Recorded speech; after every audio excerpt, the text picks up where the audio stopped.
Chapter 1. Choices and Sacrifices. The piercing wail of sirens echoed relentlessly, day and night. Attention, citizens of the stars. Attention, citizens of the stars. The tidal wave of star beasts will arrive in 3 days. Do not panic, please follow government instructions and evacuate in an orderly manner. Attention, citizens of the stars. Attention, citizens of the stars. The tidal wave of star beasts will arrive in 3 days. Do not panic, please follow government instructions and evacuate in an orderly manner. Attention, citizens of the stars. Attention, citizens of the stars. The tidal wave of star beasts will arrive in 3 days. Do not panic, please follow government instructions and evacuate in an orderly manner. All public broadcasts urge the populace to leave in an orderly fashion, while the streets and airways were filled with hurried vehicular traffic. The once bustling high-end commercial district stood locked, devoid of life. Every individual was striving to escape this impending doom of a planet on the brink of collapse. No way. They must leave first. I absolutely refuse to relinquish my spot. Chong Song glared fiercely at his grandfather, his eyes ablaze with defiance. In the Chong family, he was the sole powerful ability user. His mother, Su Huamin, was an ordinary person, while his father, Chong Jingtai, was a mid-tier ability user. His younger sister, Chong Yi, had only just awakened her powers and had not even had time to report for assessment before this beast tide struck. His grandfather wished for their family to surrender their spot on the first evacuation ship to their cousin, Chong Jiaojiao's family, so they could remain behind and wait for the next round of rescue. This was solely because Chong Jiaojiao was the most gifted awakener of their generation, with hopes of entering the prestigious Imperial Academy. Regardless of whether she was the most talented awakener in the family, all he desired was the safety of his kin. This evacuation spot was something he had fought for over the past decade, and he would never yield it. Chong Song, the family patriarch, gazed at his grandson, whose face was twisted with fury, and sighed helplessly. I'm not disregarding them, I merely suggest waiting for the next batch of evacuation. Jiao Jiao is the hope of our branch, do you understand? Such sweet words. No one was foolish, the beast tide was imminent, and whether the next evacuation ships would even arrive was uncertain. I demand a clear answer today. Can my family board the ship smoothly? Hey, Chong Song, how can you be like this? I told you the next batch is the next batch. If something happens to Jiao Jiao, your family won't even be enough to compensate. Aunt Wu Jing, fearing her father-in-law would change his mind, rushed to scold Chong Song. The rest of the Chong family remained silent. Uncle Chong, Jing Heo, wanted to say something, but merely sighed upon meeting his father's gaze, ultimately holding his tongue. Chong Song scanned the room, his eyes reddening with fury. Years ago, when he expressed his desire to enlist, his grandfather had urged him to stay, claiming the family's ability team needed him.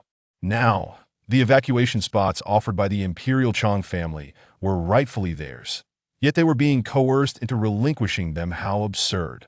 Every time there was a crisis, it was always his family that made sacrifices. They were merely picking on the softest fruit. Fine, I understand. Remember today's choice. I am withdrawing from the family's ability team from this moment on. Chong Song suppressed his anger and turned to leave. Xiao Song, we are family, let's discuss this calmly. Aunt Chong called after him, frantic. Wu Jing scoffed, muttering in discontent. He acts like a child, using his withdrawal from the team as a threat. Once my Jiao Jiao arrives at the Imperial Star, there will be no shortage of ability users who would still care about you. That's enough. Hold your tongue. Chong Jingrong, sensing the tension in the room, quickly silenced his wife's complaints. While she spoke some truth, it was a matter for the future. With a heavy sigh, the family patriarch declared, "All right, everyone, gather your belongings and prepare to leave." As the head of the family, he could not consider only one person's interests. He had to be responsible for the entire clan. Chong Song's family awaited the rescue ship's arrival the next day, and for now, there was little else they could do. Brother, what's the plan? When do we evacuate? As soon as Chong Song stepped through the door, Chong Yi rushed forward with eager inquiries. Chong Song struggled to find the right words, attempting to speak several times, but failing to articulate his thoughts. Noticing her brother's expression, Chong Yi sensed that something was amiss. Their grandfather had a well-known bias, and at this moment, it seemed to have flared up again. Does this evacuation not include us? Yes. Grandfather wants us to wait for the next batch of rescue. Chong Song exhaled deeply, his eyes shut tight as he delivered the news.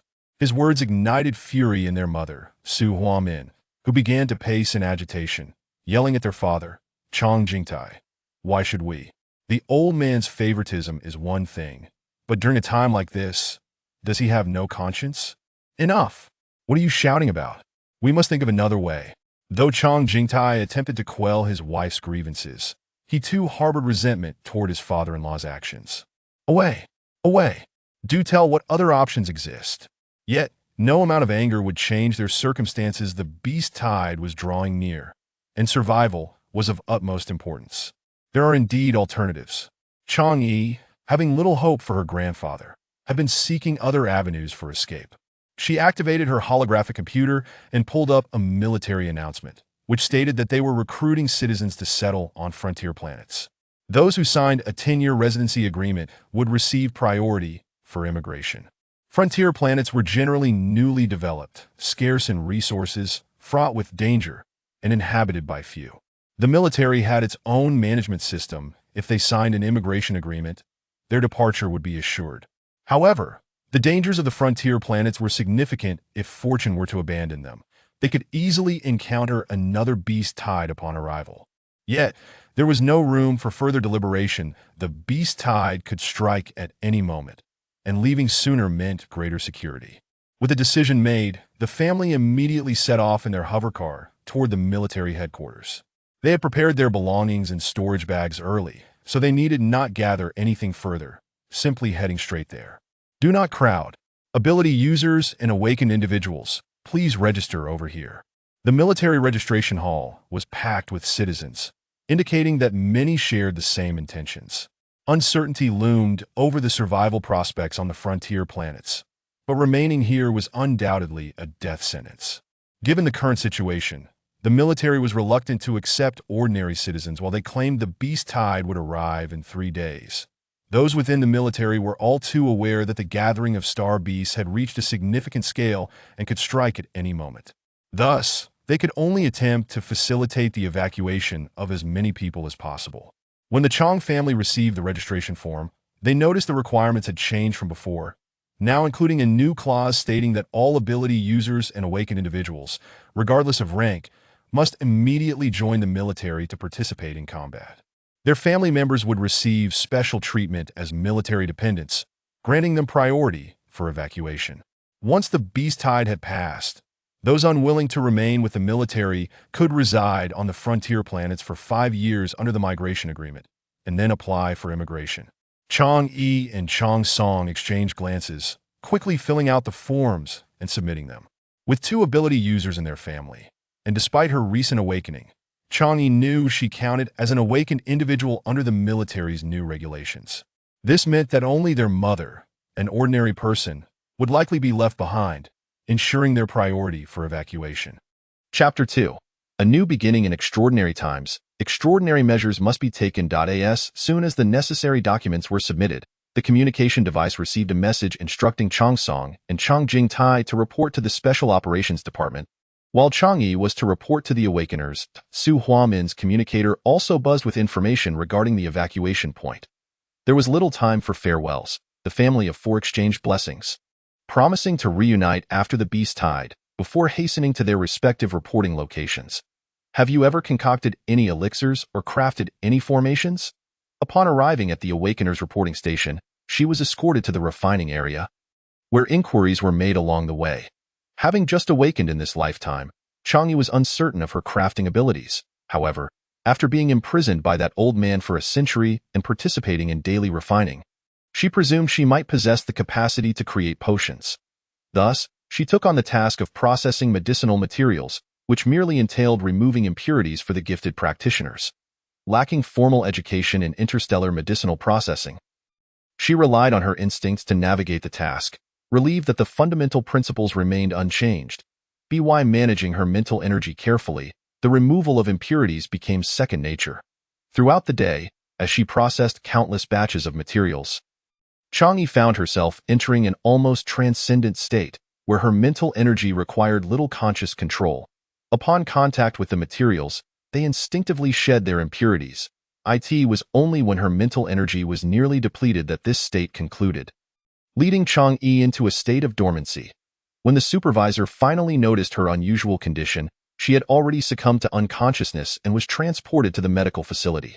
Following an examination, it was determined that she had experienced an excessive depletion of mental energy, resulting in a stress response, prompting her evacuation alongside the injured. Chang-yi rubbed her throbbing head and opened her eyes, realizing she was in an unfamiliar setting. An apparent hospital. Patient on bed 3 has awakened. Patient on bed 3 has awakened. The robotic voice chimed as it detected her physiological fluctuations. Is this Chang-yi? An attendant inquired upon entering. Yes. Although she was unsure of how she had ended up in the hospital, Chang-yi listened attentively. You fainted due to excessive use of your mental energy and were brought here by the military. We will perform an examination. If all goes well, you can be discharged shortly. As the medical staff conducted her assessment, they explained that there was no rapid recovery method for her condition. It relied solely on her own ability to recuperate. Generally, upon awakening, patients required peaceful rest, and whether they could use their gifted abilities again would depend on their recovery. After a brief examination, Chang-yi was processed for discharge. Chang-yi remained in slumber until the beast tide had subsided. The day after her departure, the beast tide arrived, overwhelming the military and various factions, necessitating a complete retreat.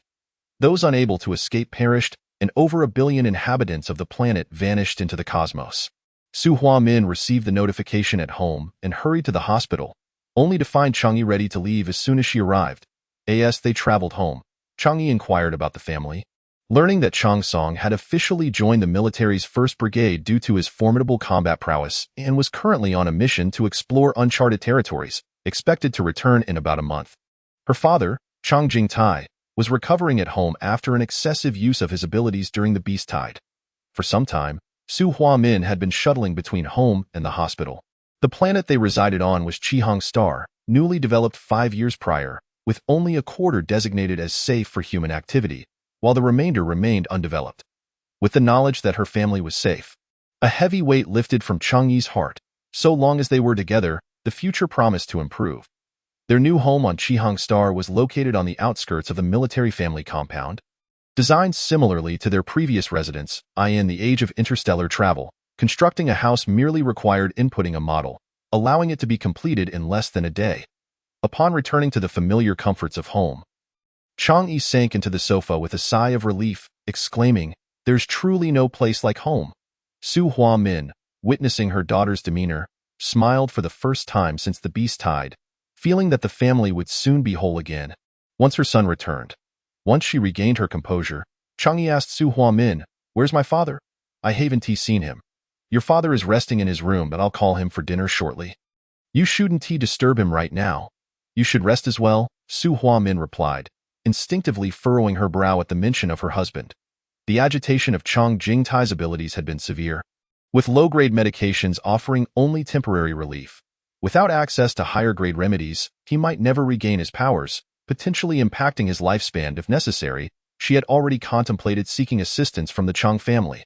Oblivious to her mother's subtle distress, Chang-yi assumed her father's situation mirrored her own, requiring only time to recuperate, and decided to retreat to her room for rest. However, after lying in the hospital for so long, sleep eluded her. Instead, she sat up to organize her thoughts and focus on the soul-stabilizing pearl within her consciousness. In this lifetime, she possessed memories spanning 3 existences. Her first life was during the technological era of ancient Earth, where she enjoyed a harmonious family but suffered from poor health. In her brief 18 years, she spent half of her time in the hospital, unable to engage in much else but reading. She excelled in theoretical knowledge, yet her practical experience was non-existent. Her second life unfolded in a realm of cultivation, where she was taken in by an old man at the age of 8. Spending her days in seclusion, diligently honing her skills for a century, she had initially believed she would become the protagonist of her own tale, only to discover that she was merely a stepping stone for the true hero. The old man had adopted her solely to provide a vessel for his daughter's soul. During her moment of breakthrough, he ambushed her soul, nearly extinguishing it. Fortunately, she had managed to escape with a fragment of her essence, thanks to a soul-stabilizing pearl obtained from a ghost cultivator. Eventually, after an indeterminate amount of time, She was reborn in this world. Due to the damage to her soul, she remained frail and struggled to awaken until this year, when her soul had sufficiently recovered, but alas, she awakened just in time to face the beast tide in this lifetime. She had yet to thoroughly study her gifted abilities, but during her task of processing medicinal materials, she recognized that the fundamental principles mirrored those from her time in the cultivation realm, albeit with different energies at play. Feeling idle, she began to revise the health-preserving techniques from her previous life. Although she had spent a lifetime in the cultivation realm, her mentor's ulterior motives ensured that she was never taught any offensive techniques, only those for bodily nourishment. Knock, knock, are you awake? It's time to prepare for dinner. Her mother's voice called from outside the door, prompting Chang'e to cease her meditation, rise, and stretch her limbs, feeling invigorated as the heaviness in her head dissipated. It seemed that the technique was still effective in this lifetime. At the dinner table, she encountered her father for the first time in days. He appeared somewhat fatigued. "Father, how is your health? What could possibly be wrong? A few days of rest will suffice. Sit down and eat. Your mother has prepared all your favorite dishes," he replied in a robust voice, reassuring her that he was fine. Relieved, Chang'e turned her attention to the delectable meal before her. The evening's menu was filled with nutritious ingredients, featuring her favorite dishes, and she indulged to her heart's content. Chapter 3. The Quest for Rare Remedies. The following day, Chang'e reported to the military. As a temporary recruit, she was required to undergo a reassessment of her gifted abilities. The test was straightforward. She needed to utilize 3 sets of materials to create something, be it an elixir or a spiritual artifact. Chang'e followed the provided recipes and materials, yet each attempt resulted in a disastrous explosion, leaving her with nothing to show for her efforts. Standing awkwardly to the side, she realized that interstellar crafting differed significantly from her previous experiences, rendering her unable to follow their methods effectively. If you wish to remain in the military, you should seek a gifted practitioner and serve as their assistant to learn properly. Otherwise, you will have to withdraw. The supervisor's cold words struck Chang'e sharply. The onlookers among the gifted practitioners whispered among themselves, dismissing her. With skills like that, who would want her? She doesn't seem particularly bright. I wouldn't want such a foolish assistant. There was no shortage of spectators eager to witness the unfolding drama. Typically, assistants to gifted practitioners were acquaintances of the practitioners themselves. Those who recruited unqualified assistants were often seeking free labor. If Chang'e hoped to advance to a gifted practitioner by serving as an assistant, she was merely dreaming. Chang'e was acutely aware of her own limitations. It wasn't that she couldn't craft, but rather that she couldn't adhere to their methods. There was no need to engage in a futile struggle with the military. With Changsong already enlisted, whether she remained or left, her family would be part of the military community in the future. "Thank you, officer. I've decided to withdraw from the military." "Very well. If you've made up your mind, proceed with the paperwork," the supervisor responded without objection. The military sought capable gifted practitioners, not those who could produce nothing. After completing the necessary formalities, Chang'e felt a sense of trepidation as she approached her home. Exiting the military without consulting her family felt somewhat amiss, yet it was a reality she had to confront. Upon entering her home, she found the first floor empty. "Shouldn't my mother be here?" she wondered, glancing around. It was indeed quiet. Perhaps a delay wouldn't be so bad after all. With documents in hand, she ascended the stairs with light steps, planning to conceal her materials until she figured out how to explain her decision. As she neared her bedroom door, she sensed a surge of turbulent mental energy emanating from her parents' room. "Father, Mother, are you there? Open the door." Chang'e briskly made her way to the door, shouting loudly while knocking. Upon returning home, Su Huamin saw her daughter anxiously calling out from outside their door. It was evident that Chang Jingtai's extraordinary genetic abilities had flared up prematurely, prompting her to rush over to open the door. Just as Chang'e was about to break in, her mother came running from behind, opening the door. Inside, the mental energy had already calmed down, but the room was in disarray, with hardly any furnishings remaining intact. Her father lay on the bed, drenched in sweat, his complexion pale and weak. Su Huamin hastily retrieved a low-grade potion to help Chang Jingtai take it. Observing the situation, Chang'e surmised that her father's condition was undoubtedly more severe than her mother had suggested. She silently approached, grasped her father's wrist, and released her mental energy to investigate. Chang Jingtai's current mental realm resembled a porcelain vase riddled with cracks, on the verge of shattering. Upon assessing her father's condition, Chang'e retracted her mental energy. "You should not have concealed this from me." Su Huamin, tears streaming down her face, choked out, "Your father requires a high-grade spiritual medicine. Such remedies are priceless and scarce. We have neither the means nor the connections to procure them. I even reached out to your grandfather, but to no avail, and no matter the cost, we must obtain it," Chang'e declared resolutely. The collapse of extraordinary abilities would jeopardize his lifespan, and she was determined to acquire the medicine at any expense. Such a degree of genetic failure was not easily remedied. Still, it was commendable that her child had this resolve. She and Chang Jingtai had already discussed that if the use of extraordinary abilities became impossible in the future, they would simply have to accept it. At least their children had grown up. Chang'e understood her parents' doubt, yet she was determined to prove them wrong. With determination, nothing is insurmountable. In the ensuing time, Chang'e sought information about level 5 genetic restoration potions while organizing the supplies she had on hand for conversion. As she busily juggled her tasks, Chang Song returned home after settling his mission. Upon learning of his father's condition, he too began inquiring around. Such rare high-grade spiritual medicines were monopolized by powerful factions as soon as they appeared, making them exceedingly difficult to obtain through ordinary channels. These medicines could only be requested by active military personnel through military merits, which he could not afford, and even if he could, it would require a lengthy wait. Regardless of the era, military service remained a high-risk profession, with gene collapse being most severe among soldiers during the interstellar age, leading to a perennial shortage of high-grade spiritual medicines. Another option was the underground trading district, where such items were not always available. Each release came with exorbitant prices, and without substantial financial backing, it was unattainable. The last price reached an astonishing 10 million interstellar coins, whereas their household assets amounted to only around 5 million. Creating a significant financial gap. A horse without night grass cannot gain weight. A person without unexpected wealth cannot prosper. Chang'e resolved to take a gamble, as her mental acuity for energy perception surpassed that of the average individual, making gambling the swiftest route to profit. Accompanied by Chang Song, she entered the gambling stone street of Chihang Star. As they walked, the commotion of the stone resolution area grew increasingly lively, filled with cheers and exclamations. The quality of the energy stones could be discerned merely by the sounds of the crowd. The street boasted hundreds of shops. Neither Chang'e nor her companion had previously visited this gambling stone street and were unfamiliar with any of the establishments. They wandered, entering shops that caught their eye to investigate. Initially, upon entering, the shopkeepers greeted them warmly, but as they observed the duo rummaging through the low-price section and sifting through waste materials, they lost interest. After visiting 3 or 4 shops without success, they found that these refused materials had an extremely low yield. Even if they occasionally turned up something, the energy content was minimal and laden with impurities, rendering it unprofitable. Chang Song could not help but lean closer and softly remind her. Chang'e remained silent, casting Chang Song a glance, knowing it was unnecessary chatter. Had they the funds, they would not be sifting through this pile of refuse.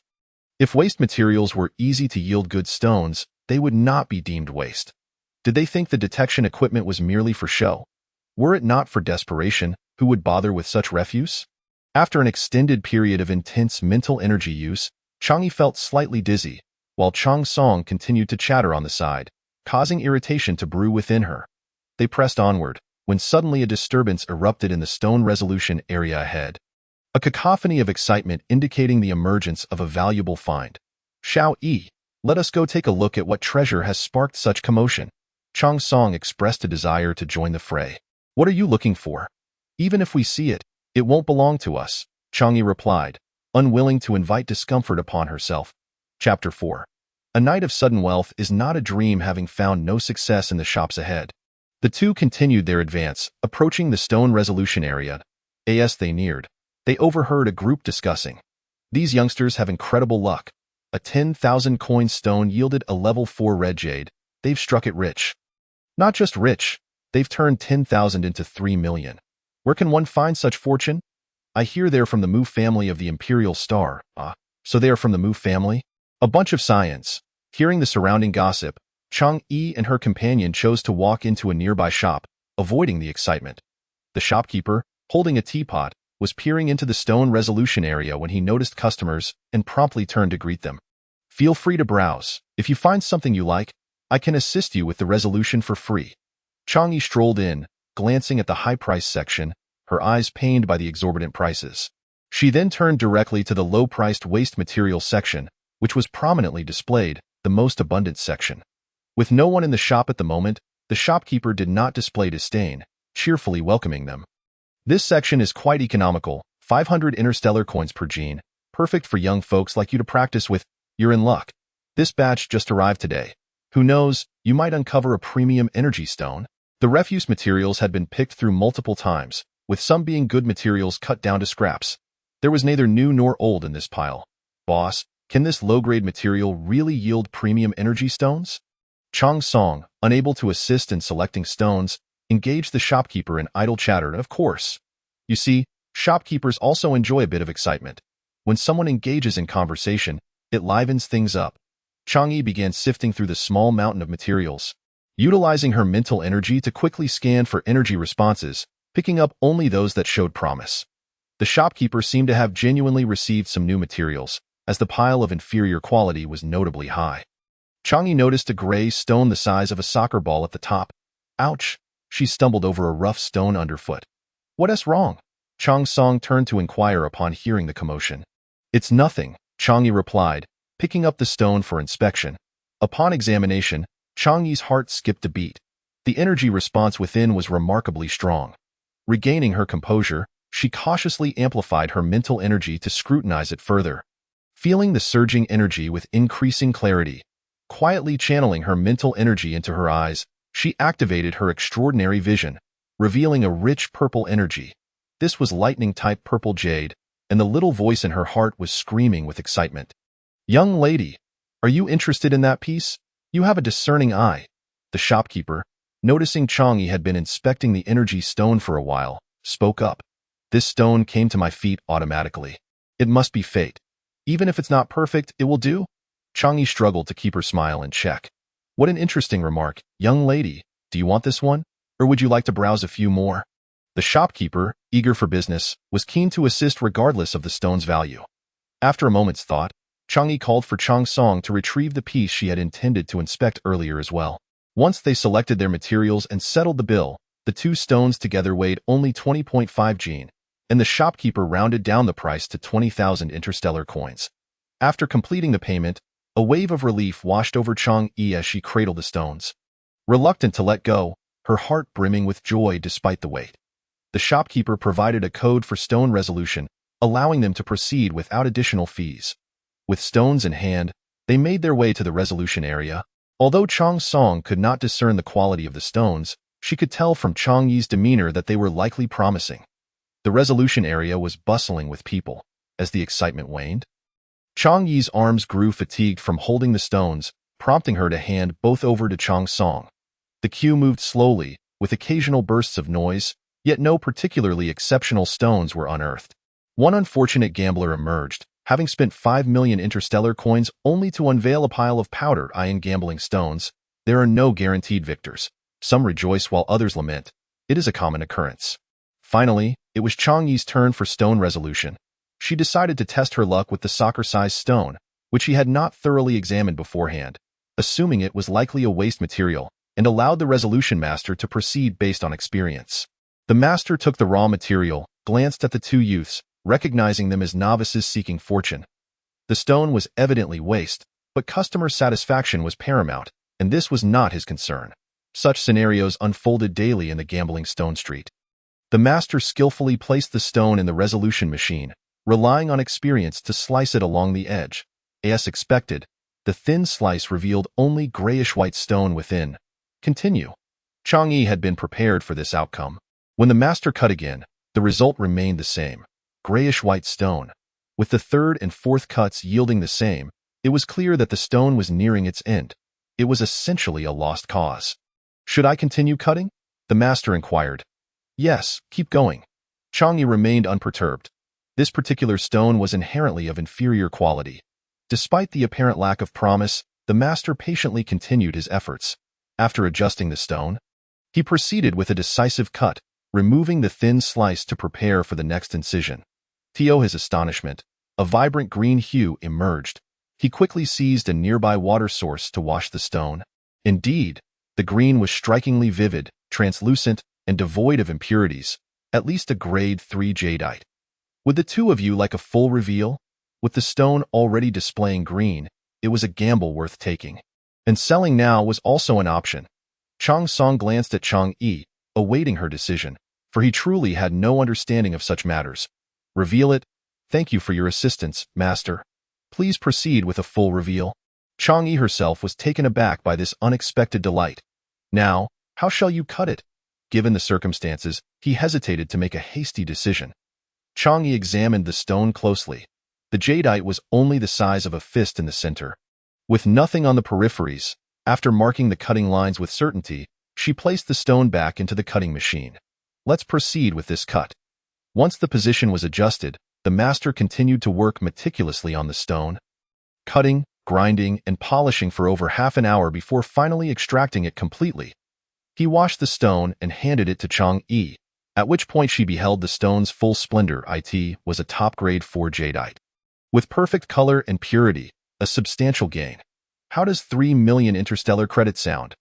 The first to call out a price was the previous shopkeeper, who had come to witness the excitement, unaware that the stone he had just sold was now in a competitive bidding scenario. The earlier 4-grade red jadeite from the Mu family had fetched a similar price, so the shopkeeper was not trying to deceive anyone. 320 million.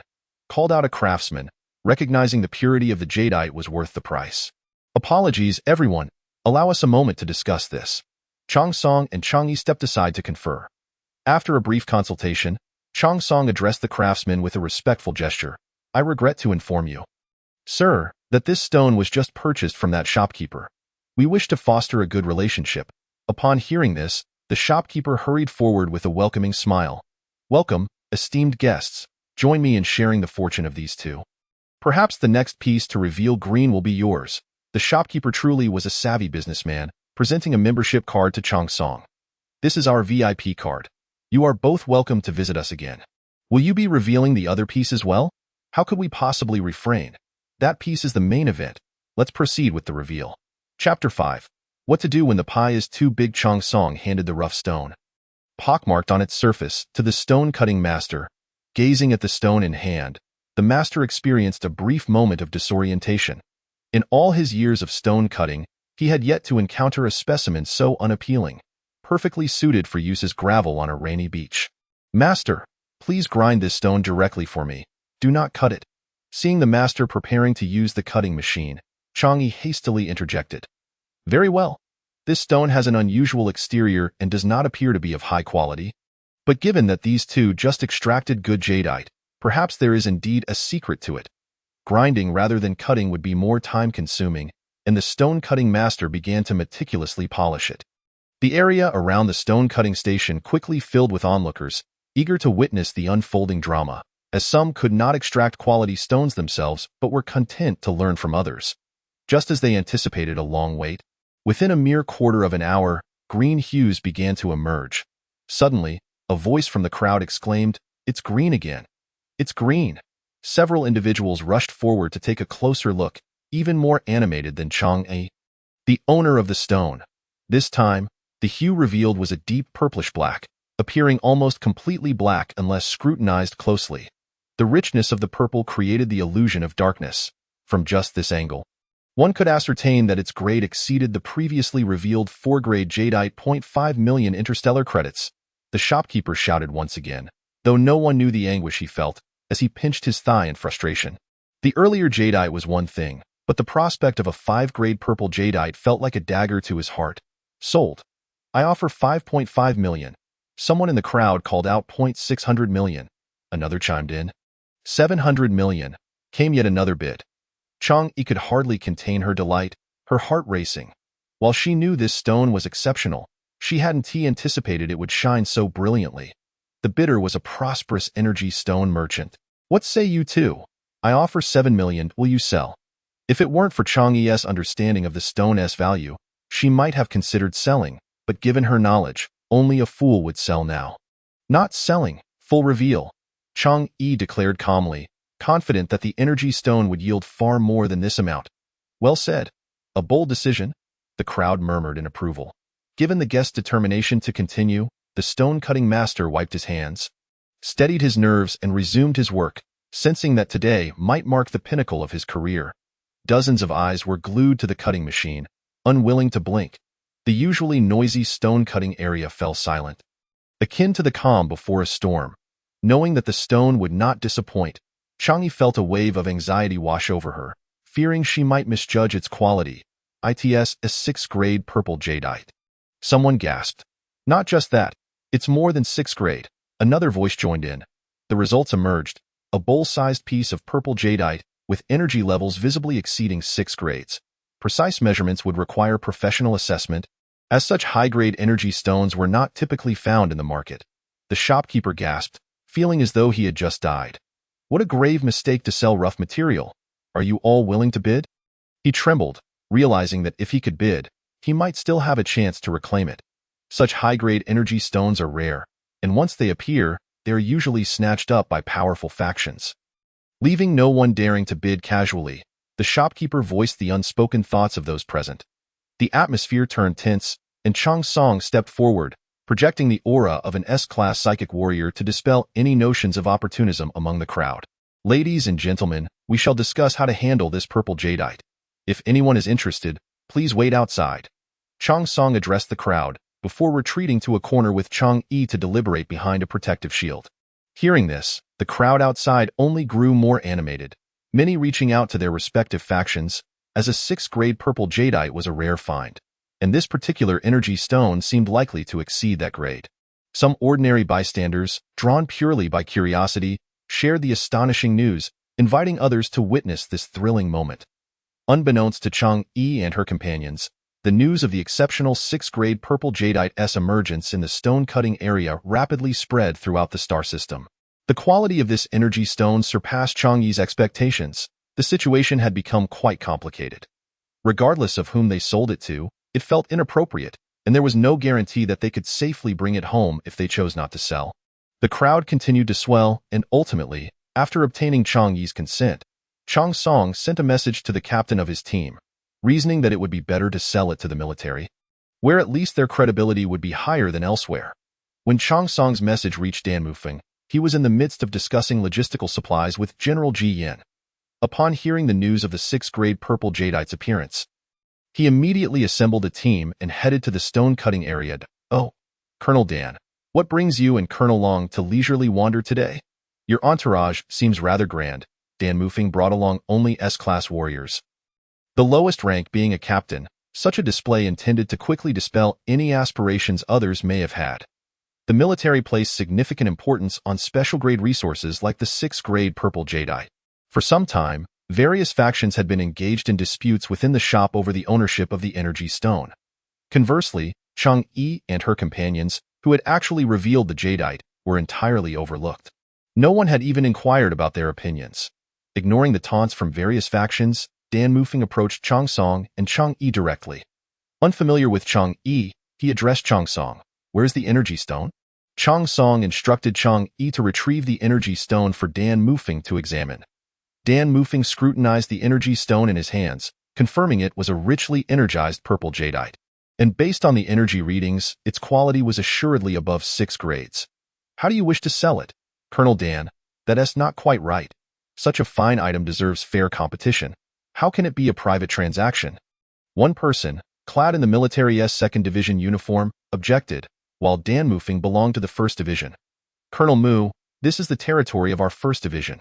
Your 2nd Division is overstepping. That's not accurate. This is not the military's domain, so how could it be considered yours?" Colonel Mu was not intimidated by Dan Mufeng, as the 1st and 2nd Divisions were natural adversaries. Other minor factions retreated upon the military's arrival, leaving the two military factions unwilling to yield to one another. "Mu Qing, this energy stone was revealed by our team. Do you intend to seize it?" Ling Yue observed that the opposing party was unwilling to yield, and this stalemate could not continue. Asked the vice captain of the 1st squad, his large eyes, which narrowed into slits when he smiled, complimented his fair and smooth complexion, effortlessly putting others at ease. Yet, he was unyielding when it came to strategizing against others. Standing to the right of Dan Mufeng was another vice captain, Xiao Mao, whose striking features resembled a finely sculpted visage, with sharp angles lending him an exceptional handsomeness that, while dangerous, was irresistibly alluring. He was a mainstay of the squad's combat forces. Chapter 6. Pursuing a man with great determination. Chang Song whispered to Chang Yi, discreetly introducing their teammates. There was no need to elaborate on the captain. A quick search on the Star Network would reveal everything. He was one of the most promising candidates for the title of Young Marshal, possessing outstanding abilities and a striking appearance, unmarried, and consistently ranking first on the military district singles list for several consecutive sessions. After deliberating for some time, it seemed prudent to consult the owner of the Purple Jade regarding her thoughts. It was Ling Yue who stepped forward to mediate the situation. Finally, someone remembered to inquire about the owner's opinion. In the heat of the debate, Chang Yi almost forgot that she was the rightful owner of the Purple Jade. Miss Chang, regardless of what Colonel Dan and the others offer, I will outbid them by an additional 1 million interstellar coins. This brazen declaration from Mu Qing caused Dan Mufeng to frown deeply. Ling Yue's smile vanished. Mu Qing, are you determined to make an enemy of us today? Xiao Mao was more direct, his energy sword aimed menacingly at Mu Qing and his companions. Both sides were formidable, with Mu Qing representing the 2nd Division, while Dan Mufeng had his own powerful allies. However, dealing with Chang Yi would not be easy on Dan Mufeng's side. He was directly in charge of Chang Song, who had summoned him here. After careful consideration, Chang Yi made her decision. She would not sell the Purple Jade today. She intended to gamble on it. Retrieving the box containing the jade, she took a deep breath to steady her expression. She approached Dan Mufeng, knelt before him in public, and earnestly proclaimed, "Mr. Dan Mufeng, will you marry me?" This bold move caught everyone off guard. Dan Mufeng, whose expression was usually composed, momentarily lost his ability to maintain his facade. Standing there in stunned silence, he remained motionless. Chang Yi maintained her kneeling position and continued her declaration. I am Chang Yi, 28 years old, a newly awakened awakener, with no vices and in good health. I promise not to seek other guardians after marriage. I only wish for one person to share my life. Marry, marry, marry. I approve of this union. Before Dan Mufeng could respond, Ling Yue's enthusiastic voice rang out, pushing him towards the energy stone. Casting a cold glance at the meddling Ling Yue, Dan Mufeng gently lifted Chang Yi, gazing down at her with a soft voice. Your dowry seems rather steep. I must see what kind of bridal gifts can match it. Colonel Dan, does this mean you agree? The courage that fueled her proposal began to wane, replaced by a hint of bashfulness. I accept your dowry, came the tender voice that resonated in Chang Yi's ears, a declaration more beautiful than any romantic verse. Wait for me at home tomorrow. Although taken aback by the day's events, Dan Mufeng was more than willing to accept. After all, he had reached the age of marriage, especially considering the proposer was her. Miss Chang, why settle for the cold statue that is Dan Mufeng? Our captain is far superior. An officer behind Mu Qing exclaimed. Mu Qing, arms crossed, awaited Chang Yi's response, confident that Dan Mufeng would not have known her prior to today. Because Colonel Dan is more handsome, Chang Yi replied assertively, dismissing any argument with ease. Thus, this dramatic confrontation reached its conclusion. The 6th-level Purple Jade was claimed by Dan Mufeng, and various factions had no choice but to concede. After all, neither the military behind Dan Mufeng nor the Dan family were to be trifled with, and no one had anticipated Chang Yi's bold move. Dear sister-in-law, we have accepted the dowry. When will we visit your family to propose? With the energy stone secured, Ling Yue resumed his playful banter. Vice Captain, this is my sister. At last, it was Chang Song's turn to speak. As he stepped forward, Ling Yue draped an arm over his shoulder, asking, does your family have any more sisters? I have plenty of fine young men yet to be married. Just one piece of 6th-level jade will suffice. What do you say? A sister will do. Chang Song broke into a cold sweat. Ling Yue's antics were truly overwhelming. No. We only have this one girl. He hurriedly shook off Ling Yue's arm, distancing himself, realizing that offering a 6th-level jade for a sister was absurd. Losing a 6th-level jade in exchange for a sister was an enormous loss. He had no idea how to explain this back home. After escorting Chang Yi and her companions back home from the gambling Stone Street, Dan Mufeng and the others turned back to the military headquarters to report. Just as Dan Mufeng was leaving, Chang Yi whispered in his ear, it's not just the 6th-level jade. Upon returning to the military headquarters, they headed straight to the testing room with the energy stone. Earlier on the way back, Dan Mufeng had contacted General Ji to reserve the testing room. When they arrived, General Ji and Chief Su from the testing department were already waiting. Chief Su took the purple jade inside for testing while Dan Mufeng and his companions waited in the conference room. During the waiting period, Ling Yue took the opportunity to promote Chang Yi's remarkable achievements. Youth is truly a blessing. At that age, I, too, was like a leaf floating through a garden of blossoms without getting entangled. Alas, back then, the girls were too timid. No one proposed to me. General Ji joined in the casual banter. General, perhaps you should discuss this with your wife and lament about how no one proposed to you. Teased Cheng ran from the first squad. The waiting period was not overly dull as they engaged in light-hearted conversation. Chief Su, beaming with excitement, hurriedly approached. Where did you find this purple jade? How did it fare in testing? Curiosity piqued, everyone gathered around him eagerly, though his demeanor suggested the outcome was promising. It's an 8th-level top-quality pure purple jade. The energy contained within is sufficient to power your squad's large Thunder-class ship for 3 years of continuous operation. As he concluded, there was a slight tremor in Chief Su's voice. Upon hearing this, Ling Yue and Xiao Mao reacted immediately, rushing toward the testing room. Dan Mufeng quickly blocked General Ji from exiting the conference room, saying, "Get out of my way. The military headquarters isn't just your squad. Can your squad possibly consume an 8th-level energy stone all on your own?" Seeing this group of unruly youths, General Ji lost all semblance of composure and erupted in anger.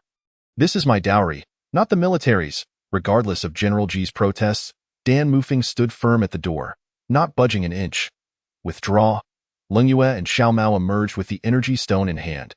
"You are rebelling," General Ji shouted, his eyes reddening with frustration. With the energy stone secured, the first squad ignored the furious General Ji, quickly regrouping with Ling Yue and forming a V formation to make their exit. Unfortunately, they were unable to leave unscathed, as they encountered Chu Shuai and the second squad at the entrance.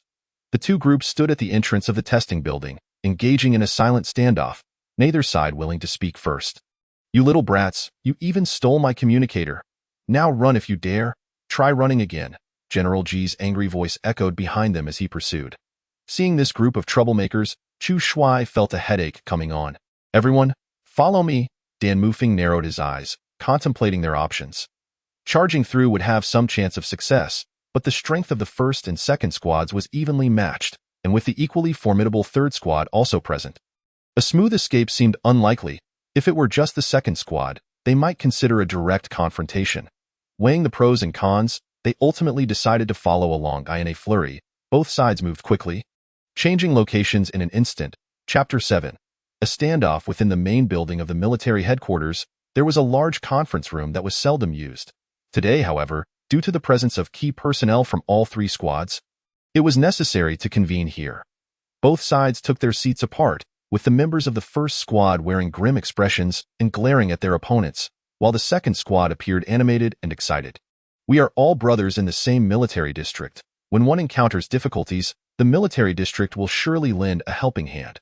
However, your first squad has no immediate use for this 8th-level purple jade." General Ji opened with an appeal to camaraderie, attempting to ease the tension. Yet, Ling Yue was not swayed, promptly retorting, "Why wouldn't we use it? Our Thunder-class ship hasn't been operated in ages to conserve energy. Now is the perfect time to put it to use." Ling Yue often took charge of such disputes. General Ji scoffed, "Use it? Use it? What exactly do you plan to do with that ship? Are you intending to roam the seas for 3 consecutive years without pause? That excuse is utterly flimsy. Which squad's large vessels are not kept in storage and seldom moved? After all, these colossal ships consume an astonishing amount of energy stones, akin to a ravenous beast. This is our captain's dowry. If you have the means, go ahead and marry someone off." Ling Yue challenged defiantly. If one could exchange a captain for an 8th-level energy stone, he'd be marrying off all the squad leaders in the military. General Ji thought to himself. While they treat an 8th-level energy stone as a dowry, what do you plan to offer as a bridal gift? It would be unseemly to take advantage of a young lady. Wouldn't it? If it goes to the military, we'll cover the bridal gifts for you. General Ji is about to change his strategy. Since it is a betrothal gift, I shall provide you with a dowry. What betrothal gift? That young lady is merely expressing her predicament, forced into a corner, and you shamelessly take it to heart. At that time, the situation was clear to the captain of the 3rd team through the broadcast. Hearing these words, Dan Mufeng rose to his feet, gazing at them directly. A gentleman values his promises. Marriage is no trifling matter, and I am more than capable of providing my own dowry. The two sides engaged in a lengthy debate, refusing to concede an inch. Regardless of General G's attempts at persuasion, the first battle team remained adamant that this energy stone was a betrothal gift for their captain. Not for the military. At this critical juncture, Commander Chu decisively proposed a solution, finally bringing an end to this farce. According to his suggestion, the military could retain half of the energy stone, but in exchange, they must allocate 30 square units from the newly developed planting fields to Dan Mufeng. Moreover, the military promised to provide the necessary materials for the construction of Dan Mufeng's new residence free of charge. After all, he was about to enter the sacred bond of marriage, and it would be rather inappropriate to continue residing in a bachelor apartment. In the interstellar era, ordinary soil does not meet the growth requirements of exotic plants. It must undergo meticulous purification by a pharmacist. Furthermore, planting fields are categorized into different grades, and the ones allocated to Dan Mufeng by the military were all of medium quality, suitable for cultivating energy exotic plants of levels 3 to 5. It is worth noting that it takes 2 level 4 pharmacists half a year to complete the enhancement of 10 acres of medium quality planting fields. This year, the military had only around 100 acres of such intermediate planting fields. And for this precious level 8 amethyst, they truly spared no expense. With the conditions negotiated, the members of the first battle team joyfully exited the conference room, discussing how to equip their captain with a dowry that would be impressive. A group of strong men couldn't allow a young lady to be at a disadvantage. The remaining members of the second and third battle teams surrounded General G, determined to secure a share of the good fortune. The swift reap the rewards, and possessing it in hand is the only hard truth. Half taken by the first battle team was unavoidable, but no one was allowed to claim more than their fair share of the remaining half. The military's fuss over Chang'e and the level 8 amethyst was a hot topic, yet Chang'e remained oblivious to it. She had endured a taxing day and simply wished to lie down and calm her nerves upon returning home.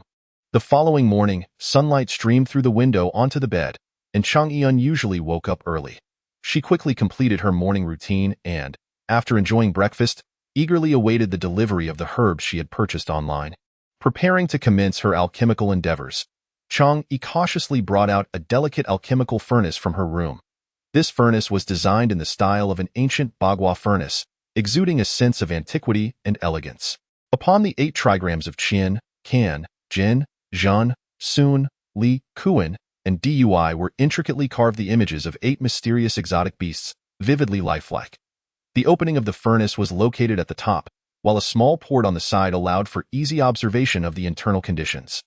This alchemical furnace was custom-made by Chang'e based on her memories from a previous life, and she was filled with confidence, believing it would assist her in producing high-quality elixirs. At that moment, Chang Song happened to return from outside. He had just completed a large-scale hunting mission and was granted a week off to rest. Upon seeing his sister fiddling with the alchemical furnace, Chang Song approached to help. "Sister, let me assist you with the lifting," he said with a smile, effortlessly moving the heavy furnace to the designated spot. Subsequently, according to Chang'e's instructions, he diligently cleaned and organized the alchemical area, ensuring that everything was prepared. After completing these tasks, Chang Song clapped his hands, satisfied as he surveyed the tidy alchemical space. "All right, sister, this area is almost ready. If you need anything else, just let me know. I'll go attend to my own matters now," he said with a smile. "Wait, don't go. Stay and help me with the fire." Chang'e interrupted Chang Song as he turned to leave. Chang Song looked back at her in confusion, seemingly perplexed. "Me? I don't know how to refine medicine. What do you want me to tend to the fire for? Aren't you afraid of blowing up the furnace?" He protested, pointing at himself and then at the alchemical furnace, his face displaying astonishment and disbelief. He silently wondered how this could be possible. After all, she knew nothing about alchemy, and he had never heard of ability warriors participating in the refinement of medicines, let alone collaborating with someone. However, Chang'e was not joking. She fixed her gaze on Chang Song, her smile vanishing, replaced by a serious expression. She spoke slowly, enunciating each word clearly. "I am not joking." Chang Song was momentarily taken aback. He realized that Chang'e was genuinely asking him to help with the fire. Despite still harboring doubts, he nodded in agreement, compelled by Chang'e's unwavering gaze, indicating he would give it a try. Thus, Chang Song approached the alchemical furnace, sitting down to learn how to control the flame. Meanwhile, Chang'e stood beside him, closely observing his actions, occasionally providing guidance and suggestions. Chapter 8. Training the alchemical apprentice. Chang'e's mental energy had not fully recovered, and at present, her refining might lack sufficient power, hence she decided to let someone with adequate mental energy assist her in controlling the fire.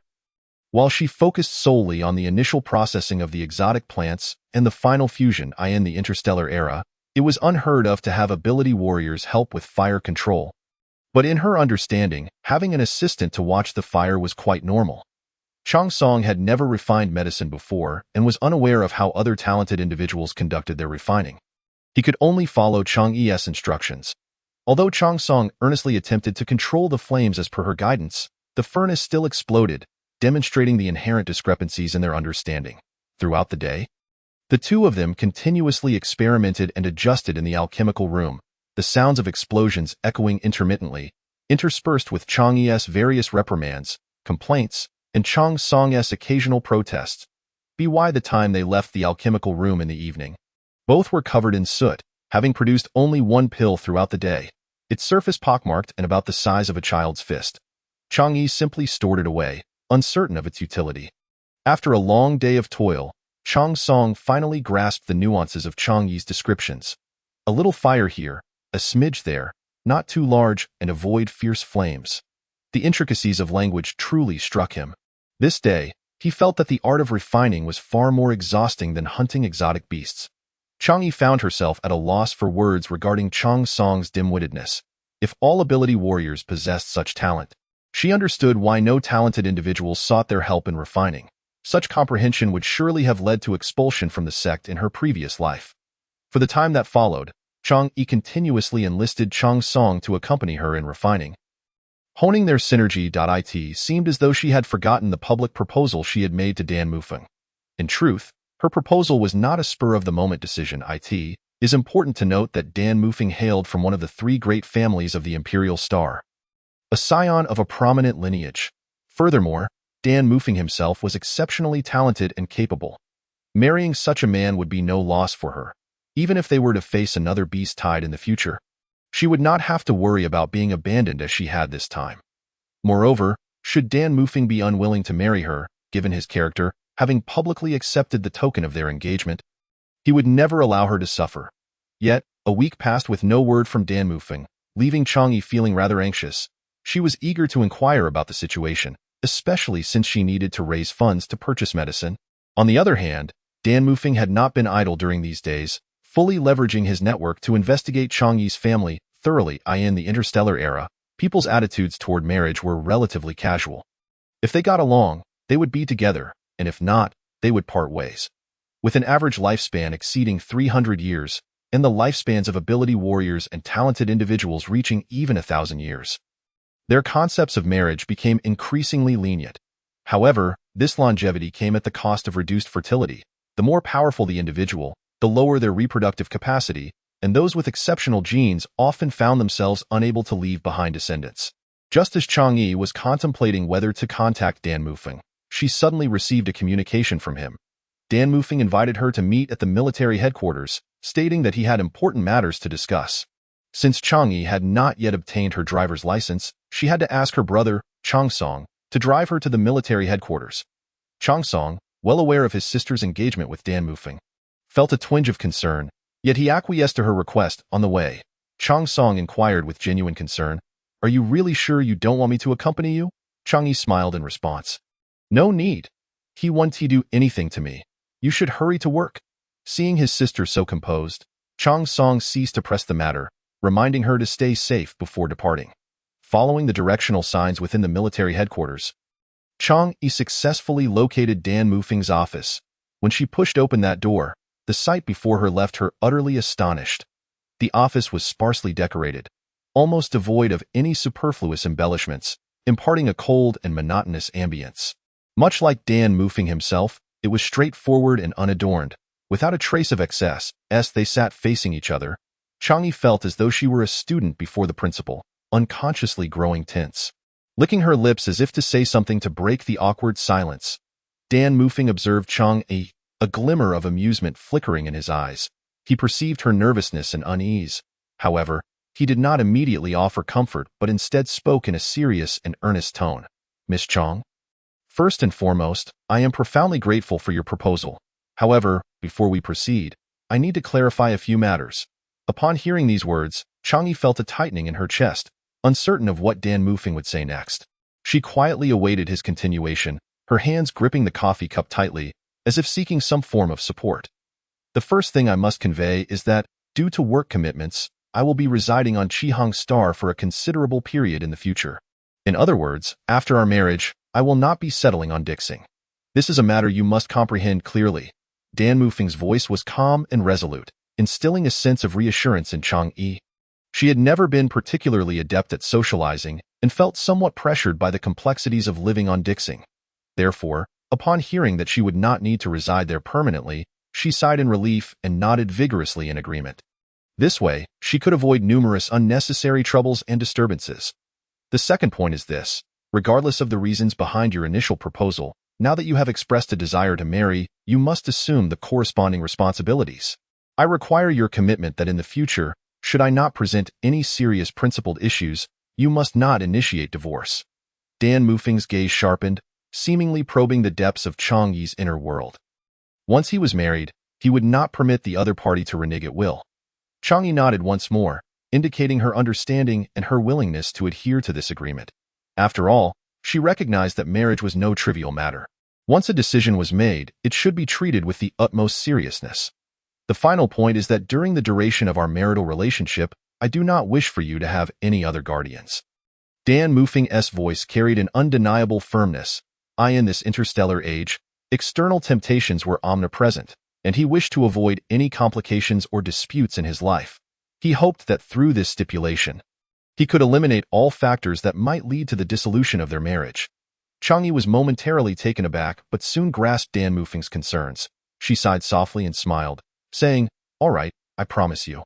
She understood that in this marriage, mutual trust and respect were paramount for their journey together to flourish. Chapter 9. Happy marriage. Dan Mufeng nodded in satisfaction, confident that Chang'e could uphold her commitments. He set down his coffee cup, rose to his feet, and approached her side. Gently, he took her hand, feeling her fingers tremble slightly. "From this moment onward, we are husband and wife," Dan Mufeng said tenderly, his gaze filled with anticipation and love. Chang'e lifted her head, meeting his gaze. In that instant, she sensed the sincerity emanating from the man before her. She could believe that his feelings in this moment were genuine. She had initially expected him to present additional conditions, but was pleasantly surprised that it was merely this single, modest request. Moreover, she realized that managing one person was already exhausting for her, let alone seeking out additional guardians. Despite the relatively casual approach to marriage during the interstellar era, this did not imply that she could easily accept such an arrangement. Thus, she had no intention of seeking multiple guardians. With determination, she nodded and stated, "However, I also have one request." Dan Mufeng raised an eyebrow, initially pondering that she might need time to consider her response. However, to his surprise, she responded swiftly, and as long as her request was reasonable, he would be willing to accommodate it. Without hesitation, he replied, "All right, speak your mind." Taking a deep breath, Chang'e firmly declared, "Your request applies equally to you." She understood that, given her nature, she was not inclined towards rivalry. In the days to come, she would need a reliable assurance to safeguard her rights. An exceptional man, regardless of his location, would inevitably attract the attention of others. Therefore, she hoped that through this agreement, their relationship could become more equitable and stable. "Very well, if you have no further issues, let us proceed to register our marriage." Procrastination was not Dan Mufeng's style. Now that they had reached a consensus, he favored swift action. Chang'e struggled to keep pace with his rhythm. They were heading to register, and her body moved faster than her mind could process. By the time they arrived at the logistics office, she belatedly realized she should inform her family. However, since it was already late, she decided that a slight delay in communication would not matter. In the interstellar era, marriage registration was typically straightforward. Parties simply registered online. However, for active military personnel, the process was more intricate and required registration at the military headquarters. Upon reaching the administrative building of the military, it was Colonel Yang Lanhang who would handle their registration. So this is the wealthy lady who received an 8th-level purple jade proposal, The news of Dan Mufeng's proposal had become the headline at the military headquarters, and Yang Lanhang had seen the video. Now that the subject was before him, he couldn't help but tease. This lady had gained fame overnight, becoming a prominent figure in the military. Many who encountered Chang Song would ask, "Does your family have a younger sister?" While Chang Yi busily signed documents, she realized it had been quite some time since she had written so much, feeling like a mere signing machine. Had she not known that she was marrying Dan Mufeng, she might have suspected she was involved in human trafficking. The sheer volume of paperwork was overwhelming, leaving her no time to read carefully. Amidst it all, she noticed that Dan Mufeng had added several clauses to the standard marriage contract. Observing those additional stipulations, she turned to glance at Dan Mufeng, thinking to herself that he truly left no room for retreat for either party. Yet, this was also acceptable to her. She preferred to avoid ambiguity. Since they had decided to be together, they should nurture their relationship earnestly. With that thought in mind, she resolutely signed her name. Noticing Chang Yi's momentary hesitation, Dan Mufeng's voice took on a slightly cold tone. "If you have any second thoughts, now is the time to voice them." Chang Yi turned back without responding, simply signing her name. Actions spoke louder than words. Once the marriage contract was signed, any breach by either party would result in the offending party having to leave with nothing. Should the other party refuse to resolve matters amicably, the violator could even face imprisonment. The marriage system of the interstellar era was indeed more lenient than that of Earth, and could even be described as quite free. However, the voluntarily signed marriage contract held permanent validity. Yang Lanhang raised an eyebrow as he reviewed the marriage contract. Contemplating, it seemed both parties were committed to a long-term engagement. Nevertheless, based on the terms of this agreement, it appeared that Dan Mufeng had the upper hand. Given that enhanced warriors could not bear offspring, their spouses often used this as an excuse to pursue other guardians. In contrast, the contract between Dan Mufeng and Chang Yi explicitly prohibited her from seeking anyone else. Once both parties had affirmed and signed the contract, the procedures were completed. Yang Lanhang stamped the document, uploaded it, and archived it, marking the contract as officially in effect. He then turned the holographic screen towards Dan Mufeng and Chang Yi, pointing to the map displayed there. "Take a look. Which area do you prefer? Commander Chu specifically instructed me to help you select a suitable location. In the distribution map of the military living quarters, only a few areas in the central zone were marked as available." Chang Yi, not particularly adept at reading maps, focused solely on the price tags for each vacant block, noting that the closer to the central zone, the more exorbitant the cost. Dan Mufeng's monthly salary was around 80,000 interstellar coins, with task bonuses bringing it to approximately 150,000. At such prices, they could only afford a spot on the outskirts. Yet, given his family background, he would likely not settle for such peripheral locations. Chang Yi, uncertain and hesitant, turned to Dan Mufeng, asking, "Where should we choose?" Her eyes clearly conveyed her apprehension regarding the high costs. "Rest assured, Commander Chu expressed gratitude for your energy stones. Our new home will be provided free of charge by the military." Upon hearing this, Chang Yi's eyes brightened instantly. "Really? Then I can choose freely." With Dan Mufeng's assurance, Chang Yi felt liberated to select a location. She enjoyed liveliness, but preferred not to engage deeply with too many others. Taking everything into account, she opted for an area on the periphery of the central zone, as it offered convenience without being overly isolated or burdened by troublesome neighbors, and most importantly, it ensured safety. After finalizing the location, Yang Lanhang presented her with the design drafts for the house. "If you are not satisfied with these designs, feel free to come up with your own ideas and provide me with the drafts." Dan Mufeng had no objections to the designs. He believed that as long as Chang Yi was happy, it was all that mattered. Though Chang Yi lacked design skills, she had long been enamored with traditional Chinese gardens, captivated by their elegant simplicity of blue bricks and green tiles. Since Dan Mufeng had no objections, she chose her favorite design. Upon seeing that Chang Yi had selected a design, Yang Lanhang smiled and informed her, "You can move into your new home in 3 days." As the new house was still under construction, Dan Mufeng could only temporarily escort Chang Yi back to her family's residence. This presents a perfect opportunity to meet the parents as well. Chapter 10. The son-in-law visits. Dan Mufeng understood the significance of this meeting, and thus resolved to convey his sincerity by transferring 10 million interstellar coins to Chang Yi as a token of their encounter, referring to it as pocket money.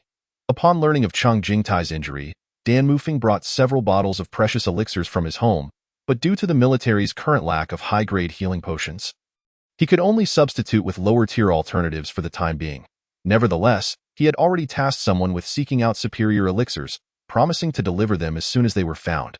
Additionally, Dan Mufeng had brought an assortment of other gifts, including a plethora of high-quality nutritional ingredients and some energy stones, which would replenish the resources that the Chang family had depleted due to recent battles.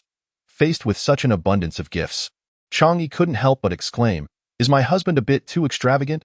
After dinner, Dan Mufeng departed from the Chang residence in a limited-edition hovercar, leaving Chang Yi to confront her parents' inquiries alone.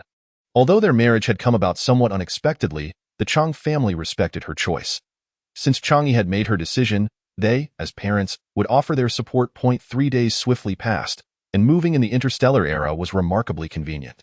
A single space capsule could effortlessly manage all belongings. The new home's decor was entirely designed according to Chang Yi's tastes and requirements, presenting a 3-story residence imbued with Eastern charm reminiscent of a traditional courtyard. The first floor featured a spacious living room, kitchen, and layout connected to the storage room, while a special alchemy room was also constructed. This room not only occupied the largest area on the first floor but also showcased a unique design style. Its brightest feature was its direct connection to the backyard garden, allowing Chang Yi to immerse herself in nature's beauty while engaging in alchemical pursuits, thus achieving a harmonious balance between leisure and work. The second floor was designated for the master bedroom, study, and guest room, while the third floor was transformed into a recreational area on the first day of her move into the new home. Chang Yi felt an indescribable surge of anticipation and nervousness. The thought of what was to come made her heart race uncontrollably. Despite having lived through 3 lifetimes, the experience of marriage still felt foreign and daunting to her. Although she had secretly watched some adult films, they merely provided a visual experience and did not truly illuminate the realities of married life. At this moment, confronted with an unknown future, Chang Yi's heart brimmed with curiosity and unease. While her mind wandered with fanciful thoughts, Dan Mufeng had already finished his grooming and emerged wrapped in a bathrobe. Wow, that physique was simply breathtaking. Broad shoulders, narrow waist, and an undeniably impressive stature. Water droplets still clung to his damp short hair, with a few mischievous drops sliding down his exposed chest toward that mysterious region. Observing his well-defined physique, developed pectorals, 8-pack abs, and flawless muscle tone akin to that of a cheetah, Chang Yi felt herself blushing uncontrollably. "I need to wash up. I can't look any longer. Otherwise, I might turn into a color-changing monster and leap forward to make a move, leaving in utter embarrassment to hide in the washroom." A faint smile graced Dan Mufeng's lips as he found her flustered, crimson-faced demeanor amusing. The night was still long, and the little white rabbit was destined to fall into the clutches of the big bad wolf. Chang Yi touched her flushed cheeks, fanning herself with her hand, taking deep breaths to calm her racing heart. Once her heartbeat slowed and her face cooled, she proceeded to wash up normally. When she finished, she discovered that she was not alone in the room. She had a habit of not bringing a change of clothes into the washroom, and the only towel had just been used by Dan Mufeng. This was an embarrassing predicament indeed, and she felt like banging her head against the wall in sheer humiliation. Alas, no matter how mortifying it was, she had to go out. She couldn't remain in the washroom indefinitely. Tentatively, she cracked the door open just a sliver and peeked out, hoping against hope that Dan Mufeng had left the room. But reality was often cruel. As soon as Chang Yi's head emerged, Dan Mufeng inquired, "Are you done?" His voice was cool and calm, yet the slight upward curve of his lips betrayed his good spirits at that moment. Noticing that she had not brought a change of clothes and that the only towel was still wrapped around him, he had kept an ear out for her in the washroom, waiting for his little bunny to call for help. With a soft thud, Dan Mufeng's voice startled Chang Yi, causing her to retract her head like a frightened little rabbit and slam the washroom door shut. After a moment, she cautiously poked her head out again, speaking in a barely audible whisper, "Dan Mufeng, could you please fetch me a nightgown from the wardrobe? I forgot to bring one." Her voice was as soft as a mosquito's buzz. Dan Mufeng stifled a laugh, approached her wardrobe, and upon opening it, was met with an array of adorable nightgowns, prompting him to chuckle aloud. He picked out a pink long-eared beast nightgown and walked to the washroom door, first clenching his fist and clearing his throat before knocking gently. "I've got your nightgown. Do you need anything else?" "No, just leave it at the door and hurry away," came Chang Yi's voice. Her face as red as a ripe apple, too shy to open the door. After putting on her nightgown, Chang'e emerged from the washroom, her fair complexion slightly flushed from her bath, her shy, timid eyes resembling those of a long-eared beast caught by a hunter. Her long ears hung realistically by her waist, and a fluffy short tail adorned her backside, making her utterly adorable, innocent, and radiating an irresistible charm. A legal wife, the allure of a uniform. If he remained indifferent, he could hardly call himself a man. Approaching that fatal temptation, he swept her into his arms, her delicate form yielding to him. The prowess of an extraordinary warrior was not merely reflected in battling beasts. The sounds of pleading that filled the night left Chang'e feeling as though she were drowning beneath the weight of his embrace. My legs feel as if I've run 1,000 meters. And that area still aches faintly. I'm utterly exhausted and don't want to move. Awake now. Wash up, and I'll fetch you breakfast. His deep voice resonated in her ear as he placed a kiss on her forehead and rose to leave the bedroom. Chang'e perked her ears up, holding her breath in anticipation until she confirmed he had exited the room. Then she dove back into the covers. Chapter 11. Marrying a Treasure. After living several lifetimes. This was her first man. Given the current pace, she found it somewhat overwhelming.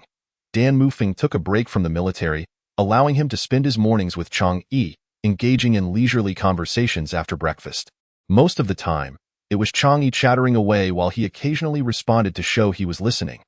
After 2 indulgent days, having satiated her curiosity, and with a sense of restlessness settling in, Dan Mufeng decided to take her to inventory the storage room.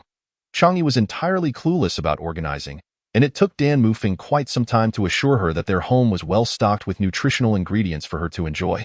While the rest slipped her mind entirely, upon entering the storage room, however, Chang'e unexpectedly stumbled upon a treasure, a stone the size of an eyeball. This stone was an incredibly rare spatial material. Although she already possessed a common storage pouch, those had limited capacity and significant energy loss, far inferior to high-grade storage spaces. Can I have this space stone? Once she laid eyes on it, she found it impossible to tear herself away. The storage room was filled with materials far more precious than this, yet she was inexplicably drawn to this small space stone. Observing her fascination, Dan Mufeng smiled and replied, "Of course you can. Everything in the storage room belongs to you. You may take whatever you desire without needing my permission." He realized that his little wife had yet to fully comprehend the reality of their marriage. After acquiring the space stone, Chang'e selected a few other materials, intent on crafting her own storage space. Having a wealthy husband was truly delightful. Dan Mufeng was filled with questions regarding the peculiar materials chosen by Chang'e. Initially, seeing her take the space stone, he assumed she intended to concoct spatial pouches.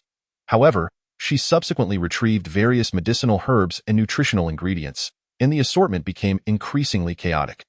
Ultimately, Dan Mufeng decided to disregard her intentions. As long as she found joy in her pursuits, he accompanied Chang'e in selecting the materials and assisted in setting up the alchemical furnace. Gazing at the enormous furnace, he couldn't help but smirk. It was rare for a gifted alchemist to favor such a design, especially when the woman standing before it was notably shorter than the furnace's base. It was his first time witnessing Chang'e in the act of alchemy, and he was uncertain of her skill level. After all, she was merely a novice alchemist, and he had heard tales of her failures during the military assessments, where everything had exploded. Nonetheless, he didn't rely on his wife to support the household. Even if her abilities were lacking, as long as she remained dutiful, that sufficed. After laboring tirelessly to prepare, Dan Mufeng turned to find the actual alchemist lounging on a resting couch, happily munching on snacks. Upon noticing that he had completed the preparations, Chang'e finally set aside her treats and began her work. She first extracted a cloud ladder, for without it, she could not reach the top of the furnace. Igniting the flames, she began to add materials into the furnace. Having witnessed numerous alchemists at work, Dan Mufeng found this method peculiar. It resembled cooking more than traditional alchemy. Occasionally, she stirred the mixture with a stick, adding materials gradually, but as impatience set in, she began tossing whole ingredients into the furnace, muttering to herself, "Did I add too much? Oh well, I can always add a bit more. Why does this feel so unreliable?" Today's alchemical endeavor by Chang'e was quite an eye-opener for him. He never anticipated that a gifted alchemist could operate in such a manner. Alchemy was not something that could be perfected in an instant. Noticing the time, Dan Mufeng turned to prepare dinner, and by the time he finished, Chang'e was still at work. He hesitated to interrupt her, knowing that an alchemist must not be distracted during the process. However, seeing his wife engrossed in a drama on the resting couch made it clear that she was unlike any other gifted alchemist. Is it time for dinner? Can you step away for a moment? He inquired. Already time to eat? Chang'e glanced at the alchemical furnace, realizing it would take a while longer. Then I suppose I'll eat first. She slipped on her shoes and followed Dan Mufeng to dinner. After their meal, Dan Mufeng utilized his light brain to handle military affairs while keeping Chang'e company during her alchemical process. Although the furnace did not explode, a burnt odor wafted through the air, suggesting a likely failure. Once the furnace cooled, Dan Mufeng opened it to reveal a thick layer of black ash. The smell intensified as he removed the lid. It was burnt to a crisp. Upon discovering the ashes, Chang'e felt a pang of disappointment. It shouldn't have turned out like this, she lamented. I could sense the energy within the furnace throughout the process. By all accounts, it shouldn't have failed. Nevertheless, she resolved to clean up first. After removing a small basket of ashes, she finally spotted 2 jade pendants nestled at the bottom. The situation was rather difficult to articulate. While others had pendants adorned with dragons and phoenixes, hers were, well, dragon-related, albeit the lesser-known offspring, not particularly esteemed. Dan Mufeng examined the peculiar jade pendant in his hand, failing to recognize the mythical beast depicted on it. He remained silent. After all, the fact that something had been produced was a positive outcome. After using his abilities to investigate, he discovered it was a high-level storage space. Observing its ample capacity, he realized he already possessed a storage space and decided to hand it over to Chang'e. Really? I thought I had no gains, she exclaimed, pleasantly surprised by the success of her alchemical endeavor. She took the jade pendant and inspected it closely. Although it was somewhat unattractive, its vast space and sufficient energy compensated for its shortcomings. The pendant featured the images of Taotai and Pichio on both sides, one being a glutton and the other a guardian of wealth. Chang'e pondered the oddity of their appearances, unable to recall their exact forms.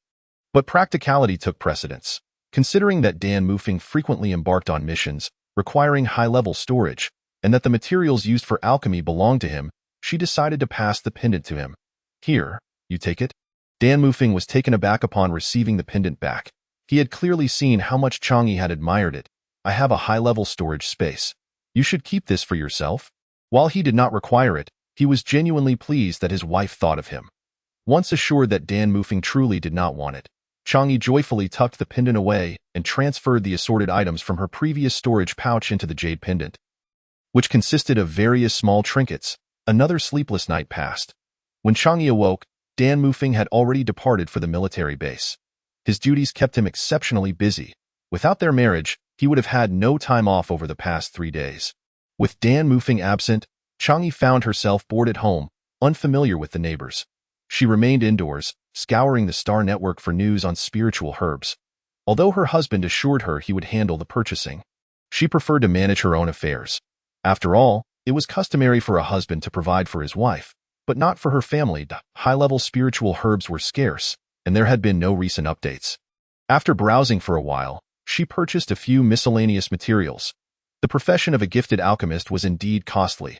These low-level materials had already cost her 1 million interstellar coins. The flora and materials of the interstellar realm differed from those in the cultivation world, and she could only experiment gradually, adjusting her methods to find the most suitable recipe. The repeated failures in her alchemical attempts had become quite exhausting. Having exhausted her materials without achieving her desired concoction, it became evident that she needed to search for ingredients herself.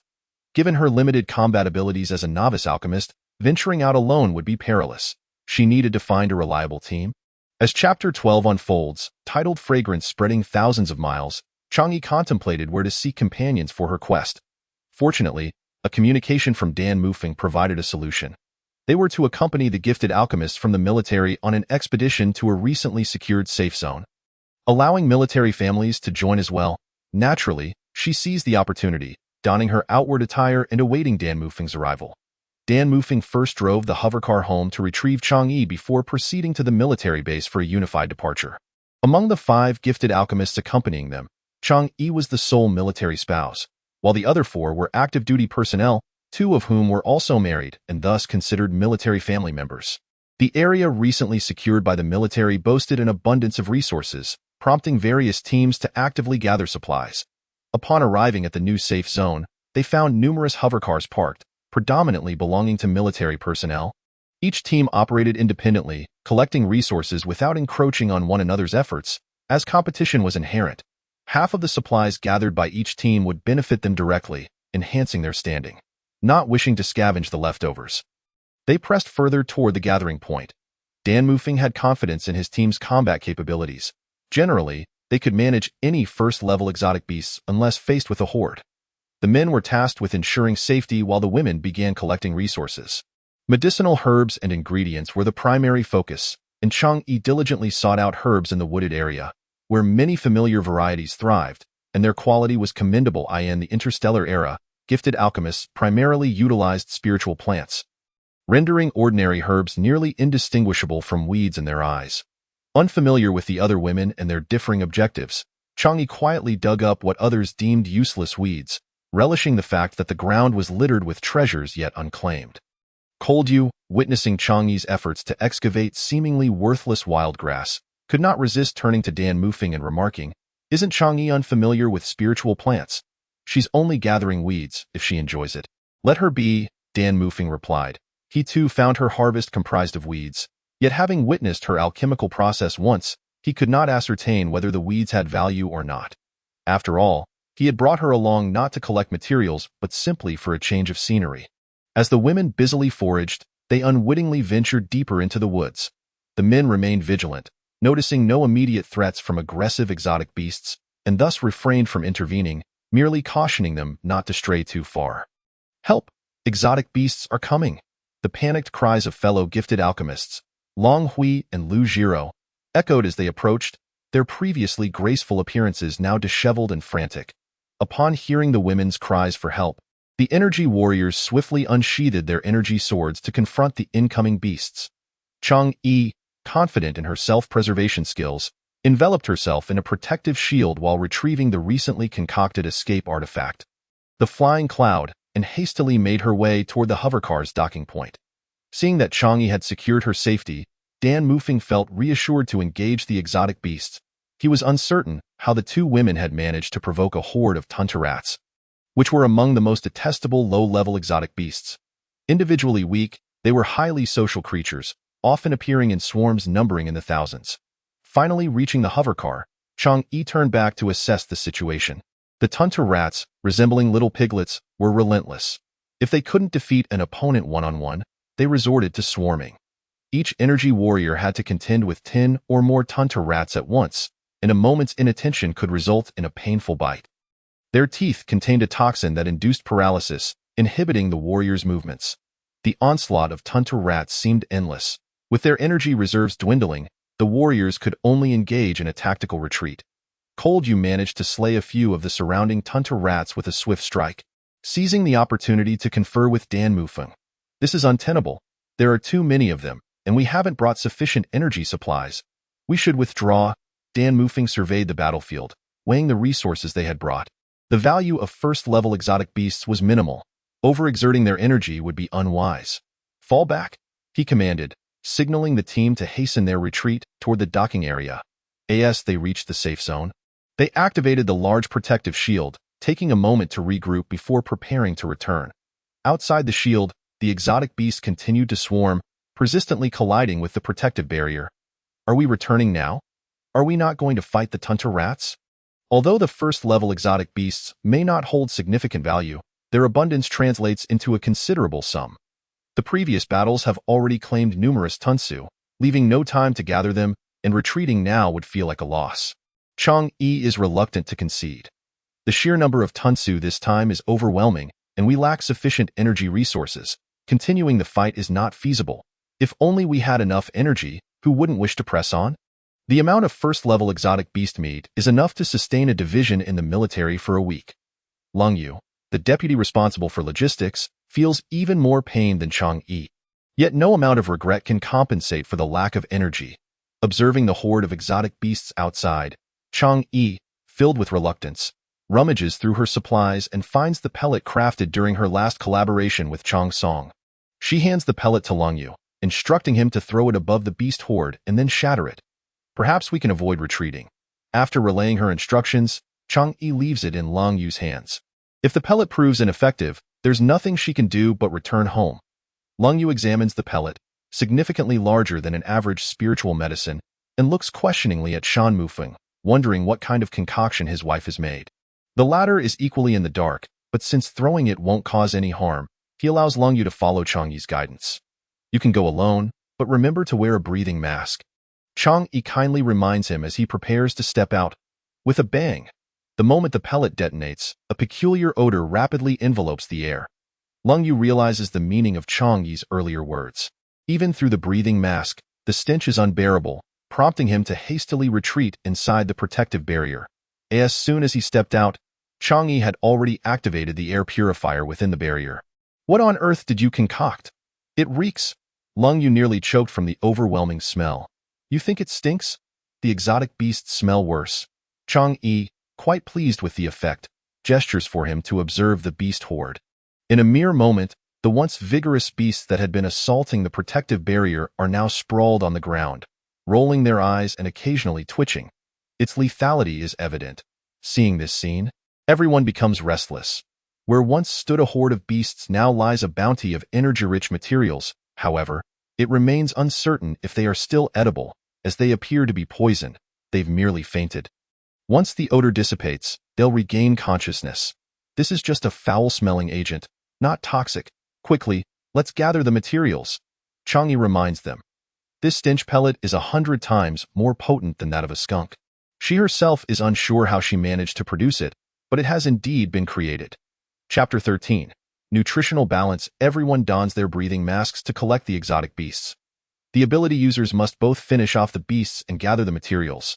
But with only a handful of warriors on this mission, they find themselves quite overwhelmed. Nutritional materials cannot be stored in spatial bags for extended periods, as their energy would diminish. Shan Mufeng promptly notifies the military to dispatch a supply ship and reinforce their numbers. Upon learning of the over 10,000 pounds of tunsu meat, the military immediately sends Yang Lan to bring over the members of the 1st and 2nd combat teams. The moment the ship arrives, the crew is taken aback by the intense odor. Shan Mufeng only instructed them to wear breathing masks without forewarning them of the overwhelming stench. And no matter how foul the smell, the sight of so much exotic beast meat makes it less terrifying. With a small team of just over a dozen members, half of whom are non-combatant talent users, they hardly expend any energy, yet they have obtained over 10,000 pounds of exotic beast meat. If this continues, there will be no worries about nutritional supplies for the upcoming cold season. Hurry up, be careful, don't be so rough. Yang Lan shouts at a soldier who carelessly tosses a beast aside. The more intact the fur, the less energy is lost, leading to a higher price. With the battlefield still in disarray, the women find themselves of little use due to the overpowering odor outside.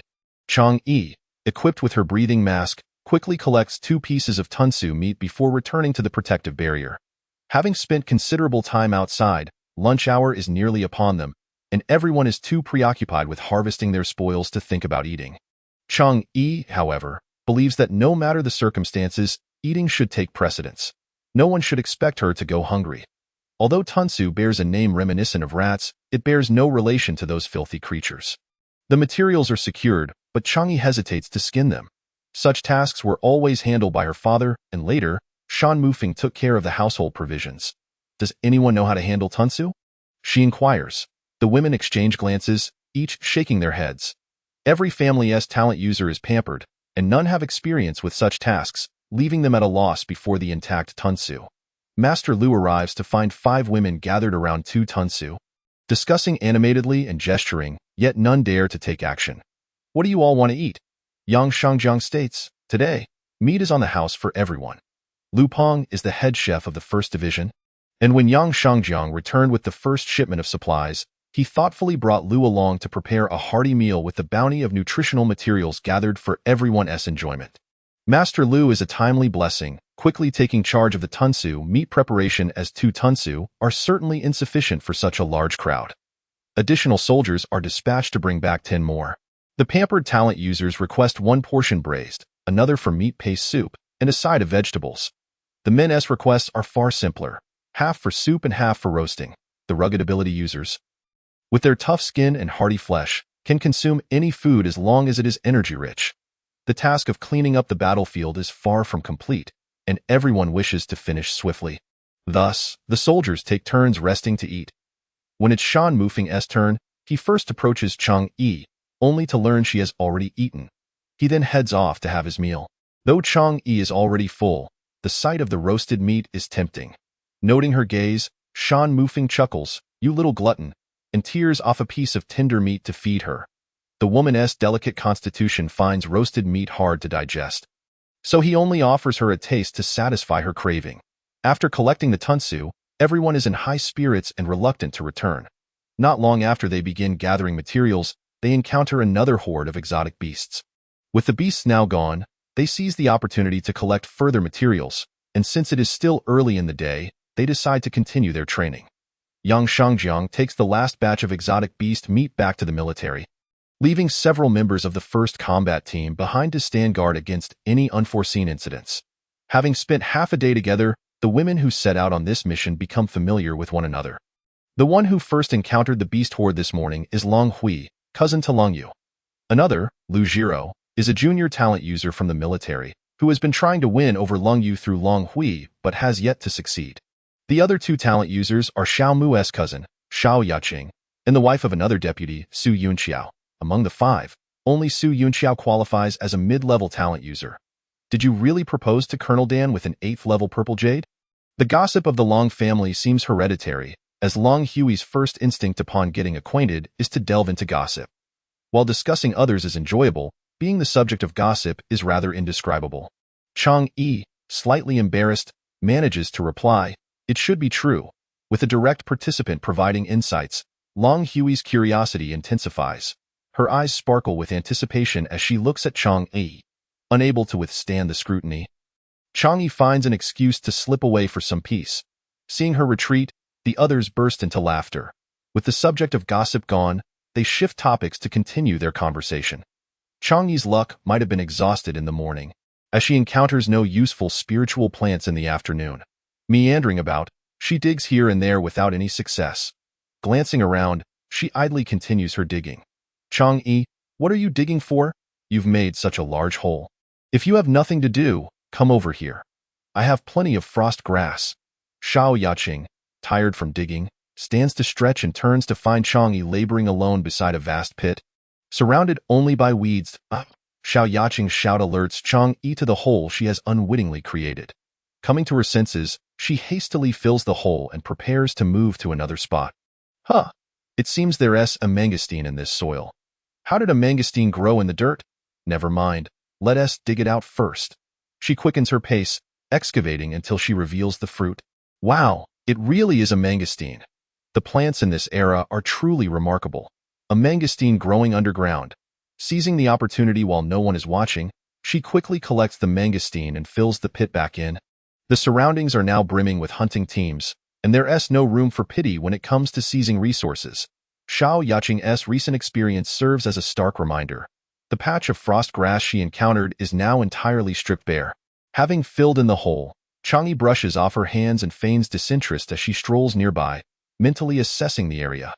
This expanse of mangosteen trees appears to have been established for many years. Stretching endlessly and attempting to harvest it alone would be an exhausting endeavor. Chang Yi turns and hurries to persuade Shan Mufeng to take her back to the base. Unable to refuse her, Shan Mufeng, reasoning that it's not too early to return, acquiesces to Chang Yi's request to pack up and prepare to leave. Long Yu, unable to tolerate Chang Yi's spoiled demeanor, snorts sarcastically from the side. But with Shan Mufeng willing to indulge her, he has no choice in the matter. The group returns directly to the military base, and as everyone prepares to disperse for home, Chang Yi pulls Shan Mufeng aside to whisper conspiratorially for a while before producing a round object and placing it into his hand. Chapter 14. Quietly amassing wealth upon returning, Shan Mufeng instructs everyone to dine early at the cafeteria and take a break, as they are scheduled for a mission later that evening. Mufeng. One cannot simply indulge in her whims. It was imperative to return earlier. We have only just arrived, and now there's talk of an evening mission. Is this not sheer folly? Deputy Zhang Zixing could no longer tolerate it. Earlier, Shan Mufeng had suggested that everyone disperse early to rest. And now there is a call for a night operation. is evident that this idea must surely originate from Chang'e. If one does not wish to participate, one is free to abstain. A dog biting El Dongbin does not recognize a kind heart. If one wishes to go, they may, as Chang'e does not beseech them to join. If necessary, she can simply summon others, thus yielding greater rewards. The principle of voluntary participation applies to tonight's endeavor. Shan Mufeng held little regard for Zhang Zixing's dissatisfaction. The day's tasks were military obligations, while the night's activities were purely a benefit for the team. Those unwilling to partake were not compelled to do so. Apart from a few individuals close to Zhang Zixing opting out, the rest expressed their intention to proceed together. The enhanced stamina of the ability warriors made it feasible to handle multiple tasks without undue strain. There was no need to rush and tire the captain for the sake of conserving energy. After dinner, Chang'e began to rummage for suitable tools to excavate. After much deliberation, she found that the small shovel used during the day was the most convenient. She selected tools for Changsong and the others, discreetly sending them along for safekeeping. Shan Mufeng instructed Long Yu to procure shovels, hose, and targets from the logistics department, prompting General Yang Lanhang to suspect that the first team was indeed preparing for land reclamation. As other hunting teams returned, the first team set out once more, this time aboard a transport ship to avoid the issues faced during the day when there was nowhere to stow their findings. Upon disembarking, Shan Mufeng succinctly explained that they had discovered a bountiful supply of a nutritious fruit, allowing everyone to fill one small storage pouch, which could typically hold around 100 gen of items. Upon reaching the designated area indicated by Chang'e, they found that the filled-in pit was still quite evident. Taking the lead, Shan Mufeng quickly started to unearth the soil, showcasing the superior strength of men as he effortlessly excavated an entire cluster of mangosteen. Resembling a row of peanuts, no words were needed upon seeing the actual fruit. In this situation, who would dare to undermine Chang'e? If such fortune were to occur daily, they would gladly welcome her to orchestrate more endeavors. Setting up the lights, they grabbed their tools and commenced their work. The digging continued throughout the night, with the warriors bursting with adrenaline, none wishing to rest. Chang'e and the other women, however, soon found themselves unable to endure and retreated to the ship for rest. Upon waking, they found that the cargo hold was brimming with their bounty. Arriving at the mangosteen field, they discovered that the once endless expanse of fruit had been reduced to a series of uneven pits. In the midst of a crowd dressed in similar military uniforms, identifying individuals became a challenge. After mistakenly recognizing several others, they finally located Shan Mufeng. "Are you awake? This should be wrapping up soon." Upon seeing his delicate, soft-spoken wife, Shan Mufeng's exhaustion vanished. "Take care as you walk, be cautious of falling." Watching her carefully make her way over filled him with tenderness. Having such a radiant presence in life was a true blessing. With no space left in the cargo hold, the remaining mangosteen was piled nearby. Next to the enormous mound of mangosteen lay a small heap of field mice. It seemed they had excavated in the territory of the field mice. They had encountered a few scattered field mice last night, but the majority had already been dealt with during the day. The few remaining posed no threat and were swiftly dispatched. General Yang Lanhang was aware that the first team had been out on a mission all night and, connecting the dots with the tools borrowed by Lung Yu earlier, wondered if they were genuinely engaging in land reclamation. He quickly reached out to Lung Yu. Upon receiving the communication, Lung Yu was deeply engrossed in their excavation and did not initially note who was calling. He answered directly. "Did you all go land reclamation last night? No one has returned yet." Glancing at the communicator, he silently mouthed to Shan Mufeng, inquiring what to do, as General Yang would undoubtedly want a share of the spoils if he found out. Shan Mufeng took the communicator, briefly explained their situation, and proposed to General Yang to use half a truck's worth of mangosteen as compensation, requesting he send people to assist with transportation. As dawn approached, the surrounding hunting teams would gradually increase in number, leading to potential complications. It would be wiser to share some benefits with the military. Who could ever have too many nutritious ingredients, especially rare and nutritious fruits? Both ability warriors and gifted individuals had a penchant for such delicacies. General Yang, pondering this, recognized that Lung Yu was not to be trusted. Moreover, the tools borrowed yesterday could not be returned without consequence. After ending the call, he quickly assembled a team to set out. Upon arriving, he was astounded by the sheer volume of what lay before him. Piles resembling small mountains were entirely composed of nutritious fruits. This was beyond exaggerated. Given this bounty, the military would not need to fret about a shortage of nutritional fruits this winter. Viewing the mountains of fruit before him, General Yang was elated, rallying the troops to load the mangosteen, postponing any reckoning with Long Yu until after the fruits were secured. As General Yang and his crew arrived, the warriors, who had not slept all night, finally relaxed and transferred control of the area to him. Shan Mufeng and his team took the transport ship back for some much-needed rest. With General Yang's team joining in, they swiftly completed the final tasks, by the time the other hunting teams arrived. All that remained was a smoothly leveled expanse of land. There is truly no place like home. Lying on the sofa, Chang'e felt no inclination to move. Although she had slept, nothing outside could compare to the comfort of home. She prepared a glass of juice using the freshly harvested mangosteen, and just as she settled in, a call came through, urging Shan Mufeng to discuss the distribution of supplies at the military warehouse. Gently tousling Chang'e's fine hair, he said, "I must head to the military base now. You stay home and rest well.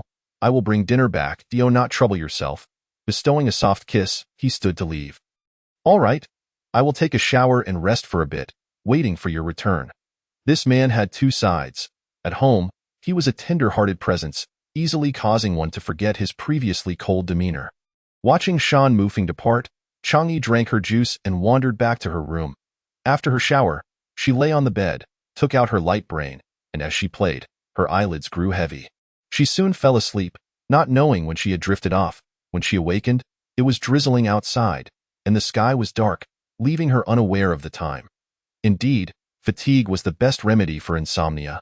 Rising and heading downstairs, she found the living room emptied. It seemed Shan Mufeng had not yet returned. It could not be too late. She decided to call him. "Have you all reached an agreement?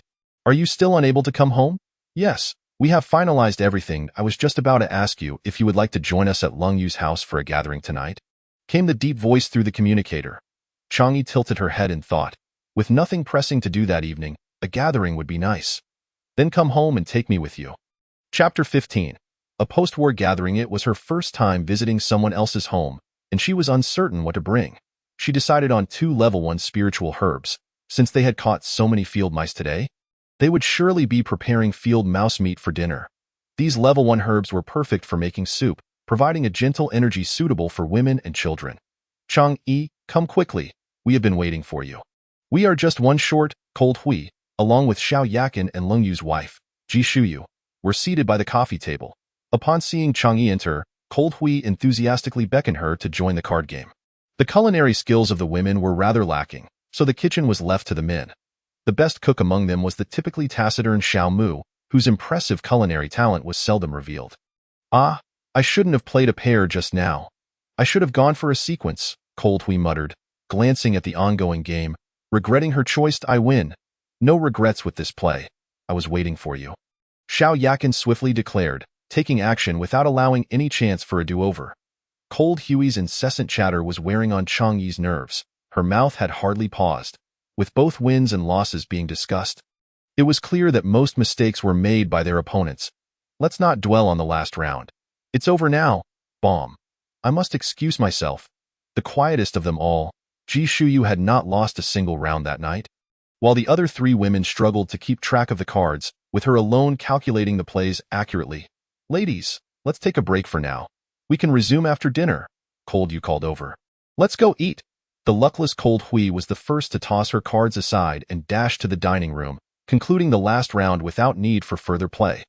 The ladies' main dish was a delightful field mouse meat custard, eliciting exclamations of praise. "Who made this? It's incredible, with no fishy taste at all." The custard was smooth and tender, devoid of any unpleasant odor, a true culinary delight. Chang'e savored the dish and inquired about the talented chef, pondering how she could learn from them, as her own attempts had never succeeded despite following the same steps. "It's Xiao Mu's skill. If you enjoy this, I can prepare it for you next time," she offered upon seeing Chang'e's delight. Shan Mufeng considered asking Xiao Mu for the recipe later. "Xiao Mu, your culinary skills are remarkable," Chang'e exclaimed, giving her a thumbs up. The meal left Chang'e thoroughly satisfied. After dinner, Cold Yu washed a plate of mangosteen while the men retreated to discuss official matters, and the women resumed their card game. The air was exceptionally fresh after the rain. Walking through the streets, inhaling the crisp air felt as if the world had been cleansed. Unable to resist, she took a deep breath. After returning home and freshening up, She lay in bed as Shan Mufeng embraced her, softly asking, "Do you wish to attend the Gifted Academy?" Recently, at the residence of Lung Yu, several brothers inquired whether he intended to send Chang Yi to the Talent Academy. They were all aware of the incident where Chang Yi had failed the military test. It was a matter that had previously been of no concern to them and was merely regarded as a humorous anecdote. Becoming a talent master is an expensive endeavor. Without connections or resources, individuals with mediocre talents often find themselves unable to attain the status of a true talent master, relegated instead to the lowest tier of intern assistants, indistinguishable from ordinary individuals. Shan Mufeng held no particular expectations for his wife's potential to become a genuine talent master. Yet he respected Chang Yi's aspirations. If she desired to pursue it, he would unconditionally support her, providing for her as long as she wished. If she sought resources and connections, he would ensure she never had to worry about them. Chang Yi had familiarized herself with the Talent Academy's policies. Her awakening of talent was somewhat unique, and she had not systematically studied the current refining methods. She would be eager to learn. Yet the Academy typically did not accept individuals over the age of 25 who had awakened their talents. Under the gaze of his wife's sparkling eyes, Shan Mufeng could not resist leaning down to kiss her forehead, caressing her smooth face. "If you wish to go, you may. The Talent Academy allocates several special spots to the military each year. I will secure one for you." With his wife's desire for progress in mind, he wholeheartedly supported her.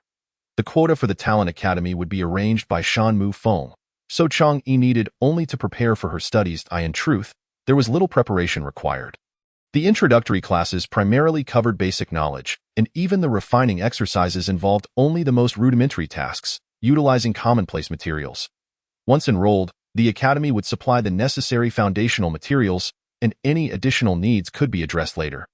Before attending the Talent Academy, Chang Yi aimed to procure a high-grade spiritual herb to heal her father's injuries. Such herbs were virtually unavailable on the market, and although Shan Mufeng mentioned he was leveraging connections to have one refined, success was not guaranteed due to the low success rate of high-grade herbs. She could not afford to remain idle. Although she had no experience refining such herbs in this world, she had spent her previous life mastering alchemy. With the right medicinal plants, she believed she had a reasonable chance of success, as most were designed to restore bodily functions. The medicinal plants of the interstellar era differed significantly from those she was accustomed to, so she had to seek substitutes with similar effects. Fortunately, her husband came from a wealthy background, providing ample resources. Over time, she had gathered most of the materials listed in her prescription from his supply depot and through exchanges with others, leaving only one ingredient yet to be acquired. She had been issuing requests for the medicinal plant, but there had been no leads until recently, when someone reported back with what appeared to be a confirmed location. All she needed to do was venture out to collect it, though the herb in question was quite special and required on-site refinement. "Brother, are you heading out on a mission soon? Can you accompany me to this location in Area A3? She sent the coordinates to Chang Song, aware that the location was somewhat remote and she could not make the journey alone. Upon receiving Chang Yi's coordinates, Chang Song was perplexed as to why she wished to visit this area, a desert lacking resources where few hunting teams dared to venture since its development. Recently, however, he had heard that a military team intended to explore this region to assess potential resources. Not rushing to respond, Chang Song inquired with Lung Yu, confirming that the military's mission was indeed to explore the A3 desert area. This was not a classified mission, and any willing hunting teams could follow along. Having obtained the information he sought, he promptly relayed it to Chang Yi, suggesting that if she wished to go, she could inform Shan Mufeng and accompany the military for safety. As soon as Chang Yi received Chang Song's message, she called Shan Mufeng to ask if she could join them. Shan Mufeng was somewhat surprised by her request, as the destination was known for its harsh environment and scarcity of resources. On the surface, there seemed to be little of use there. And had it not been for the military's comprehensive exploration mission regarding new habitable planets, they would likely not be venturing there at all. Many talent masters were reluctant to participate in this mission, and he had no intention of bringing Chang Yi along. However, since she had expressed her desire to go, he resolved to ensure her safety by ordering a range of desert protection gear specifically designed for women. Chapter 16. Desert Treasure Hunt. The task at hand was indeed challenging. On the day of departure, only Xiao Yaqing, the sole talent master, accompanied the team. Usually, talent masters eagerly vied for participation in missions.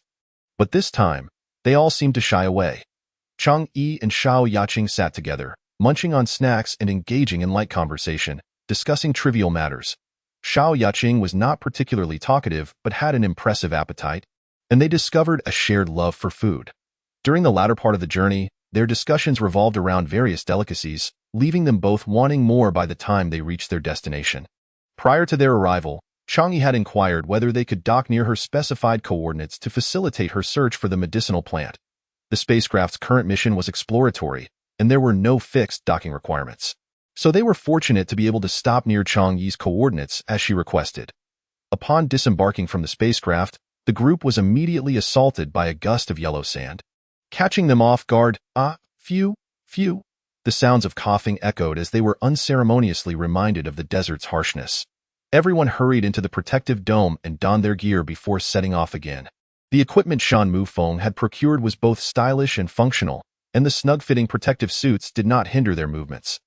Chang'e had a clear objective. She was determined to find that medicinal plant. She set off directly toward her target, while Xiao Yaqing, as the only official talent master present, remained behind to refine materials and provide combat support for the warriors.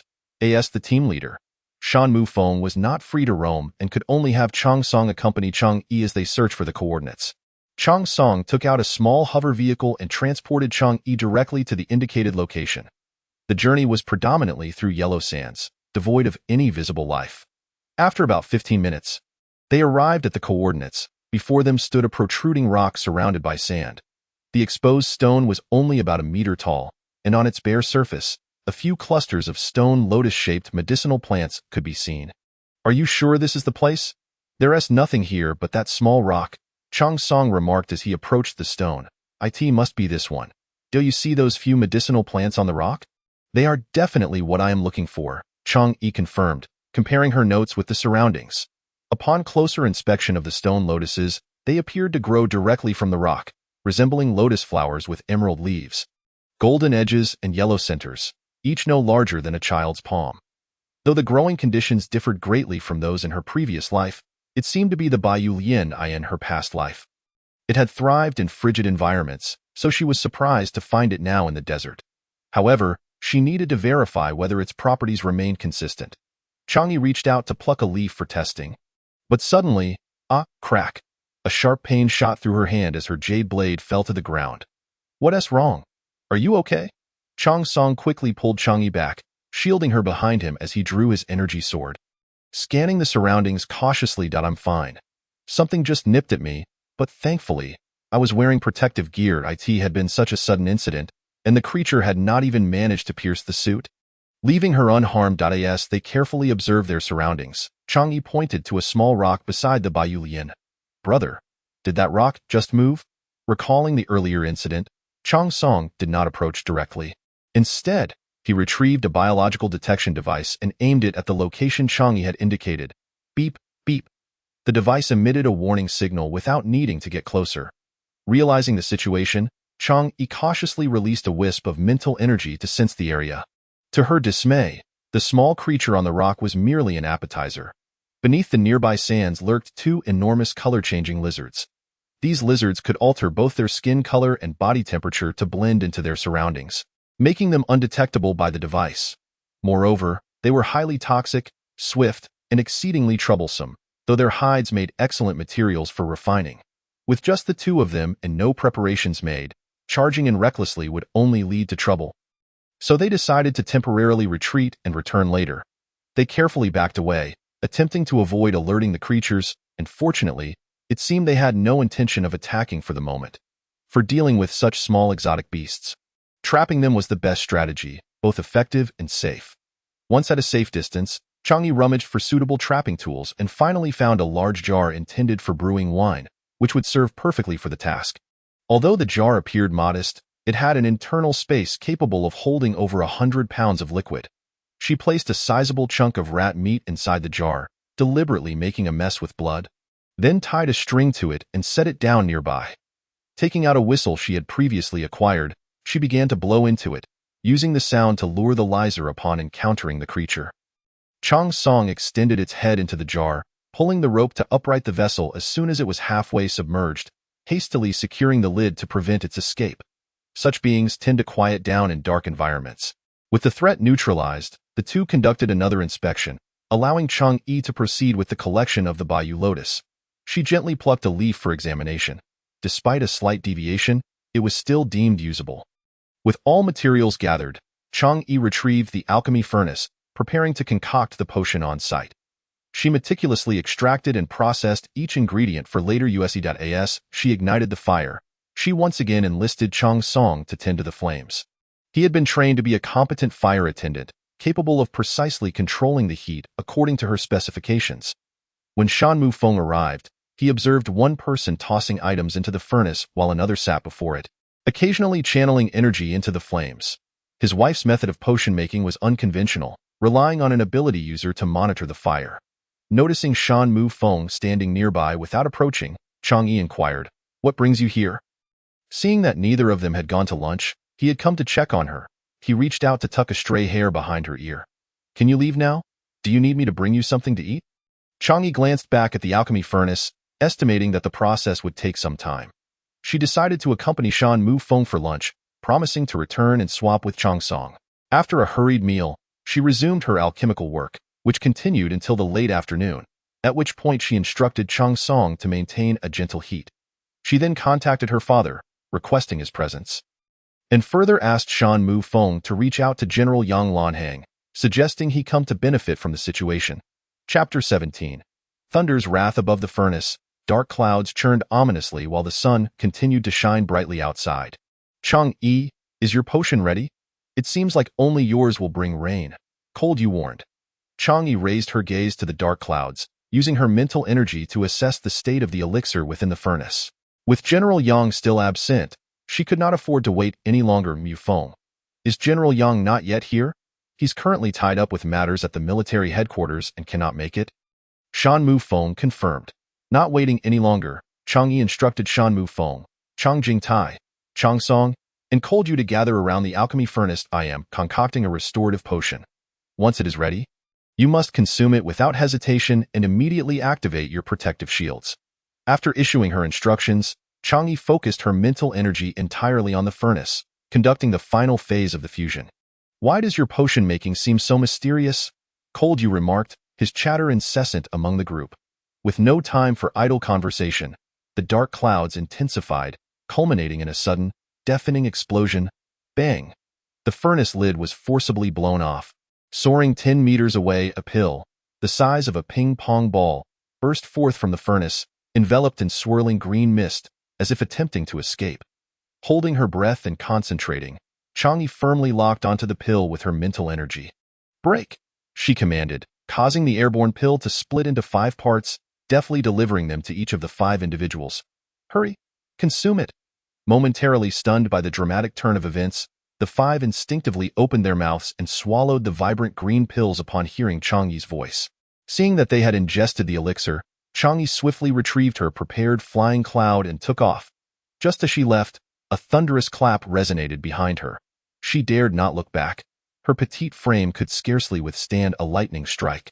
Fortunately, the lightning only targeted the 5 who had just consumed the potion.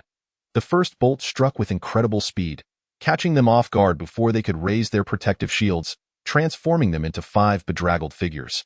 They hastily activated their shields, realizing the lightning seemed to have a mind of its own, striking wherever they moved. They opted to remain stationary, waiting for the storm to pass. The tempest was swift. After 5 strikes, the clouds dispersed, revealing the sun once more. If not for their disheveled appearance, one might have thought the lightning had been a mere dream. Mufeng. After consuming your family's elixir, we end up struck by lightning. Surely this is a divine concoction. Cold Yu teased as the clouds cleared, ensuring they would not be struck again. The potion worked wonders. "My injuries have healed," Xiaomao noted, sensing the calming of his restless ability genes. "Indeed, my combat strength is returning," Chang Jingtai remarked, feeling the long-lost tranquility of his ability genes, which had been in turmoil since his injury. Hearing their comments, Cold Yu assessed, "My strength has increased slightly. For elite warriors with S-level genes and above, each increment in power is a considerable achievement, typically requiring substantial resources. It was rare for an elixir to yield such results. I do not wish for today's events to reach outsiders. The potency of this potion is formidable. If word spreads, it could attract unwanted attention, something neither Shan Mufeng nor Chang Yi desires." Rest assured, no outsiders will learn of this, Cold Yu assured, though he was known for his chatter. He understood the gravity of the situation. I know nothing. Xiao Mao feigned ignorance, the most cunning among them. Among themselves, they would not place Chang Yi in jeopardy. Shan Mu Feng gathered the alchemy furnace, and the group made their way back to their residence. Xiao Yiqing, observing the 5 bedraggled individuals, asked, "What happened to you all?" She had remained at the base, unaware of their earlier endeavors to witness Chang Yi's potion-making, and noted that she had returned earlier than they, appearing far less disheveled. "Nothing serious. We were just inadvertently struck by lightning," they admitted, a statement that was indeed true. "What mischief did you partake in to be collectively struck by lightning?" "Who knows? It was one of them who caused this misfortune, dragging me down with them," Cold Yu retorted, attempting to salvage his reputation. "Get lost." Shan Mu Feng mockingly kicked at him. "You're the most likely culprit." Amidst their banter, they glossed over the incident. The thunder had been so loud that hiding the truth was impossible. Now that the 5 had been struck together without injury, they could only claim to have been unfortunate in their placement. The 5th-grade nourishing spirit pill they had just concocted drained Chang Yi's mental energy once again. Generally, pills of 5th grade and above face lightning tribulations. Through years of refining, she had developed a clever method, concocting only 1 pill per furnace and then dividing it into several portions, thus dispersing the power of the lightning strike and significantly reducing the danger. Upon entering the lounge, Shan Mu Feng noticed Chang Yi lying pale and fatigued. "How are you feeling?" He approached cautiously. Speaking softly, Chang Yi opened her eyes. "I'm fine. It's just that my mental energy was overextended and a bit of rest will do. I'll take you home shortly. You should lie down for now."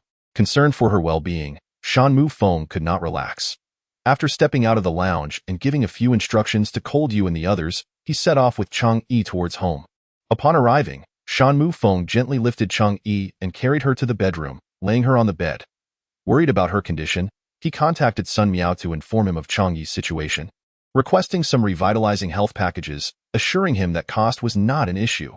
Before long, the doorbell rang, signaling the arrival of the delivery. Shan Mu Feng signed for the package, which contained various prepared health supplements. He hoped these nourishing foods would aid Chang Yi in regaining her health swiftly. Entering the kitchen, he carefully prepared a nutritious meal. When he entered the bedroom with the tray, he found Chang Yi awake. Smiling at him, "You're awake?" He set the tray down, sitting beside her on the bed and wrapping her gently in his embrace. "Do you still feel unwell? You should eat something." "Much better. I'm fine." "What delicious food have you made?" "It smells wonderful. Fearing you might lack an appetite, I fried some fragrant pork for you to try and see if it suits your taste." Noticing the color returning to her face, Shan Mu Feng felt a lift in his spirits as well. With her revived energy, they left the bedroom to dine in the dining room. Chang Yi sampled the fragrant pork, and true to its reputation as a high-end nutritional ingredient, it was delectable, prompting her to eat eagerly. As she finished, Shan Mu Feng stopped her. "Now, drink this bowl of soup." Chang Yi felt a bit full and wasn't particularly inclined to drink, yet it was evident that this soup had been specially prepared for her. Aware of his concern for her, Chang Yi obediently accepted a small bowl, but now she genuinely could not consume anything further. Chapter 18. The Plant Killer. After an excessive drain on her mental energy, Chang Yi spent the next month in a state of lethargy, alternating between eating and sleeping. Her mother and Dan Mufeng treated her like a prized pig, relentlessly feeding her various nourishing delicacies. Even though her mental faculties had yet to recover, she received the admission notice from the Imperial Star Academy.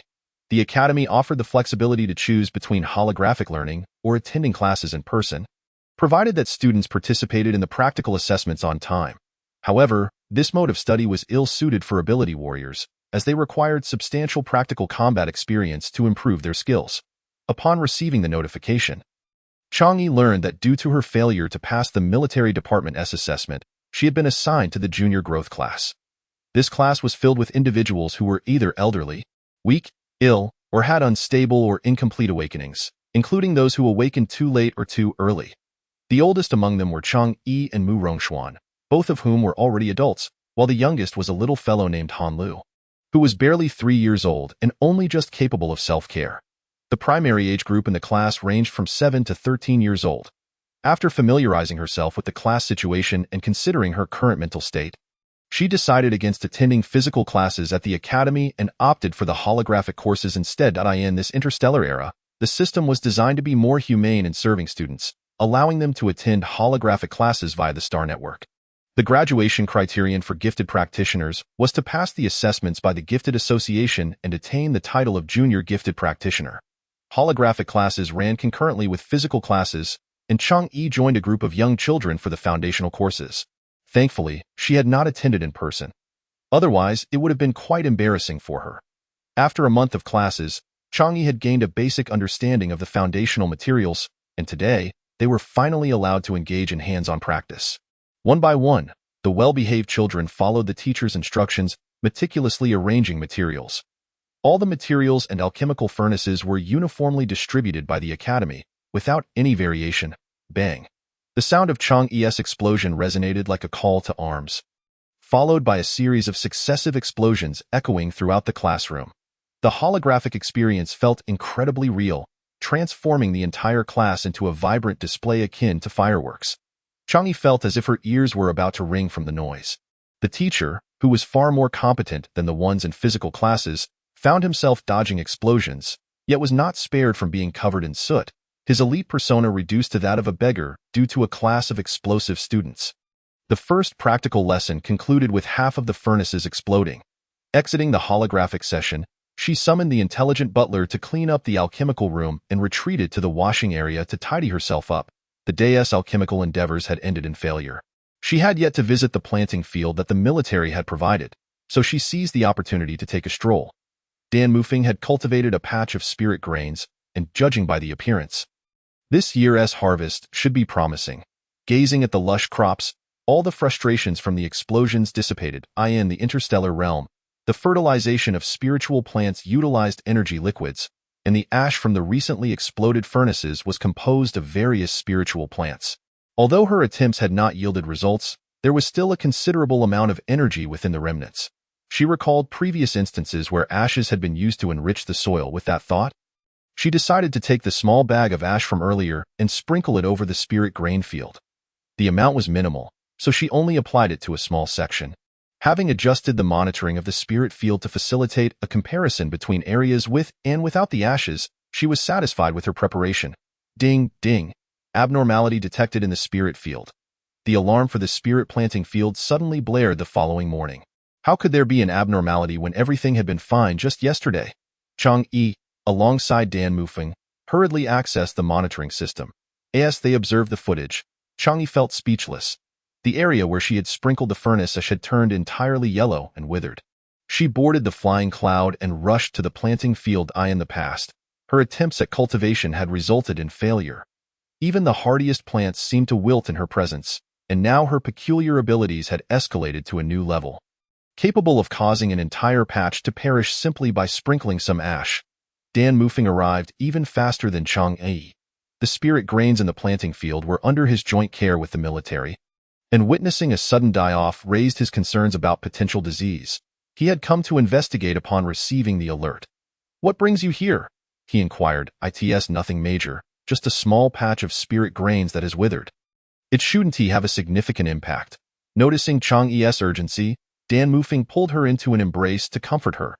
He had already contacted the military's laboratory to assist in determining the cause of the withering.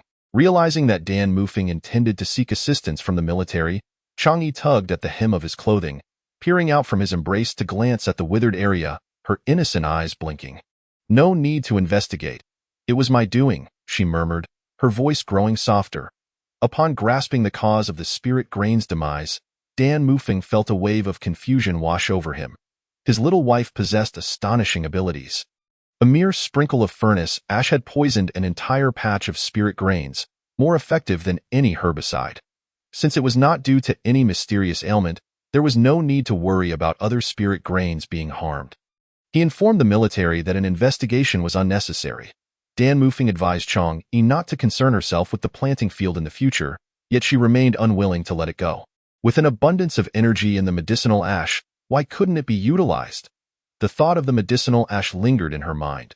After days of explosive failures, she had accumulated a substantial amount of ash without producing anything worthwhile. Among her classmates, there was another who experienced similar explosive mishaps, Mu Rongxuan from the Imperial Star.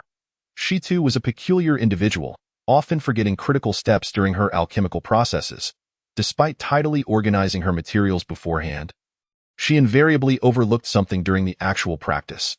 The two of them formed the explosive duo of the class, and the class instructor felt fortunate that they were participating in holographic lessons. Otherwise, the classroom could have been blown to pieces.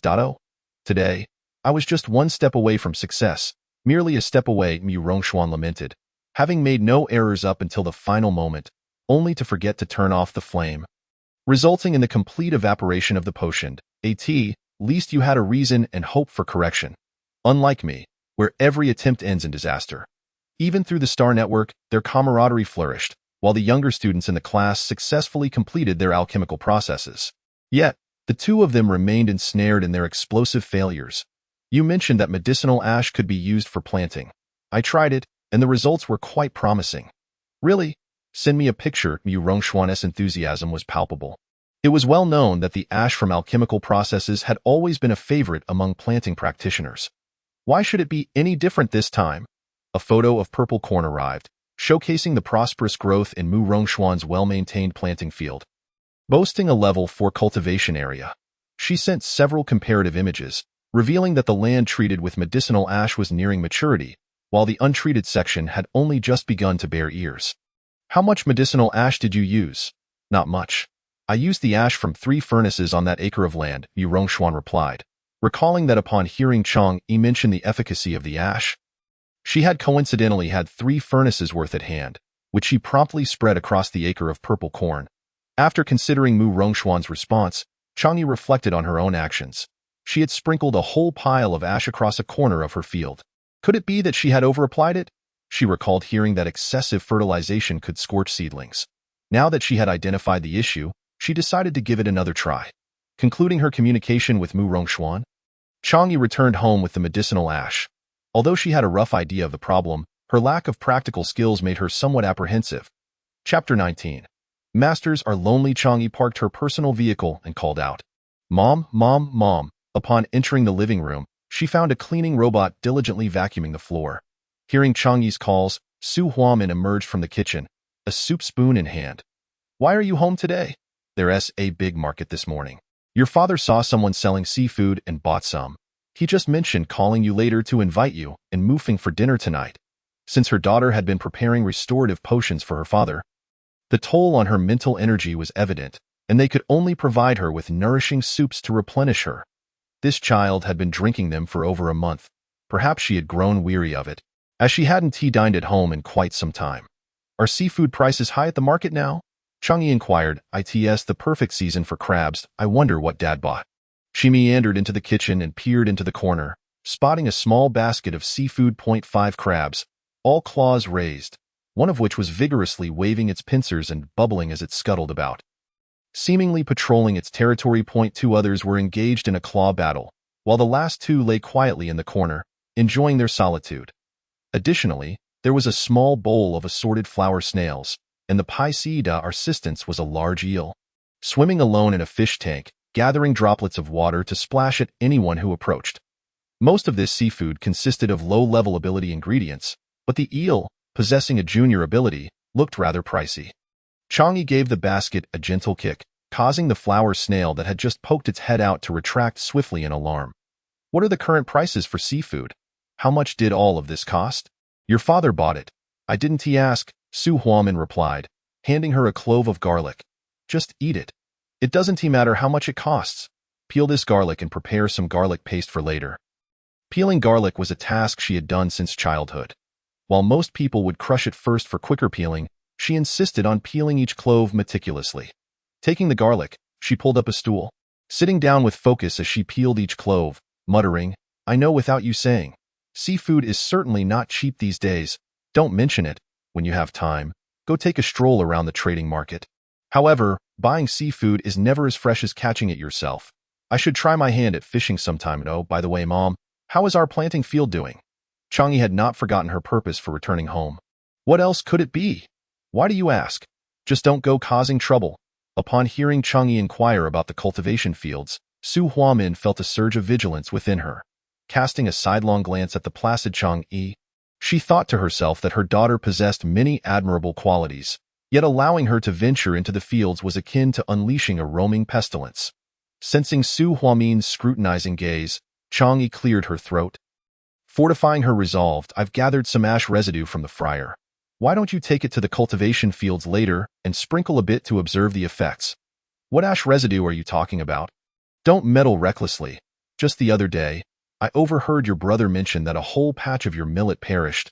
Was it not due to your application of this so-called ash? Oh, that was merely an accident. I wasn't planning to handle it myself. If you sprinkle a little, it will surely be fine. Noticing Su Huamin's reluctance, Chang'e shifted closer, presenting a clove of garlic. Mother, you must trust me. It truly poses no risk. That time, I just overapplied. This time, we'll ensure the quantity is controlled. To bolster her argument, she pulled up the communication records between her and Morong Xian, who had reportedly used the same ash on her family's purple corn with remarkable results. Stop with your foolish antics. Throughout your life, what have you managed to cultivate successfully? Su Huamin harbored immense reservations about her daughter's agricultural skills.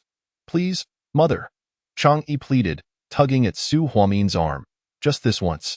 If it proves ineffective, I will be obedient henceforth. With a resigned sigh, Su Huamin relented. All right, but understand this. If it bears no fruit, there will be no further experimentation.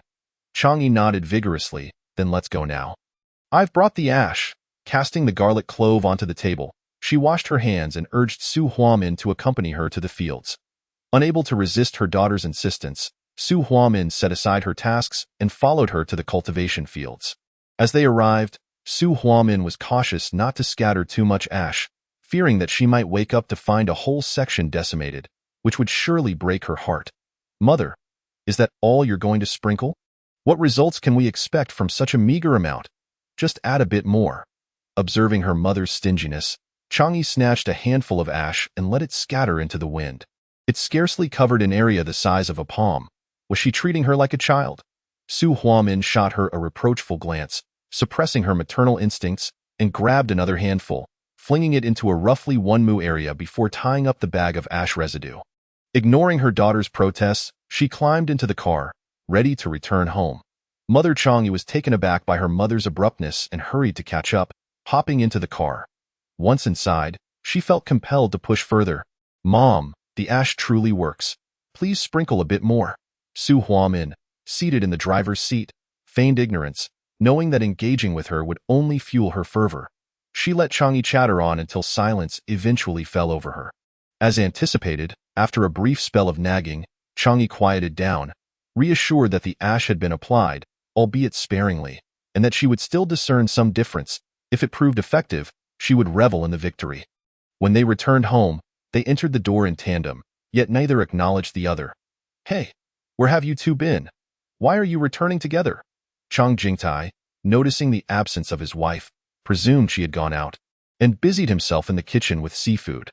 Seeing the mother-daughter duo enter, he noted the pout on Chang'e's face. Chang'e bounded over to her father, clutching his arm and pointing at her mother. Your wife doesn't believe me and is ignoring me. My delicate heart is wounded. Su Huamin, maintaining her composure, observed her daughter's antics. Your daughter brought a bag of ash residue for me to apply in the fields, and I sprinkled it over a small area, yet she complains it was insufficient. Upon hearing his wife's account, Chang Jingtai swiftly disentangled Chang'e's grip from his arm and hurried toward the kitchen. I'll go fetch the eel. It will be ready to grill when your brother returns. Why not send him a message to inquire about their arrival? Chang'e, witnessing her father's reaction, scoffed softly and turned to grab a red fruit. Biting into it, just wait. If it proves effective, let's see if you dare to apply it. Reclining on the sofa, she messaged Dan Mufing to ask when he would return, casually informing him that they were having dinner at home, suggesting he avoid returning directly to prevent an empty trip.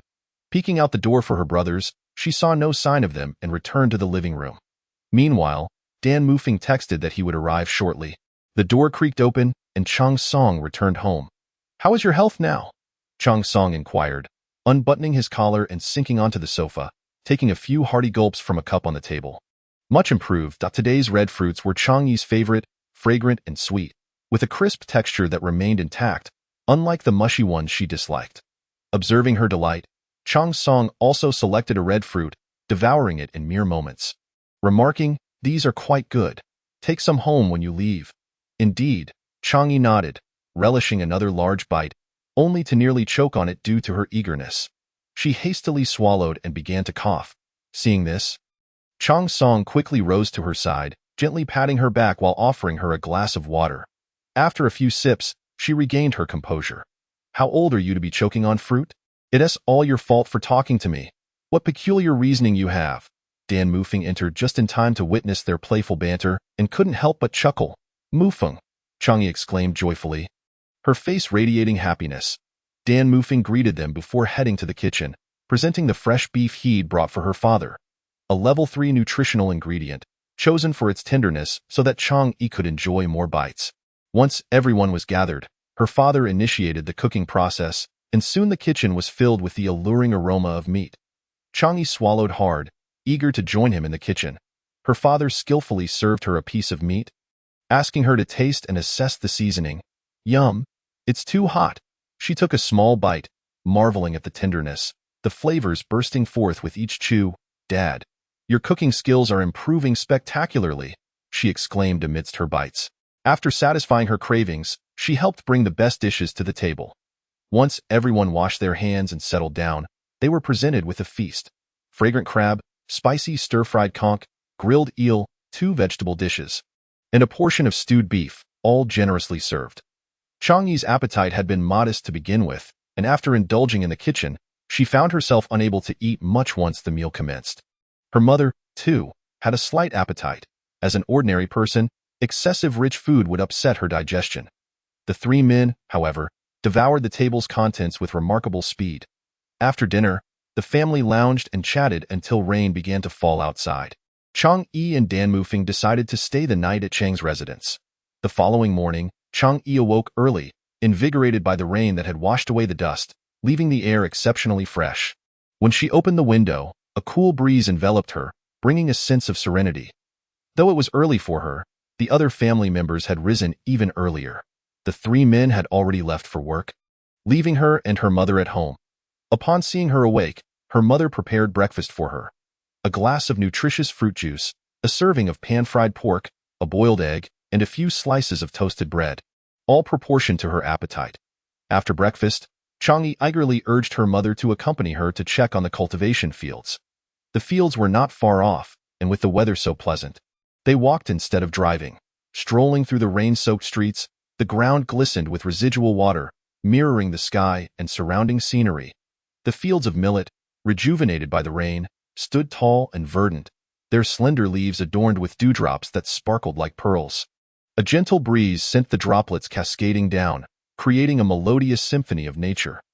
The rice in the paddy had grown to waist height, swaying in waves with the breeze as they walked along the ridge. Chang Yi carefully observed the area where they had scattered the ash. The rice ears were beginning to fill, their weight causing them to droop heavily, each grain plump and promising. She crouched down to examine a rice plant closely. Its roots were robust, deeply anchored in the soil, and the grains on the ears were full and round, snugly nestled together, forming a cohesive whole. In contrast, the area that had not received the ash had just begun to sprout, with the ears standing tall and straight. The difference in growth periods was at least 10 days, and upon closer inspection, the millet treated with ash appeared of superior quality. The results were evident, and Chang Yi's spirits soared as her voice rose in excitement. "Mother, you must return the ash to me." Coughing lightly, Su Huamin replied, "The ash seems to be effective. I'll sprinkle the rest." "Oh, you have any more residue? Is it enough to cover the entire area?" "This is all the ash we've got. We'll apply it first, and if it proves insufficient, we can ask Dan Mufeng later how the military's awakened ones handle their friar ash. If no one wants it, we can take it." This matter has long been on Chang Yi's mind. Yesterday, Chang Mu carelessly sprinkled the medicinal residue, attempting to do as little as possible. Today, however, she meticulously calculated how to scatter it, striving to maximize its distribution. After all, with only this bag in hand, the outcome in the military might differ significantly. Observing Chang Mu's miserly demeanor, Chang Yi couldn't help but smile.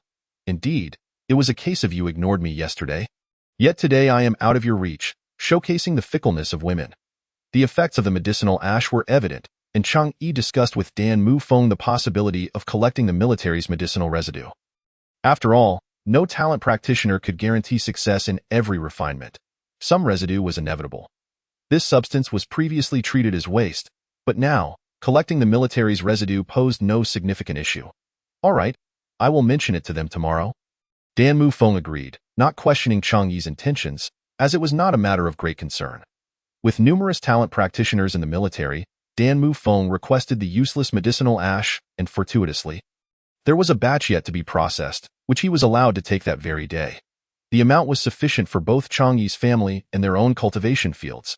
Chang Yi dared not scatter it herself, fearing the peculiar skill points would deplete her spiritual grain, so she could only delegate the task to others in her household.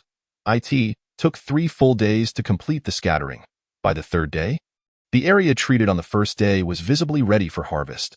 Seeing Chang Yi smile like a cat that had stolen a fish, Dan Mufeng shook his head and chuckled. Tomorrow, let's invite the generals over to our home for a gathering, using the newly harvested spiritual grain. Nutritional ingredients could not be harvested by robots and required human effort. He was reluctant to let Chang Yi do the work, so it was a perfect opportunity to enlist some free labor. Chapter 21. The new rice is served that evening. The main dish was rice steamed from the freshly harvested spiritual grain. Each grain was plump and translucent, resembling pearls. The moment it was served, an enticing aroma wafted through the air. The texture was soft and sticky, with a delightful chewiness, and upon careful chewing, one could discern a hint of sweetness. Offering a profound sense of satisfaction, the new rice was truly fragrant. With each mouthful, she could not resist, relishing in 2 generous bowls of plain rice alone. Following Chang Yi's lead, Dan Mufeng shifted his gaze to his bowl, took a bite and found it to be rich in energy, top-quality spiritual rice, gentle in its energy.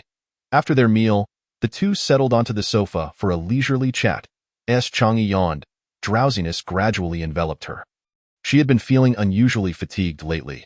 Dan Mufeng, observing her state, felt a pang of concern.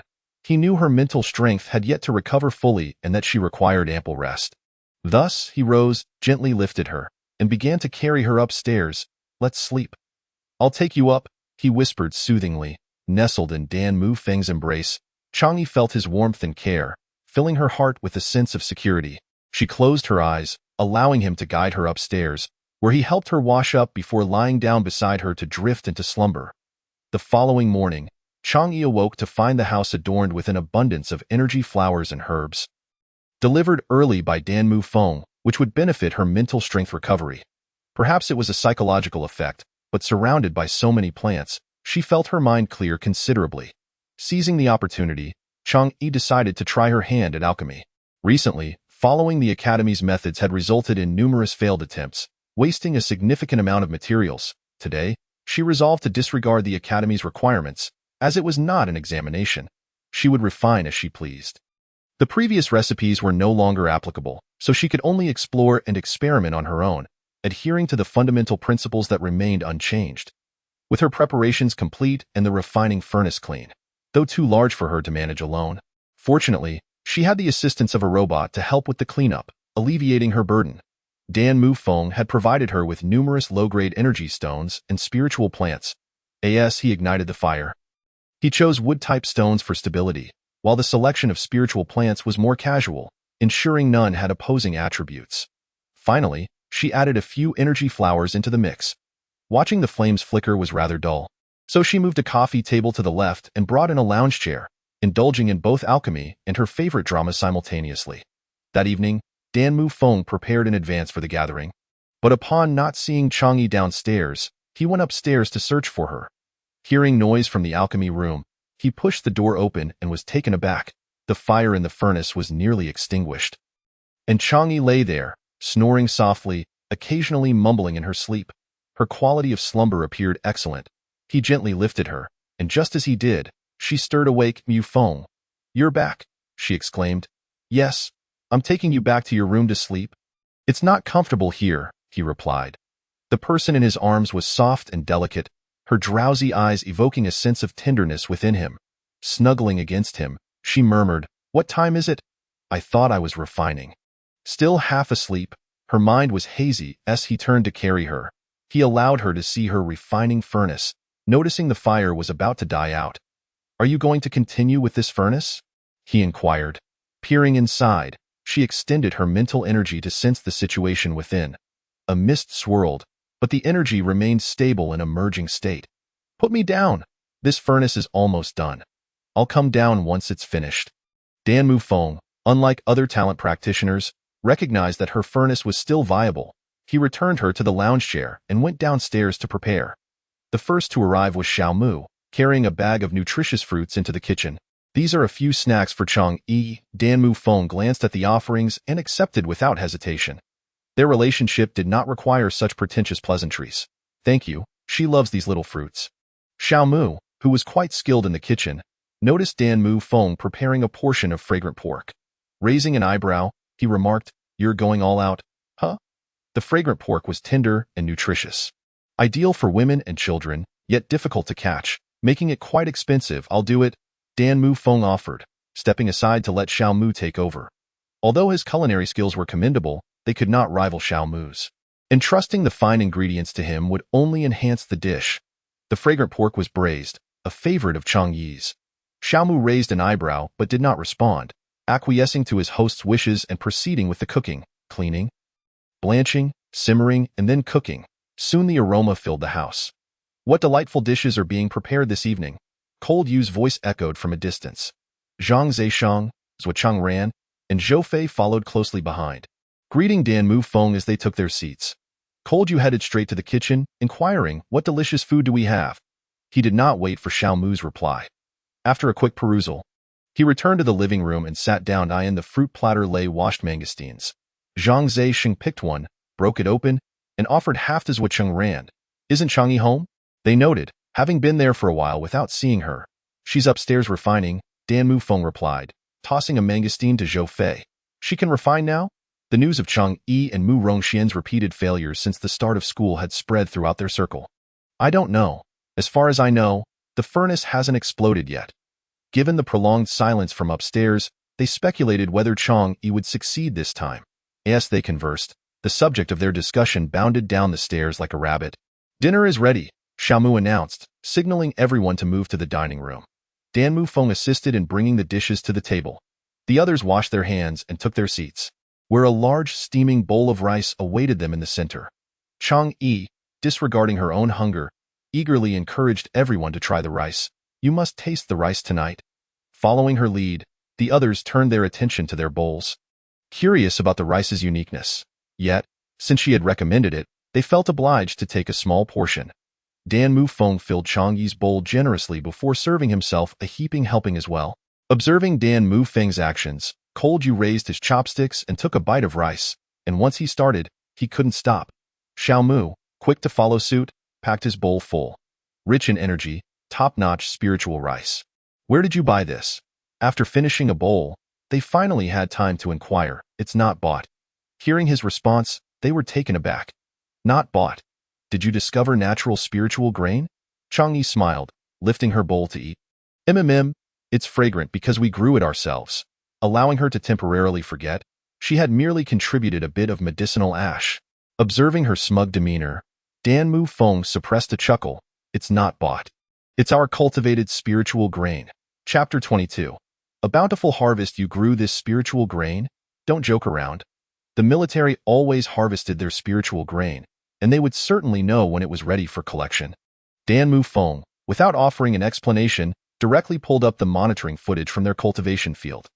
Upon the scattering of the medicinal residue, Chang'e had activated the protective shield over their field, concealing the true state within from outside view. On the footage, the golden rice ears swayed gently in the breeze, producing a rustling sound.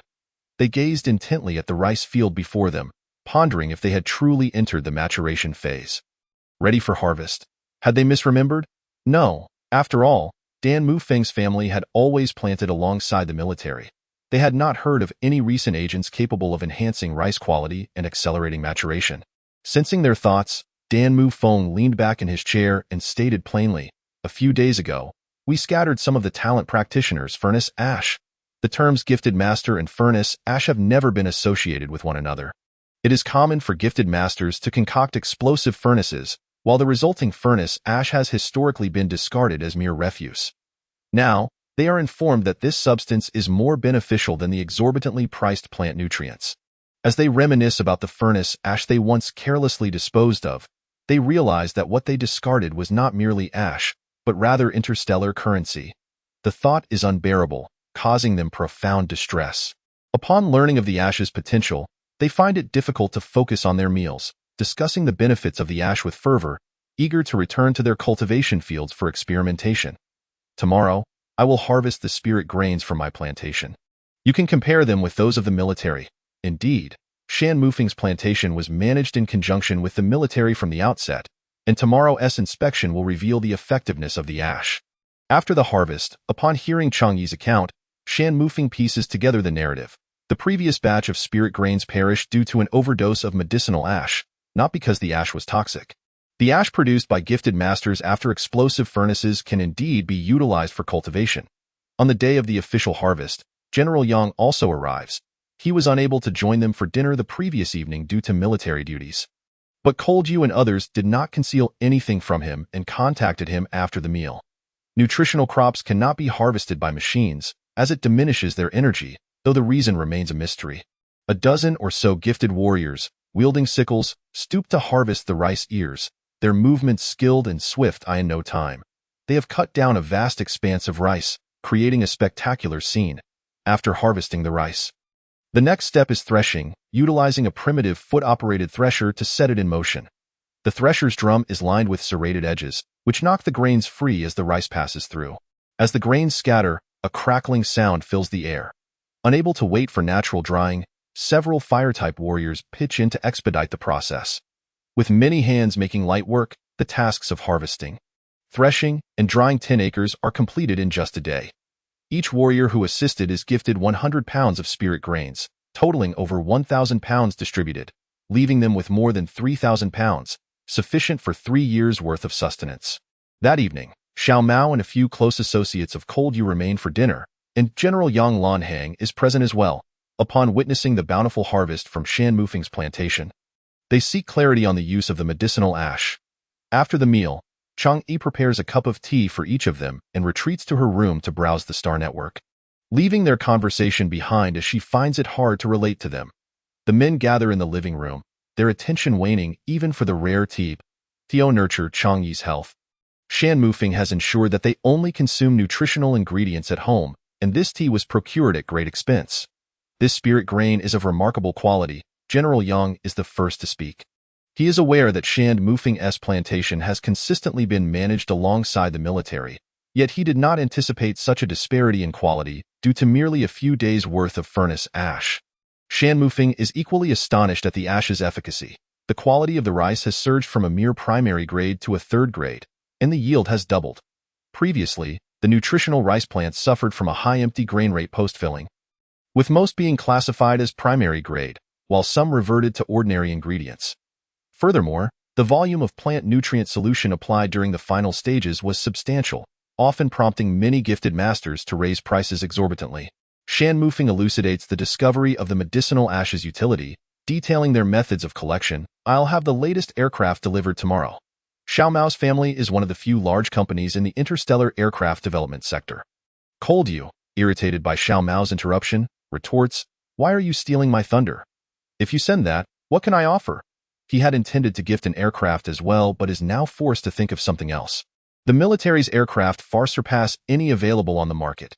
I'll send her one manufactured by the military, allowing her to select the specifications herself. Yet, it is General Yang Lanhang who proves most cunning, outshining the other two. Xiao Mao, why are you transferring me such a large sum of interstellar currency? Upon seeing the notification of funds received, Chang Yi steps out of her room to inquire.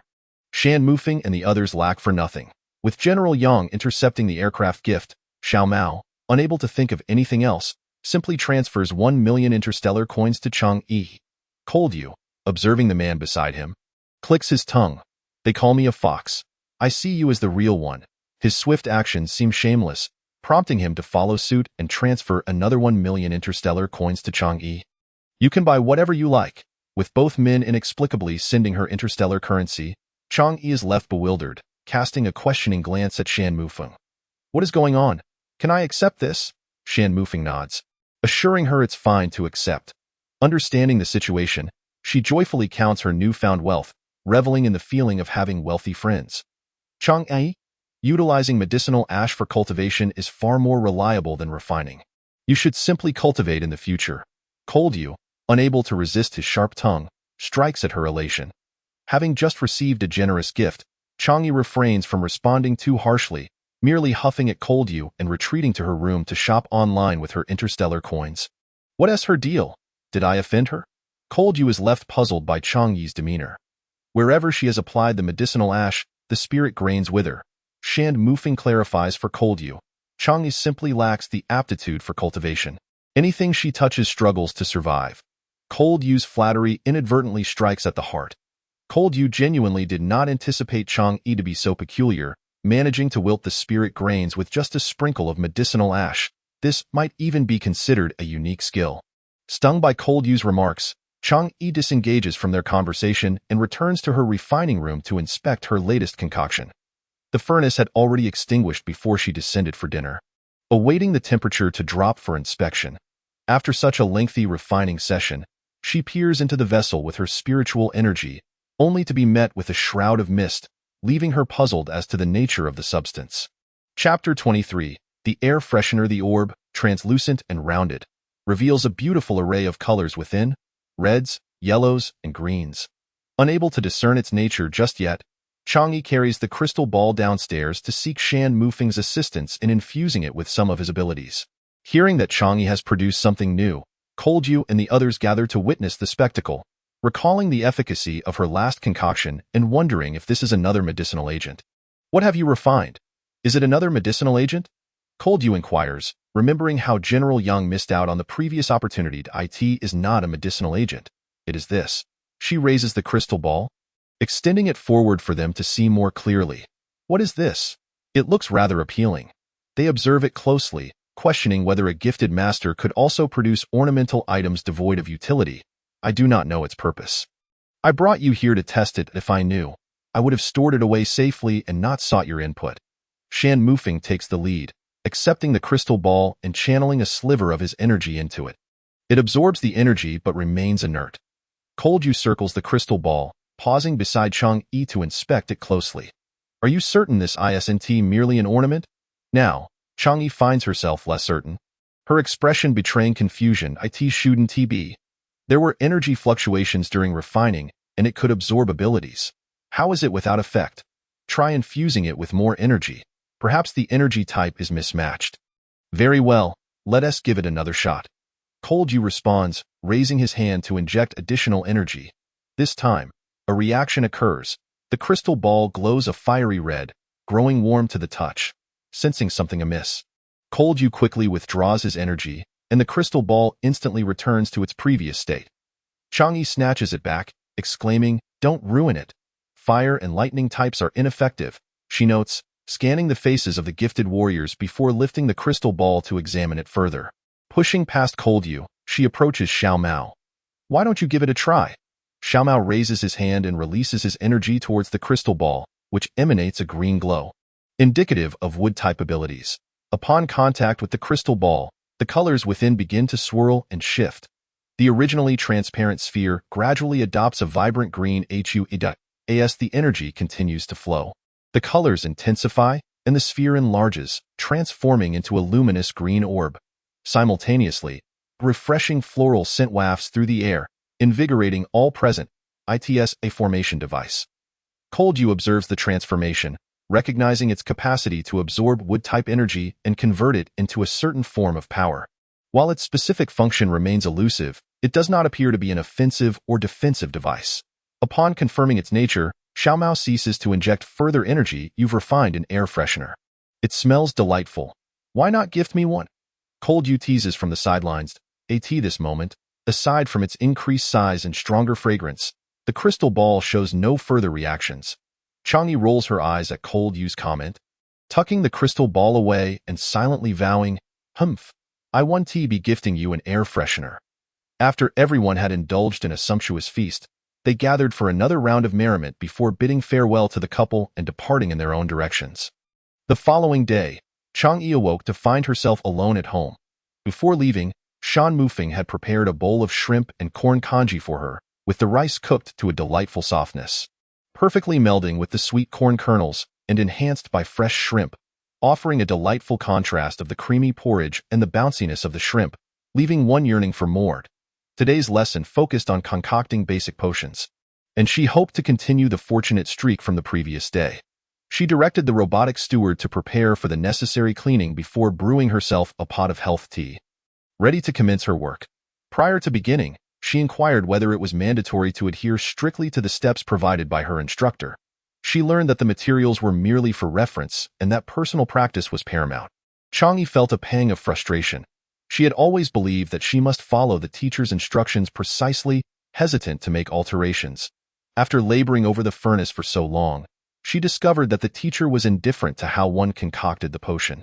Adjusting her strategy, she decided to select the herbs according to her own judgment, initially processing some larger roots and placing them in the furnace, igniting a low flame to allow them to release their medicinal essence before adding the leafy herbs. To prevent scorching, she added a bit of wood-type energy liquid, which Shan Mufeng had provided. She had yet to extract energy liquid herself, feeling quite confident about her concoction today. Just as she was about to extinguish the flame successfully, her communicator chimed, indicating someone was seeking her attention. Did you manage to succeed in your concoction today? I failed again. Morong Xian lamented, her spirits slightly crumbling. She had been so close to success, but, in a moment of excitement during the merging process, had exclaimed, finally succeeded, only to have the furnace explode before she could devise a plan to redeem herself. This might disappoint you, she said, flipping the camera to show her concoction. Though the furnace had already extinguished, as the temperature cooled, she would soon see whether her attempt had succeeded, although the likelihood of failure remained high. Chang'e, can your furnace be opened now? What did you concoct? Morong Xian expressed more concern than Chang'e herself, thrilled that the duo of failed concoctors might finally produce something. Chang'e, unable to bear Morong Xian's proud demeanor, rolled her eyes and retorted, please, can you see clearly? This is my furnace, not yours. Yet Morong Xian, unfazed, replied, oh, don't be so stingy. What's yours is mine. After all, we're practically sisters, she urged excitedly. Hurry, hurry. Let's see what treasures you've concocted. Chang'e shook her head in resignation, reminding her, why are you in such a rush? The temperature in the furnace is still so high. If we open it now, we might get burned. Do you want to simmer me? Trembling with excitement, Morong Xian could hardly contain herself and promptly sent a message in the class group. Chang'e might succeed in her concoction today. The news spread like a stone cast into a still lake, igniting fervent discussions among their classmates. At that moment, the class instructor also saw the message and, without hesitation, quickly dialed Chang'e's number, inquiring eagerly, Chang'e, I heard you might have succeeded today. Is that true? Thanks to Morong Xian, she was on the verge of becoming the center of attention. In her heart, she silently prayed for her concoction to be successful. After all, if it failed upon opening, she would face social death. I still don't know if it will succeed, but at least it hasn't exploded today, she mumbled under her breath. The instructor did not hang up the call, staying with her to await the results. And the time passed quickly with their conversation. Soon, the concoction furnace displayed that it had returned to a normal temperature. Chapter 24. Preparations before departure. Chang'e ascended the cloud ladder, lifted the furnace lid, and peered inside. A small pile of dark, wriggling insects greeted her sight. Terrified of the creatures, she hesitated to touch them directly and instead used a pair of tongs to pick one up. It measured about a centimeter in length, segmented, and its exterior was not black but a reddish-brown, resembling a maggot, except it was motionless. Gazing at the creature on the tongs, Chang'e couldn't suppress a grimace. How had she concocted such a thing and in such abundance? It was not something she particularly desired. What is it? A potion or a formation device? Morong Xian could only see that Chang'e had indeed produced something. But the specifics eluded her. It's a good thing. If you don't want it, I'll gladly take some. Chang'e's tone resembled that of a temptress. Really, you're the best. Love you. Morong Xian exclaimed, blowing kisses in excitement. Observing Morong Xian's reaction, Chang'e felt inclined to share more with her to strengthen their camaraderie. Morong Xian, now that I can concoct, you should practice diligently as well, aiming to succeed soon. One of the two major challenges in our class has finally been resolved. The instructor expressed, pleased. Chang'e, this is your first successful concoction. Remember this feeling well, and it will be less likely for you to experience explosions in the future. The instructor encouraged her, and with the students excelling, her spirits lifted. Since the beginning of the term, everyone else in the class had successfully concocted, while these two had continually faced failures, which had subjected her to mockery from instructors of other classes regarding her teaching abilities. Now, she could finally regain some face. Seizing the moment, the instructor announced that the school would hold a practical task in a week, a collaboration between the Talent Mage Academy and the Combat Academy for an exercise, which would serve as the semester's final examination, requiring full participation from the class. None of you are allowed to request leave, the instructor stated sternly. This exercise is crucial for everyone, as it affects the resource allocation for our class next semester. Therefore, you must all give it your utmost effort without any slack. After a brief pause, he added, if our class finishes last in this exercise, the potion materials for next semester will be halved. Upon hearing this, the students erupted in protest. Oh no, please, instructor! A chorus of dismay filled the class group. For the talent mages, potion materials were not a trivial matter, and they were quite costly. Their supplies were already often insufficient, and a further reduction would be a disaster. The prospect of their finances suffering a heavy blow sent waves of panic and helplessness through the room. Not every student in the class had ample financial support. They were a group of novice talent mages, desperately needing investment when resources could only increase. The instructor's words galvanized the class, reinvigorating those who had previously been languid. With curiosity shining in their eyes, they straightened their backs, eager to hear more details about the upcoming task. We will be heading to Planet B3 for the mission, the instructor announced, his voice clear and authoritative. Planet B3 is a pure resource planet, teeming with endless treasures waiting for you to uncover. His words acted as a key, unlocking the floodgates of imagination within the students' minds. Another notable feature of Planet B3 is its vast, boundless bamboo sea. If fortune smiles upon you, you may even discover the legendary mutated plants. These mutated specimens are exceptional materials for crafting formation devices. The instructor's enticing bait further captivated them. Upon hearing this, the classroom erupted in excitement. For talent mages, formation devices held immense significance. They could enhance strength, elevate realms, and even alter the dynamics of combat. The value of mutated plants as key materials for crafting formation devices was self-evident. At that moment, the students' emotions surged like tumultuous waves, eager to set foot on Planet B3 and seek out those precious mutated specimens to enrich their futures. Chang'e was uncertain if she could attend. Instructor, I've signed the migration clause. I want to know if I can go, and if so, what procedures do I need to follow? The instructor patiently listened to Chang'e's inquiries, smiling as he responded, of course. You can. The migration clause primarily restricts signatories from fleeing at will, but reasonable temporary departures are fine as long as proper registration is done. Since this is a school-organized practical assessment activity, the school will assist you with the registration, so rest assured, you can prepare for your journey without worry. Hearing this answer, the weight of anxiety lifted significantly from Chang'e's heart. Okay, thank you, instructor, she smiled gratefully. Initially concerned about the migration clause and the possibility of being confined to one place for up to 10 years, she was pleasantly surprised to learn that these regulations were quite humane. She felt fortunate that she had not encountered too much trouble. That evening, when Shan Mufeng returned home, Chang'e eagerly shared the school's requirement for participation in the practical exercise. She excitedly described the opportunity, expressing her desire to enhance her strength and experience. Dio, you want to go? Shan Mufeng, having participated in several practical exercises before and aware of the traditions of both academies, reassured her that she need not feel pressured. Even without school resources, he could support her. Surprised by his response, Chang'e turned to him. How can I not go? The instructor said no one is allowed to take leave. Shan Mufeng cherished the moment spent holding Chang'e, resting his chin atop her head while playfully toying with her hand. If you don't wish to go, then don't, he remarked. Turning to him, Chang'e grasped Shan Mufeng's large hand without hesitation, declaring, I wish to go. Previously, Chang'e had led an ordinary life. Aside from a forced relocation in her youth, she had never ventured to another planet. Upon arriving at Chihang Star, she presumed that her family would be confined to the planet for the next decade, never considering the possibility of exploring other worlds. Since we are embarking on this journey, I shall assist you in gathering supplies over the next few days. Is there anything you desire? This inquiry plunged Chang'e into uncertainty. Was she expected to procure her own supplies? Hadn't the school arranged everything? She believed that for such an officially organized collective endeavor, they merely needed to follow along. Aware of Chang Yi's predicament, Shan Mufeng surmised that she was unaware of these details. While the school would provide basic supplies, it was always prudent to bring a few personal items. Focus on your preparations. I will handle the rest. If you require anything, just let me know. The sense of having someone meticulously attend to all aspects of her life was undeniably blissful.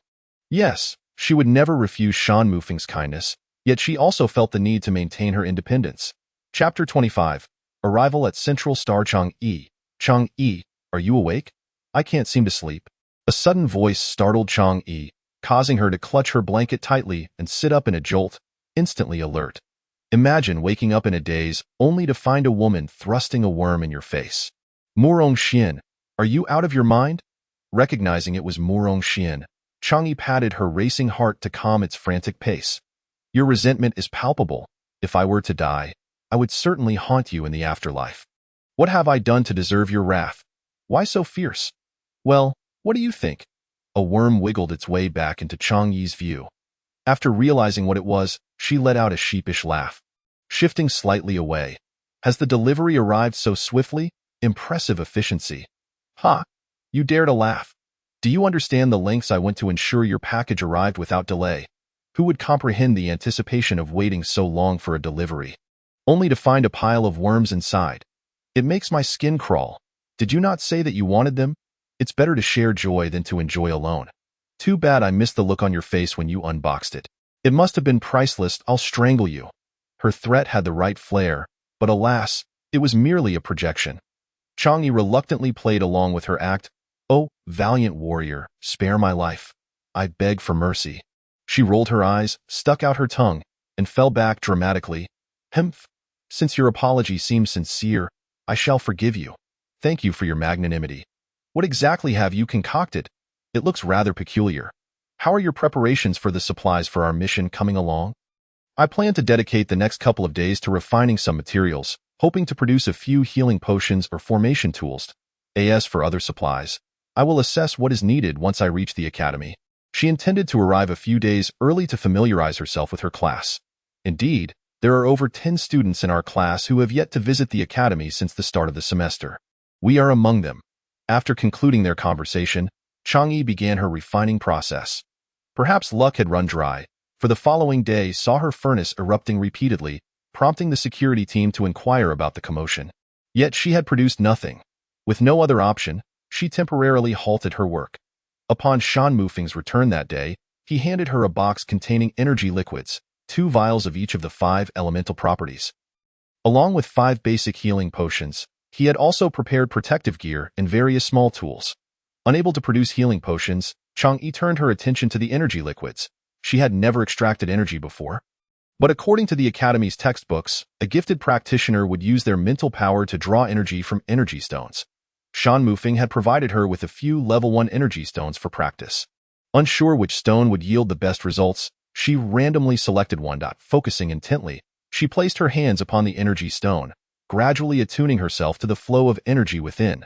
Much like her previous experience with gambling stones, her mental power seeped into the energy stone, revealing energy clusters the size of beans inside. While she could see them, she was at a loss as to how to extract them.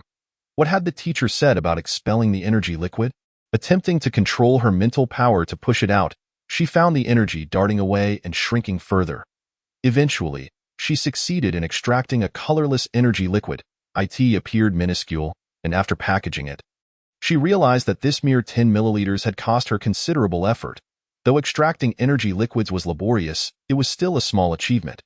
For the next 2 days, she continued her extraction process. On the day before departure for the academy, which was located on Central Star, one of the safest residential planets, the sky was overcast, but fortunately, it did not rain. Shan Mufeng roused Chang Yi early, driving her to the spaceport where they boarded a spaceship to the academy. The last time she had traveled this way was during an evacuation, so she took the opportunity to thoroughly explore this wondrous vessel. Upon their arrival at Central Star, Shan Mufeng procured a hovercar from an unknown source, driving them to the academy. Once there, he parked directly in front of the student dormitory. Although she had opted for holographic classes, significant examinations would still necessitate her presence. The dormitory for gifted students was designed for 2 occupants. When she arrived, it appeared that the student in the room on the right side of the second floor was absent. Shan Mufeng ascended to that room, packing the school's items into a storage pouch and replacing the furnishings with their own, even swapping out the bed. Once the room was organized, Shan Mufeng took Chang'e to the trading city for a grand shopping spree. Every location had its own trading city, where various goods were available for exchange, catering to teams of all sizes. In the trading city, Shan Mufeng specifically sought out the ingredients Chang'e favored. Inquiring about prices, he focused on high nutrition, visually appealing, and fresh items, believing that as long as the quality met her standards, the price was of little concern. With his capabilities, it was entirely feasible for him to indulge Chang'e, for she was his sole wife, and he wished for her to remain by his side for years to come. Having been married to Shan Mufeng for a short while, Chang'e had grown discerning. As she had not consumed ordinary ingredients since their union, even the seasonings were of high nutritional value. Previously, their family had a mix of both types of ingredients, as the nutritional ones were prohibitively expensive. While they were shopping, Chang'e received a call from Morong Xian, who was aware of her arrival at the academy that day. Morong Xian, having arrived 2 days earlier, suggested they meet for dinner that evening. They had only met online before and had yet to encounter one another in real life. Turning to Shan Mufeng for his opinion, she asked, "What do you think? Do as you wish. It's entirely your decision." He respected her choices, knowing that Morong Xian was her friend. After a moment's thought, Chang'e decided to return the call, inviting Morong Xian to her dormitory for dinner. As Morong Xian would be dining alone, and given that it was Chang'e's first visit to Central Star, it seemed easier for her to come over. As they prepared for dinner, Shan Mufeng purchased a black-boned chicken from the market. Ideal for making nourishing soup for women, the seller had only one left, which he promptly bought. After finishing their shopping and returning home, it was already past 5. Shan Mufeng entered the kitchen with the ingredients, washed his hands, and began preparing the black-boned chicken for the stew. Chang'e, familiar with cooking rice, rinsed it 3 times until the water barely covered her finger, set it properly, and pressed the button to start cooking. Chang'e's culinary skills could not compare to Shan Mufeng's, so she assisted by chopping vegetables and washing utensils. Morong Xian stood at the door, holding a bag full of glistening grapes in her left hand while ringing the doorbell with her right, calling out, "Yi, are you there? Come out and greet me after you, esteemed gifted practitioner." Chang'e replied, opening the door to let Morong Xian in. "Please take a seat in the living room. Dinner will be ready shortly." Turning back to the kitchen, she retrieved several red fruits from the storage box, which had also been purchased at the trading city earlier that day, thanks to a hunting team that had discovered a fruitful grove. Chapter 26. The first encounter with classmates on the day prior to their official class registration. Chang'e was set to join the junior growth class. Class seat. This year, the gifted class comprised 3 sections. Located in the easternmost part of the academy, which was somewhat distant from the dormitories. Chang'e harbored a fear of heights and was too timid to drive a hover car alone. So she opted for the most basic energy vehicle for her commute. As she neared the classroom, the cacophony of voices grew louder. After verifying her information, she stepped into the classroom, unnoticed by any of her classmates. In front of her, 2 little girls donned in princess dresses were boasting about their newly purchased outfits. One claimed hers was a seasonal new release from a renowned brand, while the other asserted her dress was custom-made. Chang'e paid little attention to such high-end brands, unable to discern who was more extravagant. Before her marriage, her family was of modest means, and she had never been able to afford such luxuries. Nor did she concern herself with them. However, since marrying Shan Mufeng, her wardrobe had been overflowing, and she simply picked whatever was ready-made. Never considering brand names, a few plump children behind her were engaging in a lively discussion about which restaurant offered the best specialty dishes. This topic piqued Chang'e's interest somewhat.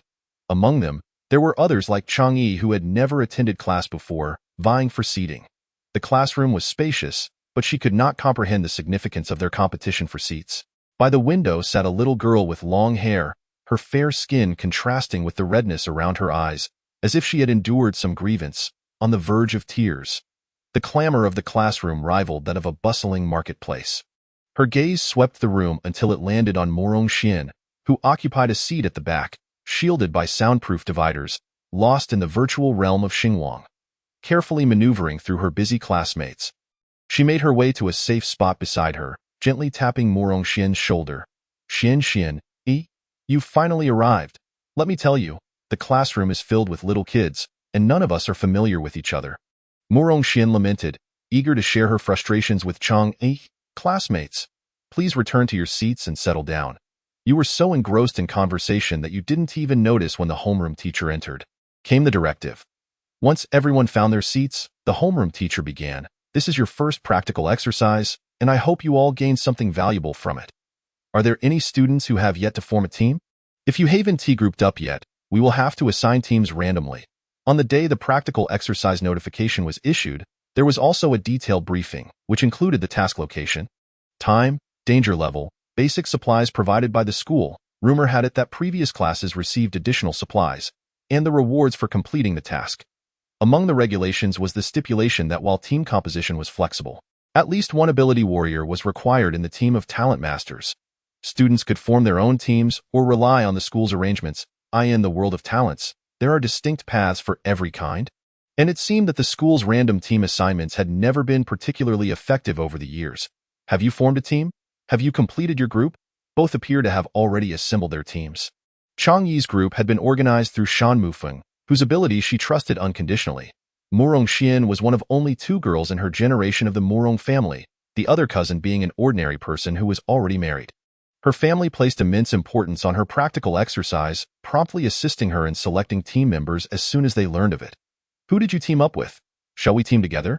In their class, they were the only 2 older students, both possessing the shared skill of explosive mastery, which naturally felt different. This was their first mission, and she wished to embark on it with a familiar friend. Sure, Chang Yi was not particularly acquainted with her teammates, so she decided to pull up the information for Murong Xian to see. Opening Chang Yi's information, she noted, Team Leader, Murong Yao, SS-level Fire Ability Warrior. Deputy Leader, Chu Shan, S-level Gold Ability Warrior, and Lei, an additional warrior. This list seemed vaguely familiar. Quickly, she retrieved her own team information to check, and lo and behold, you're the one who cut in? Murong Xian pointed at Chang Yi, exclaiming, unable to contain her laughter, ha ha ha. The team leader, Murong Yao, was her cousin, and the Murong family had long-standing ties with the Shan family. He was a graduating student this year and would enlist directly after this practical exercise. Shan Mufeng had specifically contacted him to look after Chang Yi. You are the useless one. No one should mock anyone, she thought, still uncertain of her own position. Hey, that remark stings. How am I useless? I will definitely become a master of talents in the future. I just haven't demonstrated it yet. Indeed, was the retort she received, leaving her to ponder the implications. It turned out they were in the same team. What a twist of fate. Finally, they sought confirmation from the homeroom teacher regarding their team information, along with some final reminders before school ended, allowing them to return home for last-minute preparations, as they were to board the ship at 7 a.m. the following morning. The alarm clock failed to rouse Chang Yi. It was Shan Mufeng who carried her to wash up and sat her at the dining table, where she began to regain her senses. With a departure time of 7 a.m., she had to rise at 6 a.m., and she felt utterly exhausted. Chang Yi's little head bobbed like a chick pecking at grains, her beautiful large eyes half closed. Cradling a bowl of food, nibbling intermittently. Seeing her in such a sleepy state, Shan Mufeng contemplated asking for her to take the day off. Gently, he coaxed, how about we skip this time? You look so tired.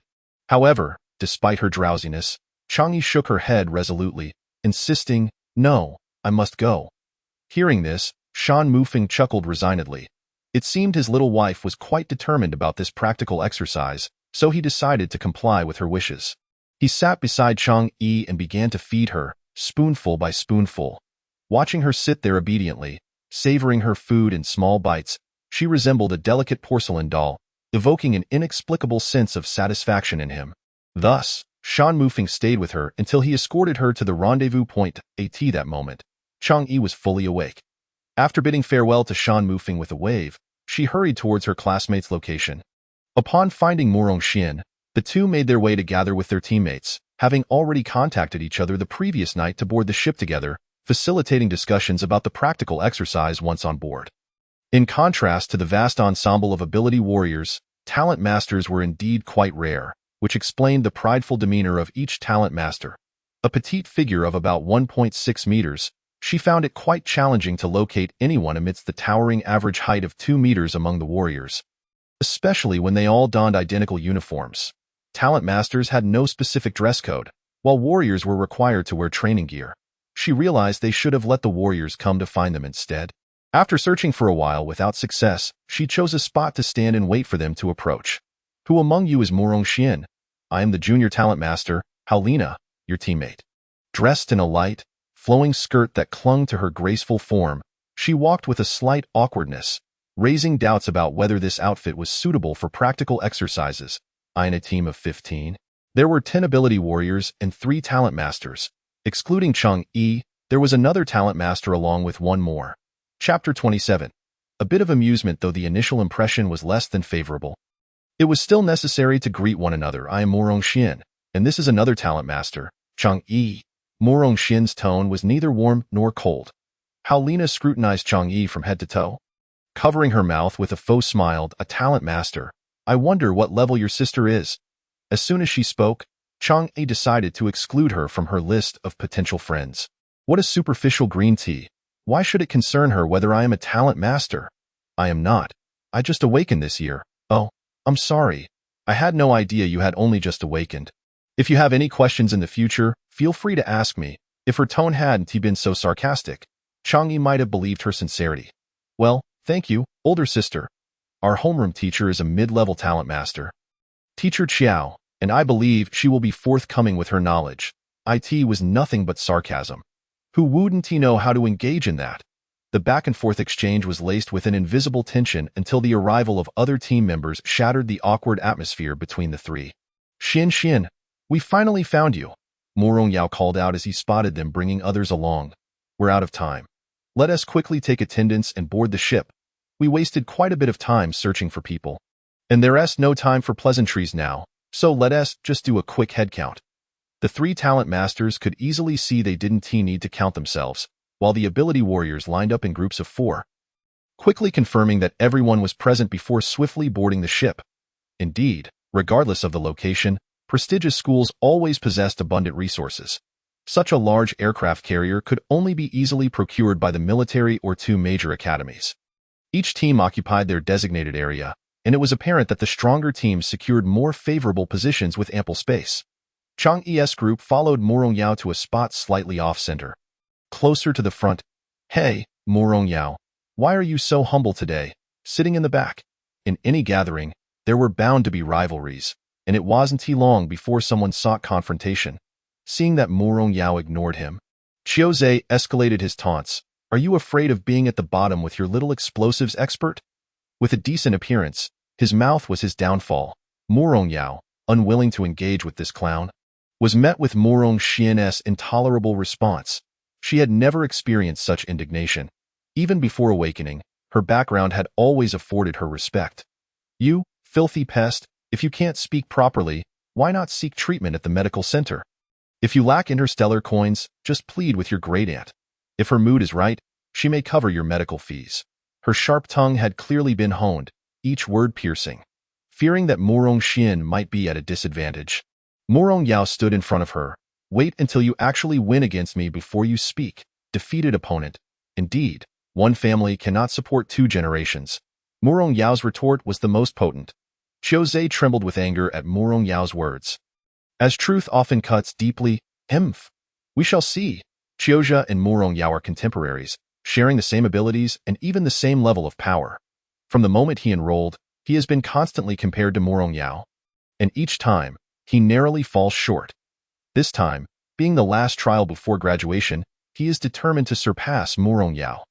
With the detestable individuals driven away, they begin to familiarize themselves with their teammates, preparing for future collaborations. Among the 3 gifted individuals, one submitted an energy liquid to the captain, while Chang Yi, alongside a few others, received a non-attribute energy liquid prepared by Shan Mufeng within the team. Morong Yao holds the highest rank, wielding an exceptionally powerful fire-based ability, which naturally leads to his appointment as captain. The other ability warriors are primarily those they have previously collaborated with and can trust. With only Chang Yi and Morong Xian being new additions this year, even the duplicitous Halina has collaborated with them on several occasions. On the ship, Chang Yi noticed that Chang Jiao was also present. A true case of enemies crossing paths. The last incident involving the Star Beast Tide had left tensions high within the family due to issues regarding evacuation quotas. Subsequently, Chang's mother had reached out to the family concerning her father's health, but they dismissed them as lacking value and showed no desire to engage. Since then, they had not mentioned anything related to the family at home, and she never expected to encounter her during this trial. However, it made sense. One of the reasons for seizing their family's quota was that Chang Jiao had awakened her gifted abilities and might enter the Academy of Talents. What are you looking at? Seeing Chang'e staring intently behind her, Murong Xian followed her gaze, finding nothing particularly special in the crowd. The voice nearby pulled Chang'e back from her drifting thoughts. What? I was just curious since I've never been on such a warship before. Bumpkin? A talent user nearby rolled her eyes and muttered under her breath. Must be from a fringe planet. Who are you talking about? Say it again if you dare. Before Chang'e could react, Murong Xian, the little firecracker, had already responded. The other party, seeing Murong Xian's extravagant attire and knowing they were teaming with the Academy's prominent figure Murong Yao, feared escalating the situation. Fortunately, a teammate intervened to mediate, prompting them to withdraw their remarks. Sorry, she just speaks without thinking.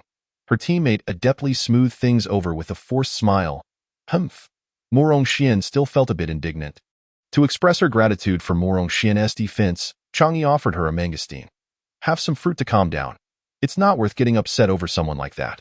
They had collected plenty of mangosteens during their previous mission, and since Murong Xian was a close friend, Chang'e was more than willing to share. Lina, noticing the mangosteen Chang'e gave to Murong Xian, interjected, as a teammate, how could you treat her preferentially and only give her one? This was a blatant attempt at moral coercion, but Chang'e was not swayed. Nutritious fruits are valuable and expensive. No one would casually give them away or ask for them. The other ability warriors, seeing Chang'e's mangosteen, averted their eyes to avoid any implications of envy. Chang'e cast a sidelong glance at Lina but chose not to respond. She then moved beside Murong Yao and pulled out 3 fruits for him. This is my first practical training mission outside the school. I'll need you all to take care of me during the remaining time. Please share these 3 fruits among yourselves, don't think they are too few. Wanting to tease her, she thought, let them see but not taste, let them suffer with envy. The ability warriors were indifferent to the petty squabbles among the gifted. Since they stood to benefit, they naturally sided with Chang'e. While Lina rolled her eyes heavenward, feeling ignored. Nutritious fruits were scarce. They could only savor them during missions. The fruits had a delightful taste and gentle energy, suitable for women and children, while the ability warriors were less fussy about food as long as it provided energy. Sharing 1 fruit among 4 people was a simple matter, and Lina, realizing she had offended someone without gaining any benefit, stomped her foot in frustration before turning to seek out familiar talent users. The Crickets, Chapter 28. The mission Unbegun Planet B3 is renowned for its dense bamboo forests. The team leader chose a flat rocky mountain as their base, where the ground is level and devoid of bamboo due to the rocks. On the first day of arrival, the gifted individuals remained at the base to refine their abilities in preparation for the upcoming tasks. The warriors, however, faced a more arduous task, as school instructors were responsible for leading them to establish a safety perimeter of approximately 300 meters from the base. The supplies for the first day were provided by the school. Chang'e found her refining skills lacking lately, and being in an unfamiliar place heightened her agitation, making it harder to concentrate. So, she obtained energy stones from her class instructor for refining. What type of attribute do you need? The difficulty of refining varies with the attribute of the energy stones of the same level. Non-attribute stones are the easiest to refine, while those with attributes can be troublesome, especially aggressive ones that might attack the refiner. Chang'e felt indifferent to the attributes, as she found any type exhausting to refine. I refine slowly. Any attribute will do.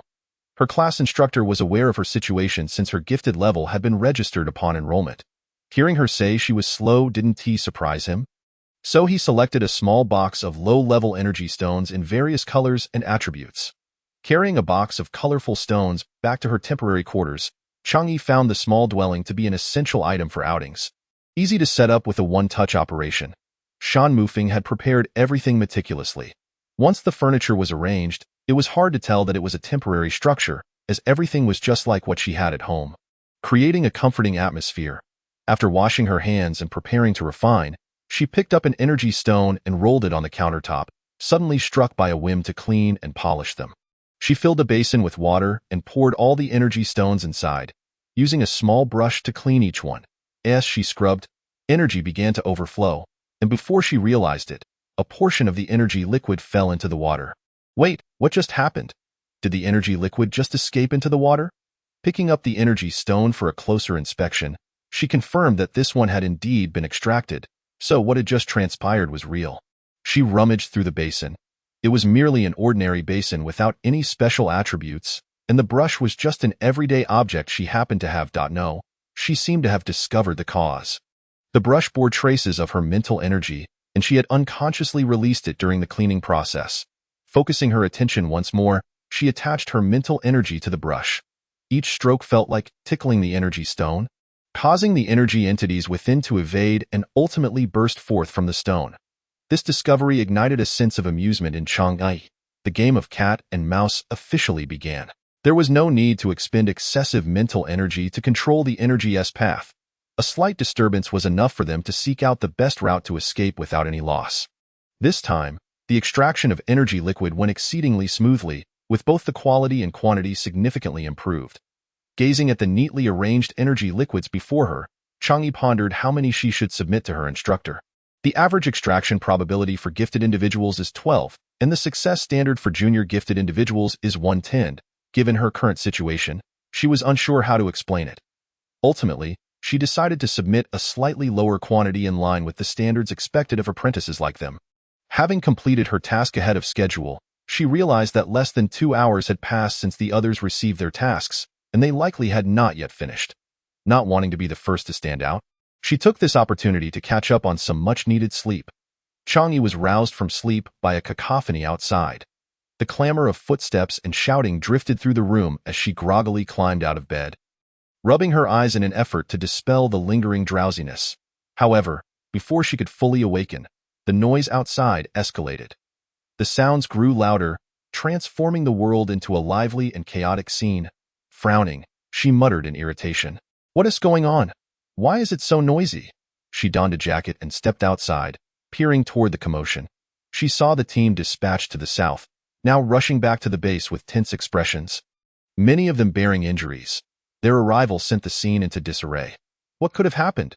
Did the team leader fail to resolve the situation? The instructors at the base quickly mobilized to greet them. Moments later, they received news that the Southern cleanup team had encountered 3 Level 4 mutated beasts. Initially, the Southern team had executed their clearing mission smoothly, but as they approached within approximately 100 meters, they discovered a solitary Level 4 long-tailed unicorn.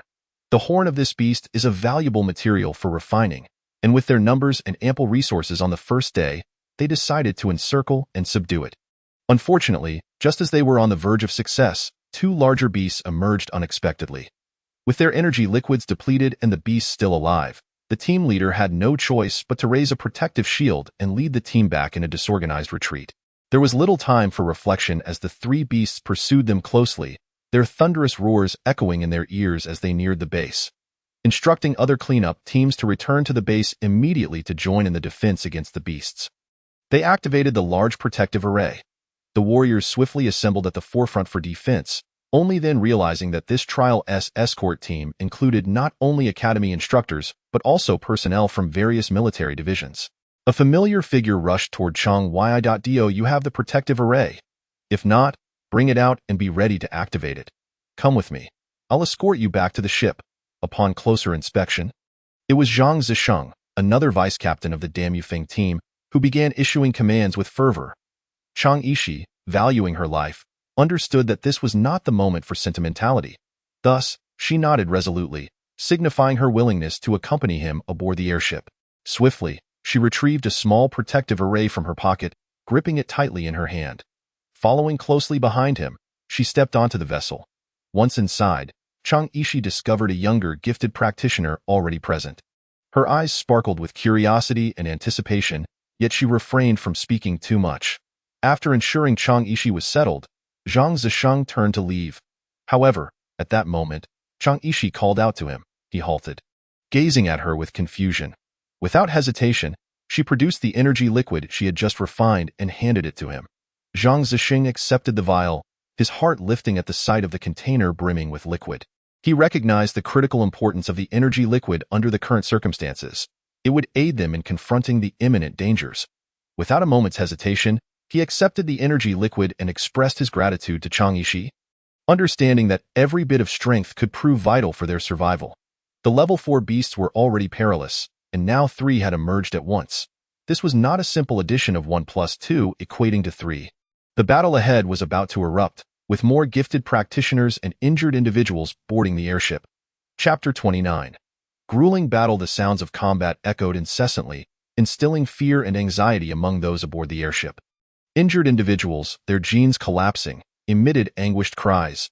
Among them was a pale-skinned, long-haired beauty, who was the first to approach an injured person, administering a soothing potion. As the effects of the potion took hold, the wounded gradually ceased their wailing and drifted into slumber. At that moment, the others seemed to remember that most of them were gifted practitioners who carried potions with them to some extent. Consequently, every injured individual experiencing gene collapse received aid from unfamiliar gifted practitioners. Chang Yishi also offered 2 vials of potion to the wounded. The airship temporarily regained its calm. A gifted practitioner opened an isolation shield, seemingly preparing to refine or extract. Chang Yishi followed suit, lifting the shield and extracting energy stones, completing her tasks by midday. These energy stones had been previously prepared by Dam Yufeng. Does anyone have energy liquid or potions, regardless of attributes or levels? A psychic warrior shouted as he rushed onto the airship. His piercing call interrupted the actions of the gifted practitioners, and Chang Yishi heard several explosions.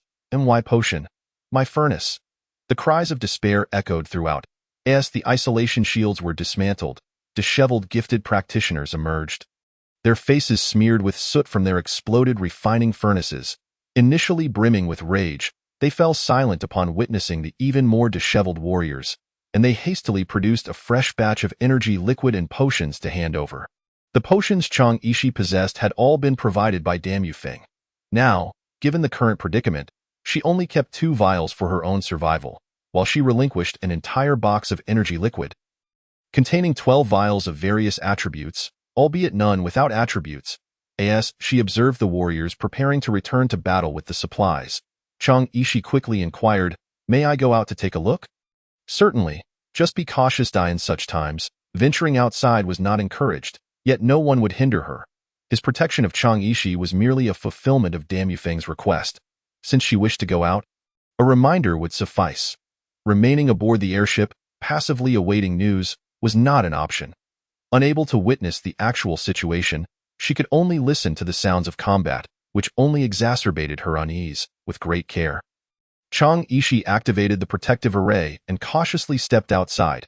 It was no wonder that with only 3 beasts, so many people had been engaged for such a long time, depleting substantial resources without resolution. They had indeed stirred the nest of the beasts. Information from the front line was always the most accurate. Initially, only 3 beasts were anticipated, and the academy along with the military intended to wait for other teams to return for a joint assault. However, unexpectedly, while they had returned, each team had brought back their own trailing issues, leaving them with no choice but to fight. They could no longer retreat, and thus, they activated the protective shields while awaiting reinforcements. "What are you doing here?" Zhang Zixing paused to catch his breath and noticed Chang Yishi nearby. Recognizing her prudence in activating the protective array, he refrained from further admonishments. "Dio, you still have energy liquid?" The box of energy liquid Chang Yishi had previously given him contained specific attributes and was of high purity. Zhang Zixing was unsure if she had more, so he decided to ask. Upon hearing Zhang Zixing's request for energy liquid, Chang Yishi nodded and offered him another box. Initially, Zhang Zixing thought the energy liquid was all extracted by her, but now seeing her effortlessly produce another box, it appeared that the energy liquid had indeed been prepared by Dam Yufeng in an ample supply. Regardless of who had prepared it, its efficacy was all that mattered. Zhang Zixing accepted the energy liquid and handed a vial to a nearby warrior, consuming one for himself before returning to his position to prepare for battle. This was Chang Yishi's first close-up view of the psychic warriors in combat. Their weapons varied greatly, some wielding swords, others knives, and she even saw someone using a mere branch. These weapons were likely refined items, each providing an attack bonus.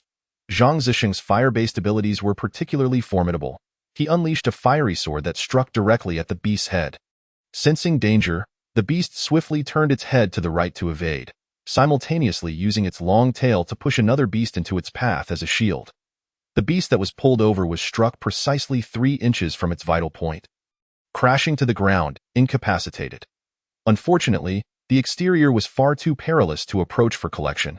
Zhang Zixing hadn't anticipated that the energy liquid Chang Yishi provided would prove so potent. He wondered if there were more of it. Chang Yishi momentarily struggled to comprehend. They were engaged in a fierce battle against the beasts, and he was asking about energy liquid. What connection did that have? Hadn't she just given him a box? Noticing her bemused expression, Zhang Zixing clarified, "The energy liquid you just gave me has high purity, which can enhance combat strength. Ordinary energy liquids do not possess such effects. This specific type likely derives from high-grade energy stones." Understanding Zhang Zixing's meaning, Chang Yishi produced another box of energy liquid for him, specifically selecting fire-based energy liquid, all freshly refined that day.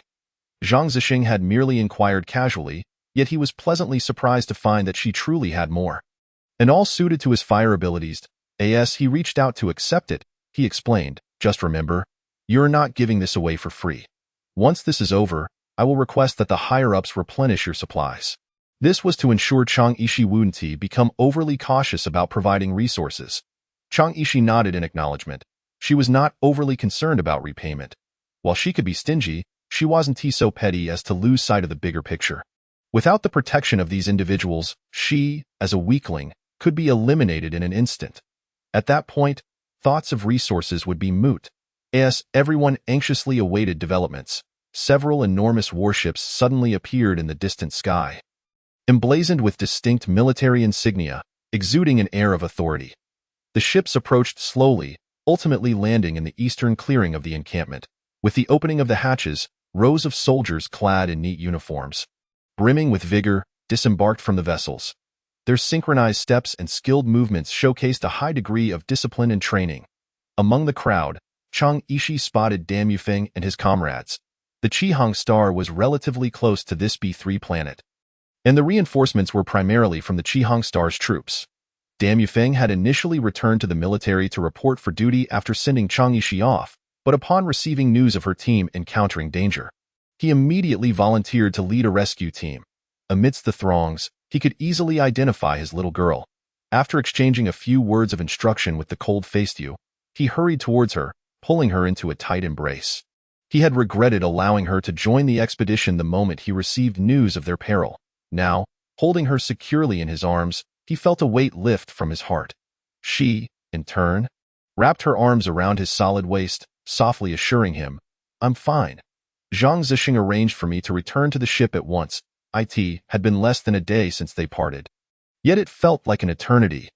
Dan Yufeng chose not to comment on her words, loosening his embrace to spin her around, taking a thorough look at her from head to toe. The little girl complied, hopping in place to demonstrate her well-being. Chapter 30. The moment of harvest, the arrival of reinforcements swiftly altered the dynamics of the battlefield. What had once been a passive resistance against the horde of beasts now transformed into a strategic offensive aimed at capturing this wave of lesser beasts. This wave predominantly consisted of a dozen level 4 beasts, posing considerable challenges, while the lower-level beasts were manageable. The military selected 100 main assault warriors, dividing them into 10 groups to attack sequentially. Dan Yufeng's presence instilled confidence in Chang Yishi.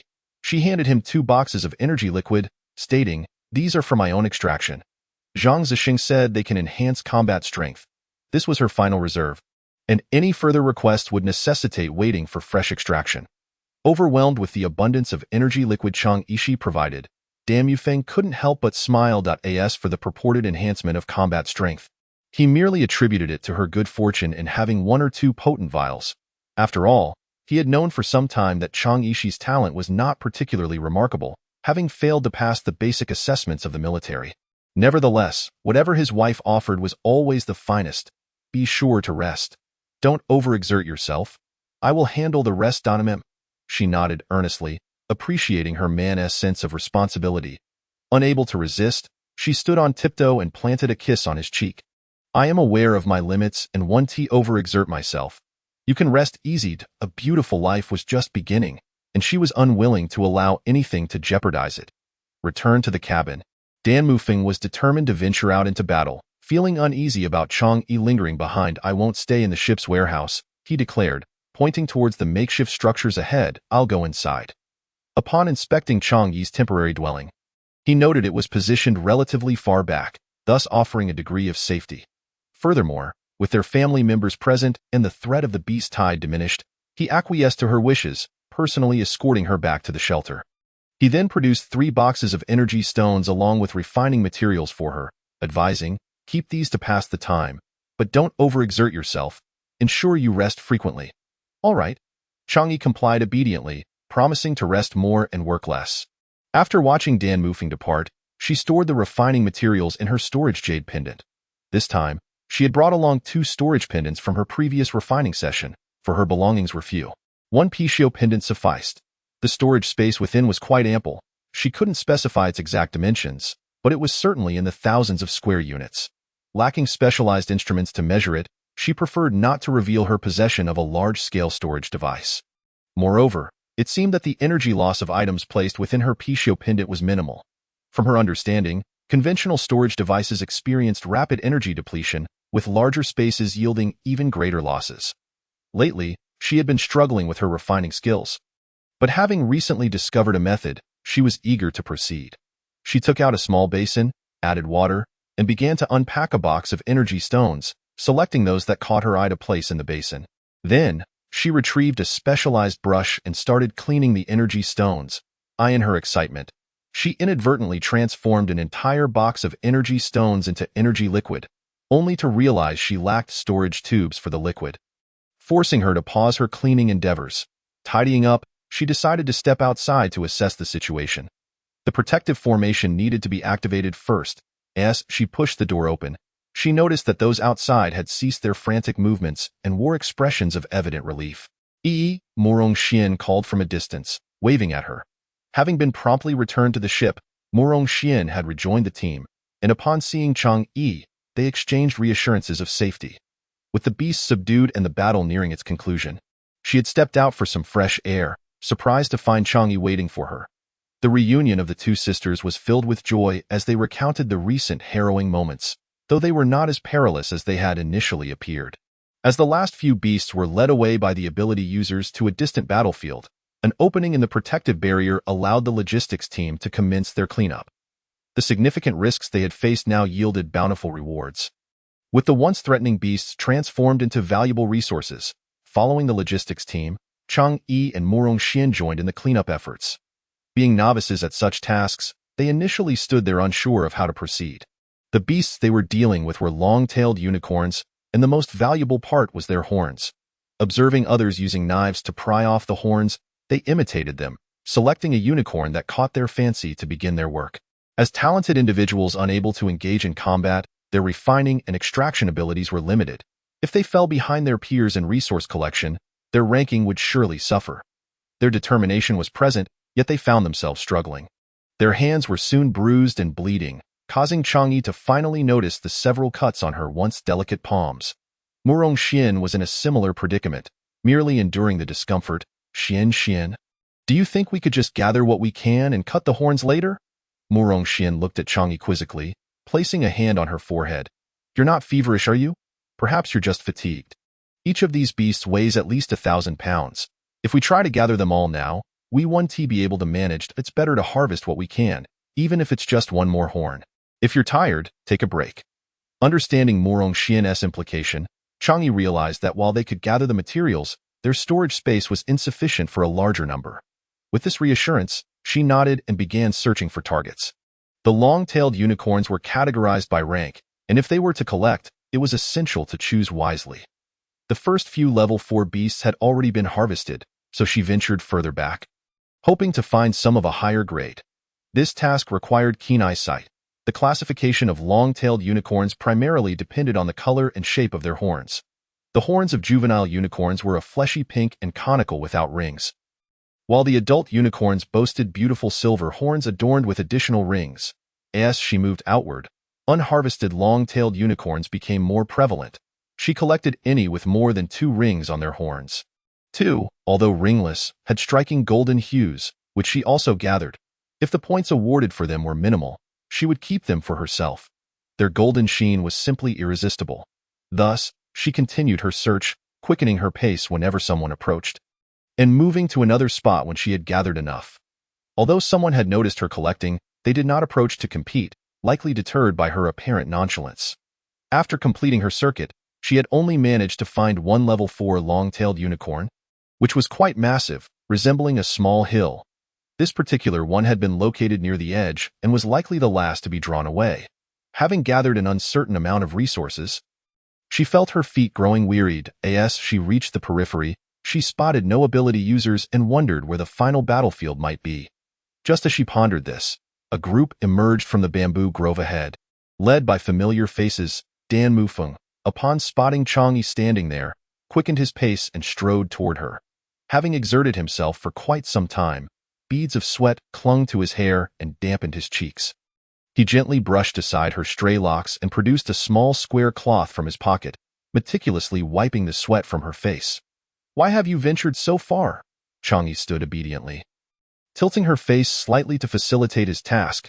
"I'm collecting supplies. There were too many people over there, and I prefer the tranquility here." Dan Mufeng understood her aversion to competition. She was not one to vie aggressively for superiority, instead preferring to remain quietly within her own circle. "How much have you collected? Would you like us to assist you?" Lung Yu suggested kindly, recognizing Dan Mufeng's influence. Such acts of seeking external assistance, although frowned upon, were not unheard of as long as they remained within reasonable limits. "No need." Chang'e quickly declined. She did not aspire to ascend the leaderboard. "I'll do my best and one T let my class down. There's no need for cheating." With her refusal, Lung Yu left her be, joining other warriors who had taken out their knives to begin harvesting.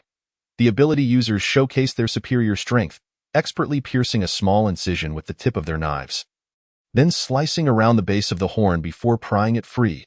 They did not stop at merely collecting the horns. After one person harvested, 2 others would quickly begin to segment the beast's body, placing the materials into supply containers, streamlining the process and significantly enhancing efficiency. In stark contrast to her earlier attempts, which left uneven, ragged holes, their technique was precise and smooth. "Do you still need to collect?" Lung Yu inquired, as Dan Mufeng prepared to return to the base to discuss subsequent matters with the others. "If you're not collecting, come back with me to the base." Although her storage was not yet full, she felt she had gathered enough to meet her quota, and she nodded decisively to signify her readiness to return. Taking Chang'e's hand, he inadvertently brushed against her wounds, causing her to gasp in pain. Sensing her discomfort, Dan Mufeng quickly released her hand, but not before lifting her palm to reveal the numerous cuts that marred her once flawless skin. The more he examined her injuries, the darker his expression became, and he bent down to scoop her up, striding purposefully toward the base. "I'm not injured. I can walk by myself," she protested. Ignoring her objections, Dan Mufeng kept his gaze fixed on her palm. Realizing the gravity of her injuries, Chang'e lowered her head in embarrassment, murmuring, "I didn't expect to be so weak. I only managed to harvest 2 horns, and now my hands are all cut up." "I didn't continue after that." Suppressing his frustration, Dan Mufeng spoke in a measured tone. "Our family does not require you to bear such burdens. I understand. I won't let myself get hurt again next time." Unable to endure his frosty demeanor, which felt as if it could freeze a person to the core, Chang'e hastily raised her hand to assure him as they traveled. The remnants of the beastly horns diminished the closer they approached the encampment. Beside the base, even unicorns were seldom seen, and the ground was strewn with storage boxes. Passers-by, noticing Chang'e being carried back, couldn't help but mutter a few words of disdain behind her back. Despite not knowing her, she had walked alone for a considerable time on the way there, but returning, it felt as though they arrived in no time at all. Once back in the temporary quarters, Shan Mufeng gently placed her on a recliner and turned to retrieve a healing device to treat her hands. In the age of interstellar travel, as long as there were no issues with genes or mental power, external injuries could typically be resolved with a healing device. Even for limb regeneration, one merely needed to lie in a treatment pot. Upon arrival, they encountered a minor beast tide, and after a busy half-day without so much as a drop of water or grain, it was already 2 p.m. As soon as she relaxed, hunger struck her, a reminder that nearly 8 hours had passed since Chang'e's last meal. "I shall venture to the kitchen and see if I can procure something for you to eat. You should rest for now." Aware of her hunger, Shan Mufeng left her a box of snacks to satisfy her immediate needs, advising her not to overindulge before heading to the kitchen to prepare a proper meal. The logistics personnel in the kitchen had already begun preparations, and the ability warriors were easy to cater to, with ready supplies of beast meat that could be boiled or roasted without fuss. The gifted practitioners were a tad more troublesome, but out in the field, no one was overly indulgent. They merely had to select tender portions from the available ingredients to cook. Shan Mufeng surveyed the kitchen area and asked the chef for a pot. Preparing a bowl of nourishing porridge infused with medicinal herbs for Chang Yi, along with several tender cuts of meat to be roasted. Although Chang Yi had a penchant for spicy flavors, she couldn't handle the heat, so Shan Mufeng placed only a modest amount on her plate for her to sample. After preparing Chang Yi's meal, Shan Mufeng also took his portion from the kitchen to enjoy together. The unicorn meat was rather tough for a gifted practitioner. Even the tenderest cuts, when paired with a sip of porridge, required considerable effort to chew. Realizing this was not something she could easily consume, she struggled to swallow the meat. Thankfully, she had the porridge Shan Mufeng had made. Without it, she would have struggled to fill her stomach, even if she ground her teeth down to nubs. Noticing Chang Yi was having difficulty with the roasted meat, Shan Mufeng did not press her further, finishing off the remaining meat in her bowl instead, contemplating the need to stock better quality beast meat at home, as his wife's dental health was not the best. Chang Yi did not participate in the subsequent battlefield cleanup. Shan Mufeng forbade her from going under the pretense of recuperation. With nothing else to do, she inquired of Murong Xian where she could procure test tubes for energy liquids, as she had exhausted her supply. Typically, such items could be purchased at the market, but given the current situation, borrowing a few from classmates would suffice, while more substantial quantities would require a teacher's approval subsequently. He commanded a Fei to immediately escort Hao Li Na to the temporary supply point to collect her provisions. It was indeed the captain who was most reasonable, thank you. Hao Li Na did not expect that Mu Rongyao would so readily acquiesce to her request, and her heart surged with delight, feeling that he held some affection for her. Thus, before departing, she deliberately cast a flirtatious glance at Mu Rongyao, then swayed unsteadily as she followed a Fei out. Mu Rongxian rolled her eyes at Hao Li Na's retreating figure, perplexed as to why her brother would allow this woman to take advantage of him, and could not help but let out a few huffs directed at Mu Rongyao. Chang Yi quietly leaned in to whisper a few words to Mu Rongxian, causing her expression to swiftly shift from sunny to overcast. Neither Mu Rongxian nor Chang Yi were suited for the aftermath of battles, so they decided to return to their quarters early, extracting what needed to be extracted and refining what needed to be refined. In contrast, Mu Rongyao and the others were not so leisurely. The battlefield remained untidy, and they had to seize the opportunity to gather the abundant supplies, which might take until midnight. They also needed to account for their own provisions, and with tasks awaiting them the following day. It appeared they would have no time to rest that night. Chapter 33. The stubborn jade pendant. As midnight approached, the rain began to patter down steadily, continuing until dawn. The downpour was substantial, forcing all teams to once again remain at their encampment. Chang Yi had originally planned to return from her collection today and then head to the supply warehouse, but now she had to adjust her itinerary and visit the warehouse first thing in the morning. Shan Mufeng had returned briefly the previous night to confirm she was asleep before resuming his busyness, and by morning, he still had not returned. Breakfast was prepared in the kitchen, identical to the previous day, and after completing her morning routine, Chang Yi informed Shan Mufeng of her safety before heading to the kitchen for her meal. The morning fare allowed her to deeply appreciate Shan Mufeng's merits. The ordinary rice porridge tasted like chewing wax, a deceptive concoction, while the roasted beast meat remained as tough as ever. After finishing her porridge, Chang Yi dutifully began to snack. Once she had barely satisfied her hunger, she sent a message in the team group chat, requesting their gathering at the supply warehouse. Hurry. Let me see what treasures you've been hiding. Had it not been for Chang Yi's tip-off yesterday about the numerous supplies she had concealed, she would never have allowed Hao Li Na to benefit at her expense. Slow down, don't pull me. Just as they arrived at the supply warehouse, Mu Rongxian seized her and dragged her inside. The other members of the squad were already waiting there. Although Captain Mu Rongyao had shown them Chang Yi's information yesterday, revealing that she had indeed collected beasts, they were still uneasy since they had not seen it with their own eyes. Apart from Chang Yi, everyone else was anxious. After exchanging brief greetings, Chang Yi activated the Paixio Jade Pendant to release the beasts. The YISNT their response. Under the watchful gaze of the crowd, Chang Yi attempted to extract the beasts once, twice, thrice, yet nothing came forth. Are you sure you collected beasts inside? Fei was the first to voice his skepticism. Did you perhaps misremember? Mu Rongxian rubbed her eyes vigorously, yet still saw nothing. The others also fixed their gazes on Chang Yi. While they remained silent, their expressions were far from pleasant. If she had not collected anything, it would have been one thing. But to toy with them was entirely unacceptable.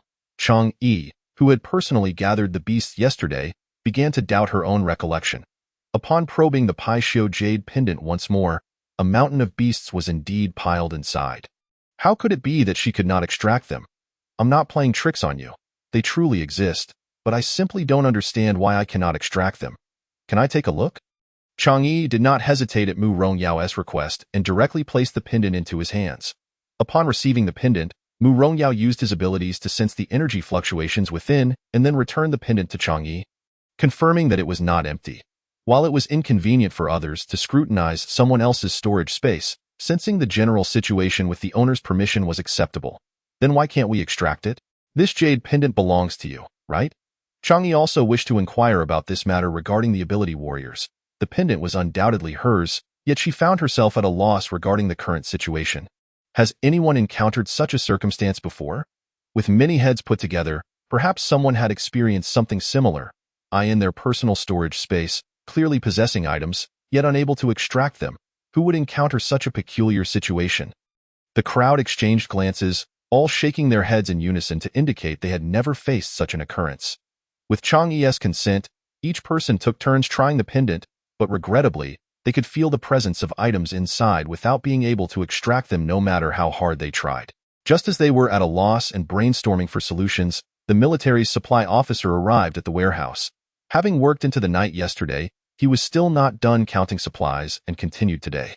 You youngsters are quite diligent, already reaping rewards so early. Adjusting his spectacles, Jiao Wuchua teased the group encircled around Chang Yi. Jiao Wuchua was the head of the military's logistics. Tall and slender, perpetually smiling eye in the stars, nearsightedness was virtually non-existent, and his glasses served purely to conceal his keen eyes, allowing others to lower their guard. Fei briefly explained the situation to him. The supply officer was renowned for his intelligence, so perhaps he had a solution. Let me see the pendant.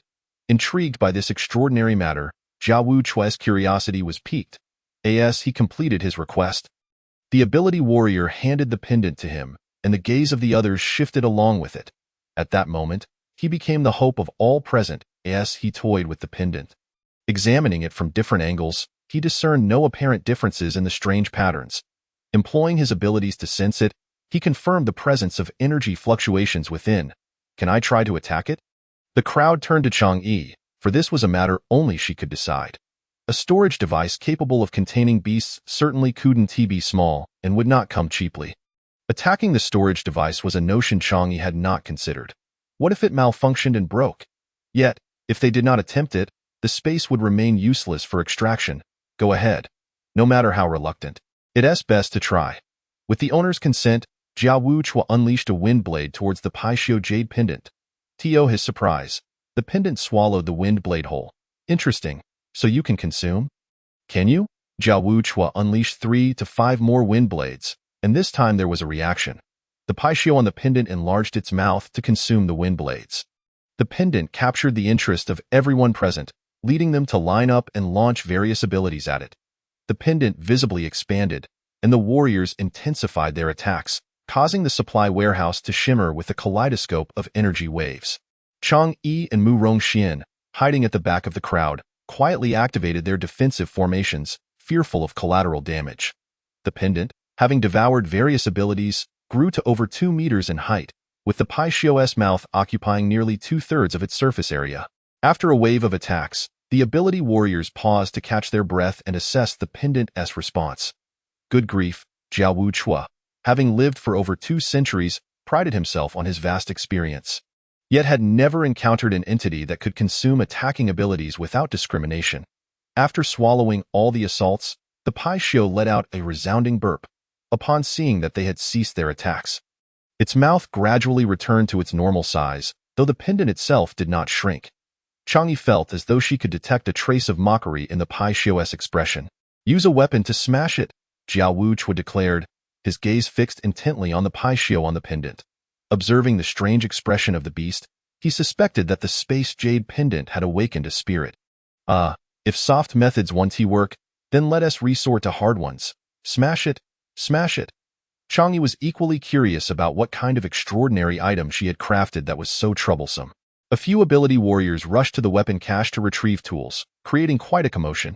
Encountering several ability warriors carrying an array of odd tools towards the supply warehouse, onlookers speculated that they were going to smash the storage space. With the rain keeping everyone confined to their encampment, they eagerly followed the group towards the warehouse, eager for the spectacle. Make way! Clear the way! Those here for the show, make space.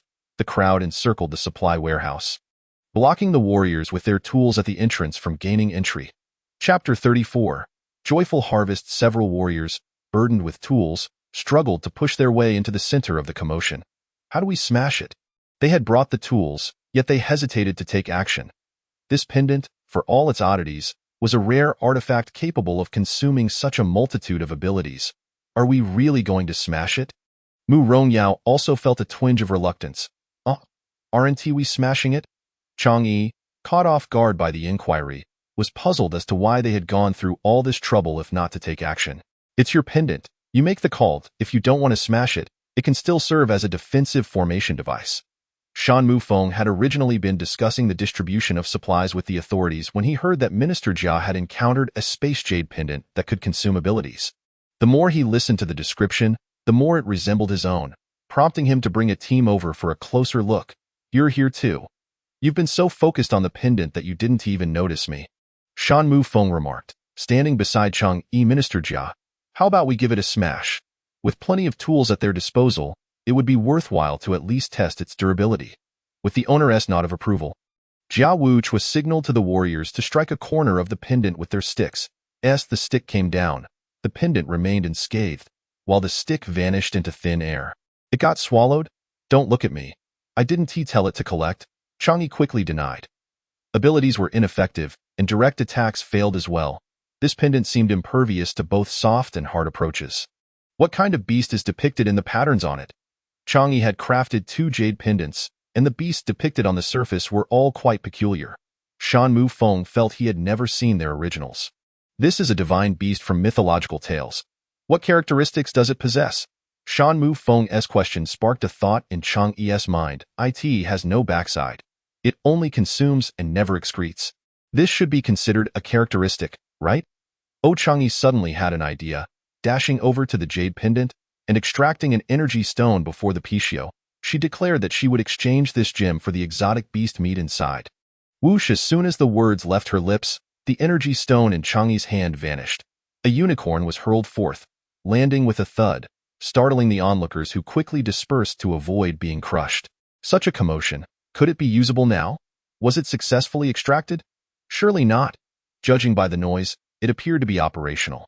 Those outside, unable to see the situation within, could only speculate based on the sounds they heard. Exchanging guesses among themselves, from the moment Chang'e summoned the first unicorn, Murong Yao and others began to clear the irrelevant personnel from the resource storage, sealing the large doors behind them. Yesterday, they had only heard Chang'e mention her acquisition of a whole unicorn. They had assumed she would be lucky to retrieve just one level 1 creature, never expecting. The difficulties she endured to extract it naturally warranted a thorough examination. A Fae and several warriors moved forward to inspect it. This unicorn had met a gruesome end, its scales charred black, flaking off at a mere touch. What a pity, such a magnificent set of scales. This creature boasted a battle strength of level 3. Without a Fae needing to specify, everyone could see that. The scales of a unicorn begin to harden significantly from level 3 onward, making them suitable for crafting protective gear. Have you finished looking? I don't understand. After spending so much time battling exotic beasts yesterday, what is so remarkable about just one now? After such extensive research, all Chang'e could discern was the creature's size and the number of rings on its horn. Everything else appeared the same. You didn't just capture one. Faye had assumed Chang'e had only obtained a single unicorn, considering each one was quite massive, nearly 30 meters long and weighing around a ton. Retrieving such items in their entirety consumed substantial storage space energy. It was astonishing that Chang'e had managed to capture more than one. Without further ado, Chang'e demonstrated through her actions that indeed, there was more. Knowing the method made things easier, Chang'e produced another energy stone, coaxing the Pishio jade pendant, and with a roar, another unicorn was ejected. This one also had a battle strength of level 3. Upon seeing the unicorn's horn, a Fei gasped in astonishment. Before a Fei could react, Chang'e coaxed the Pishio once more to release yet another exotic beast. Astonishingly, there were more. Chang'e's space must be immense to accommodate 3 such large exotic beasts. Rarely seen, Chang'e deliberately startled them, quietly releasing 2 more exotic beasts. Well then, the resource storage was now overflowing, forcing everyone to retreat to the edges. Is this full now? Chang'e pouted, expressing her dissatisfaction. This storage was inadequate, having filled up before she could finish. A Fei and the others were left in stunned silence, their haul far exceeding their previous totals. Let us go. We need a larger storage facility. As long as you have resources, there's no shortage of large warehouses. Jiao Wuchang led them to the biggest one. Each team had its own independent storage, and the academy alongside the military had an enormous warehouse. Now, Jiao was taking them to the military's grand storage, transitioning to the large warehouse, their previous one, which had seemed spacious, now appeared minuscule by comparison, tenfold smaller than this one. How about this warehouse? Is it spacious enough? Jiao Wuchang encouraged them to retrieve as many exotic beasts as they wished, being well acquainted with such matters, unlike the younger ones who were easily startled. Embarrassed, a Fei sheepishly scratched his nose, admitting he was somewhat inexperienced and overly emotional. Chang'e, however, was different, a professional at startling others. As soon as Jiao Wuchang finished speaking, she unleashed a torrent of unicorns. The ground trembled with a series of thunderous booms, and soon a small mountain of unicorns had formed. The spectacle shocked everyone. Jiao Wuchang cleared his throat to mask his astonishment. A Fei could no longer contain his expression, his eyes wide as saucers, pointing at the beast mountain, speechless. Shan Mufeng chuckled quietly, finding amusement in his wife's playful antics. Chang'e was quite pleased with the effect she had achieved. You are truly incredible, Morong Xian exclaimed, grasping her sister's arm and giving her a thumbs up, shouting, show off just average, Xingyu is third. We must remain low-key, low-key. After saying this, Chang'e began to laugh heartily, unaware of how many she had actually collected. She had merely taken in anything that caught her eyes that all? Jiao Wuchang teased. Chang'e had just exchanged a handful of energy stones for the Pishio jade pendant, but she hadn't paid attention to whether there were any left in her space. Instinctively scanning her storage in response to Jiao Wuchang's words, she realized, oh, there were indeed more. Seeing Chang'e's silence, Jiao Wuchang pressed further, is there really more? If so, continue. This warehouse isn't sufficient. We'll find another one. This is why Jiao Wuchang is adept at dreaming big. What's wrong? Shan Mufeng inquired softly. It seems it wants to raise the price. The jade pendant had only a few unicorns of varying horn colors left, yet it was unwilling to cooperate in releasing them. Wanting to raise the price, Chang'e was unwilling to be intimidated by her own crafted space. A mere few should suffice for task completion, right? Just those few should be enough for now. The task was long since completed. It had been fine just a moment ago, so why was it throwing a tantrum now? Chapter 35, Little Cabbage. This Pishio jade pendant has truly developed a spirit, fully aware of how to demand a higher price. Just those few will do. If it wishes to keep them, let it. Jiao Wuchang was now quite tolerant of this spatial jade pendant. Knowing that awakened artifact spirits were rare, observing its appearance, even if it hadn't awakened, it was certainly not lacking. The exotic beasts were all intact, requiring processing. Seeing that Chang'e was no longer summoning beasts, the ability-wielding warriors began to divide tasks, sawing off horns, skinning, and butchering, all busily engaged in their work. Though Chang'e verbally declared she no longer needed any, she couldn't shake the feeling of unease. She disliked feeling stifled. Negotiating with the jade pendant, she proposed exchanging 2 energy stones for 1 beast. The pendant swayed, feigning indifference, and demanded another stone. This time, it was even more brazen, flipping over to face her. Inhale, exhale, inhale, exhale, puff, a flat rate of 5 energy stones. Don't push your luck. Objects resemble their masters. The Pishio jade pendant certainly knew how to provoke her. It flipped back, hovering in the air, its mouth wide open, spraying a mouthful of water at Chang'e, drenching her face. While the water was clean, It was merely the water from previous absorption of aquatic attacks. A peal of laughter escaped from Long Yu upon witnessing Chang'e's disheveled appearance. Once one person laughed, others followed suit, and Shan Mufeng hurried over to help Chang'e clean up, assuring her, it's clean water. Although he wished to laugh, who wouldn't he feel sympathy for their own spouse? Humph, this is a serious grievance. She didn't believe she couldn't handle a newly awakened artifact spirit. Be cautious. Don't hurt yourself. Observing Chang'e's expression, it was clear she was not ready to back down and was likely to stir up further trouble. You could wear a raincoat first. Long Yu warned, not overly enthusiastic about the unfolding drama. Humph. Chang'e rolled her eyes at them, waiting for their amusement to unfold. Producing her newly acquired refining cauldron, she selected a clear patch of ground to set it up. She feared the pendant might douse her again, so she donned a raincoat and even put on a protective helmet. Setting the energy stones in place, she called upon Morongya to help ignite a fire. And with a whoosh, she tossed the jade pendant into the cauldron. Jia Wuchang was startled by Chang'e's action. He had been circling to observe the warriors harvesting, but out of the corner of his eye, he saw Chang'e throw the awakened artifact spirit pendant into the cauldron for re-refinement. If it were ruined, they could lose everything. Not knowing her well, he felt uncomfortable advising her, so he approached Shan Mufeng, hoping he would convince Chang'e to reconsider. Unfortunately, Shan Mufeng did not heed his advice. As long as she was happy, it was merely an artifact, merely, he thought. Yet he could find her a similarly large space artifact that had also awakened its spirit. He chose not to intervene, opting instead to let Chang'e continue her course. Not cooperating with Jia Wuchang, Shan Mufeng quickly moved to Chang'e's side.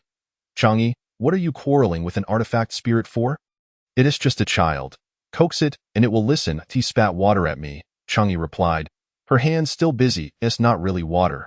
It's just ordinary water. Jia Wuchang continued to persuade. He spat water at me. Chang'e reiterated, her face stern, emphasizing each word. Oh dear, that's not water. It still has a few exotic beasts inside. I'll have someone note them for you. Those few can stay with it, all right? For those with abilities, there's always room for a little tolerance.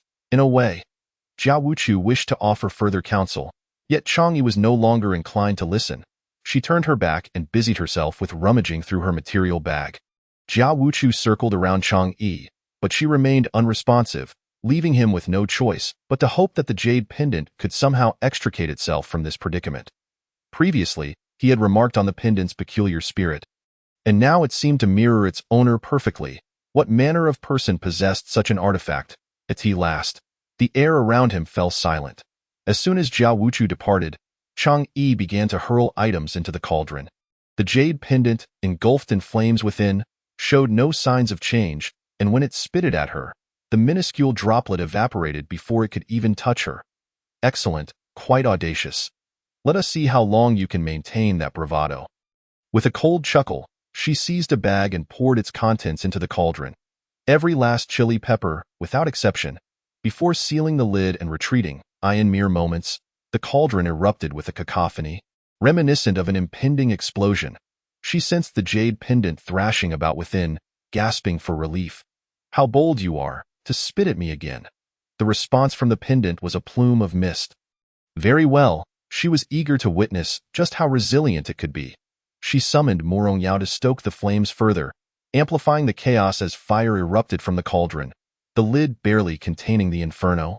Much like a kettle boiling over, Jia Wuchu could no longer restrain himself and approached to mediate, suggesting that the punishment had been sufficient and that the flames should be extinguished.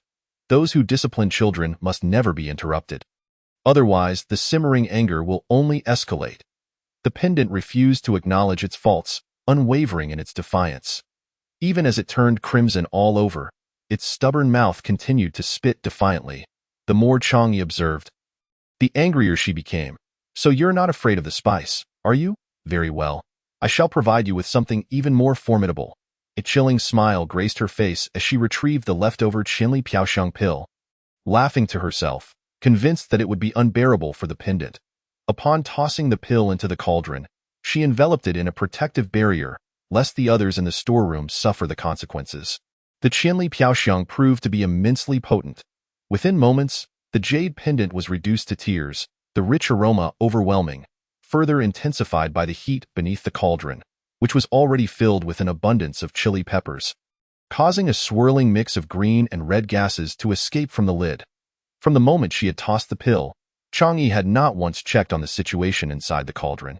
The Pishio jade pendant, unable to plead for mercy, had no choice but to expel several beasts from the space. As the enhanced warriors were in the midst of their harvest, several beasts suddenly descended from the sky, thudding to the ground in succession. Once she confirmed that the remaining beasts had been extracted, Chang'e donned her protective gear and entered the barrier, extinguishing the furnace fire to sense the conditions inside the cauldron. If anything still lived, it would make a sound.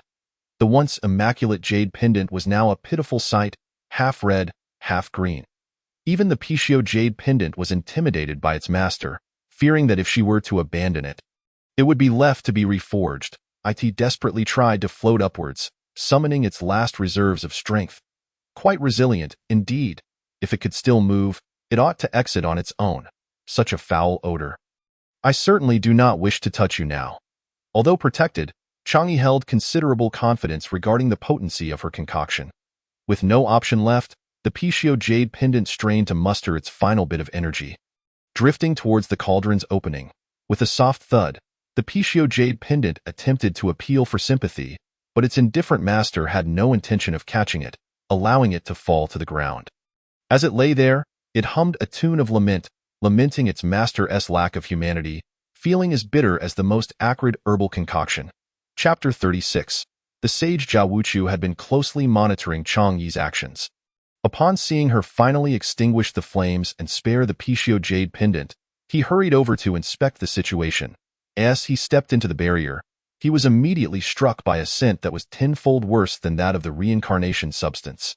One well-meaning soul had been withdrawn, yet it only required a single Qinli Piaoxiang pill. The stench was overwhelming, causing him to retract his foot hastily. Giggling, Chang'e let out a hearty laugh. No one could resist the allure of the Qinli Piaoxiang pill. Keeping a distance of over a meter from the barrier, Zhao Wuchu finally dared to breathe. What on earth is in there? The Qinli Piaoxiang pill, of course. Weren't you quite concerned about that Pishio jade pendant? Why not step inside and check on it? He had previously pleaded on behalf of the pendant, incessantly chattering beside her. Is this what you call a Qinli Piaoxiang? Chang'e's naming prowess was not to be underestimated. Could you assist me in retrieving the pendant? The Pishio jade pendant lay on the ground, buzzing insistently, determined to make its presence known to Chang'e. Zhao Wuchu turned and left. He had no intention of touching it, for it was not his to claim. What did it matter if it had awakened its spirit? At his age, such matters should be left to the youth. In the face of reality, a man was thus defeated. Chang'e had no choice but to seek another, ultimately deciding that Long Yu was the most suitable choice. He had experience dealing with the Qinli Piaoxiang pill and was adept in water-based abilities. Not wishing to traverse too far in such a vast storeroom, she video-called Long Yu, asking him for assistance. Upon receiving the video call, Long Yu raised an eyebrow in surprise and sought out Shan Mufeng's figure. After locating him, he approached. "Why is your wife seeking my help instead of you?" Upon hearing Long Yu's words, Shan Mufeng was also puzzled. Yet he never restricted Chang'e's normal interactions. If she sought assistance, there must be a reason. Go take a look. If you can help, then do so. Otherwise, I will handle it myself. Though Long Yu's words were light, given his relationship with Shan Mufeng, he would assist as long as it wasn't too excessive. Shan Mufeng, still feeling somewhat uneasy, exchanged a few words with the nearby enhanced warriors before accompanying Long Yu to find Chang'e. Chang'e had only called for Long Yu, so she was surprised to see Shan Mufeng accompany him. She had prepared a protective mask, initially intending for Long Yu to retrieve the pendant for cleaning. Now, the plan had to be adjusted, allowing Long Yu to enter, clean it, and then take it out. Handing the mask to Long Yu, she pointed towards the pendant lying on the ground. "Could you please go in and wash it clean before bringing it out? Is it really that simple? Just washing a pendant? Why the need for a protective mask?" I tossed a Qinli Piaoxiang pill into the cauldron. Long Yu was momentarily stunned. The gravity of the situation hit him. He needed to mentally prepare himself for this serious matter. Taking a deep breath, he donned the protective mask and entered the barrier. He carefully maintained a suitable distance from the pendant, channeling his abilities to wash it continuously with clear water. As the water flowed, the stains on the pendant gradually vanished, revealing its originally pristine luster. Long Yu felt a sigh of relief. He had finally completed his task. He slightly lifted his toes and carefully nudged the pendant towards Chang Yi's direction. It arced gracefully through the air, landing perfectly before her. Well, Long Yu's maneuver was impressive. To be honest, even if the pendant were clean now, Chang Yi had no desire to touch it, as she hesitated to pick it up. Shan Mufeng stepped in to assist, saying reassuringly, "It's all right. It's odorless now." The Pichio jade pendant seemed to understand their conversation, swiftly floating into Shan Mufeng's pocket, having resolved to temporarily abandon its cruel master. Shan Mufeng felt the movement in his pocket, reaching in to retrieve the Pichio jade pendant. "This little fellow resembles you quite a bit," he chuckled, gently toying with the pendant in his hand. Witnessing this scene, Chang Yi felt an unexpected pang in her heart. She would never be so childish. It could go wherever it pleased to him. "All right, I will take it in for now." Her wife was simply too adorable to refuse. Ding ding, Shan Mufeng's video call rang. The caller ID displayed Jia Wuchu's name. "Director Jia, what can I do for you? Come over here with Chang Yi. The beasts we just released are a bit peculiar." Jia Wuchu's voice was urgent. After hanging up, Shan Mufeng turned to Chang Yi. "Director Jia wants us to head over. He said the last few beasts are a bit different. Are they particularly beautiful?" Director Jia truly has an eye for such things. Chang Yi was especially fond of those with differently colored horns. They were quite pleasing to the eye, exuding an air of prosperity. Beautiful? It's rare for anyone to describe a long-tailed unicorn in such a manner. Its massive body is covered in dark scales, with a brown pointed horn on its forehead, moving without limbs, making it one of the least favored beasts among women. Your companion's taste is rather unique. Lung Yu nudged Shan Mufeng's shoulder, teasing him softly. Shan Mufeng shot Lung Yu a cold glance, ignoring him as he led Chang Yi to find Jia Wuchu and discern what was strange about those beasts. "Have you all arrived? Look, those four set aside are the ones," Jia Wuchu called out as Shan Mufeng and Chang Yi approached, guiding them to examine the unicorns that were isolated off to the side. This, Lung Yu rushed in front of a golden-horned unicorn, stammering with excitement. "Is this the one I imagined? Good heavens! If that were truly the case, they would undoubtedly strike it rich this time." Dan Mufeng finally understood why Chang Yi described these unicorns as beautiful. Among the four unicorns, their sizes were considerably smaller than the others.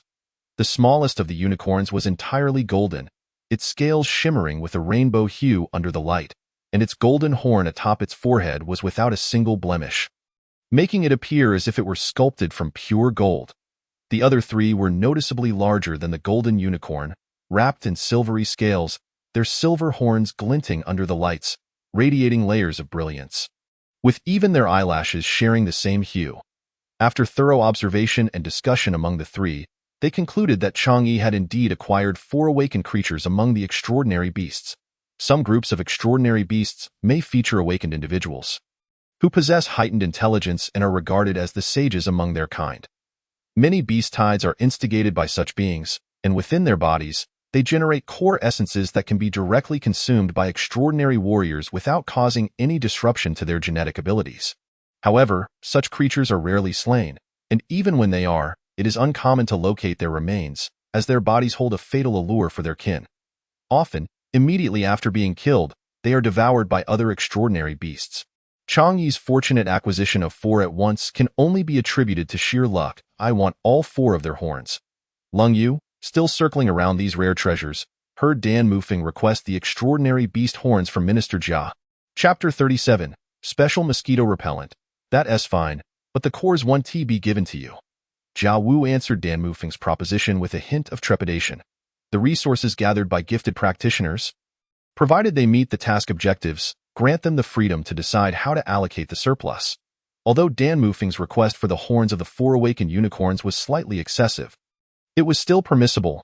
The cores can't be used by gifted practitioners.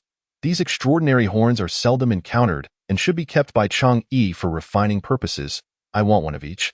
Gold and silver, and I also want a core." Chang Yi was astute. She realized that Dan Mufeng's request for the four extraordinary horns was meant for her, yet she had just been informed of the benefits the core could provide to extraordinary warriors.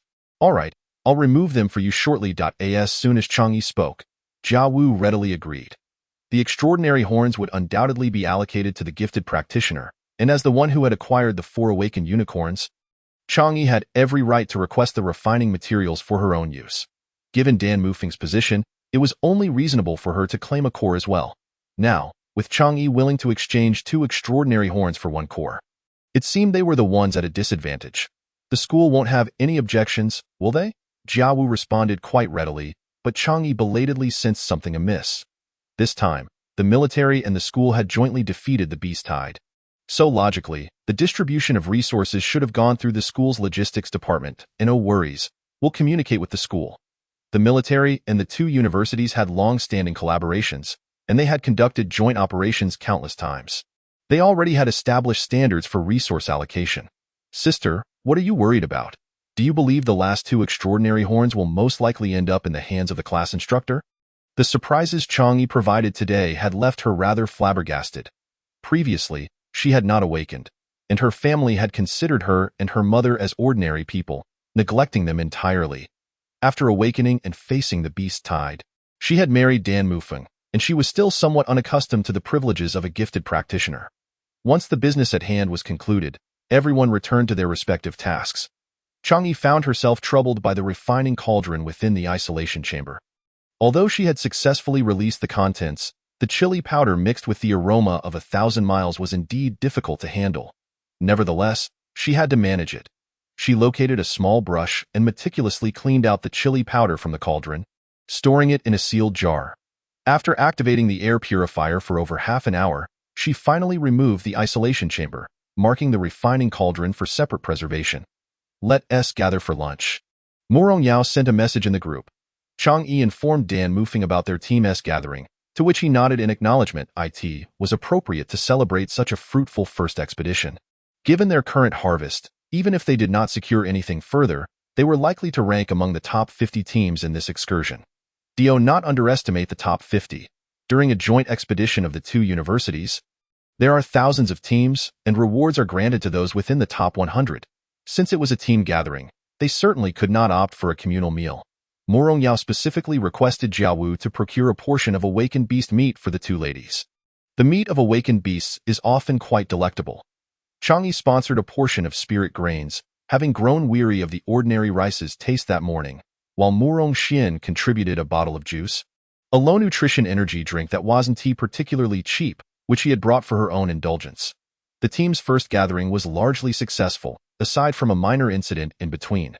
During the meal, Haolina, upon hearing the news, realized that Chang'e had acquired numerous unicorns and felt she had been wronged. She approached, seeking an explanation, but regrettably, after her previous absolute remarks, who would pay her any mind today? Her attempts to act assertively were met with indifference, and ultimately, she could only leave in embarrassment, cursing under her breath as she departed. This meal also led to the emergence of a new teammate. On the day Chang'e joined the class, she overheard discussions about food from one of the participants, the gluttonous little chubby boy, Okos. Upon discovering their sumptuous meal, he insisted on joining their team, promising to spend lavishly. While they were not particularly materialistic, Okos's generosity was hard to refuse. Each teammate received the latest model of an energy sports car, valued at 800,000, and the 2 ladies in the team were additionally given a shopping card worth 200,000 from the Central Star Trading City, with only the request for them to take him along, requiring no other special accommodations. Okos was not entirely an awakened gifted practitioner. He was a unique entity. Having awakened but lacking significant abilities, simultaneously, he was an E-grade fire-type extraordinary warrior. Given his abilities, he should not have been eligible for admission, but his family's wealth allowed him entry, as their restaurants were widespread across major planets. His sole passion was food. In the afternoon, they commenced the official expedition tasks. Dan Mufeng remained at the base, representing the military to handle the follow-up of this support mission before returning to Chihong Star. Chang'e and her companions, along with their new teammate, set off towards the eastern bamboo forest, their direction determined by the most scientific and rigorous method of tossing stones. A major dominator of B3 Star. The unicorns had nearly caused a team wipe yesterday. At this moment, the safety factor of B3 was likely quite high in the bamboo sea. Aside from the bamboo, the most prevalent nuisances were the pesky mosquitoes. Smack! The sound of slapping echoed beside them. Smack! A loud sound erupted again as Murong Xian swatted down, but the mosquito remained unharmed, leaving her arm red. What a useless mosquito repellent. It's not effective at all. When I return, I'll definitely give it a bad review. The mention of mosquito repellent from Morong Xian prompted a thought in Chang Yi. This environment teeming with mosquitoes, the protective barrier was ineffective. While mosquito repellent had some utility, but its effect was limited in such a densely populated area. She retrieved the jar containing the chili mixture, cautiously opening a small gap. A wave of pungent, spicy odor wafted out. Ugh, what an awful smell. Morong Xian, being the closest, was the first to catch a whiff. Chang'e quickly closed the lid and calmly asked, "Do you feel like there are fewer mosquitoes now?" "What do you mean? Aren't there still?" "Oh, it seems like there really are fewer than before. The constant buzzing that surrounded us has also lessened, eh? How did you do that? Is this a new mosquito repellent?" She was thoroughly fed up with these relentless mosquitoes, unable to chase them away or eliminate them. Clang, clang, clang. "This is the stuff." Chang'e waved the sealed jar in front of her. A transparent container the size of a water bottle, filled with a powder of mixed red and green. Morong Xian, not suspecting a thing, assumed it was some new type of mosquito repellent. She took it and opened it without hesitation. Chang'e barely had time to warn her before the strong scent wafted out. Ugh, Morong Xian, as the first victim, trembled, and had it not been for Chang'e's quick reflexes, who swiftly snatched the jar back upon sensing something was off, it might have been smashed. Who was so uncouth as to let something like this out? Nearby individuals initially thought someone had just made a mess. The area around Chang'e and Morong Xian transformed into a vacuum zone, as everyone instinctively distanced themselves from the source of the odor. "What did you do?" Morong Yao, who had been walking ahead, suddenly caught a whiff of the eye-watering stench.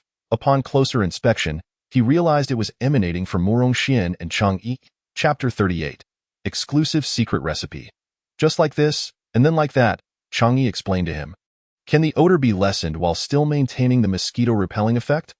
Although extraordinary warriors were not afraid of mosquito bites, they still found them bothersome. If the solution was effective, a little odor was acceptable. This request doesn't seem impossible to achieve. "Let me give it a try." Chang'e asked the water-type extraordinary warrior in the team to provide her with a large bucket of water as a reserve. Opening the isolation chamber, she arranged the experimental tools and started testing the ratio of chili powder to water. After numerous attempts, she finally discovered the right proportion. She filled a spray bottle with the concoction and handed it to the extraordinary warrior. "Try this." The extraordinary warrior took the spray bottle and sprayed some on himself. A faint spicy scent mingled with a hint of foulness spread through the air, yet it was not unbearable. "How does it feel?" Chang'e inquired. "It's all right. The smell has lessened significantly, and the mosquito-repelling effect seems quite effective," the extraordinary warrior replied with satisfaction. Chang'e smiled. "That's good. If everyone finds it acceptable, we'll proceed to produce this mosquito repellent at this ratio." Subsequently, Chang'e prepared a large jar of mosquito repellent according to the specified ratio, allowing everyone to decant it as needed. With the Chang'e brand mosquito repellent completed, they pressed onward. Their delay in preparing the repellent had caused the surrounding area to be thoroughly scoured by the leading group, leaving little of value behind. Occasionally, a bamboo shoot or some wild vegetables could be found, but they hardly warranted a stop to collect. The bamboo forest was riddled with various pits, remnants of those who had harvested bamboo shoots earlier. The deeper they ventured, the denser the bamboo became, with the ground carpeted in bamboo leaves that rustled underfoot. "Oh no!" Morong Xian exclaimed as she inadvertently stepped into a pit, twisting her ankle. "Shall we pause here for a moment?" she suggested, her body swaying slightly, indicating her need for a brief respite. That moment, they found themselves in a relatively central location within the area, where they might be able to gather some useful supplies. Thus, the group decided to halt and commence their search for necessary items. Anyone carrying a healing device?" Morong Xian inquired, furrowing her brow as she examined her swollen ankle, the pain prompting her to gasp involuntarily. If not treated promptly, it could potentially hinder their subsequent movements. Fortunately, Dan Mufeng, unable to quell his concern for her, handed her a small healing device, which was just what Morong Xian needed for her injury. Chang'e swiftly retrieved the healing device and began to treat Morong Xian's sprain. He gently placed the device on her ankle and activated the device word to life. Morong Xian felt a gentle vibration and warmth, gradually alleviating her pain. "Thank you, I'm so grateful to have you here," Morong Xian expressed earnestly. "You're welcome. Just take care of yourself," Chang'e replied with a smile. advising her to be cautious and to avoid further injury. Under the device's treatment, Murongxian's sprain quickly improved. She tentatively moved her ankle and found the pain had diminished significantly. I'm better now. You go ahead and search for supplies. I'll rest here for a bit and then catch up with you, Murongxian declared. Nodding, Chang'e helped her settle onto a chair, but he couldn't shake the feeling that the pit that had caused her injury seemed rather peculiar. Turning back to the pit, he crouched down and brushed aside the dry bamboo leaves at its edge, noting that the slanted opening had been partially trampled by Murongxian. Picking up a dry bamboo stick nearby, he cautiously poked into the hole. There's something here. I poke again, he exclaimed as the small creature inside evaded capture, emitting faint squeaks when initially prodded. Had he not been certain it was still inside, he would have doubted his own ears. Okos, do you have a moment? Come here, he called out. The chubby boy approached, curiosity evident on his face. What is it? He asked. Chang'e gestured toward the pit. Could you send a small fireball into the hole? Okos leaned closer to peer into the pit, which was not large but somewhat deep and shrouded in darkness. Should I just toss one in? Yes, Chang'e replied, albeit uncertainly, but he nodded for Okos to proceed. Okos waved his arm gently, conjuring a fireball the size of a fist, which plummeted into the pit. As the fireball entered, black smoke began to billow from the opening, carrying the unmistakable scent of charred flesh. Chang'e and Okos exchanged glances, bewildered by the intensity of the flames. As the smoke dissipated and the commotion within the cave ceased, Chang'e encouraged Okos to begin digging, with a shovel in hand. Okos began to excavate the pit. Although small, the slanted cave expanded with each scoop. Hey! Okos paused, gently prodding the ground. Sensing something soft beneath, he glanced up at Chang'e with a knowing look. Did you find something? Chang'e inquired, noting Okos's reaction. Adjusting the angle of his shovel to avoid damaging whatever lay beneath, Okos drove the shovel deeper, feeling the weight of the object. With a few firm stomps on the shovel's head, he pressed down hard. A clump of dark material emerged from the earth, the aroma of burnt meat becoming more pronounced. What are you all doing? It smells incredible. Murongxian was drawn over by the enticing scent. Okos had unearthed the charred remains of a fragrant bamboo pig. No wonder it smells so good, Murongxian remarked, swallowing hard at the sight of the half-cooked creature. Chang'e couldn't help but glare at Okos for the state of the bamboo pig he had just excavated. Ha ha! Okos grinned widely, his teeth glimmering as he continued to dig with fervor, resembling a ravenous thief on the hunt. There was only one fragrant bamboo pig in the pit, and despite Okos's relentless efforts, he could not unearth a second. Meanwhile, Chang'e had already ushered Murongxian away, leaving Okos to dig alone. Are you done digging? If not, come over here, Chang'e called out, stomping on the pile of dry bamboo leaves. Beckoning the panting Okos to join them, Okos's eyes brightened, and he sprang to his feet, brushing off his pants. Where are we digging next? Indeed, you are quite the foodie, full of energy only when it comes to delicious food. Chang'e mused, let's not dig for now. Instead, try tossing in a smaller fireball, making sure not to incinerate it. Capturing it alive would be ideal. Reluctantly, Okos conjured a tiny flame the size of a fingernail, which danced into the pit. Smoke began to rise, but the flame extinguished before it could reach the bamboo pig. Feeling the weight of Chang'e's gaze, Okos quickly conjured a larger fireball. The squeaking grew louder as the three of them fixed their eyes on the pit. Out crawled a bamboo pig, its fur singed away, leaving it looking hilariously bare. It squeaked pitifully while cautiously surveying its surroundings, appearing bewildered and frightened by the recent events. Chapter 39. In the depths of despair, the hairless bamboo pig barely emerged before it took flight. And Okos gleefully scooped it up, adding another prime ingredient to their collection. This time, their team had indeed made the right choice. A rustling sound came from the pit. Was there more? A half-burned bamboo pig clambered out, looking utterly disheveled. Its once smooth gray fur was now charred and uneven, exposing its tender skin beneath. Its eyes were wide with fear and pain, emitting faint squeaks. How tragic for this half-burned creature. It looks even worse than the one completely singed. Murongxian lamented, unable to look away. Nevertheless, they still needed to eat. Bamboo pig meat was a prized delicacy. Though it may not look appealing in the end, it will all be cooked and delicious. Why fuss over appearances? I'll video call Morong Yao and have him send someone with water abilities over, Chang'e decided, unimpressed by Oko's capturing technique, which always seemed to render even the finest ingredients unappetizing. Upon receiving Chang'e's video call, Morong Yao did not inquire too deeply about the specifics but arranged for a water ability user named Zhang Haolan to provide assistance. Zhang Haolan was a seasoned and powerful water ability user, whose skills could prove invaluable in a confrontation. Morong Yao had complete faith in him, believing he could help Chang'e and the others resolve their predicament. When Zhang Haolan arrived, he found the three of them each wielding a dry branch, poking about with their backsides in a comical manner. Is there really more? Despite Chang'e's thorough explanation on how to search, Murong Xian saw only a sea of dried bamboo leaves.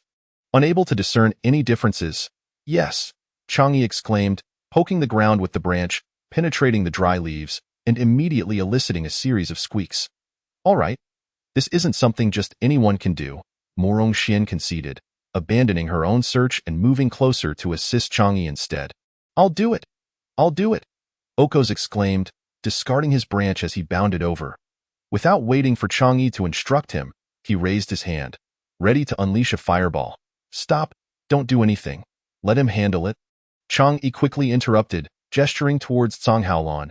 Zhang Haolan said little, stepping forward obediently. What do you need me to do? Please flood this hole with water, Chang'e instructed, revealing the opening concealed beneath the dried bamboo leaves. The hole, roughly the size of a woman's fist, appeared small. Zhang Haolan unleashed a water column into the pit, but there was no response. Keep going. Only stop when I tell you, Chang'e urged, noting Zhang Haolan's hesitation after just a small stream of water. Zhang Haolan had not anticipated the depth of such a small hole, but he complied, continuing to pour in water. Stop, that's enough. Chang'e raised her ears, carefully listening as gurgling sounds approached the surface. Mixed with faint coughing, the drenched creature emerged from the submerged hole, water droplets cascading down its soggy fur. This bamboo pig was having a truly dreadful day. It had been enjoying a peaceful slumber in its cave, anticipating a delightful feast of bamboo shoots at dusk, only to be startled awake by a deluge of water, forcing it to flee for its life. As it scrambled out, it was swiftly captured by the scruff of its neck. Wriggling and thrashing about, its tiny legs flailing as it squeaked in protest, clearly indignant at its predicament. Full of vitality, it should last for several days. Oh, you have a containment box? Zhang Haolan asked the others. Surprised to have caught a living specimen. I do. I brought one. As the conversation flowed, Okos produced a substantial biological basket and dragged it forward. Chang'e had brought along a few smaller ones. Yet she was reluctant to store this particular creature. The fragrant bamboo pig was indeed delectable, but its appearance was rather unappealing, with beady eyes and 4 prominent tusks eternally protruding from its mouth. Its coat was a murky gray, and it trailed a slender tail behind it, preferring to dwell in damp underground burrows and emerging only at night. The mere sight of this creature made her hair stand on end. When there was a bounty, even the laziest of individuals became more industrious. As soon as the fragrant bamboo pig was placed in the basket, Okos urged Chang'e to continue. Go and find more. Will you? We'll catch what we can today. As long as Chang'e didn't have to capture the creature herself. Merely locating its burrows was not too difficult. For the remainder of the time, Chang'e wandered about with a small twig, searching for the fragrant bamboo pig's burrows. Upon finding one, she would stick a small branch into the ground as a marker. Murong Xian, unable to catch the fragrant bamboo pigs, busied herself with foraging for wild vegetables instead. The 4 of them collaborated. Chang'e poked at every burrow, big and small, in the vicinity. Okos and Zhang Haolan were catching too slowly, and after resting for a while without seeing either of them return, Chang'e decided to grab a small basket and join Murong Xian in gathering wild vegetables. Zhang Haolan had gone and not returned, prompting Murong Yao to send another water-type ability warrior to search for them. Yet this was yet another case of a meat bun thrown to a dog. Once gone, there was no return. Haolan, what's your status? You 2 have gone and not returned. Murong Yao could no longer refrain from contacting them. Captain, Chang'e has found many burrows of fragrant bamboo pigs. We can't catch them all. Please hurry over to help. How many? Should we all come back? There are plenty. More hands would be beneficial. Chang'e had long ceased her search for fragrant bamboo pig burrows, but now, as they glanced into the bamboo forest, They saw numerous marked burrows waiting to be captured. They could not linger any longer. They needed to continue catching them. The more they looked, the more anxious they became. What if others saw the abundance? After hanging up the communication, Murong Yao led the team back to regroup.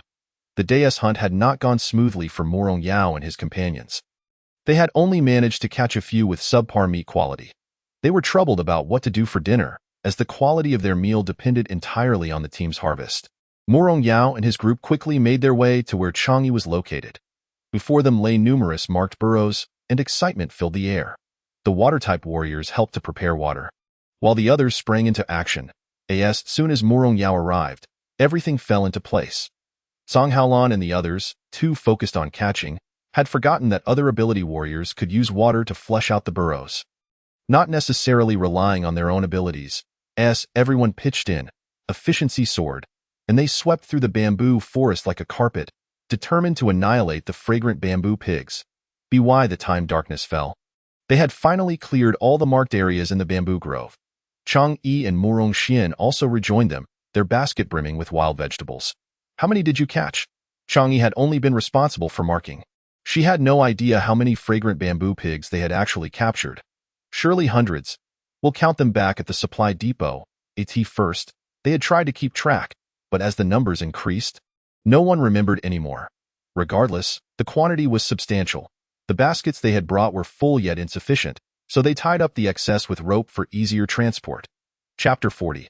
Good things should be hidden well with an abundance of items proving inconvenient for transport. Murong Yao instructed Fei to return to the base first and secretly fetch a transport vehicle, wanting to avoid drawing attention to their haul from other teams. On his solitary return to the camp, Fei initially intended to borrow a transport vehicle from the school's logistics office but encountered Qiu Zhe there, promptly redirecting himself to the military's supply depot to borrow from Minister Jiao Wu. Borrowing a transport vehicle, I hear your harvest was substantial today? Minister Jia inquired. The supply depot isn't large enough. You can use this side. Fei played coy, smiling without revealing anything. After securing the transport vehicle, he drove away. Observing Fei's hasty demeanor, Minister Jia patted his thigh, instructing the nearby soldiers, keep an eye on them. If the supply depot isn't sufficient, take them to the larger warehouse. The soldiers nodded, not overly concerned, thinking it was just a group of students. How much could they possibly have? The teams on the leaderboard possessed that kind of strength, but this small team of 10 or so certainly did not. A group of them meandered along the road, where there were few people, until they stealthily returned to the base in the transport vehicle. Captain, the vehicle was borrowed from Minister Jia. We need to return it to the military shortly. Not having secured a vehicle from the school, Fei briefly recounted his encounter with Qiu Zhe at the logistics office. Upon hearing Fei's words, Murong Yao instructed him to forego visiting the school's supply depot and instead seek Minister Jia, requesting a supply warehouse from the military to avoid any potential issues arising from Qiu Zhe's sighting. All right. When I borrowed the vehicle, Minister Jia mentioned that if the supply depot was insufficient, I should find him, and now it's convenient. Fei, also wary of running into bothersome individuals upon returning, turned his vehicle towards the military's supply depot. Driving the military's transport vehicle, they smoothly arrived at the supply depot's entrance. A soldier, having spotted the vehicle early, approached to inspect it as it came to a stop. Instead of soldiers, a group of students disembarked, and recalling what their superior had said about lending a transport vehicle to students, he promptly notified his superior that the students had returned to return the vehicle. Jia Wuchen had been waiting for news from Chang'e and her group, initially expecting it to take a long time, but was surprised by their swift return to return the vehicle. It seemed their haul was not particularly large, yet he decided to check it out. Children, how was your harvest today? Minister Jia asked cheerfully, hands behind his back. Not bad. Thank you for the transport vehicle, Minister Jia. We heard you were willing to lend us a supply depot, so we came directly. Murong Yao took the lead in conversing with Minister Jia. A flicker of surprise crossed Minister Jia's brow. This truly indicated a significant harvest. He gestured for a soldier to lead them, following closely behind. Dear friends, would you mind if I joined to see the excitement? Of course, thank you, Minister Jia. Chang'e and the others had no objections to Minister Jia accompanying them. Those from the military had seen much and would hardly be impressed by their modest bounty. They signaled for Fei to control the transport vehicle, following the leading soldier into the supply depot, passing through several storage rooms until they reached the one they had left that morning. The unicorns were nowhere to be seen. An entire afternoon had been sufficient to transport them all away. Upon arriving at the supply depot, a Fae parked the transport vehicle, and everyone disembarked in succession. Each ability warrior carrying a large basket, their faces obscured by the baskets, making them appear as if they were large baskets on legs, walking off the vehicle. They carefully unloaded the biological baskets from the transport vehicle, each movement filled with caution and focus. The baskets were tightly sealed, making it impossible to discern their contents from the outside. However, the sounds revealed that they contained small animals. It took about a dozen warriors 2 or 3 trips to unload them all. Some soldiers offered to assist Minister Jia but were politely declined. As Minister Jia observed these biological baskets, a strong curiosity surged within him, and just as he was about to open one, Murong Yao and the others approached, bringing down the last of the fragrant bamboo pigs. "Is this what's inside your baskets?" Although aware they had harvested well, he had not expected it to be this abundant. This was indeed the fragrant bamboo pig. Typically, capturing 1 or 2 during a mission was considered fortunate, but they had evidently stumbled upon a nest of fragrant bamboo pigs. How many could there be in all these baskets? Yes, a Fae grinned foolishly. "Minister Jia, we'll be dining on fragrant bamboo pig tonight. You're welcome to join us." Murong Yao extended an invitation to Minister Jia. "Certainly, I wouldn't miss it." The allure of fragrant bamboo pig was too great for him to resist. Fearing he might covet too much, he quickly turned and left the supply depot with the soldiers. Once Minister Jia departed, a Fae and the others opened the biological baskets to begin counting their haul for the day. Chang Yi, fearful of these creatures, had always been apprehensive, and now faced with baskets full of them, she could hardly bear to look. She dragged Okos and Murong Xian to prepare dinner instead. While Chang Yi may not have excelled in other areas, she was quite adept at cooking, managing the rice perfectly.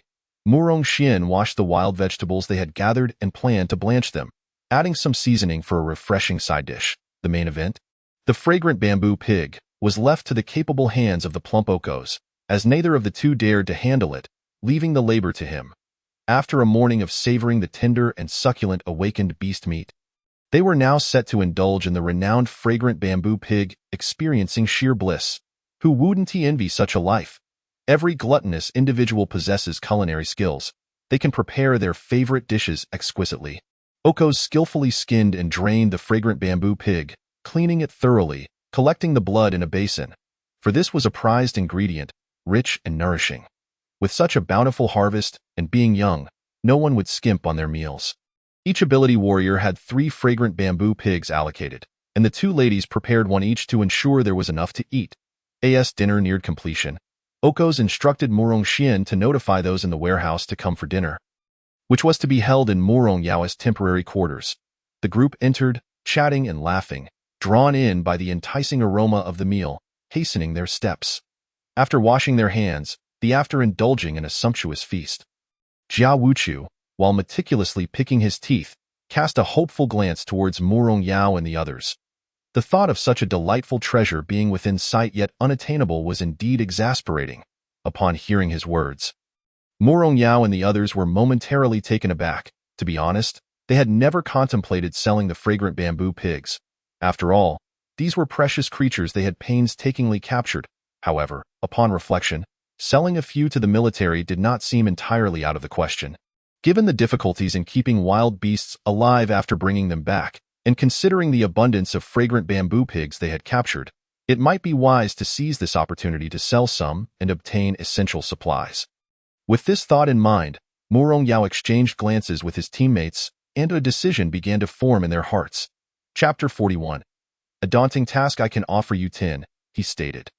They had amassed around 400 of these creatures today, so selling a few to the military would not significantly impact their haul. 10 is far too few. Let's add a 0 to that figure, Zhao Wuchu retorted. 10 may suffice for personal purchase, but it barely makes a dent in the military's needs, he emphatically refused. What, 100? The mere mention of this number caused everyone to gasp in shock. Zhao Wuchu was audacious to ask for such a sum, demanding a quarter of their total catch. This quantity was excessive. Murong Yao shook his head in refusal, stating, 100 is unfeasible. At most, we can part with 50. Thus began a stalemate, with neither party willing to yield. Zhao Wuchu's demand was excessive, while Murong Yao contemplated the feasibility of exchanging for supplies. Why don't you catch them yourselves? The bamboo forest is teeming with fragrant bamboo pigs. It wouldn't be difficult to capture them. Zhao Wuchu questioned. Catch them ourselves? How would we even locate the fragrant bamboo pigs? We have no idea where to start, they exclaimed. Are you suggesting you lead us to catch them? Zhao Wuchu retorted. That's fine. No way. Chang'e was the only one who agreed, while the others were opposed. After all, they had only just returned at dusk, having stealthily inquired about borrowing supplies from the military. Aiming to prolong their time in the field to capture more, if they brought the military along, they would stand no chance of competing for the catch. With all teammates in disagreement, Chang'e hesitated slightly. There were indeed many fragrant bamboo pigs in the bamboo forest, yet she felt that even with their small group, it would take until next year to catch them all. That won't do either. No matter how Chang'e argued, they remained resolute in their refusal. I can't provide you with 20 people, but I only require half of their haul. Zhao Wuchu was genuinely prepared to invest heavily. Seeking to entice them with this generous offer, he understood that such a proposal would be immensely attractive to many. Upon hearing Zhao Wuchu's words, Murong Yao felt a stir of interest within him. Such terms were indeed enticing. After all, it would be a beneficial arrangement for them. However, they were not a singular entity, so he calmly replied, "We need some time to deliberate. Please hold on for a moment." He then turned to his companions, engaging in hushed discussions. That is acceptable, but you'll need to communicate with the school. This is a training task assigned by the institution, and an influx of military personnel necessitates consultation with them. That is only reasonable. As long as Murong Yao and his team agree, the school should be accommodating. After reaching an agreement, they dispersed, awaiting the opportunity to showcase their skills the following day. What had initially been an agreement for 20 individuals, upon waking the next morning to depart, had unexpectedly expanded to a troop of 50 military personnel. When Zhao Wuchu contacted the school, he thought that since the number of people was irrelevant, he might as well increase it to 50. Fearing dissent from Chang'e's group, Zhao Wuchu preemptively stated, "The rules remain the same. We only require half." He excluded himself from the count. Zhang Zixing was singled out and dismissed, while Dan Mufeng, unable to shake off his concerns, deliberately left him to accompany Chang'e. All right then, whether it's 20 or 50, we'll manage. The more people we have, the greater our harvest. Chang'e and the others ceased their opposition, transforming what had been a small team of a dozen into a medium-sized hunting party of over 60. As the group grew, so did their bravado. Chang'e led this multitude through the bamboo forest, venturing deeper into the thicket. With nearly 10,000 students and countless teams scattered throughout this vast bamboo sea, they resembled mere ants. As they journeyed, they encountered no other teams after entering the forest. And in pursuit of capturing more fragrant bamboo pigs, they headed straight for the central region of the bamboo sea, now well beyond the 500-meter safety zone. How do we locate them? In this overgrown and seldom trodden forest, the dense foliage and swarming mosquitoes did nothing to dampen their enthusiasm for capturing fragrant bamboo pigs. Yesterday's teachings had proven fruitless. Despite the simplicity of the task, none could locate the creatures. Just observe the dead bamboo leaves on the ground. The entrances of fragrant bamboo pig burrows will be slightly fluffy, with a subtle raised point and drier leaves. With that, she poked at the pile of dry leaves with a small twig, prodding and shifting until a small opening was revealed. Observing how effortlessly Chang'e found the bamboo pig burrow, the military soldiers brimmed with confidence, mimicking her actions as they picked up small twigs in their search. Their enthusiasm inspired Chang'e, as the thought of having to search alone would have burdened her with pressure. If they could find and capture the pigs themselves, it would be splendid. Chang'e ceased to monitor them and began her search anew, repeating the process of inserting a twig, while the others watched as the twig remained steady, waiting for the fragrant bamboo pig to emerge so they could catch it in a basket. Learning from yesterday's experience, each of them had brought along several biological baskets to avoid running out of space and having to tie the creatures up. Zhang Zixing was the first to abandon the search, as his primary task was to protect Chang'e. After a fruitless search, he decided to follow her closely instead. With Zhang Zixing by her side, Chang'e felt reassured, forgetting about the distance as she focused solely on tracing the fragrant bamboo pig's trail. Gradually, more sticks were inserted, and they strayed farther from the group. Noticing that Chang'e intended to venture deeper into the bamboo sea, Zhang Zixing couldn't help but intervene. "Don't go further. It could be dangerous. Let's wait for the others to catch up." At that moment, Chang Yi halted and turned to discover that apart from Zhang Zisheng, no one else was nearby. They had indeed wandered quite far. Nearing the central area, which explained her slightly sore feet, is this enough for everyone to catch? She had diligently searched all day, fearing that bringing so many people along without sufficient finds would waste resources. Without the need for combat, without depleting vast amounts of supplies, and without injury, such a leisurely hunt was indeed rare. That should suffice. Zhang Zisheng, having kept pace with Chang Yi, was well aware of the staggering quantity she sought. He feared that even with their group of over 60, they would not capture enough throughout the entire day. Once Chang Yi deemed it sufficient, she found a chair to sit and rest. Surrounded by the bamboo forest, she set a table, a chair, and a kettle of tea, indulging in a sip that released a sweet aroma in her mouth. Zhang Zisheng did not respond but seated himself beside her. Taking a sip of the tea she had brewed, flower tea with a hint of sweetness, more suited for women and children, while combatants typically steered clear of such beverages. After finishing a cup, he paused. Noticing Zhang Zisheng's reaction, Chang Yi suggested, if you find flower tea unpalatable, try brewing a few leaves of that type instead. Following her, Zhang Zisheng looked down at the small bamboo leaves at his feet. He kicked at them lightly, realizing they were merely underdeveloped bamboo leaves. I've never heard that this could be brewed as tea, he remarked. No need. I'm not thirsty, he replied, his expression suggesting disbelief, as if he thought she was merely jesting. Chapter 42. Acts of kindness. After finishing his cup of floral tea, he rose and gathered the small bamboo leaves, bringing them closer to his nose for a whiff.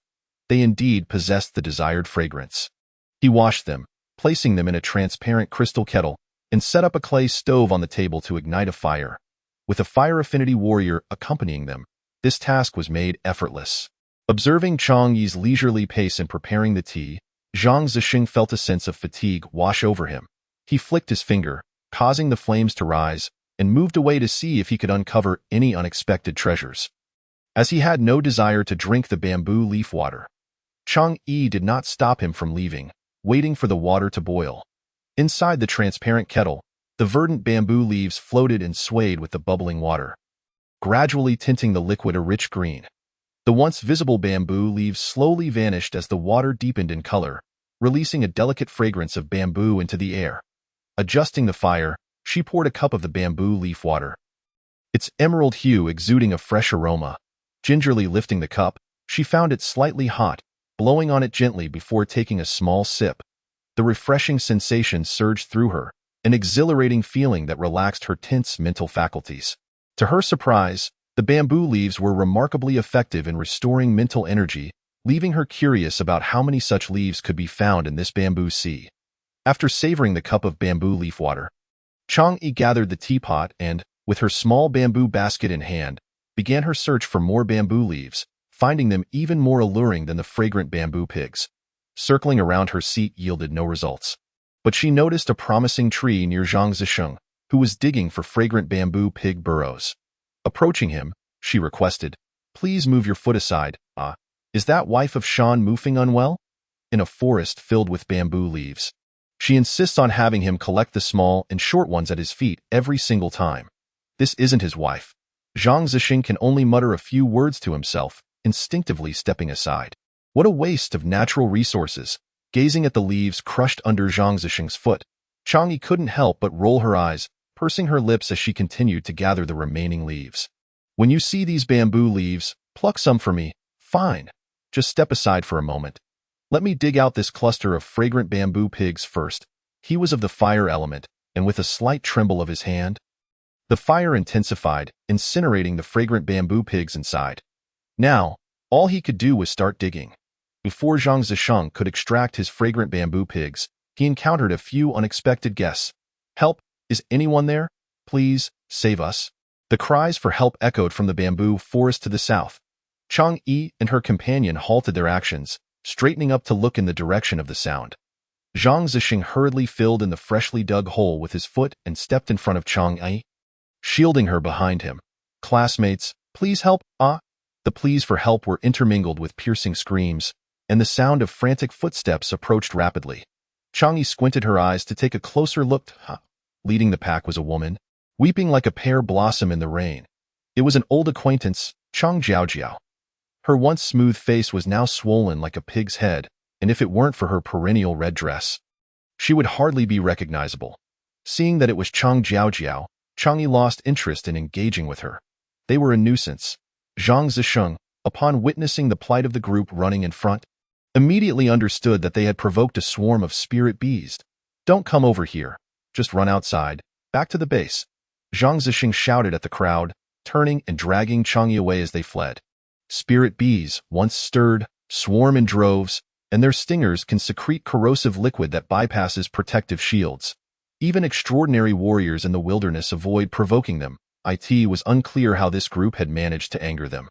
Chang Jiaojiao and her companions, however, were unwilling to retreat and followed closely behind Chang Yi and Zhang Zisheng, determined to drag them down with them. Murong Yao received Chang Yi's distress signal and arrived with a team to assist them. Once they regrouped with Murong Yao, Chang Yi and Zhang Zisheng halted their flight. Fortunately, Murong Yao had come just in time. If Chang Jiaojiao had continued to follow, they wouldn't have been able to keep the fragrant bamboo pigs a secret any longer. A line of extraordinary warriors formed a human wall in front, blocking Chang Jiaojiao's group and commanding them to stop. "Why should we? We're all students of the academy. You have a duty to protect us." The swarm of spirit bees was closing in behind them, yet this group still refused to seek help. Chang Jiaojiao's eyes were now slits, yet her gaze remained venomous as she pushed through the human wall. Spotting Chang'e hiding among the crowd, "Cousin, is that you?" "It's me, Chang Jiaojiao. Quickly, have your teammates assist us. Do you know them?" Murong Xian quietly inquired of Chang'e, astonished that the swollen-faced woman could still recognize her at a glance. Realizing she had been recognized, Chang'e stepped out from behind the crowd and approached Chang Jiaojiao, allowing her to grasp her arm while chattering incessantly with her sausage-like lips. Chang'e coldly watched her chatter and began to search her person. "Aha, found it, Yi. What are you doing?" Chang Jiaojiao was taken aback by Chang Yi's actions. "What? I'm looking for reinforcements for you." After declaring this, she activated the signal device she had just retrieved from Chang Jiaojiao. And with a whoosh, a red signal flare shot into the sky, marking the end of Chang Jiaojiao's team's harvest for the day. "Where's the sugar?" Chang Jiaojiao's face swelled and reddened, resembling a pig's head. "Cousin, with your mouth looking like that, you should talk less. I know you want to thank me. There's no need for formality. It's what I ought to do. And the time wasted. The swarm of bees had already caught up. And now, Chang Jiaojiao and her troublesome group were even more determined to reach Chang Yi's group. "Have a line of soldiers block them," Chang Yi instructed Murong Yao, requesting several wood and wind element warriors to quietly position themselves not far behind the swarm. "You all channel your abilities into this." Chang Yi produced the air freshener she had concocted, instructing the wood element warriors to channel their abilities into it. Once the sphere had enlarged to about the size of a soccer ball, she directed the wind element warriors to infuse their powers as well and send it into the swarm. As the abilities continuously flowed into the sphere, it grew larger and began to rotate autonomously, with countless blossoms blooming around it, emitting a sweet floral fragrance that attracted the swarm of spirit bees, which flocked toward it. When the school's protective team arrived, they found a large number of spirit bees swirling around a massive cluster of flowers. Lingering for an extended period, a group of students, bruised and battered from bee stings, confronted the soldiers with fury, while another group of students behind them dragged bamboo baskets, foraging for wild vegetables. Whose signal flare was that just now? It was theirs. Several of Chang Yi's group pointed at Chang Jiaojiao in unison. They set it off without permission. Chang Jiaojiao's teammates reported to the protective team, claiming that they had initially entered the central perimeter for a good harvest, only to encounter the swarm and have their signal flare stolen by Chang Yi. If they admitted to this, their suffering would have been in vain. Whose signal flare is it? The protective team was only responsible for rescue and did not concern themselves with disputes of this nature. "My flare." The voice was barely louder than a mosquito's buzz. "Then you should come back with us to the base. But we aren't in any danger now, and we didn't set off the signal flare ourselves." The spirit bee swarm had been trapped by the inexplicably appearing flower cluster behind them, and their crisis had been averted. There was no need to return to the base. "You're not returning to the base?" The protective team leader asked again. "If we don't return to the base, will today's harvest still be counted as 0? The captain of Chang Jiaojiao's team, whose intellect was not lacking, stepped forward to negotiate with the protective team. The protective team members exchanged cold smiles. "Not a chance. Do you think this is child's play?" In the past, students had also launched signal flares, and by the time the protective team arrived, the danger had already passed. They would claim it was a false alarm, refusing to return to the base and demanding that their harvest be preserved. Initially, the school had considered the students' circumstances and agreed, but soon after, a series of students began to exploit the situation, launching flares regardless of whether there was actual danger. Eventually, the school implemented a rule that any team that fired a signal flare would have their harvest for the day reset to 0 upon the protective team's arrival. But our signal flare wasn't something we intended to fire. Chang Jiaojiao's captain attempted to argue further. They had taken a risk entering the central perimeter and had gathered a decent haul. If it were reset to 0, it would be difficult to make the leaderboard in the future. If you can let your own team's signal flare be taken away, it's time for you to reflect on your actions back at the base. After saying this, they ignored them further, urging the protective team to count heads and take them back to the base. The protective team leader's words drew the ire of others, glaring at Chang Jiaojiao. The source of their troubles, if it weren't for her signal flare being taken, they wouldn't have wasted an entire day. Who crafted that thing? Quite the ingenious idea, the lead teacher remarked, looking back at the flower cluster surrounded by the swarm of bees. Chang Yi did not respond, but Zhang Zixing stepped in, saying, "It's an accidental discovery, never thought it would come in handy." He didn't want to reveal the creator, merely expressing curiosity about the unusual item.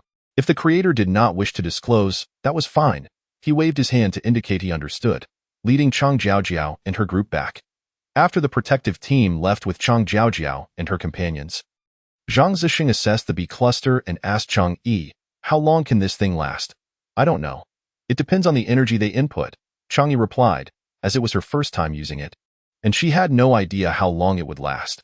"Can we still continue to channel our abilities into it?" If the duration was uncertain, that would be troublesome, as long as the array device remains intact. "We can continue to channel." With Chang Yi's reassurance, Zhang Zixing felt more confident. He gathered 3 wood element warriors to keep an eye on the array device, ensuring they would continue to input energy if it dwindled, not allowing the swarm to disperse before their return.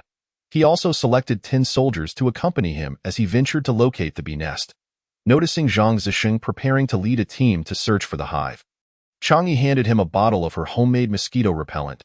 "This is mosquito repellent. I made it myself.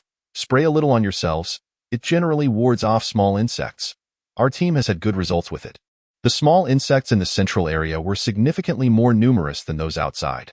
Chang Jiaojiao and her group bore not only the marks of spirit bee stings, but also numerous bites from ordinary mosquitoes and ants. Zhang Zixing had long noticed that Chang Yi's group had not suffered any mosquito bites. He had wondered if the repellent they purchased was particularly effective, only to discover it was Chang Yi's concoction. He accepted the repellent with gratitude, saying, "Thank you." Noticing that Chang Yi remained, Zhang Zixing asked curiously, "Do you have something else? Well, if you encounter any of those bamboo leaves again, could you bring some back for me?" Chang Yi knew Zhang Zixing looked down upon those tiny bamboo leaves, but she had no choice. It seemed that the jade bamboo leaves favored Zhang Zixing and appeared near him every time. Zhang Zixing thought it was something important, but it turned out to be this. He couldn't fathom how those little bamboo leaves could be so delightful. She had already gathered quite a few throughout the day.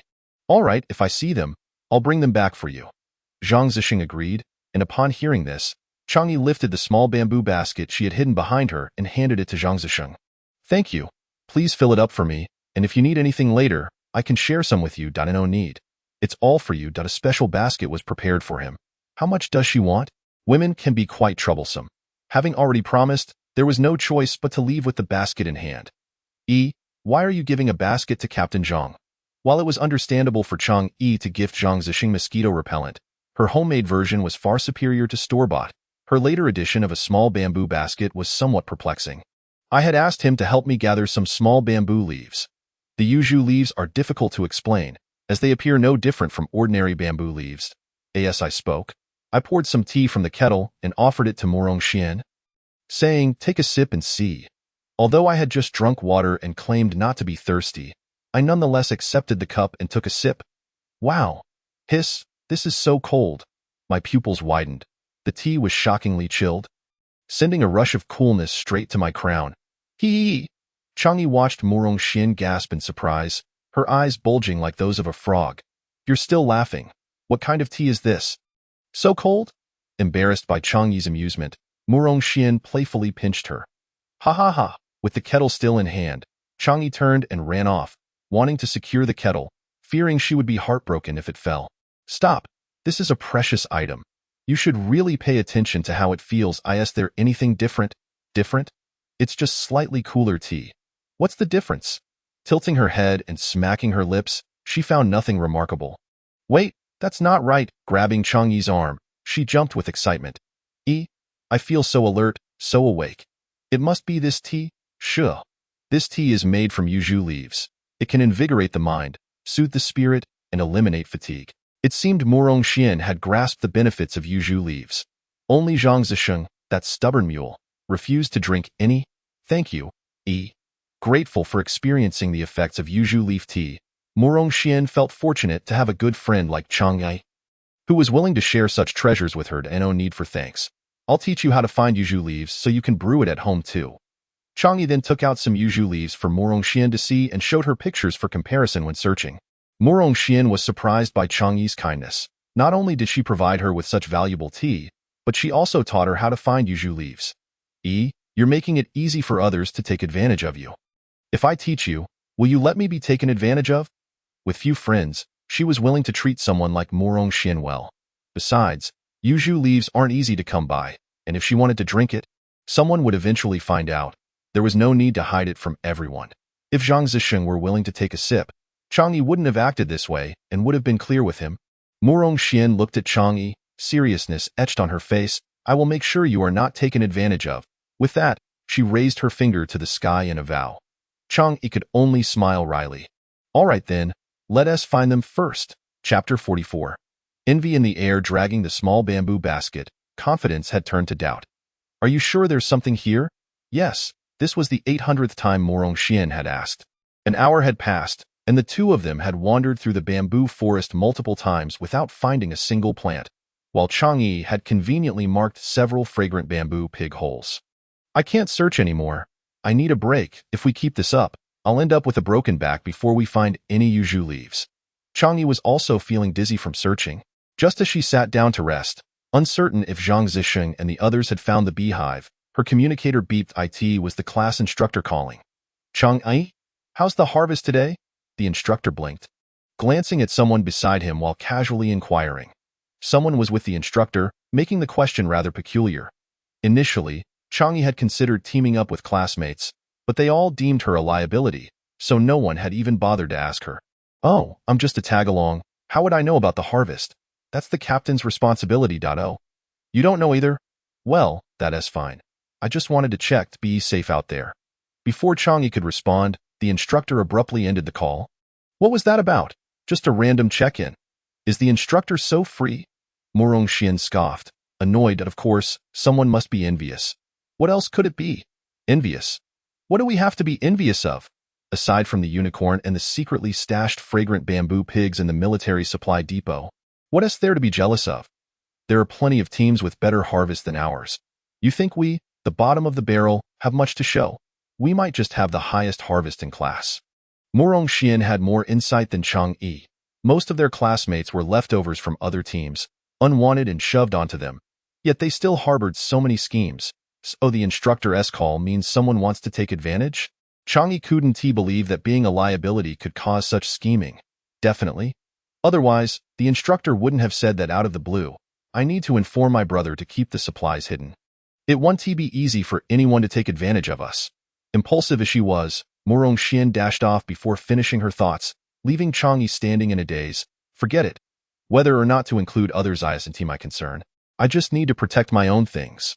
Continuing her search with the bamboo basket, she thought that only what she secured for herself truly belonged to her. After searching for a while, she finally found one and dashed over with her small bamboo basket. Hey, watch out for your big feet. Startled by Chang Yi's shout, she sidestepped. Thankfully, she avoided stepping on it. Chang Yi gleefully approached to pluck the leaves. How many of these leaves do you want? Are you still searching? The more, the better. I can never have too many. As she spoke, she looked up to see that the owner of the big feet was Zhang Zisheng and his companions, who were also searching for the beehive. As expected, yuzu leaves favor him. She thought, you're back. Did you find the beehive? Yes, not just one beehive. There's a whole nest over there. We collected quite a bit. Before Zhang Zisheng could speak, a round-faced soldier behind him excitedly chimed in. Zhang Zixing glanced at Chang Yi's small bamboo basket, noticing it contained a pitifully small handful, freshly picked. You gathered quite a lot, huh? Thank you. Not as much as yours. He must not have a girlfriend, Chang Yi retorted, a little annoyed. Not as much as mine, huh? Zhang Zixing returned her bamboo basket. Seeing it filled, Chang Yi restrained her impulse to retort, accepting the basket gleefully, lifting her face in a smile. Not as much as yours, you're the best. How could I compare? Flattery made Chang Yi blush a little. Tentatively, she asked, want me to share some with you? Seeing Chang Yi's miserly demeanor, Zhang Zixing laughed and replied, no, keep it all for yourself. Why would he want those useless bamboo leaves? He hadn't even intended to gather them. He simply picked them up when he noticed them underfoot. Great, thanks, then I want to share. She was delighted. Now that he didn't want any, she could keep them all for herself. We're about to head back to the base. Do you want to come with us? The honey shouldn't be stored for too long. It needs to be processed and sent back to the military. Sure. I was planning to return too. She wanted to take the freshly picked yuzu leaves back as well, to store them in an energy basket. Otherwise, the energy would dissipate over time. Chang Yi happily replied. Murong Yao also returned to the base with a few teammates, agreeing to split their harvest with the small team. As they traveled back, everyone chatted and laughed, enjoying a pleasant atmosphere. Upon reaching the base, Jiao Wuchu had already received Zhang Zixing's communication and was waiting at the entrance of the supply depot. As soon as their transport vehicle appeared, he instructed the soldiers to open the depot doors for their vehicle to enter directly.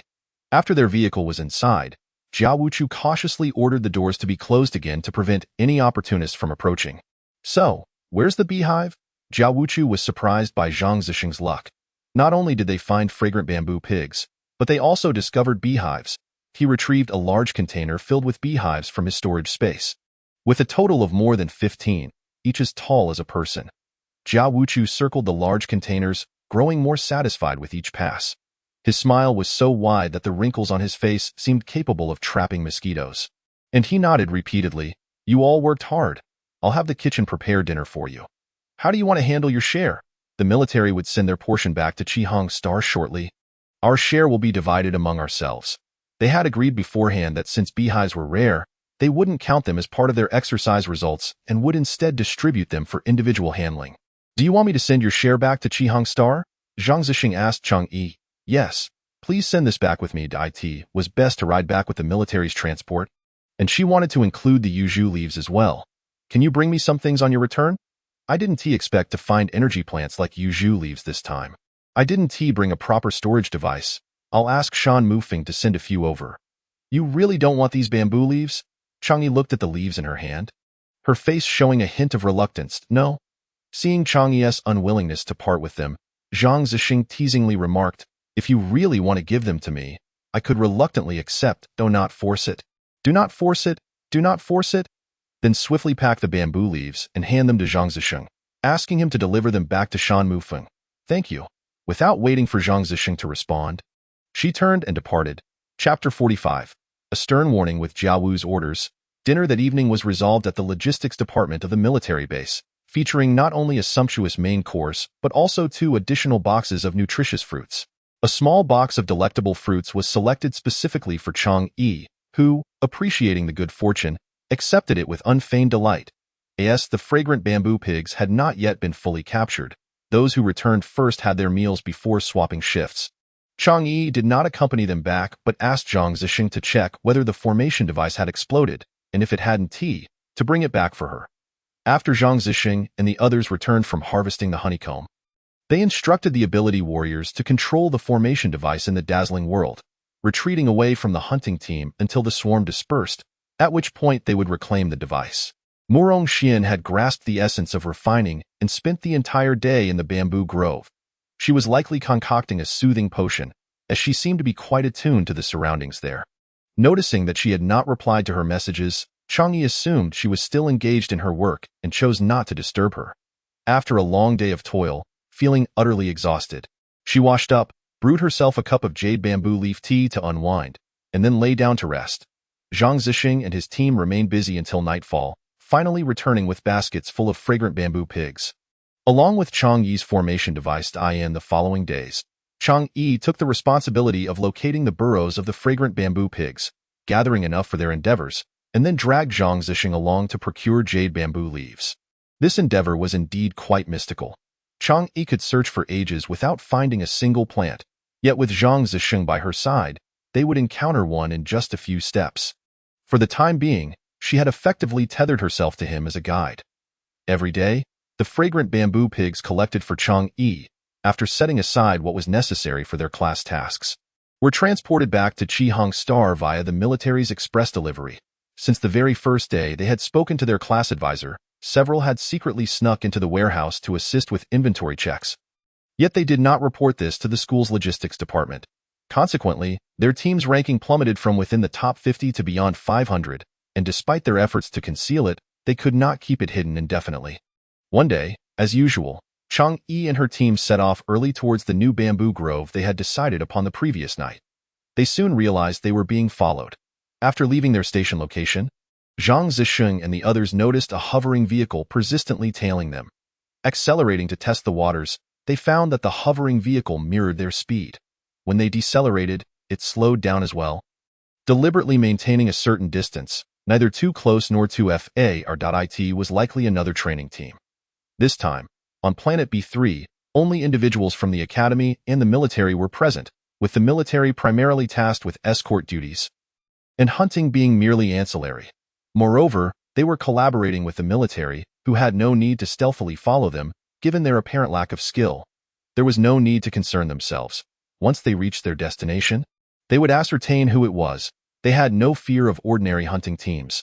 Upon arriving in the forest area, they intentionally waited for the hovering vehicle behind them to come to a stop before entering. The occupants of the hovering vehicle had intended to quietly follow them into the forest, but upon seeing them linger outside without entering, they had no choice but to feign a detour and then shut off their vehicle. What a coincidence, Morong Yao, you all are here to hunt today as well. The first to disembark was Qiu Zhe, an old acquaintance of Morong Yao, followed by several familiar faces, including Chang Jiaojiao and her group.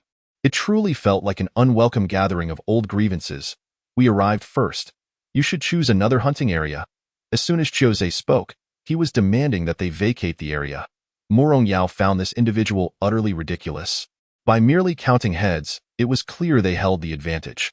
What gave him the audacity, with his perennial second-place standing and his mediocre family background?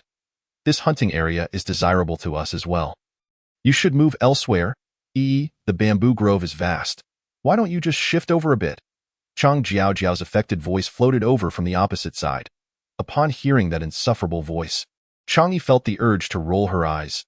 Indeed, the bamboo grove is so expansive. Why must they vie with them for anything? Just shift over a bit. How can you say that? Last time, you took my signal flare, leaving our supplies depleted for an entire day. The green TS tears flowed freely at the slightest provocation. Stop. What do you mean I took your signal flare?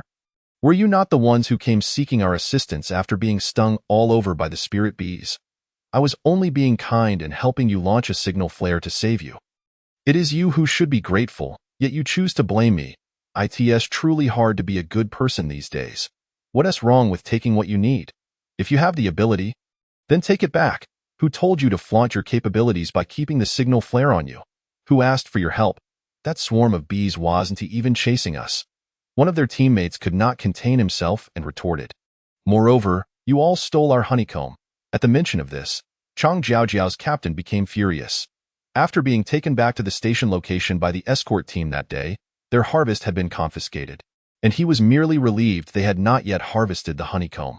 Who would have thought that the very next day, before dawn, they would head to the honeycomb site only to be met with a vengeful swarm of bees, with no trace of the honeycomb in sight, resulting in a futile trip that left them stung all over again. Honeycomb? What honeycomb? Do you have proof that we stole your honeycomb? What a joke. Anything unclaimed belongs to whoever gets their hands on it first. Zhang Zixing was unwilling to continue sparring with them verbally and issued a warning. You should leave immediately. Otherwise, you will be responsible for the consequences. Do not think that just because you belong to the military, you can bully others. They had not anticipated that so many military personnel would be on Chang Yi's side. They had initially believed that their two teams could easily overpower them. The chaotic situation that day had left many with swollen faces from the spirit bee stings, so they had merely noticed their numbers. Bully? Let me show you what bullying truly looks like. Zhang Zixing waved his hand and whispered a few instructions to a soldier, leaving a team of guards behind while he led the others into the forest, choosing not to waste any more time with them.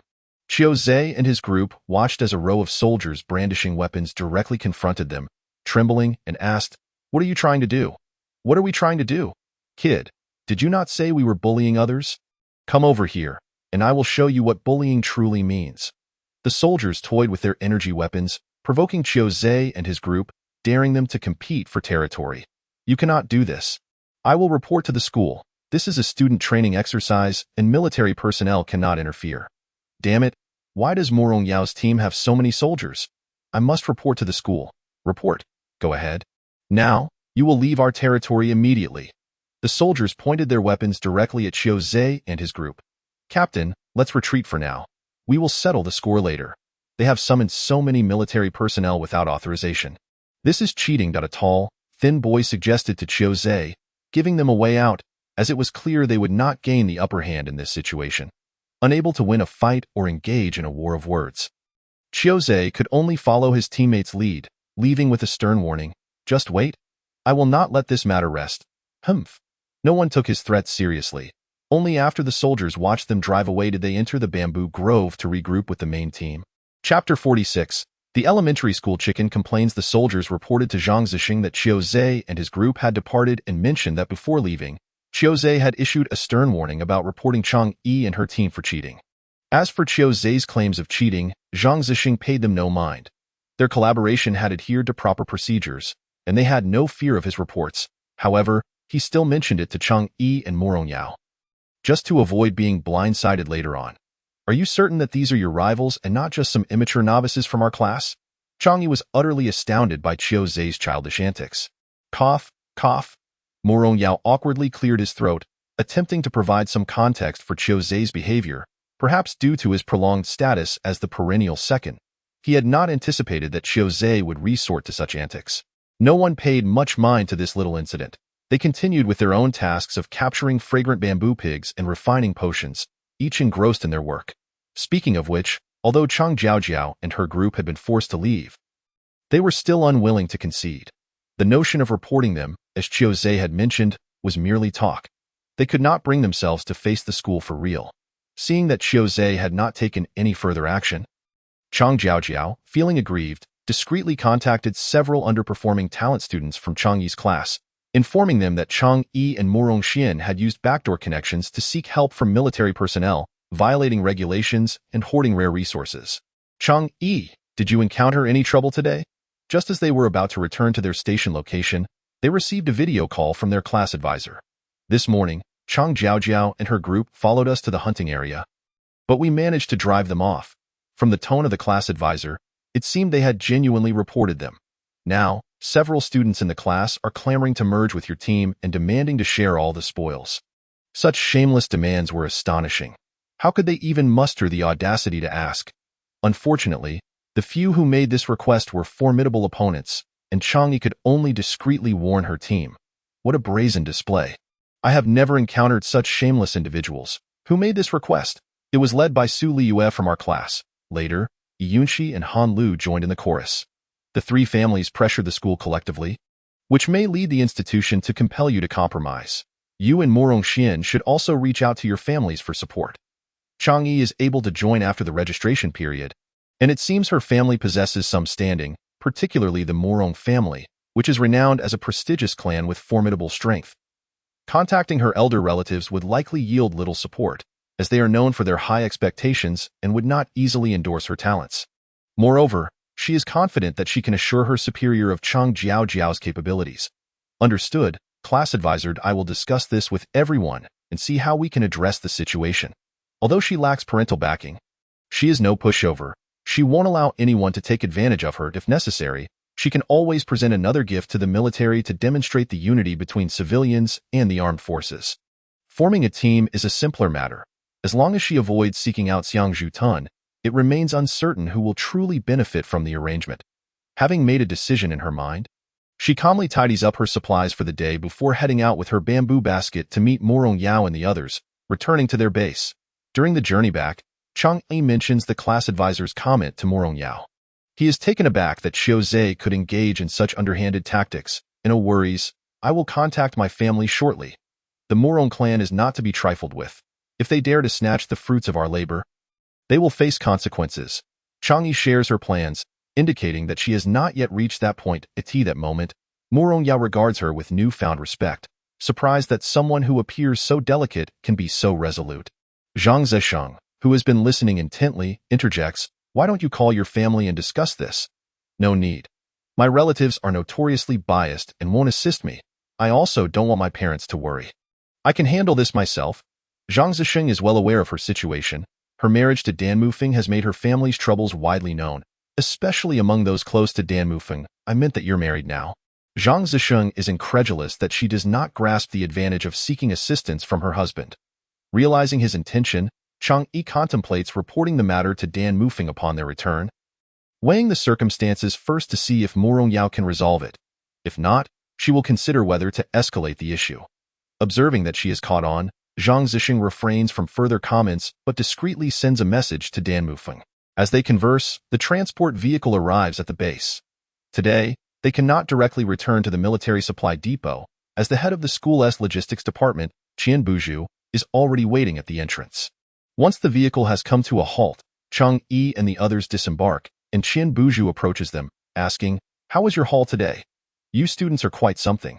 If the supply depot isn't large enough, why didn't you tell the teachers? I can arrange a bigger one for you." Before they can decline, Qian Buju takes the lead, guiding them toward the school's supply depot. With no other option, Chang'e and her companions exchange resigned glances and follow him. The school indeed provides them with a larger supply depot. Come, take a look. Is it spacious enough? If not, I can arrange something from next door." Qian Buju enthusiastically beckons them. "That's sufficient, thank you, teacher." Once they are there, Moron Yao gives in to the situation. He instructs everyone to unload and tally the supplies. After everything is accounted for, Zhang Zesheng arranges for the military's portion to be taken away, while he stays behind to accompany Chang'e, ensuring she does not suffer any disadvantage before Dan Mufeng arrives. As baskets of supplies are unloaded, Qian Buju's eyes flicker with surprise. It's no wonder others covet their haul. It resembles the yield of over 100 personnel. Qian Buju assists them in counting the supplies, remaining silent throughout, and once finished, he remarks to Moron Yao, "I haven't seen your temperamental elder in a while. He should come by for a visit when he has the time." Before leaving, he instructs the supply depot staff to maintain strict supervision. "After a long day, let's grab a meal first. We can discuss everything later." The supply depot isn't the place for idle chatter. Moron Yao suggests, leading the others to his place. Dinner is once again lavish, yet everyone eats somewhat absent-mindedly, hastily finishing their meals in order to address the pressing matters at hand. A notification chimes. A video call comes in, revealing it to be from Dan Mufeng. "What brings you to call at this hour?" Dan Mufeng, his expression serious, questions Chang'e, "Where are you right now?" "Me? I just finished eating with the captain and will head back to my room shortly." Chang'e's voice betrays a hint of nervousness. She hopes she hasn't gotten herself into trouble. Chapter 47.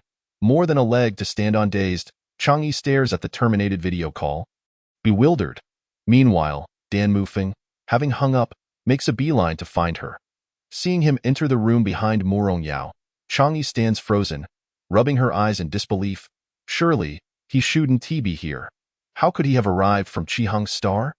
Approaching her, Dan Mufeng scrutinizes Chang'e, whose eyes are red from rubbing but sparkle with brightness as she gazes up at him with an unwavering smile. He embraces her, gently ruffling her soft hair, murmuring, "Why didn't you come to me if someone was bothering you?" His tone is more affectionate than reproachful. "I'm fine. I've already made up my mind. If they go too far, I'll simply walk away, and no one will gain from it." She looks up at Dan Mufeng, her face radiating a touch of pride. "Rest assured, with me here, no one can force you to walk away." A fleeting glint of menace flashes in Dan Mufeng's eyes as he speaks. Sensing the tightening of her arms around him, Dan Mufeng softly reassures her, "Remember, we are married now, and no matter what happens, you can always come to me. I will always stand by your side." The warmth of being unconditionally protected envelopes her. She feels fortunate that her family had always cherished her well-being. Had it not been for the recent hardships faced by her grandfather during the beast tide, she might have remained withdrawn in her shell. Her unstable spirit partly of her own making in her past life, Her master treated her exceptionally well, making her feel like the happiest disciple in the sect, insisting she refrain from studying spells for fear of harming her, and never wanting her to leave, calling her his treasure.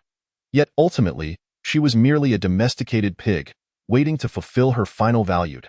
At this moment, Zhang Zisheng, witnessing their intimate embrace, teases, "Hey, you too, that's quite enough." Dan Mufeng shoots him a glare, releasing Chang Yi as he takes her hand and leads her to the sofa. He turns to Morong Yao, stating seriously, "I spoke with your elder relatives before coming. They should be arriving shortly." Morong Yao nods in agreement. Dan Mufeng's presence lightens the atmosphere. With the backing of both the Dan and Morong families, they are assured they won't suffer losses. With the mood right, Chang Yi retrieves her prized bamboo leaf and prepares to brew tea. "Would you like some bamboo leaf tea?" Over the past few days, she has often seen Morong Xian enjoying this vibrant green tea, even inhaling it with audible satisfaction. "I don't drink." Zhang Zixing declines Chang Yi's enthusiastic promotion of the bamboo leaf tea. "Just a little taste for me." Morong Yao expresses some interest in the tea. Morong Xian, having frequently enjoyed tea with Chang Yi, eagerly anticipates another serving. "You've got good taste. I assure you one tea regret it." Zhang Zixing praises Morong Yao, confident that he would come to regret his earlier indifference. The others also decline, as Morong Xian has already produced a large cup, patiently waiting for Chang Yi to pour her tea. As she picks a small handful of bamboo leaves, she places them into the pot, fills it with water, and after a moment's thought, adds a bottle of neutral energy liquid, a mere 10 ml, placing it on a small clay stove to brew. "Are you really adding energy liquid to brew bamboo leaves?" Zhang Zixing remarks, surprised at her extravagance. "It's the first time I'm trying this. I thought it might help restore the soldier's stamina." Chang Yi explains her reasoning. "Then don't waste it. I want a cup too." Zhang Zixing insists, intrigued by the idea of the enriched tea. Chang Yi pauses her movements. "But I thought you said you didn't want any?" "I changed my mind. I can't resist now." "That is not fair. You can't go back on your word," she retorts playfully, feeling a twinge of regret at the prospect of losing a portion of her precious bamboo leaves. "Don't worry. I keep my promises. If I said no, then it's no." Zhang Zixing feigns a smile, amused that she would question his integrity. Chang Yi, confident in her tea's worth, smiles and remains focused on brewing. Before the tea is ready, a communication arrives from the school, indicating that the Han and Su families are waiting for them in the meeting hall, along with the elder from the Morong family. "The tea isn't done yet," she responds, "as the kettle has yet to boil, and no worries. Continue brewing your tea, and let them wait." Dan Mufeng instructed Morong Yao to inform the elders at home that they would arrive a little later. While the others were to wait, Morong Yao nodded and sent a message to the clan elder, outlining their approximate arrival time. The Han family was known for their volatile tempers. Zhang Zisheng remained non-committal on the matter, merely offering a reminder. Having just produced a few formidable fighters, they seemed to think themselves the leaders. Dan Mufeng paid little mind to the brashness of the Han family. With an understanding in his heart, Zhang Zixing chose not to elaborate further in the conference hall. As they awaited the tardy arrivals, the Han family took the opportunity to confront the school, questioning the competence of the teachers. "How can students exhibit such arrogance? Keeping so many mentors waiting?" The school representative, suppressing a sarcastic retort, replied, "In this democratic era, we must also consider the students' needs. They have just returned from a hunt and require some time to recuperate." A third-rate family, having produced a few talents, had become oblivious to their own standing. "Thank you, teachers, for your understanding.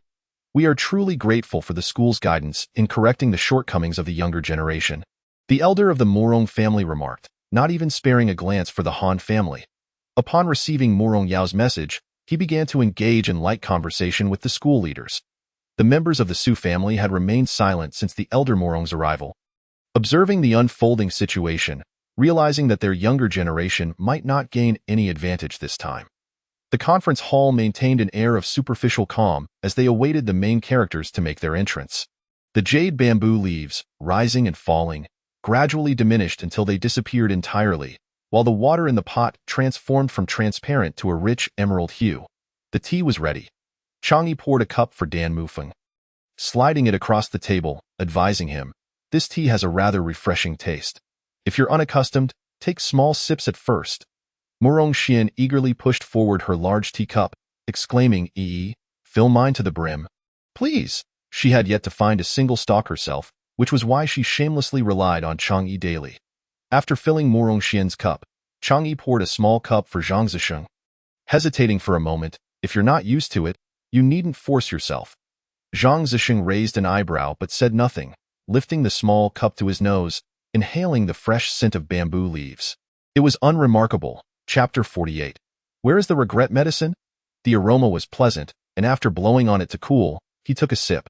The refreshing sensation made him involuntarily gasp. Once the coolness faded a bit, he handed the cup back to Chang'e, asking her to fill it again.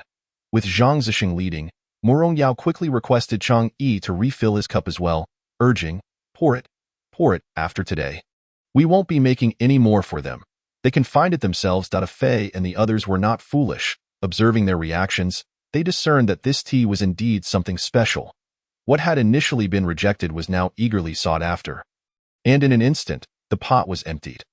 With over 10 people sharing a single pot, there was barely enough for each to have a sip, and just as they started to appreciate its flavor, it was gone. That moment, Mo Rongxian, hunched in a corner with her large cup, desperately trying to finish her drink, seemed rather out of place.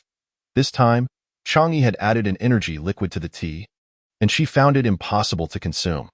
The energy contained within was too potent for non-ability warriors to absorb in large quantities. Although the energy in the tea had been diluted, she still couldn't finish it. Yet she felt reluctant to waste it. Don't force yourself if you can't drink it, Mo Rongyao advised. As his own cup had long been emptied, it was initially inappropriate to take from his sister. But seeing her struggle, he couldn't help but suggest, I'll save some for tomorrow. Don't. If the energy dissipates, it'll be a loss. A Fei swiftly darted over, intercepting the tea that Mo Rongxian intended to hide. I've already had my share, she protested, having consumed it for several days already, yet she felt quite reluctant to part with it. I don't mind, Mo Rongyao declared, snatching the cup from a Fei's grasp and downing its contents. A Fei, disheartened, looked at his empty hands, noting how the captain had returned the cup to Mo Rongxian.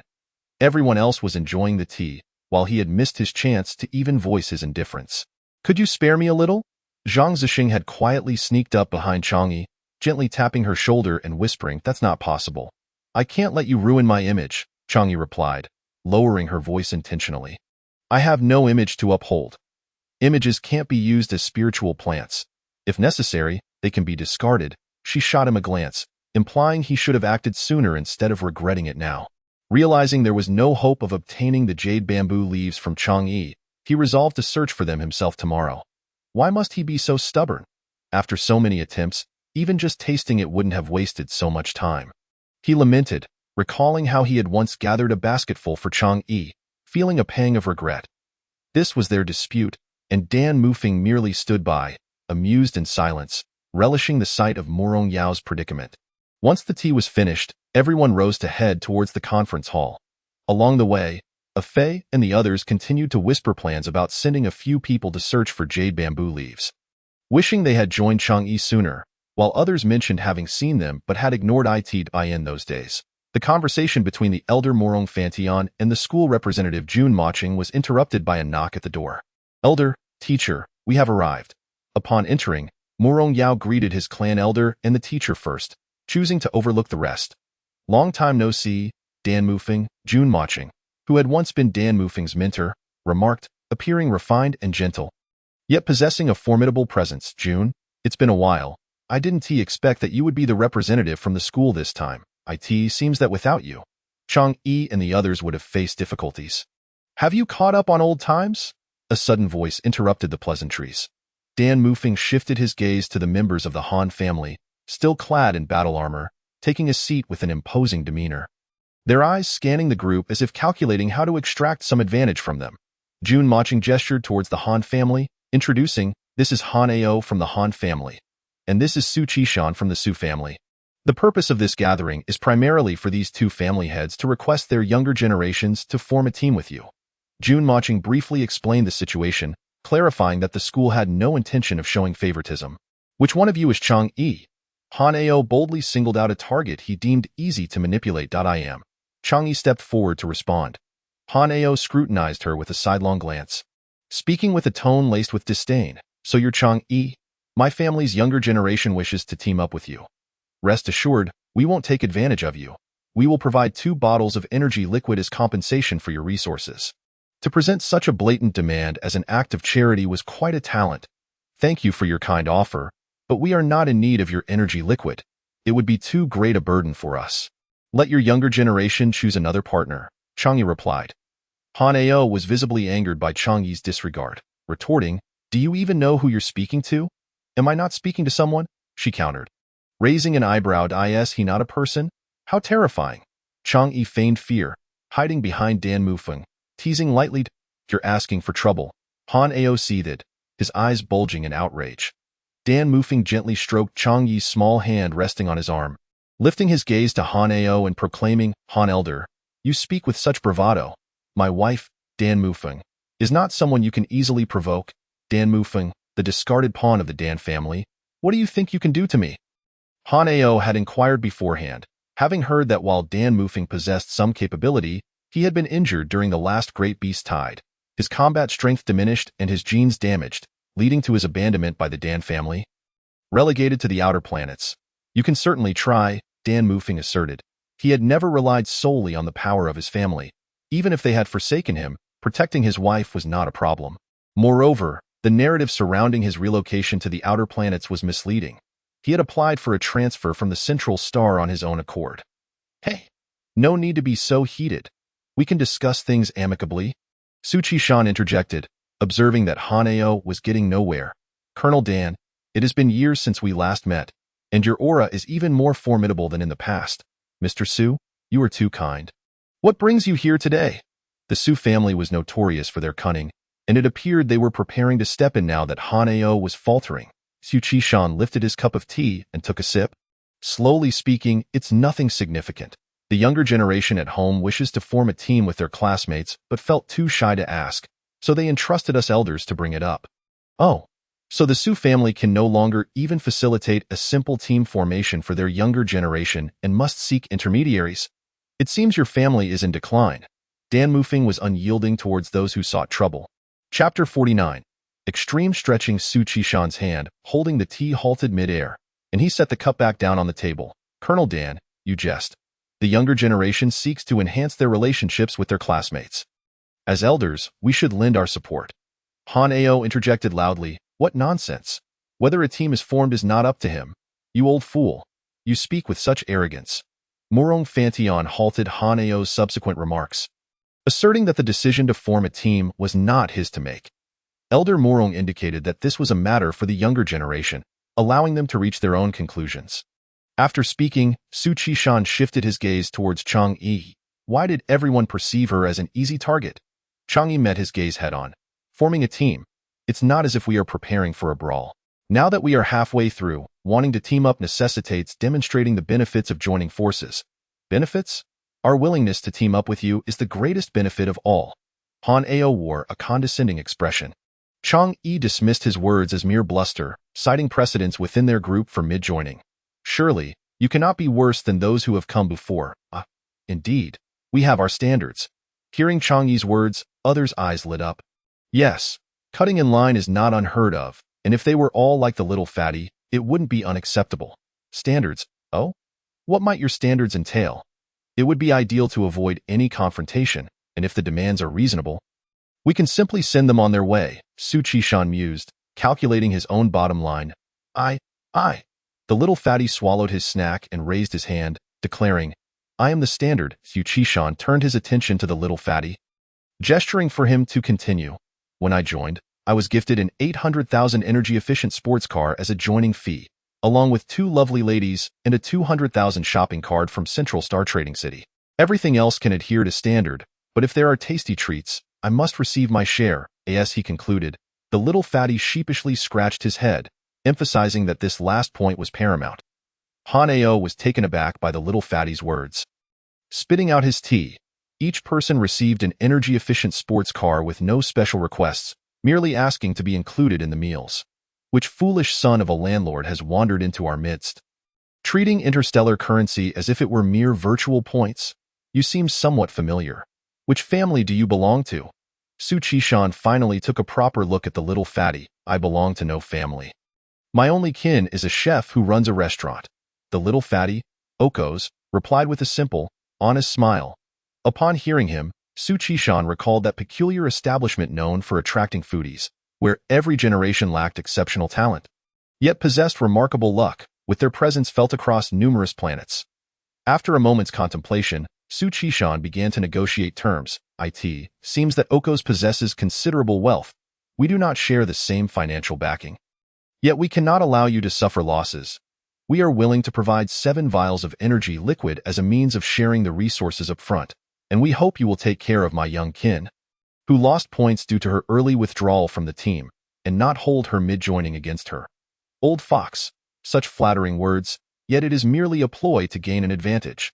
A mere 7 vials of energy liquid.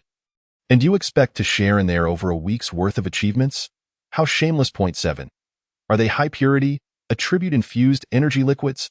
If they are 7 vials of high-grade energy liquid, it could be considered acceptable. Hmph. Haneo scoffed. 7 vials of high-grade energy liquid? You think yourselves deserving? Initial grade would suffice. Chang'e rolled her eyes discreetly, offering a polite smile. Thank you both for your generosity, but our team is not in need of additional members at this time. After such lengthy discourse, they were met with repeated refusals. Do not take our kindness for weakness. Han Ao slammed his hand on the table in frustration. Jun Maching languidly interjected. Han Elder, please speak calmly. Such commotion might frighten the children. Maching. Han Elder has merely raised his voice a tad. He means no harm, Su Qishan interjected, then turned to Han Ao with feigned curiosity. I hear that your Han Yu recently achieved SS-level combat prowess and is preparing to be appointed as the chief instructor at Central Star Academy. Is that so? Whether he will accept remains uncertain, primarily dependent on the Academy's sincerity. As Han Ao discussed this matter, his expression brightened. An SSS-level warrior could ensure his family's honor for a century, and the Academy's chief instructor position was a significant opportunity secured through substantial resources. Attempting to leverage this situation was futile, as Jun Maching was not easily swayed. It seems that Major Han is reluctant to accept. I must inform the principal of this. How can we compel a strong individual against their will? The chief instructor of the Academy has always been a role for skilled individuals. To use this as leverage is laughable. Han Ao was left speechless by Jun Maching's retort, resigning himself to silence while vigorously drinking from his teacup. Su Qishan saw that invoking Han Yu did not yield any concessions from Jun Maching, which only served to temper Han Ao's arrogance. He deftly shifted the conversation, jesting that it was not uncommon for anyone to desire the chief instructor position. I believe Major Han will soon take up the role. Would you not agree, Han Elder? Humph. Han Ao replied with a dismissive grunt. Observing Su Qishan and Han Ao's restraint, Jun Maching chose not to press the issue further. Despite his disdain for the Han family's brutish ways, Han Yu's personal capabilities were undeniable. Should they allow the chief instructor of the school to slip away, he too would face reprimand. If the students find 7 vials of energy liquid insufficient, I can offer an additional 2 vials of initial grade potions. How does that sound? Su Qishan generously proposed. How does it sound? It sounds like an insult. 2 initial grade potions? Who do you think we are? Beggars? When no one responded, Su Qishan turned back to Jun Maching, issuing a veiled threat. My family Wanha has recently concocted a bottle of level 5 spiritual medicine, often lamenting that if not for the busy school affairs, she might have produced several more bottles, with limited energy. If not for her concern for the school, she would have long since considered relinquishing her teaching position. How bold of you, Su Qishan, to use that as leverage. The school has long held grievances against Su Wanha, using school resources to concoct her own creations and assigning students to self-study from textbooks instead of teaching them. Should she ever suggest resigning, the principal would not allow her to escape without returning the benefits she has accrued over the years. He wouldn't even bear the surname Jun capable of producing level 5 spiritual medicine. Is it? The Academy is in need of such a potion for student demonstrations. I shall notify the principal that we need not worry about spiritual medicine any longer. Master Su can indeed concoct level 5 spiritual medicine. What splendid news! After so many years, the school has finally nurtured a talent capable of producing level 5 spiritual medicine. This is simply marvelous. Without the school's resources, it would not have been so expedient for her to concoct level 5 spiritual medicine. It is not so easy to pull up the ladder after crossing the river. Jun Maching remained impervious to their tactics, which left Su Qishan and others feeling quite displeased. yet they were at a loss for how to counter him. They could only redirect their focus towards Chang Yi and her companions. Chapter 50. The cost of attempting to deceive Elder Morong. The children are unaware of the intricacies. As their guardians, you should intervene and persuade them. The young are often fearless, and if they cannot reason with the younger generation, surely the elders will show some understanding. Su Qishan directed towards Morong Fantian.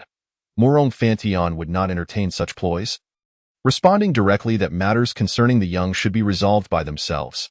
If they say they do not wish to add members, then so be it. Upon hearing this, Su Qishan's expression darkened, preparing to retort when Morong Fantian interjected again. You may keep your energy liquids for your own use. They are not lacking in that regard. Morong Fantian. What is the meaning of enlisting so many soldiers to assist in the hunt? Han Ao frowned, glaring at Morong Fantian with discontent, his tone laced with inquiry and dissatisfaction. We did not enlist soldiers for assistance. We collaborated with the military for the hunt, having reported through the proper channels from the very beginning. Morong Yao responded, meeting Han Ao's gaze directly. They had anticipated this topic would arise, and their procedures were flawless from the outset, leaving no room for manipulation. Quite the lively gathering, isn't it? Accompanied by a hearty laugh, Jia Wuchu cheerfully entered the conference hall. He surveyed the room, addressing everyone. What brings you all here? Why not return to rest for the night? Are you not going out to hunt tomorrow? Upon hearing this, Chang Yi seized the opportunity to cast shade. Minister Jia, we too wish to rest. But they insisted we come to discuss teaming up with them. Jia Wuchu nodded in understanding. He then turned to the students requesting to form a team, speaking sternly. You lack the numbers for a team? That's easily resolvable. I will send you 100 more soldiers tomorrow. Now, hurry back and rest. However, just then, a sharp voice interrupted. Hey Jia Wuchu, what do you mean by that? The speaker was Han Ao, displeased with Jia Wuchu's arrangements. Jia Wuchu frowned, retorting, what do you mean? The children are sensible. They remember their roots and are keen to team up with us, yet you seem to have objections? His gaze swept across everyone present. His tone resolute and commanding. Faced with Jia Wuchu's inquiry, Han Ao found himself at a loss for words. After all, as a representative of the military, Jia Wuchu's words carried significant weight. Ultimately, this farce concluded with Jia Wuchu's arrival. He insisted that Han Ao and Su Qishan provide the promised energy liquids and potions in full, under the pretext of laying the groundwork for future collaborations and fostering camaraderie among students. Their cooperation with the military was now public knowledge, and the next day, Jia Wuchu dispatched 100 soldiers. Upon seeing the military personnel, Chang Yi conferred with Morong Yao, urging Minister Jia to send another 100 soldiers. As many appeared envious, she incited envy among them, something visible yet intangible, driving them to desperation. Upon receiving communication from Chang Yi and the others, Jia Wu did not inquire further, assuming they merely wished to capture a larger number at once to expedite the completion of their mission. With a wave of his hand, he dispatched an additional 100 soldiers to them. Accompanied by the newly added 200 troops, they hastily made their way to the Bamboo Sea. Upon reaching the designated hunting grounds, Chang Yi assigned simple tasks to the group. The water and earth elemental warriors were tasked with capturing the fragrant bamboo pigs. After several days of experimentation, it became evident that only the earth elemental warriors, guided by Chang Yi's instructions, could locate the nests of the fragrant bamboo pigs. The others were only able to find ant nests. She led the fire elemental warriors to search for jade bamboo leaves, offering each a small sip of jade bamboo leaf tea before setting off, confident that they would diligently search. With the tasks assigned, Chang Yi found herself free and began to wander through the Bamboo Sea, hoping to discover an exotic plant. Having been on planet B3 for some time, she had yet to encounter a single one. Morong Xian had fortuitously found one on the third day, albeit a small specimen, which he had people help her dig up to bring back to Central Star for planting. According to rumors, a senior had discovered a small cluster of exotic plants, which had propelled her class ranking up by 30 places, securing a spot in the top 50 of the leaderboard. Before coming this time, Shan Mufeng had been assigned a protective mission from the military, allowing him to accompany Chang Yi and return together once her task concluded. With someone by her side, Chang Yi chattered incessantly, sharing amusing anecdotes from the past few days, while Shan Mufeng patiently listened to her tales. I can't take it anymore. My eyes are blurring, and I haven't seen a single exotic plant. I need a break. With Shan Mufeng by her side, and the number of hunters increasing, they swiftly reached the central area, but unfortunately, After walking for a while, she still hadn't found what she sought. With Shan Mufeng accompanying her, Chang'e felt no concern. As soon as she expressed fatigue, he effortlessly prepared a flat, spacious area, setting up tables and chairs for her to rest. Sitting on the resting chair, she savored a sip of tea, exclaiming, "Ah, delightful, beautiful scenery, handsome men, and good tea. Nothing brings greater joy in life." Bored and restless, she reached out to tug at a nearby small bamboo branch. To her surprise, the bamboo strip was surprisingly sturdy. Standing up, she pulled with all her might, determined to uproot it. 1, 2, 3. Chang'e grimaced for a long while, yet the bamboo remained steadfast. Frustrated, she retrieved a small machete, preparing to chop it down. Gripping the machete tightly, she extended her arm, gathering strength to strike. But the immense vibration caused her hand to involuntarily loosen, and the machete clattered to the ground, fortunately missing her feet. Initially, Shan Mufeng had regarded Chang'e's struggle with the bamboo strip as mere amusement. But he never anticipated that such a small branch could cause her injury. He approached her, lifting her hands to inspect. Thankfully, only her palms were slightly reddened from the impact. "What do you need this bamboo strip for?"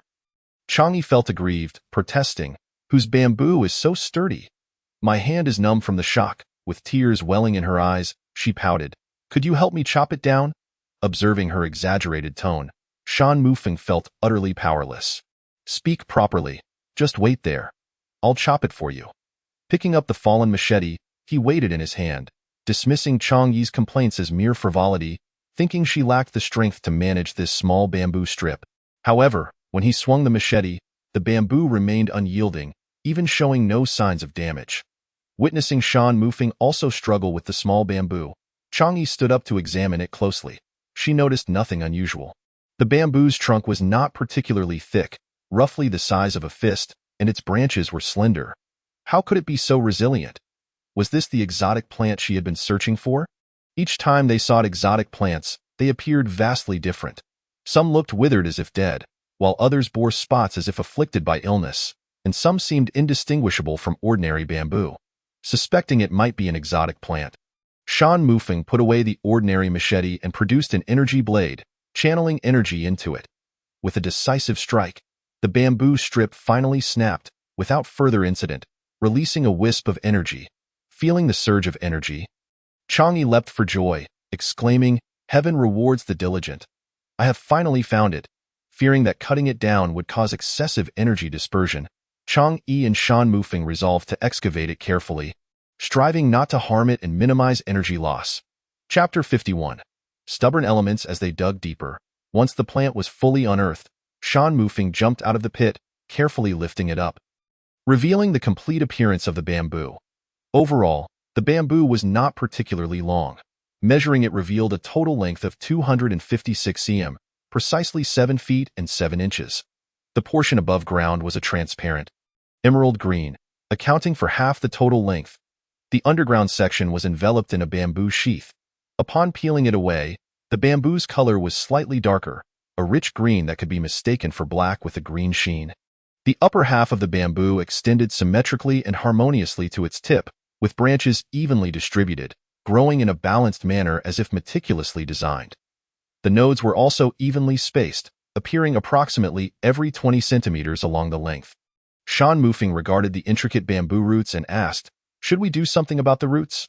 The roots were excessively long, and during the excavation, several fine fibrous roots had been severed, resulting in energy leaking from the breakages. Chang'e, lacking in planting skills, pondered directly refining it, reasoning that exotic plants were, after all, materials for refinement. "No. I will handle it. You clear out a space for me to refine it." Unfamiliar with the techniques of a gifted refiner, Shan Mufeng complied with Chang'e's directives, swiftly clearing a patch of land near where she had rested. Chang'e circled the cleared area, selecting an optimal spot to set up her refining furnace. She then took out various energy stones, carefully choosing 5 types to place within the furnace. In the past, she would only use 1 stone, but today she felt that 1 would not suffice. The entire bamboo was too long. Even with the furnace set to its maximum size, she couldn't fit it entirely. Standing on a ladder to peer into the depths of the furnace, she contemplated how to insert the entire bamboo. She instructed Shan Mufeng to help lift the bamboo, attempting to place the root end inside first.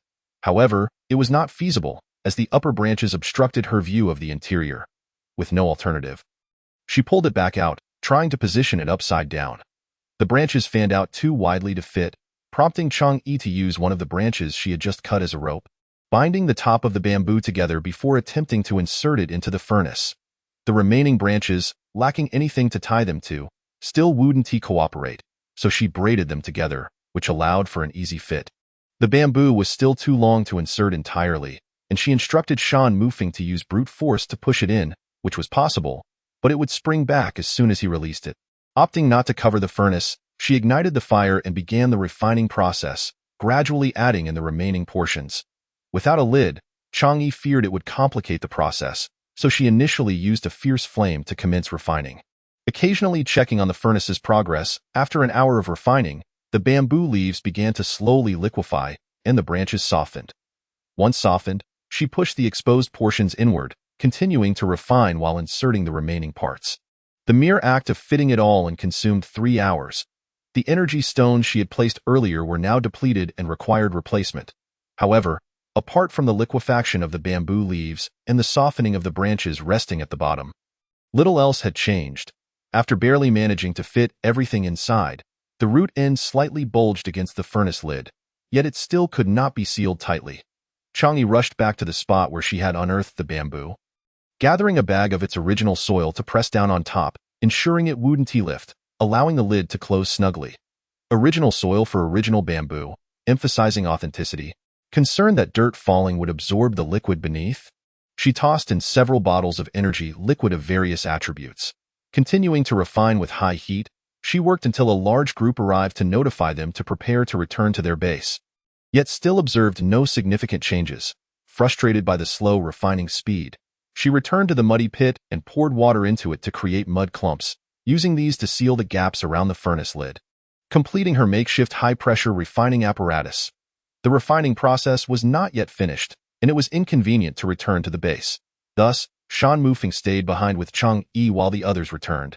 As the danger level increased outside the safety zone after dark, Shan Mufeng needed to prepare ahead of time. How long will this take? Observing the still dormant refining furnace, he shook his head. Chang'e herself could not estimate the duration, knowing well that it would not be resolved today. Chang'e spoke, and Dan Mufeng immediately began preparing for the night, taking advantage of the early hour to clear a space suitable for parking their hovering vehicle. They planned to spend the night inside the vehicle, allowing for quick evacuation in case of any unforeseen circumstances. Chang'e also busied herself, donning an isolation mask and spraying concentrated mosquito repellent around the perimeter of the cleared area. Though it had a foul odor, its efficacy was undeniable. Having made the necessary preparations for the night, Chang'e settled down to refine her concoctions, while she remained alert during the first half of the night. As midnight approached, her eyelids grew heavy, and she found herself missing Chang Song. Dan Mufeng offered to keep watch for her, and after a moment's contemplation, Chang'e checked the energy stones in the refining furnace, reduced the flame, calculating that it would last until dawn without issue. She then urged Dan Mufeng to join her in the vehicle for some rest, instructing him to continue with the refining process while she fitted the furnace with a protective cover to prevent any potential explosions. It was Dan Mufeng who roused her from her slumber. After a night had passed, it was time to replace the energy stones in the refining furnace. Once she had done so and adjusted the flame, all that remained was to wait. Thus began an uninterrupted cycle of refining that lasted 3 days and 3 nights. Chang'e's patience was wearing thin. The furnace showed no signs of activity. During the day, she had ceased monitoring it constantly, instead timing the energy stones and attending to other tasks. Having lost Zhang Zisheng, the guide for the Yuzhu leaves, she was fortunate that Dan Mufeng had taken over. As a fire elemental warrior, he had an inexplicable advantage in locating Yuzhu leaves. Over the past few days, the mountains were teeming with fire element warriors, their numbers having doubled. However, Chang'e herself could not find a single leaf. Only wandering through the forest to gather a few varieties of fresh mushrooms, limited in her knowledge to a couple she could recognize. In the bamboo grove, clusters of mushrooms grew amidst the decaying leaves, each one plump and succulent, perfect for adding to a soup. As she crouched down to collect mushrooms, a large, dark moth fluttered annoyingly in front of her. Swatting it away with her hand, she felt the delicate powder from its wings coat her skin, a slippery residue that resisted being washed away even after 2 rinses. After finally cleaning her hands, she resumed her foraging, but the bothersome moth returned, undeterred by her efforts to shoo it away. Once she had finished gathering mushrooms, the moth still lingered, prompting her to rummage through her storage device for a watering can.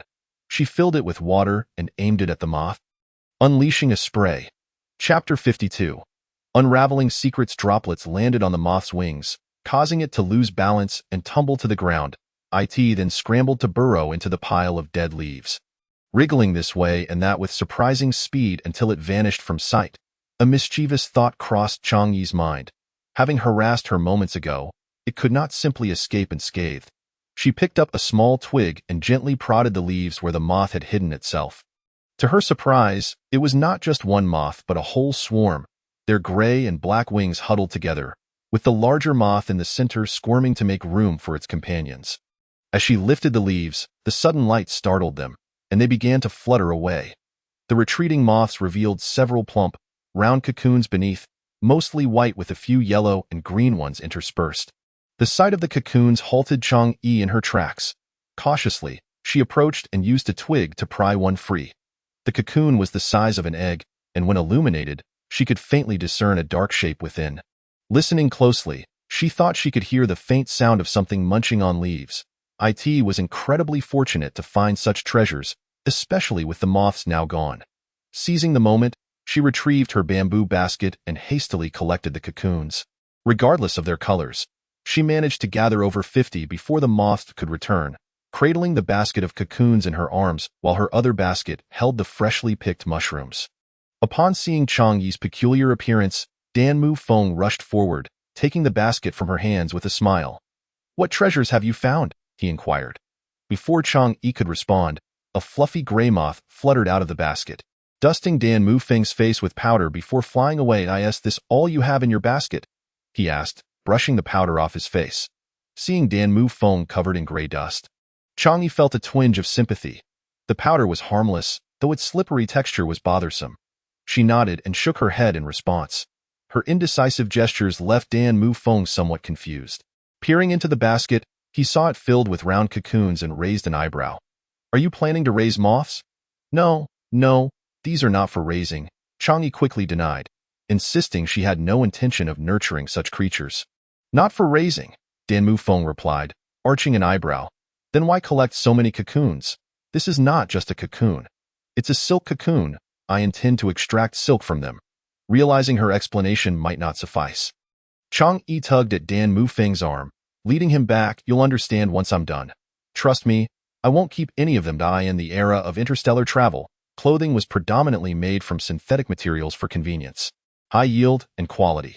Materials like these, difficult to find, low in yield, and complex in processing, had long been phased out and were no longer produced. Upon returning to their temporary resting place, Changyi quickly set up the new furnace lid she had purchased previously, wary of the possibility of moths breaking free from the silk cocoons. Once in position, she poured water over the cocoons, stirring them slightly to ensure they were properly soaked and absorbed moisture. The soaking process took longer than anticipated, and out of curiosity, she wondered if she could dye the cocoons. Taking a few to soak individually in different colored energy liquids, she observed them for an hour. The cocoons gradually sank, and those absorbing the energy liquids successfully changed color. Seeing the cocoons could be dyed, Changyi placed the remaining white cocoons into the colored liquid, even adding a bottle of neutral liquid to the already colored ones. After another hour, all the cocoons had absorbed sufficient moisture and swelled, their exterior becoming sticky due to the dissolved gelatin. This indicated that they were now ready to be boiled. She decided to begin with the red cocoons, hoping for a good omen to kick off the process. Pouring the cocoons along with the soaking water into the refining cauldron, she ignited the flame and slowly heated it for about 15 minutes.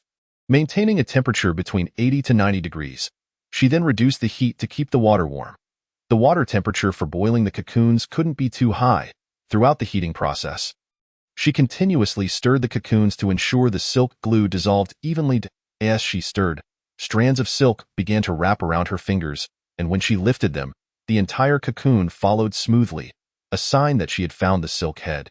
Without a specialized silk extracting machine, she mimicked the motion of pulling noodles, gripping the silk head and drawing it out while tossing it into a large prepared round plate, coiling it as she went. Many onlookers found the process amusing and insisted on trying it themselves, which delighted Chang'e. She assisted them in locating the silk heads while allowing them to experiment on their own. By the end of the extraction, only the round cocoons remained, which Chang'e did not discard. She planned to fry a few, curious to see if anyone would dare to taste them, though she herself was hesitant. "What are you doing with those worms?" Zhang Zixing, one of the spectators, inquired, watching Chang'e collect the small creatures. Holding the jar containing the cocoons up for him to see, she replied, "To eat. Would you like to try some?" "They're quite the delicacy." Zhang Zixing promptly turned and walked away, clearly uninterested. Chang'e laughed at his retreating figure, then turned to the remaining onlookers. "Who else wants to try this high-protein delicacy?" she asked, only to be met with shaken heads and expressions of horror. Only the plump boy, Oxy, had the courage to approach. Carefully, he inched closer to the cocoons, gazing at them with unabashed curiosity. After a moment, he could no longer contain himself and asked, "Chang'e, can these really be eaten? They look a bit disgusting." Chang'e smiled and nodded confidently. "Of course they can. You'll see when you try them later." "I promise I wouldn't lie to you." Carefully sealing the jar, she declared, "Come, let's fry them now so you can find out if I'm telling the truth." Having spent the day extracting silk and neglecting lunch in favor of snacks, it was now time to return. Before heading back, she routinely checked on the refining furnace, replacing the energy stones and adjusting the flame before boarding the hovering vehicle to return to their base and fry the cocoons. Upon disembarking, she did not follow the others to the supply depot but instead, along with Oxy, carefully carried the cocoons back to their temporary shelter to begin crafting a delicious meal. As they traveled, their laughter echoed, with Oxy so eager he seemed ready to devour the cocoons raw. However, their merriment was abruptly interrupted by a dissonant, haughty snort that shattered their enthusiasm. They turned to see a tiny figure, arms crossed and attempting to puff up her chubby neck to appear imposing. Chang'e furrowed her brow and whispered to Oxy, "Who is that child? Why is she blocking our way?" Oxy tugged at her sleeve and replied quietly, "That's Han Lu." Chapter 53. The allure of insects. Uncertain of who it was, Chang'e felt perplexed. Had this matter not already been resolved? What did this little imp from the Han family mean by blocking their way? Humph. If you refuse to team up with me now, I shall not ally with you in the future. Prepare to regret your decision. With a haughty huff, she crossed her arms and occasionally cast glances at Chang'e and her companions. The attitude of this little imp seemed to suggest she was offering them an opportunity to plead for her favor. The members of the Han family were known for their arrogance, yet how could they take action against such a diminutive figure? Chang'e crouched down to meet Han Lu's gaze, addressing her directly. "So, you are Han Lu, are you? Unfortunately, our team is already at full capacity, and it would be inconvenient for us to accommodate you. My sincere apologies." The little imp's demeanor softened slightly as she huffed in acknowledgement. Suppressing a smile, Chang'e continued, "As for your decision not to team up with us in the future, that is entirely your prerogative, and we respect your choice. May I ask you to clear the way now?" However, her previously softened attitude flared once more at Chang'e's words. Han Lu's eyes widened in indignation as she jumped up, pointing an accusatory finger at Chang'e, exclaiming, "You can't go back on your word. The clan elder said he had arranged for you to take me along next time." A substantial deposit was given in advance. Seeing the young girl's face flush with anger, Chang'e exchanged bewildered glances with Okus, momentarily at a loss for how to explain that the so-called deposit was merely a compensation for the elder's losses in a game of chance. Mindful to choose her words carefully to avoid hurting the sensitive feelings of the little imp, Chang'e gently replied, "Han Lu, first of all, that was a heartfelt gift from your clan elder to us, not a deposit for future team-ups. Secondly, I thought you expressed a desire not to team up with us? We respect your personal wishes." Whether or not Han Lu comprehended her words was uncertain, but she nodded in a somewhat ambiguous manner. "Then since you accepted the elder's gift, we shall be friends from now on. Rest assured, I will look out for you, and I will consider you for future team-ups." Unable to contain her laughter, Chang'e chuckled at the peculiar nature of the Han family. "All right, Han Lu, thank you for your generosity. Now, may we pass?" Finally relenting, the little imp stepped aside awkwardly, allowing them to proceed. "Goodbye, Han Lu." With the proud little imp finally dealt with, Chang'e and Okus continued their journey to the kitchen. On the way, Okus shared some tidbits and gossip about the Han family. that Han Lu is the only potential awakener in the Han family to become a gifted master in nearly 30 years. Chang'e was taken aback by this revelation. Isn't the Han family a large clan? How is this possible? Okus chuckled and explained. The Han family specializes in producing warriors, and this generation has already given rise to Hanyu, a prodigious SSS-grade talent. However, they lack female heirs and gifted masters. For Han Lu's training, the family initially planned to send a team of guards, but she insisted on teaming up with others and was reportedly looked down upon. Understanding dawned upon Chang'e. Han Lu was a classic case of a privileged child, shielded from hardship by doting relatives. It was no wonder she struggled to find her place. Before long, they arrived at the kitchen. Chang'e directed Okus, who began washing the insect pupae in clean water before placing them in a bowl, adding the appropriate seasonings, mixing them thoroughly, and marinating for about 15 minutes. Separately, they combined starch and flour in a 1:1 ratio, adding water to create a batter. The marinated insect pupae were then coated evenly in the batter. After heating oil in a pan to the right temperature, they placed the battered pupae inside, frying them until golden brown before draining the excess oil and plating them. The result was a large bowl filled with over 50 golden, aromatic insect pupae. Unable to resist, Okus immediately grabbed one and popped it into his mouth. Crunching down audibly, the exterior was crispy while the interior was tender and juicy. He continued to devour several more before pausing, recalling their earlier ban on eating.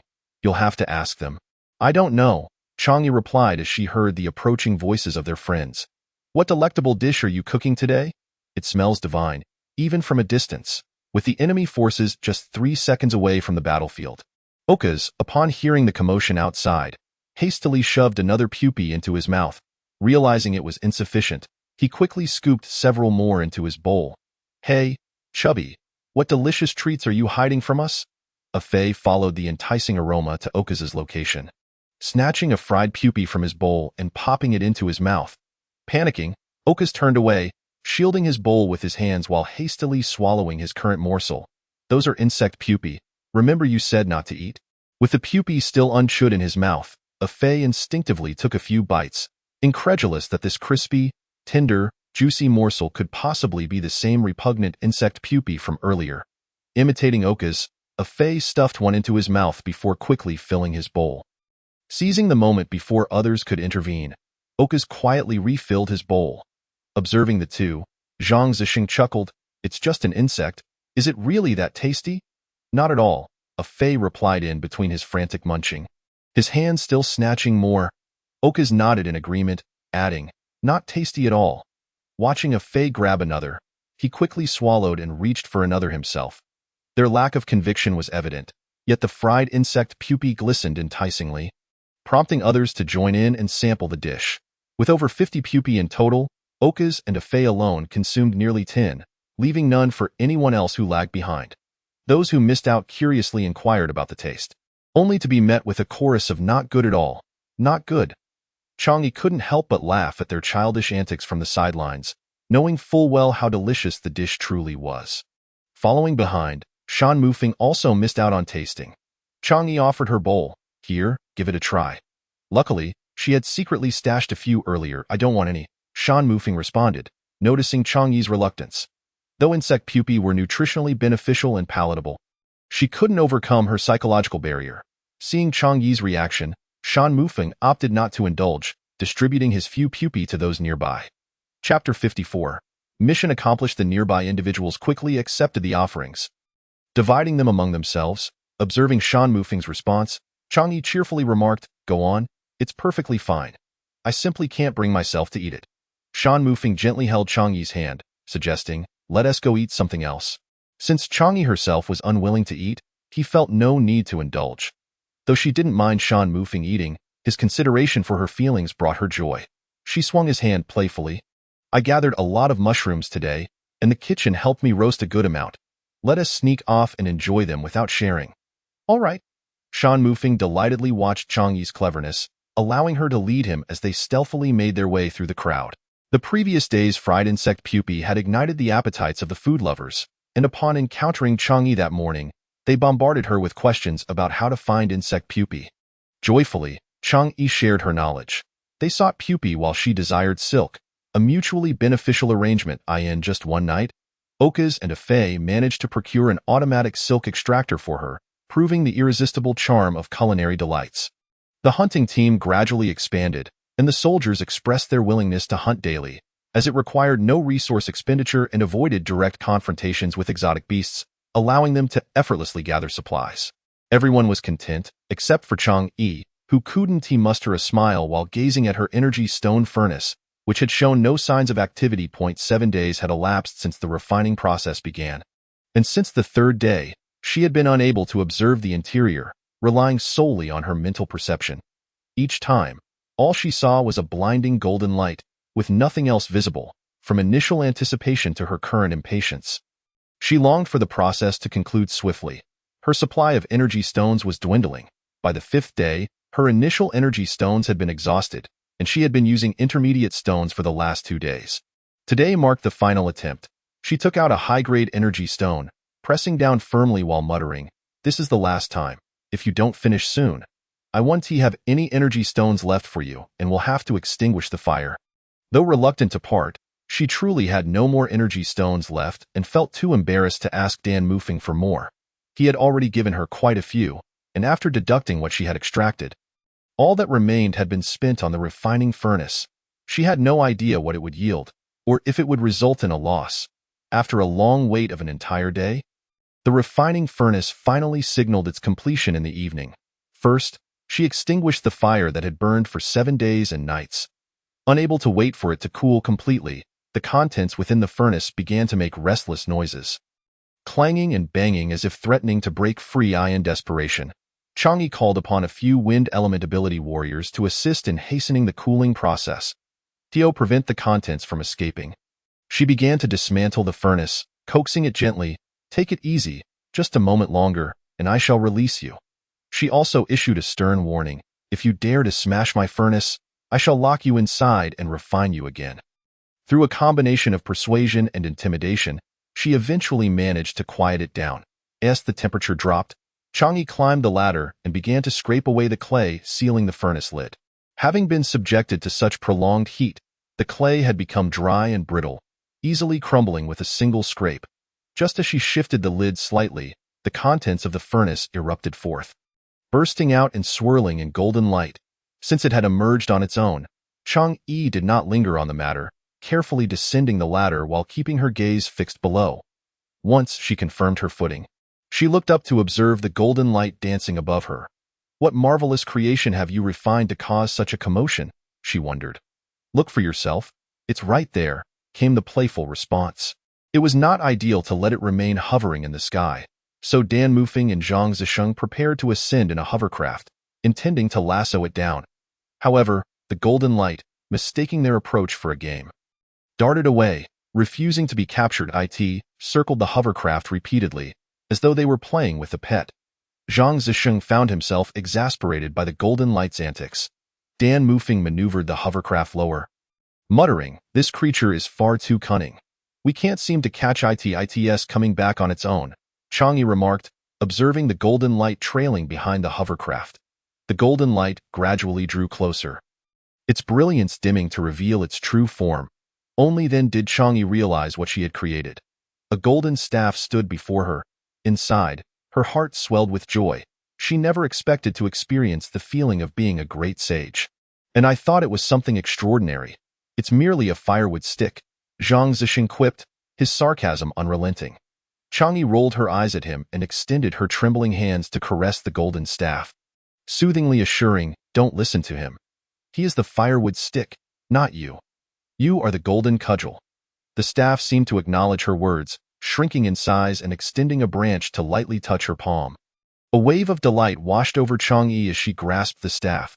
Though she had no skill in wielding it, she tentatively swung it a few times, discovering it was remarkably light and agile. "It has awakened a spirit," she mused.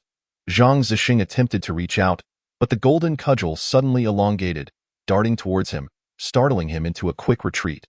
The staff pursued him relentlessly, striking at him from either side. Zhang Zisheng stumbled and shouted, "Chang'e, make it stop." Amused, Chang'e replied, "Perhaps if you compliment it for being a golden cudgel, it will cease its pursuit." Zhang Zisheng laughed in exasperation, realizing he had no other choice but to comply. and exclaimed, "I was wrong. You are the golden cudgel, the most handsome and formidable golden cudgel." Having received his praises, the staff finally relented and ceased its chase. As Chang'e nurtured her bond with the golden cudgel, Zhang Zisheng chatted with Dan Mufeng, noting how impressive her artifact was. Without needing to be told, Dan Mufeng recognized that an artifact capable of autonomous attack was certainly formidable. His little wife always surprised him. Just as they relaxed and engaged in light banter, a massive black bird suddenly appeared in the sky. Its enormous wingspan exceeded 2 meters, and it circled above, emitting piercing cries. They were momentarily stunned by the sudden appearance.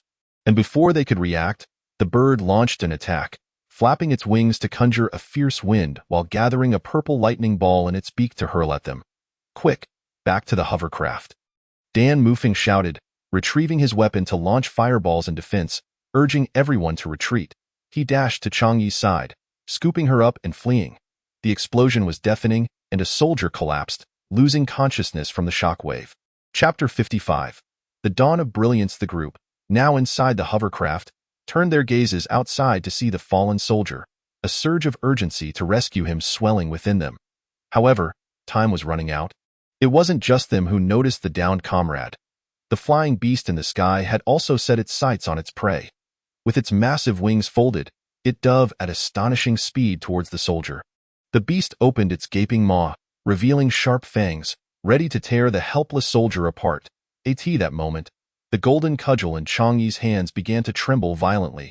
Sensing its agitation, she released her grip. Freed from confinement, the staff shot forth, launching a precise strike at the beast's head, hitting its vital point. With a mournful cry, the creature fell to the ground, lifeless. The astonishing turn of events left everyone in shock. Had they truly dispatched the most troublesome flying beast of the starry realm so effortlessly? Dan Mufeng was the first to react, leaping from the hovercraft and sprinting towards the injured soldier. Upon examination, he found that the soldier had merely fainted from the shock and arranged for others to carry him back for treatment. Once they confirmed that the beast was completely dead, the group gathered around it for inspection. They observed its massive form, measuring over 5 meters in length, and its wings, which appeared to stretch at least 3 meters while in flight. Its beak was blood red, shaped like a hook, and its black feathers glinted like blades, with claws as tough as iron. One could only dread the fate of anyone caught in its grip. With the crisis averted, the atmosphere lightened as they began to joke. "With this beast, we should certainly make it into the top 10 of the wind and cloud rankings, right?" Someone praised the golden cudgel standing beside the beast, showering it with compliments until it seemed to float with pride. Twisting and turning, extending 2 branches in a display of shyness, Dan Mufeng instructed Chang'e to collect the beast and prepare for their return. "Chang'e, come here and store this beast away." They were wary of the scent attracting other beasts and needed to evacuate quickly. As they prepared to board, the golden cudgel stubbornly resisted, pointing its branches towards the forest. Did it wish to hunt more beasts? Understanding its intent, the staff excitedly bounced around, trembling with energy. "Seems like it's gotten a bit too carried away with the praise," Chang'e mused. Heroism is not to be taken lightly, but this is not the time for a lesson. She could only coax, "All right, let us move on. The beasts you frightened off won't dare approach again. We shall let you show your might next time. All right?" The naive child was easily persuaded by her words, and they boarded the hovercraft to head home.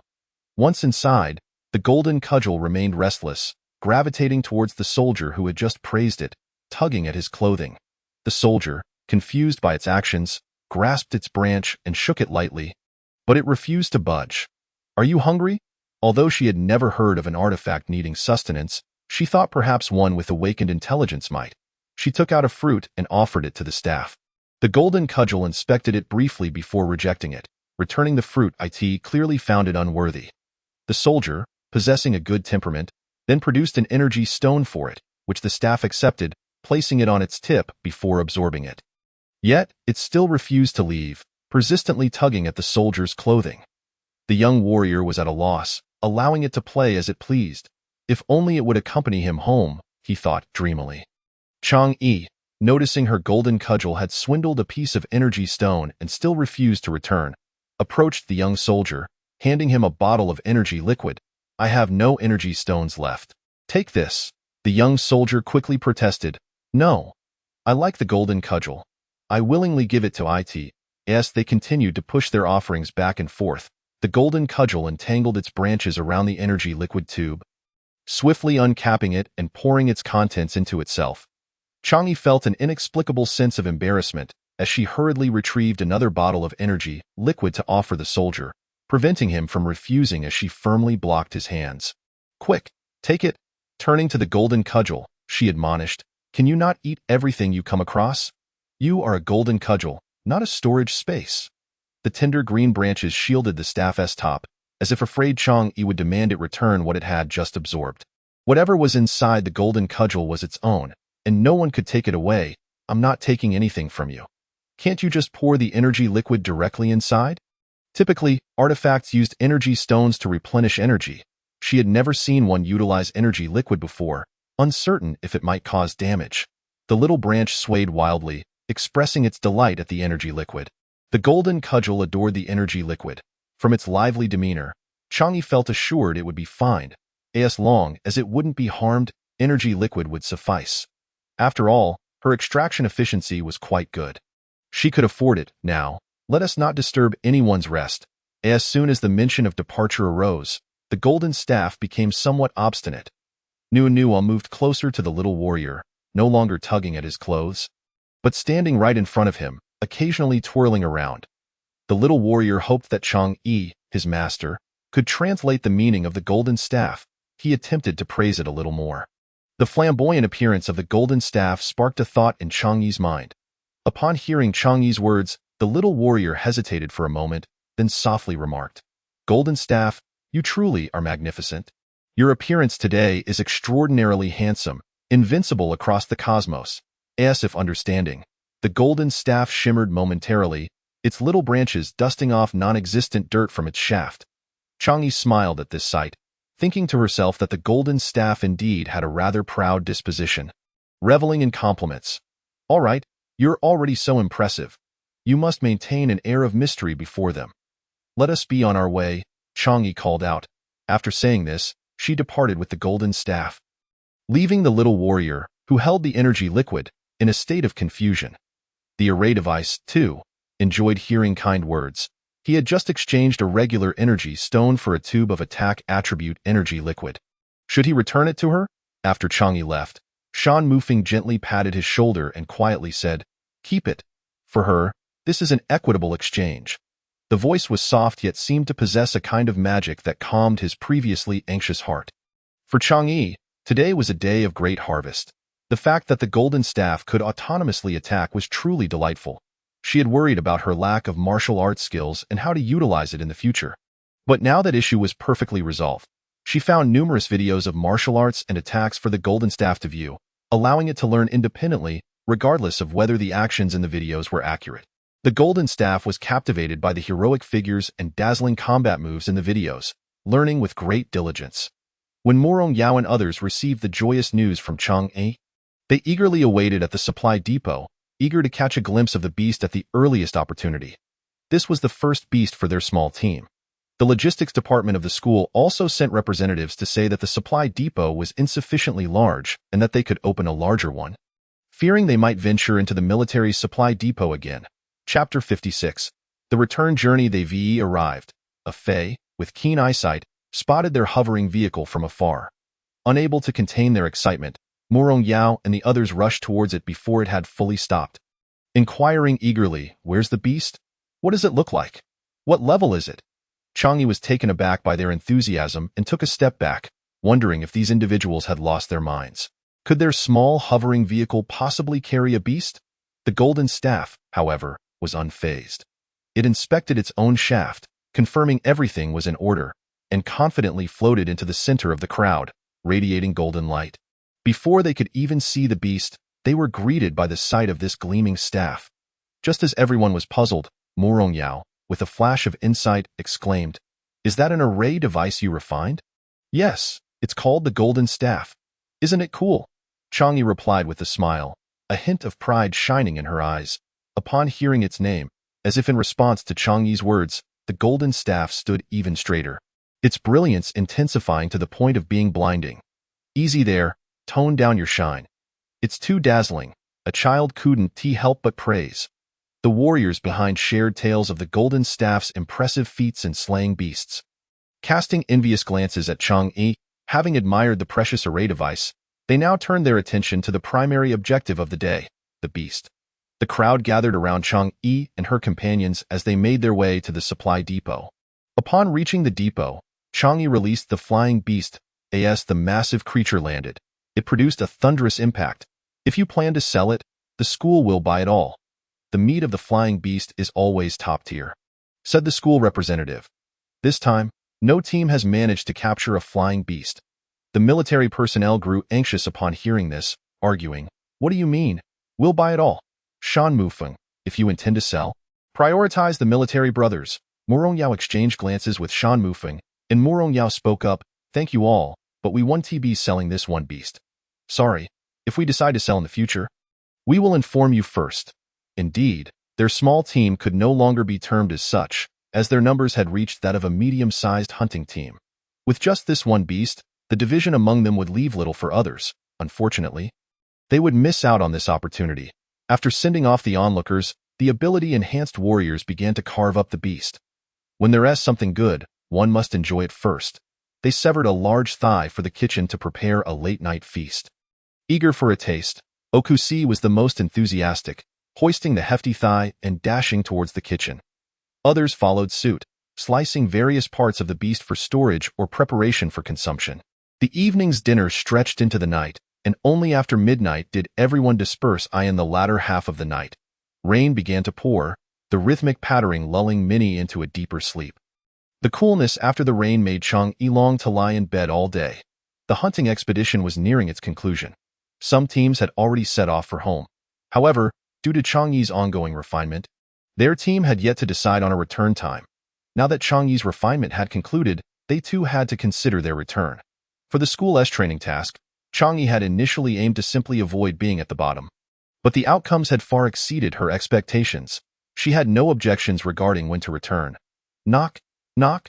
The persistent knocking at the door forced Chang'e to rise. Upon opening the door, she found the golden staff waiting. "Why are you knocking incessantly? Have you finished watching the videos?" she asked. She had given it numerous videos, so it shouldn't have been so easy to finish. The golden staff waved its branches, pointing at Chang'e and then outside, gesturing animatedly to make her understand. How had this lazy individual, who preferred to do nothing, ended up with such an energetic companion, eager to seek out beasts for battle? Her plans for a leisurely day were abruptly thwarted. She had already told Murong Yao and the others that she would not join them for hunting, opting instead to rest at the encampment for a day. Urged by the golden staff to hasten her morning routine, she eventually set out with it, managing to catch up with the main group just before they departed. Shan Mufeng reached out to help her onto the vehicle. Earlier that day, when Chang'e expressed her desire to rest, he had refrained from urging her to rise. "Didn't you say you wanted a day off?" Heaving a long sigh, Chang'e steadied her breath before replying to Shan Mufeng. "It wants to hunt the big beast. Having an ambitious array device as a master is exhausting."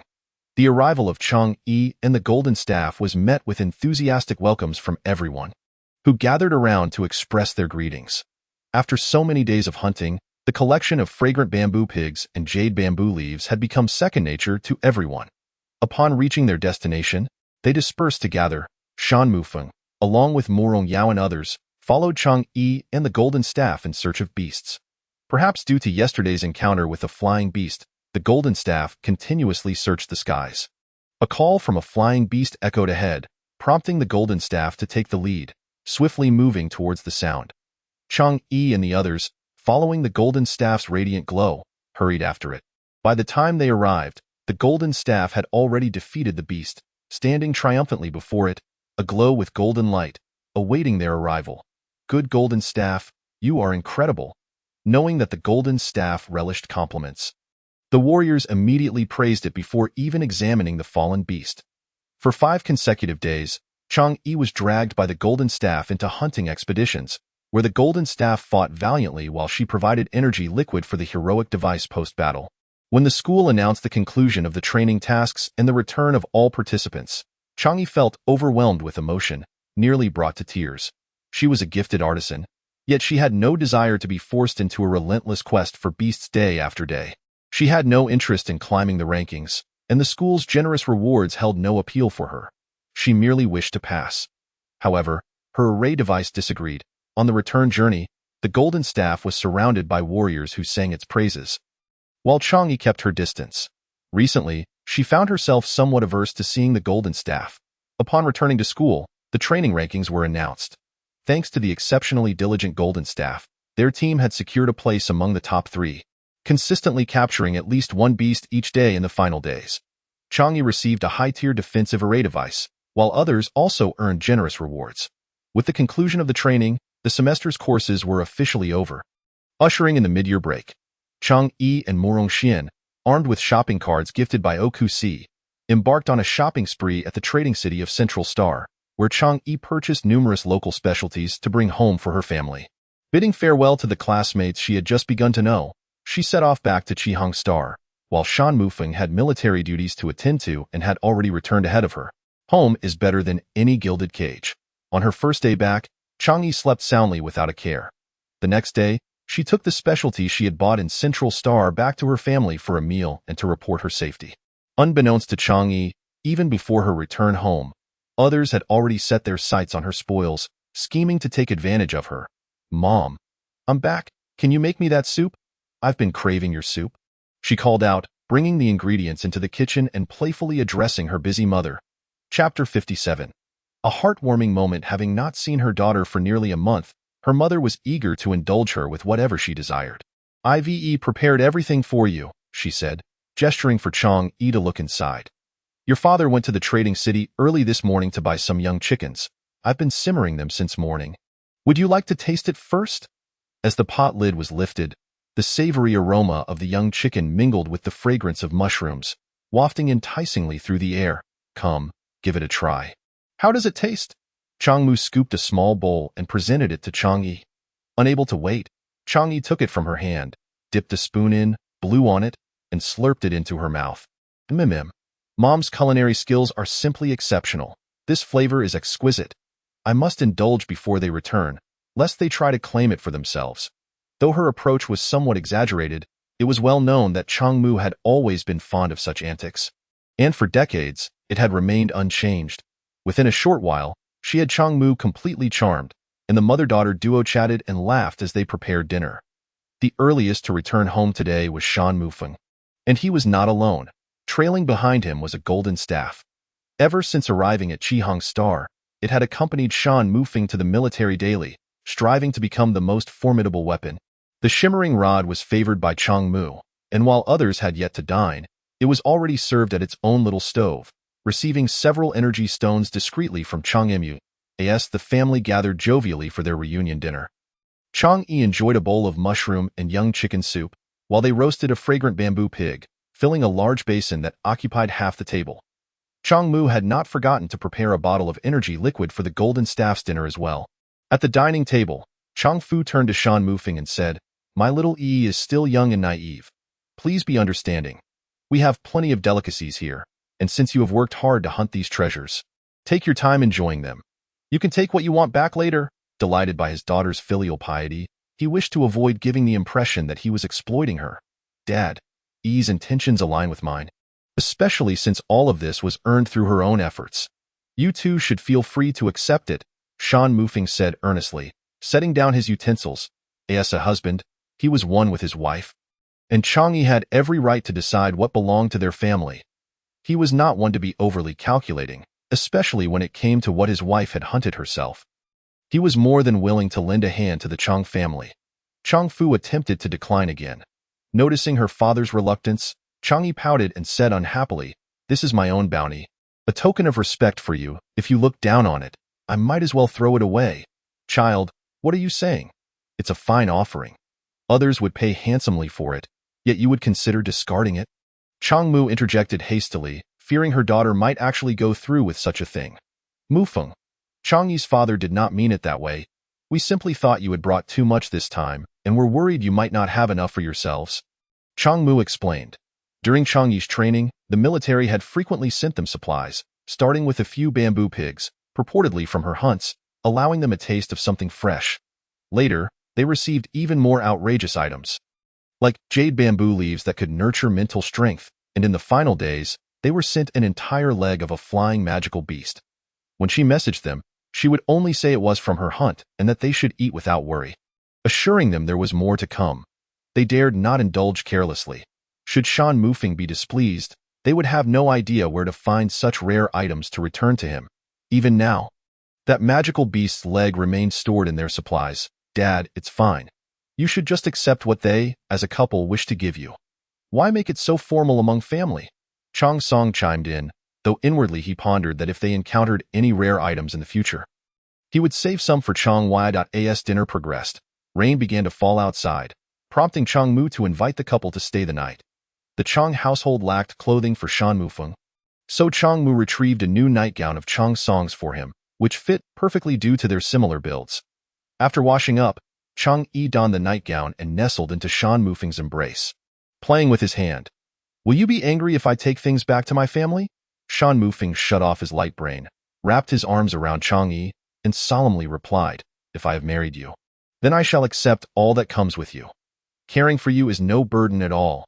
Pleased with his words, Chang Yi pressed further. What made you truly agree to marry me in the first place? Initially, she had felt cornered into taking a gamble, not expecting Shan Mufeng to genuinely marry her. She had merely hoped the military would not take advantage of her, even if they offered her no benefits. To quell any gossip, Shan Mufeng did not answer her directly but instead smiled and asked, Do you not think you are worth it? The crafty man's response left Chang Yi somewhat dissatisfied. Leading her to huff in annoyance, he leaned down, brushing his lips against her forehead, and whispered into her ear, Choosing you requires no justification. Chang Yi's lips curled into a smile. Indeed, attraction needed no elaborate explanations. She adjusted her position in his embrace, finding a comfortable spot to close her eyes and drift into slumber. The next morning, just before leaving, Chang Jingtai received a communication from Chang Zufu. Jingtai, have you all forsaken the family now? Chang Zufu had never believed his initial decision was flawed. The complaints echoed in his ears. It had been so long since he had heard such a tone that he had almost forgotten he had a father. Did you not reject us? How can you speak like that? When did I ever turn my back on you? The occasional rebellion from Chang Jingtai caught Chang Zufu off guard, as he was accustomed to his son's obedience. Not wanting to waste words, Chang Jingtai cut straight to the chase. What is it? Speak plainly. If there is nothing, I'll hang up. I have work to do and debts to settle. Clearing his throat, Chang Zufu finally spoke. It's not a big deal. Just heard that Yi has performed remarkably in her academy training. The family is considering throwing her a celebration, a grand affair. No need. We won't be holding one, Chang Jingtai replied without hesitation. Chang Zufu disregarded Chang Jingtai's refusal, continuing, What do you mean it's not convenient? You need not prepare much. Your sisters-in-law will assist you. Just provide some magical beast meat as a gesture. Magical beast meat as a gesture? How could I even bring myself to say that? Chang Jingtai was taken aback by his father's shamelessness. We won't be attending, and we don't have any magical beast meat, he stated firmly, rejecting the absurd request without hesitation. Upon hearing this, Chang Zufu raised his voice in reprimand. Are you blaming us? Did I not explain the situation back then? Wait for the next batch. Everyone knew the reality of the situation. Not wishing to engage in pointless arguments, Chang Jingtai reminded him, We just signed a relocation agreement to Qihong Star. Chang Zufu, momentarily forgetting this detail, softened his tone. Ah yes, I had forgotten about that. I told you we would send someone to retrieve you. Right? To collect the remains of our family of 4.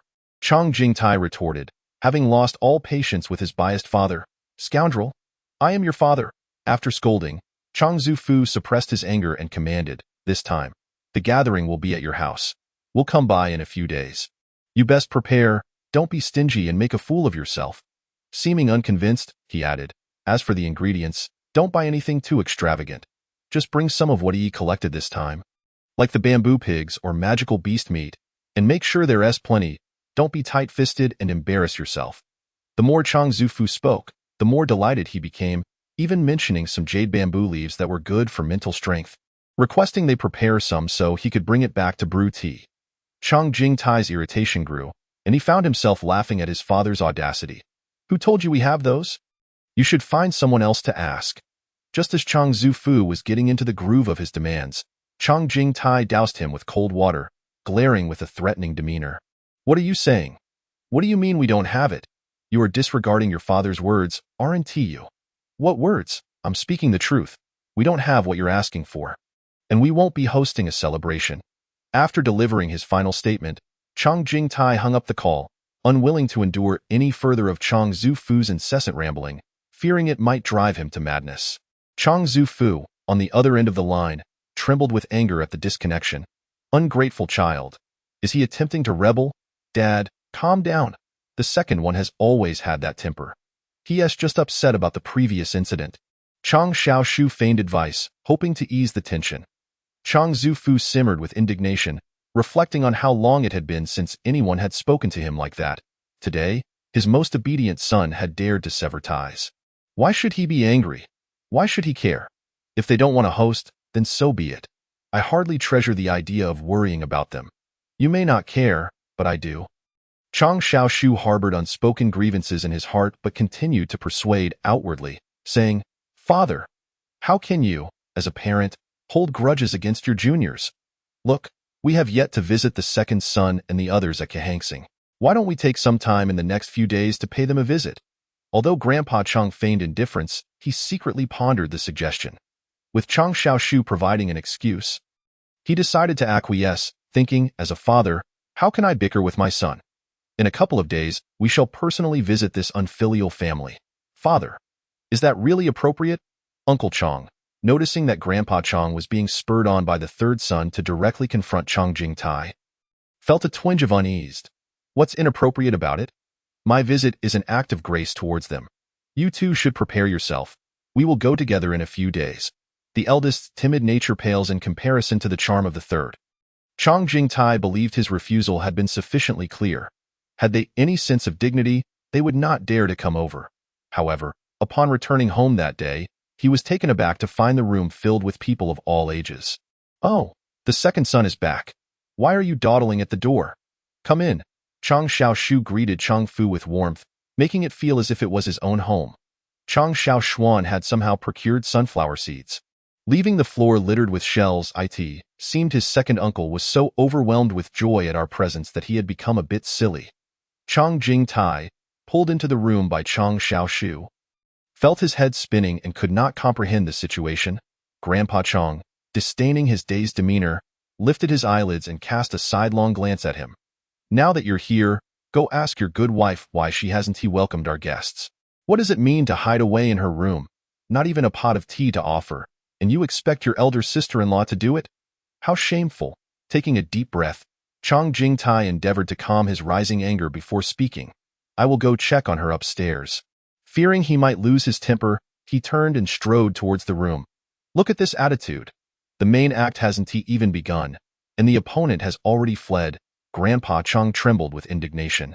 Though Chang Xiaoshu could not concern himself with whether the old man was angry, he had yet to gain any advantage and would still need his support. Thus, he could only placate Grandpa Chang with words. Father, please calm down. Let us not forget the purpose of our visit. Chang Jingtai ascended the stairs and opened the door to the room, where he found his mother, Su Huamin, lying on the bed. Approaching the bedside, he bent down and gently tapped her. Huamin? Huamin, are you asleep? Su Huamin was not asleep at all. She simply wished to avoid the commotion outside, seeking solitude in her room. Now that the main character had returned, she intended to question him thoroughly about whether they were to continue living like this. Why are you not attending to your grandfather? What are you doing here with me? Today, the others had not been gone long when Grandpa Chang and the others unexpectedly arrived, immediately demanding her to serve tea and water, claiming they had discussed this gathering with Chang Fu 3 days prior, inquiring whether she was prepared. They insisted she should buy more supplies if what she had was insufficient, lest they be looked down upon. She was nearly incensed enough to storm off, initially wanting to call Chang Jingtai to handle the situation. However, their shamelessness disgusted her. She simply locked the pantry and retreated to her room, preferring not to witness their antics. Seeing Su Huamin's inappropriate attitude, Chang Jingtai hurriedly explained, I refused them 3 days ago. I certainly did not agree to their visit. Upon seeing Chang Jingtai's earnest demeanor, Su Huamin believed him to some extent. Regardless, they are already here now. What do you propose we do? Chang Jingtai pondered for a moment and then decisively said, You go stay with Chang Yi for a few days. Head over there shortly. Also, send Chang Song a message, asking him to remain at the military base for now. I will handle the rest. You will handle it? How do you plan to do that? Su Huamin asked, looking at Chang Fu with some skepticism. Chang Fu patted Su Huamin's shoulder reassuringly, saying, do not worry. Just relax and enjoy your time at your daughter's place. I will come to fetch you. After they reached a consensus, Su Huamin casually packed a few personal items and followed Chang Fu downstairs. She had no desire to encounter that group of people for even a moment. Chapter 59. The contest between father and son. Seeing the two descend together, Grandpa Chang couldn't help but mock them coldly. So, you finally decided to come out? Hiding away while guests arrive? Truly, you are regressing. Now that you are down, hurry and prepare dinner. Don't keep so many people waiting all day.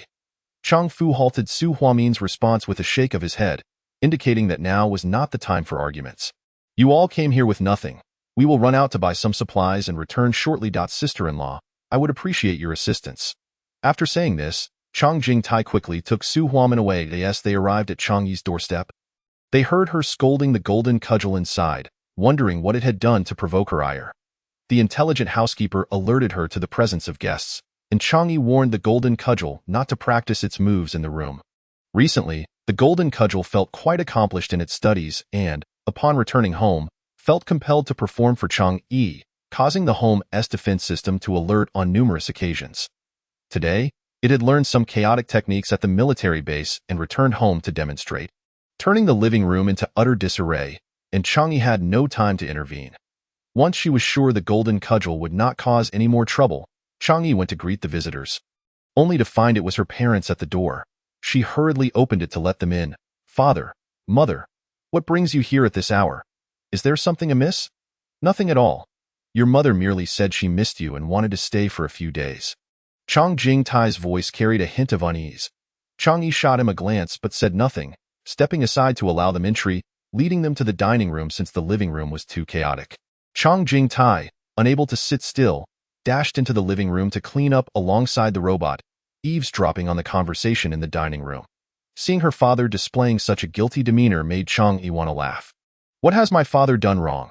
Su Huamin took a sip of tea, mulling over her words before speaking. Your grandfather and the others are at our home. She dared not elaborate further. Still vexed by previous events, Chang Yi nodded, her expression neutral, and said to Su Huamin, then you should stay at my home for a few more days. I need to speak with Dad first. With that, she walked toward the living room, standing silently before Chang Jingtai, observing him intently. Under Chang Yi's gaze, Chang Jingtai felt compelled to halt his actions, standing upright and forcing a smile at her. Did you manage to have a good talk with your mother? What are you planning to do about them? I wouldn't even waste my belongings on them, Chang Yi asserted, making her stance clear. Since that day, her family had no place for those people.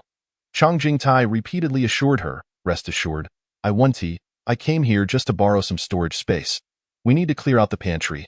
Chang Yi nodded in agreement, satisfied with his response. As long as Chang Fu was aware of the situation, I'll get it for you shortly. You can place your things here, and once they leave, you can take them back. After they reached an agreement, Chang Yi handed over the Pishio jade pendant to Chang Fu for safekeeping, then sent a message to Chang Song to inform him of the family matters, ensuring he would be in the loop. After leaving Chang Yi's home, Chang Jingtai stopped by the trading city to purchase some ordinary ingredients. Since he did not intend to let them touch any of the supplies at home, he needed to prepare separate ingredients for dinner. The people in the living room, noticing that only Chang Jingtai had returned without Su Huamin, inquired, why are you the only one back? Where is Huamin? Chang Jingtai pretended not to hear, carrying the ingredients toward the kitchen. Sister-in-law, I would appreciate your help with dinner. Not receiving an answer, Grandpa Chang grew displeased. I am asking you a question. Where is Su Huamin? The child misses her, so she will be staying for a few days. Chang Jingtai replied in a nonchalant tone. Grandpa Chang glared, launching into another lecture. She has gone too far. I, as the elder, come to your home, and she dares to hide away, treating us like monsters. Monsters are fine. You can kill them and still eat their meat, he thought to himself, while replying with a measured tone. You are my father, not her father. Whether she is here or not is not of great importance. Sister-in-law Chang took the ordinary ingredients from Chang Jingtai's hands, noticing that none of them were nutritious, and her gaze involuntarily turned to him. Chang Jingtai, keeping his head down, focused intently on washing the vegetables. Retracting her gaze, She remained silent, beginning preparations for dinner. As the dishes were served, the expressions of those seated grew increasingly grim. Finally, Grandpa Chong could no longer contain himself. "Is this what you are allowing us to eat? Do you think we are beggars? I am poor and can only afford this, if you are pleased. Eat.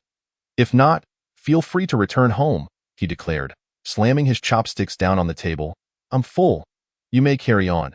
Not seeing the items they had been eagerly anticipating, Chang Xiaoshu felt dissatisfied. "Second brother, I heard that Chang'e has obtained quite a few flying magical beasts. Didn't she bring you anything? What she gives or doesn't he give is our family's business. If you want something, go ask your own daughter," he retorted before pushing back his chair and striding out, still anxious about the supplies in the pantry. Chang Jingtai's resolute attitude left everyone in a quandary, but returning home so dejectedly was unacceptable to Grandpa Chong. Sister-in-law Chong tugged at her husband's sleeve, exchanging glances with him. Uncle Chong lowered his gaze, gripping his chopsticks tightly. "Father, there are still matters to attend to at home. We should take our leave now." He was acutely aware that persuading his father would be an impossible feat, yet he also refused to conspire with him against the second son. Their previous actions had wronged the second son's family, and despite his powerless position, he felt compelled to take a stand. Recognizing the first son's ineptitude compared to the cleverness of the third son, he decided to leave, and his grandfather did not object. The behavior of the first son's family, which sought to gain advantages while preserving their pride, was looked down upon by the uncle, who felt relieved to depart and avoid being a hindrance. With the grandfather's approval, the first uncle and his wife hastened to finish their meal, tidy up, and quickly vacate this contentious place. Those who wished to flee had already done so, but the uncle, with a glint of mischief in his eye, proposed to the grandfather. "The second son is so impoverished that he can only afford ordinary provisions. Let us visit his supply depot and see what we can contribute." Humph! He had no faith in the second son's deceptive words. How could he possibly have received so many things from Chang'e without offering anything in return? After hearing the second son's remarks, the grandfather began to search for Chang Jingtai's figure, calling out, "Second son, second son." They searched the supply depot meticulously, ensuring nothing was overlooked before locking the door behind them. As he stepped outside, he heard the grandfather's voice, exhaling sharply, and walked into the living room, asking irritably, "What's the matter? Where have you been for so long?" "Your brother and I were thinking of checking your supply depot to see what you might be lacking, so we can help you out and avoid any misunderstandings about my treatment of you." Humph! Chang Jingtai let out a cold laugh, fixing an expressionless gaze on the grandfather, who was increasingly uncomfortable under the scrutiny. Finally, he suppressed his voice and replied, "Fine. If you wish to see, then go ahead." Chapter 60. Sending off the plague god, the completely empty supply depot seemed to mock them. Their well-laid plans had come to naught. "Is this truly your family's supply depot?" The uncle refused to give up. Chang Jingtai's smile was barely containable. The expressions of this group of people were simply too amusing. A shame it couldn't be captured on film. He wondered if the surveillance had recorded it. Chang'e and the others would surely want to see. "Dad, I'm missing quite a few things. How much are you planning to replenish for me?" Upon hearing Chang Jingtai's words, the grandfather's lips twitched uncontrollably, muttering that they would discuss it later. He glared at Chang Jingtai, who showed no signs of guilt, and sighed in resignation, beckoning everyone to leave. While the father-son dispute raged on, the air thick with tension, Chang'e and Su Huamin reminisced about their past, wishing they could slap themselves for being so naive. After 3 consecutive days of failing to gain any advantage over Chang Jingtai, they set their sights on Chang'e. They rushed to her home immediately after Chang Jingtai left. Fortunately, he had anticipated their intentions and had already conferred with Chang'e. These individuals never even made it through the front door. Upon reaching the entrance, they were met with the defensive system's onslaught. After narrowly dodging this wave of attacks, they were swiftly apprehended by the approaching security team. And no matter their explanations, it was futile. The security team contacted the homeowner in their presence, and both Shan Mufeng and Chang'e denied any connection, firmly asserting that they had trespassed. Chang Jingtai went so far as to cut off communication entirely. In this interstellar era, while familial ties were highly valued, personal property was regarded with absolute autonomy. No one could infringe upon another's private possessions. They were detained for a full week before Chang'e finally relented, providing a letter of understanding that allowed their release. This voyage to the starry realm left them empty-handed. and they spent a fruitless 7 days in confinement before returning home. Following this, the grandfather even went to the main household to lodge a complaint, accusing Chang Jingtai's family of being unfilial and unjust, advocating for their expulsion from the family. The main household sent someone to inquire if Chang Jingtai was unwilling to support his parents. He candidly replied that he would be more than willing to support them as long as they were willing to come, but his limited means prevented him from meeting his father's unreasonable demands. After gaining an understanding of the situation, the main household rejected the grandfather's request to expel Chang Jingtai's family and instead advised him not to be overly biased. Chang Jingtai's family, with a son who was a high-level ability warrior and a daughter attending a prestigious academy, married into the Shan family through Shan Mufeng, were hardly the sort to be cast out over petty grievances. With the departure of those they disliked, the cloud of gloom hanging over the Chang family dissipated, and the golden staff, having been cooped up for too long without a hunt, was eager to venture out upon hearing that there were numerous migrating fish near the southern river, where rare and delicious catches had been reported. Chang'e invited Su Huam in to accompany her and take the golden staff fishing. Before setting out, Chang'e diligently inquired about the situation. Upstream were several professional fishing teams, while the middle section consisted mainly of freely formed small teams. Those like them, who were merely two individuals fishing for leisure, would typically be found downstream, so a good catch was unlikely unless they ventured upstream. The golden staff, having not been out for a long time, flew ahead, occasionally circling around them in excitement. They arrived a bit late.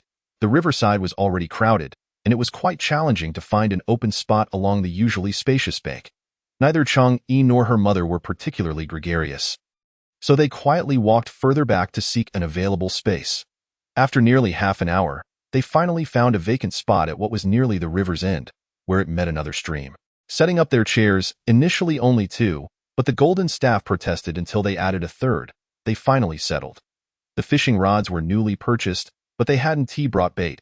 Fortunately, the small worms Chang'e had concocted last time proved perfect for the task. Before leaving, she had infused them with some ability energy, and now, upon opening the box, they revealed plump, white worms, ideal for catching fish. Chang'e hesitated to attach the bait. It was all handled by Su Huamin. With preparations complete, they each wielded a rod, waiting patiently for a bite. Next to them sat a woman with a child, who appeared to be around 5 or 6 years old, holding a small fishing rod and intently staring at the water's surface, afraid of missing the moment a fish would bite. The woman, being more extroverted, noticed Chang'e and her mother getting settled and turned to ask with a smile, "Is this your first time here? I haven't seen you around before." "Yes, we heard that there are fish here, so we decided to give it a try, but we didn't expect it to be so crowded," Su Huamin replied casually. "How's your luck today?" The woman sighed. "Oh, don't even mention it. I arrived late and couldn't find a good spot. I haven't caught anything yet." Just then, the child stood up in excitement, biting his lip tightly as he gripped the fishing rod, pulling back with all his might. Splash! The fish leaped from the water, making its final struggle, the sound of its tail slapping against the surface echoing through the air. "Oh dear! He's caught a fish. What a gem!" With the woman's praise, the child's grin widened, and he feigned calmness as he attempted to reel the fish in. It was likely his first catch. As he rejected the woman's help, trying to handle the fish himself, as he reached out, the fish thrashed, slipping from his grasp. The woman gestured to him with tips on technique, and the boy made another attempt, his chubby little hands firmly grasping the fish's head to pry its mouth open, while using the other hand to carefully unhook it. With a triumphant yank, he successfully freed the fish. His bright, sparkling eyes fixated on his catch as he placed it in the water tank, inspecting it with a hint of disbelief. The child's success ignited the golden staff's competitive spirit, prompting it to repeatedly lift its rod, perplexed as to why it had not caught anything. Chang'e couldn't help but stifle her laughter at its antics. After several fruitless attempts, the golden staff tossed its rod aside and flew towards the child. "Golden staff, what are you doing? Come back." Chang'e's call failed to deter it. The golden staff wrapped its branches around the child's fishing rod, tugging it towards itself before inspecting it and discovering it was still empty. After a moment's pause, it returned the rod to the boy, gesturing for him to reel in the fish. The child, bewildered by the golden staff's actions, was momentarily stunned, staring blankly at the rod before looking up in awe at the shimmering staff. A flying stick that could snatch fishing rods? How wondrous! The nearby adults were equally astonished by the golden staff's cleverness, remarking on its high intelligence. Chang'e felt an overwhelming urge to vanish in embarrassment at the golden staff's antics. Fearing it would cause more trouble, she quickly set down her rod and approached the child, explaining, "I'm sorry, little one. It means no harm, it's just curious about your catch." After saying this, she tugged the golden staff back, which wriggled in protest, making it difficult for her to hold onto it. "Behave. We'll catch some fish ourselves. Quickly go check. We must indeed let the fish escape." Chapter 61. The willing shall hook. After much coaxing and maneuvering, they finally managed to return the golden staff to its designated position. Reluctantly, it resumed its place and lifted the fishing rod, pulling upward with vigor. Splash! The exaggerated sound of water splashing drew the attention of those nearby. This time, the golden staff was not lifting an empty rod. Its slender form struggled against a hefty catch, its tail swirling in the water as it gathered energy to strike with a crack. The rod shattered, and the electric eel, along with the broken fishing rod, vanished into the depths. The golden staff, holding only the remaining half of the rod, flew before Chang'e, flailing in agitation, clearly upset. The shopkeeper had recommended this rod as their best seller, and now its quality had proven wanting. She would leave a scathing review immediately. "All right, don't be upset. If this rod is faulty, we can always replace it. Next time, we'll get a sturdier one. And I'm sure we'll catch something big." "What a pity. You just hooked an ability water beast, which is typically quite elusive. Such an ordinary fishing rod is incapable of catching fish. Only those crafted by a gifted master can achieve that." The woman's words sparked a thought in Chang'e's mind. After a brief discussion with the golden cudgel, she produced the specially forged silkworm thread and attached a fishhook.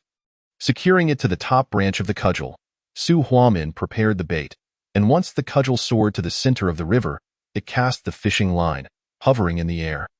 Patiently waiting that Su Huamin's rod was the first to show signs of activity, she observed the bobber bobbing up and down, cautiously gripping the rod and tentatively tugging it. The resistance in the water was palpable, indicating a formidable catch. She remained calm, engaging in a back-and-forth struggle with whatever was on the line, gradually dragging it from the depths. A large prawn, greedily ensnared, its two massive claws clinging on tenaciously. Chang'e, on her end, felt a heavy pull as well. "Mom, how's yours going? Help me pull this." She was unaware of the size of the fish, feeling as though she might be dragged into the river. Su Huamin tossed the freshly caught prawn into the aquarium and rushed over to assist Chang'e. The mother-daughter duo struggled to hold the rod, narrowly avoiding being pulled away by the fish.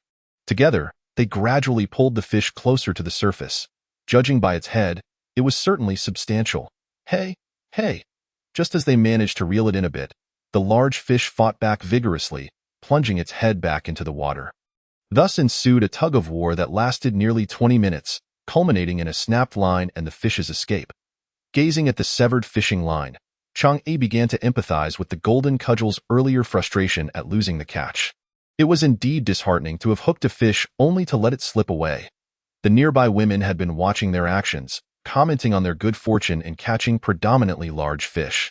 The fish may have escaped, but it's quite a feat to attract the extraordinary aquatic creatures. "Where did you get your bait? I'd like to purchase some." Su Huamin released Chang'e's rod, allowing her to change the line, and replied with a smile, "We didn't buy it. We concocted it ourselves. Could you sell me a bit?" The woman hesitated for a moment after hearing Su Huamin's response. Before inquiring, Chang'e glanced at her, noting the child beside the woman who was quietly staring at her, awaiting her answer. "I can sell you a portion for 1,000 interstellar coins." The price dimmed the woman's hopeful gaze. 1,000 interstellar coins was prohibitively expensive, and if she failed to catch an extraordinary aquatic creature, it would be a significant loss. Noticing her hesitation, Chang'e added, "This bait was crafted by a gifted master. Consider it a form of compensation for the scare the golden cudgel caused the little one earlier." The child, however, was keen on the bait. He had witnessed the fish they had just lost and was preparing to attack in the water sphere. Their bait genuinely had the potential to attract extraordinary aquatic beings. Unfortunately, the woman remained unswayed by the price, shaking her head and departing with the child. Extraordinary aquatic creatures were indeed rare, but the risk of not catching anything made the purchase seem unwise, especially when they had only managed to catch one fish thus far, which may not even be extraordinary. "Let it go," Chang'e shrugged, turning her attention away from the mother and child. She refocused on reeling in her line and bait, this time replacing it entirely with her own silkworm thread, as the purchase line had proven unreliable. The rod couldn't be swapped at the moment. Perhaps tomorrow she would consider acquiring a few rods crafted by gifted masters. For now, they would have to manage with what they had. Fearing another large catch, Chang'e instructed Su Huamin to divide the bait into many small portions, only attaching a small amount to the hook. With inadequate tools, they dared not pursue large fish. The golden cudgel, however, was untroubled by such concerns. After a prolonged period of inactivity, Chang'e assumed it had failed to attract any fish, little did she know. The golden cudgel had intuitively begun to drive away smaller fish, intent on capturing larger prey instead, eyeing the subsequent stretch of time, as they waited in vain for the big fish it sought. The golden cudgel dragged the bait upstream, on the lookout for larger specimens. Golden cudgel, don't wander too far, Chang'e called out, but once reassured, she let it be, knowing it was safe in the river. In the meantime, the frequency with which Chang'e and her mother reeled in their catches starkly contrasted with those nearby. With smaller bait, they were only catching fish weighing no more than 3 pounds, making it considerably easier to haul them in. As they continued fishing, Chang'e lost track of the number of fish they had caught. Each cast of the line resulted in a flurry of bites. As if the creatures had never eaten before, their arms grew increasingly weary from the effort. I can't go on, Mom. Let us take a break. After reeling in yet another large prawn, she tossed it into the aquarium and sat down. Exhausted from the exertion of fishing, as she rested, Chang'e glanced around, wondering where the golden cudgel had gone, having been absent for quite some time. Just as she was about to close her eyes for a moment, Su Huamin's urgent voice roused her. Wake up! Look! Following her mother's gaze, Chang'e saw the golden cudgel dragging something unknown, shimmering brightly as it approached, creating enormous waves in the water, revealing glimpses of a greenish back. A crowd of onlookers was gathering along the shore, pointing and discussing the spectacle. The golden cudgel, sensing Chang'e and her mother, grew even more excited, its golden aura flickering as it hastened towards them. Dragging its catch from upstream, in that moment, whatever spirit it had been hauling lost its will to resist as it was drawn ashore. Driven by its greed for the enticing bait, it had been unwittingly pulled along for quite some time. The line seemingly unbreakable, immune to its extraordinary abilities. The golden cudgel, now agitated by its attempts to escape, became even more spirited, upon finally seeing the large creature the golden cudgel had brought ashore. Chang'e couldn't help but give it a thumbs up, exclaiming, "You're incredible." Truly impressed, she recognized that though she could not discern the species, its substantial, cart-like form made it clear that it was no ordinary catch. The golden cudgel, basking in Chang'e's praise, hovered above the creature, its golden light pulsating, sprouting 2 additional branches beneath it, striking a pose atop its latest catch. This was a newly learned stance that conveyed great authority. As the crowd drew closer, someone identified the creature as a third-tier aquatic beast, prompting gasps of awe. The throng of spectators buzzed with speculation about its value, discussing which parts were most prized and flavorful. Sensing the atmosphere turning sour, Chang'e discreetly snapped a photograph and sent it to Shan Mufeng. "Is this your artifact?" A towering man emerged from the back of the crowd, his arms resembling tree trunks. Addressing Chang'e, without awaiting her response, he approached the aquatic beast and the golden cudgel, scrutinizing them intently. The golden cudgel, sensing the man's predatory gaze, emitted a flash of golden light, compelling him to step back. "Quite the temper I see," the man mused, undeterred by the cudgel's warning and only more intrigued. "Is this artifact for sale?"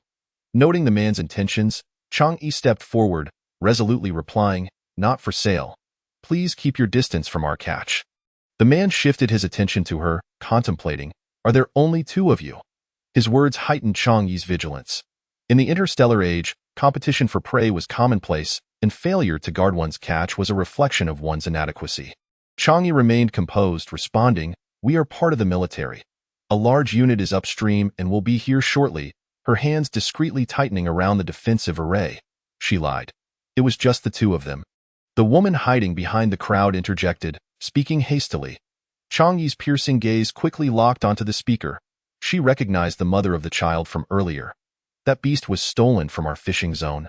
I intend to take it back," the man declared, signaling to his companions to prepare to seize the prey. With no time to deal with the woman, Chang'e called for the golden cudgel to fend them off. Seizing the moment as they retreated, she activated the defensive array, recalling the golden cudgel. Now, it was simply a matter of waiting for reinforcements. Thankfully, the academy had provided her with a defensive array as a reward, which was fortuitously useful at this moment.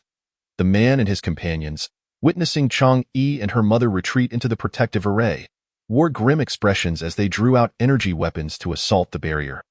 Intent on breaking through, the impact of their extraordinary abilities against the array sent ripples throughout, dimming the array's glow. Su Huamin gripped Chang'e's hands tightly, asking, "What do we do?" "It's fine. We can always give them the prey." Chang'e reassured her mother, preparing for the worst while fervently hoping for Shan Mufeng's swift arrival, as the array appeared unlikely to withstand much longer. With relentless assaults continuing, cracks began to form in the array. Just as it seemed it would shatter, the leading man twisted his face in triumph, revealing a smug smile as he eyed the occupants of the array, coveting both the artifact and the prey. The arrival of Long Yu shifted the tide of battle. Chang'e had never found him so handsome before. In this critical moment, Long Yu wielded his energy weapon to unleash a lightning ball, shielding them from the barrage. "Gao Tai's Han, you've really grown bold, daring to challenge even our military personnel?" Long Yu squinted, questioning sternly. "Indeed, they are your people." Just as he was about to seize the moment, this unexpected twist forced him to halt, leaving him somewhat reluctant as he scrutinized Long Yu's face for any sign of weakness. Long Yu's expression darkened as he sneered, "Why would I need to deceive you? She is Shan Mufeng's wife." Gao Tai's Han, having finally resigned himself, led his companions away. The onlookers, recognizing that they could not provoke Long Yu, gradually dispersed. The woman who had just spoken shrank her head and quietly followed the crowd. As she watched others drift away, Chang'e finally lowered her defensive formation. The array device appeared to be on the verge of failure, just a step away from destruction. Long Yu scrutinized the aquatic beast. Impressed? Remarkable, to catch such a specimen while fishing. Shan Mufeng's wife has quite the skill.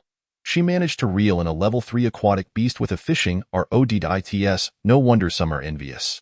"This isn't my catch. It's the golden cudgel's doing. My own catches are all in that aquarium, merely small aquatic ingredients," Chang'e responded half-heartedly. Long Yu did not take her attitude to heart. His role was to resolve the situation, not to tend to her feelings regarding Shan Mufeng. If you are weaker than others and have your treasures taken, that is to be expected. Did you not see how Gao Tai's Han dared not utter a word upon his arrival? He continued to negotiate with her. "Are you still fishing? If not, leave the golden cudgel behind, and I shall return it after we finished. Of course I will fish. How could I not? With support from the mountains. Why would I refrain? We came here to fish, and now I've lost a defensive array device. I must at least catch something back. Very well, let us relocate. This spot is not likely to yield anything worthwhile," Long Yu declared. With him present, it was clear that they could no longer engage in minor skirmishes. He commanded the soldiers to transport that aquatic beast back to the military headquarters for Shan Mufeng, while he and the others moved upstream to secure a better position. Chang'e quickly tidied her belongings and followed Long Yu onto the hover vehicle, heading upstream. "Dio, you have a fishing rod forged by a talent master?" "My rod is inadequate for catching larger fish," she inquired. "No, but I can order one now. I'll pay extra for immediate delivery," she added. Long Yu smiled at her, calmly replying, "I do have one. How large a fish do you wish to catch?" Upstream was indeed different. The riverbanks were bustling with activity, with fishing teams having clearly delineated their territories, each harvesting within their designated areas. Few were seen fishing with rods, only a few young ability warriors, likely accompanying their parents, were there, amusing themselves with fishing rods. Various nets were cast into the water as the soldiers worked together to gather the catch, dragging the nets back to shore. Chang'e leaned forward, curious about their haul. Upon withdrawing her gaze, she felt disheartened. The large net yielded only small fish and shrimp, with hardly any sizable catches, and the quantity was sparse, seemingly less than what she had just caught. "Are the fish upstream nearly all caught? This doesn't look promising," Chang'e whispered to Su Huamin. Su Huamin nodded, but remained silent. Noticing that others nearby seemed to hear them, she gestured for Chang'e to refrain from speaking further to avoid drawing attention. The ability warriors had keen ears. What Chang'e thought was a whisper was crystal clear to them, but they chose to remain silent, recognizing that she was affiliated with the military. Long Yu caught wind of Chang Yi's murmurs and found them amusing. She seemed to think that aquatic ingredients were so easy to catch, believing that with a stroke of luck she could reel in one or two. Soon enough, she would learn otherwise. The military also had soldiers fishing upstream. A group of sturdy young men were busy casting their nets, eager to catch a substantial creature. They had heard rumors of an array device that had independently captured an aquatic beast, which sparked considerable excitement among them. Upon seeing Long Yu, the soldiers quickly stood and saluted him. He returned the gesture with a smile and inquired, "How is the catch?" One soldier grinned broadly, revealing a set of gleaming white teeth, and replied, "Not bad. We haven't caught anything substantial yet, just some small aquatic creatures. Overall, it's been decent. We heard that an array device independently captured an aquatic beast, but we're not sure if it's true." At that moment, another soldier sorting through the catch interjected, his face brimming with envy, expressing his own desire to catch an aquatic beast. "It's true. The principal is right here." Long Yu chuckled, gesturing towards Chang Yi and the others to introduce them. For a moment, the soldiers were taken aback, not immediately grasping Long Yu's words. They had merely been expressing their admiration for the lucky individual, unaware that the person was suddenly standing before them. "Hey, Golden Cudgel, go greet them," Chang Yi encouraged, delighted by the soldiers' endearing expressions. Although the Golden Cudgel had accompanied Shan Mufeng to the military several times, it had mostly been with the officers, and few of the lower ranks had seen it. In such a moment of adulation, the Golden Cudgel relished the attention. It flew before the soldiers, feigning modesty as it extended its branches, gently swaying to encourage them to shake its hand. The soldiers obliged, approaching one by one to shake its hand, each offering a compliment. The fan meeting concluded, and the Golden Cudgel's desire for performance surged, eagerly urging Chang Yi to provide bait, as it yearned to catch an even larger aquatic beast to showcase to its fans. Chang Yi produced a small box of bait, asking Long Yu to infuse it with his ability. Upon opening the box, Long Yu found it filled with insects the size of fingernails. "You intend to use this to fish?" he questioned.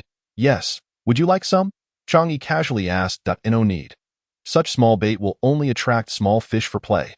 The military uses crafted nets for harvesting. This bait is unsuitable," he replied, infusing the bait with his ability as per Chang Yi's instructions. As the energy coursed through, the bait enlarged significantly, and fortunately, Chang Yi had preemptively swapped the storage box. "Are you certain you don't want any?" Chang Yi asked again.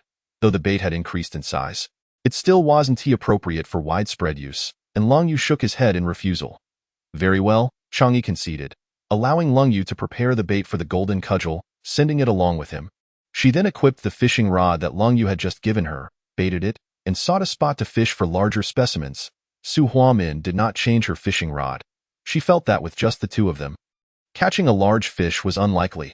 However, as her friend was determined, she decided to let her go, knowing they might end up experiencing the same disappointment again.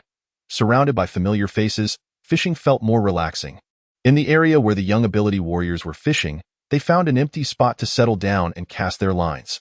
The fishing area was predominantly occupied by children, and the sudden appearance of two adults piqued their curiosity. A chubby boy sitting to Chang Yi's left glanced at her several times, wanting to speak but feeling shy.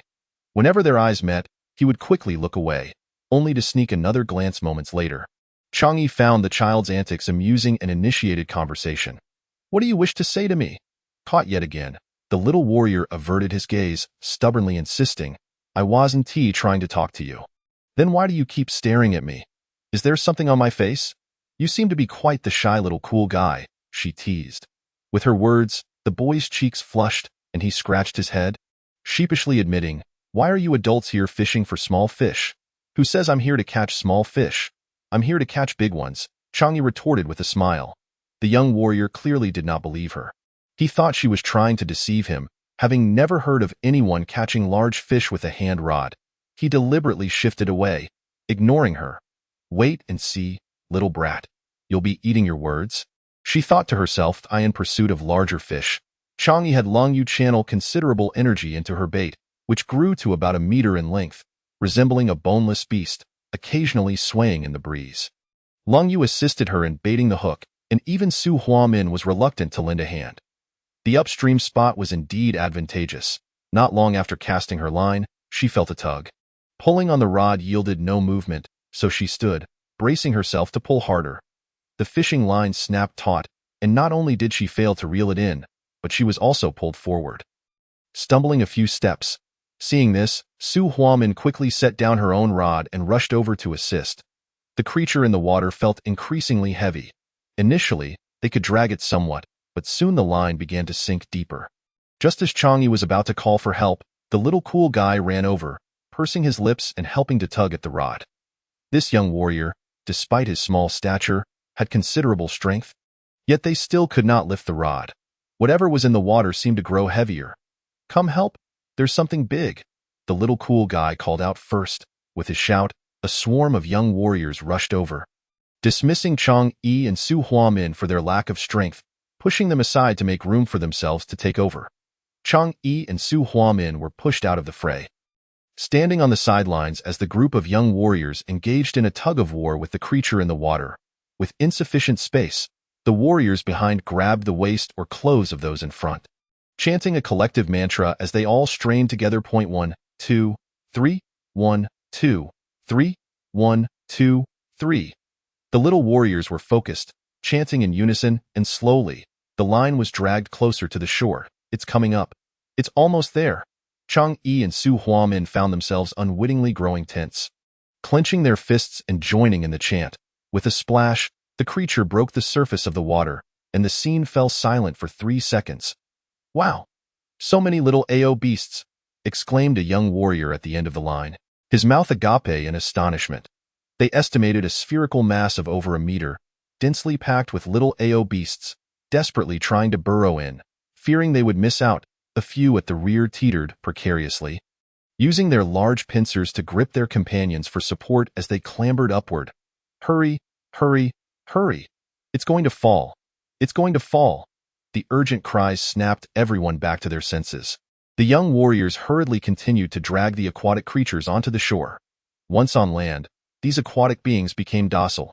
The little cool guy urged Chang'e to fetch the aquarium, anxious that one of the small AO beasts might escape. Without needing Chang'e's assistance, the young warriors formed a circle around her, helping to sort the catch. A chubby little warrior proudly held up a small AO beast for others to see, exclaiming, "Look how big this one is!" Another chimed in, "Mine is just as big. Look at its powerful pincers." Discontent arose among the companions, each convinced that their catch was the largest. The other young warriors sought out what they deemed the biggest and best, boasting, "This one's tail is enormous. It must contain plenty of meat." They had never witnessed such a bountiful haul before. Chang'e's aquarium was filled to the brim, with a significant number still left uncollected. The little cool guy even offered his aquarium, yet it remained insufficient, and by the time they finished counting, they had filled 5 aquariums to the brim. "Shall I move it for you? You can borrow the aquarium for now. But remember to return it later," the little cool guy instructed Chang'e, trying to adopt a serious demeanor. Generally, the spoils collected by auxiliary personnel did not need to be shared. What one caught belonged solely to them. Chang'e, however, did not respond to his comment but instead contacted Lungyu. "I caught some small AO beasts. Should I share them with the military?"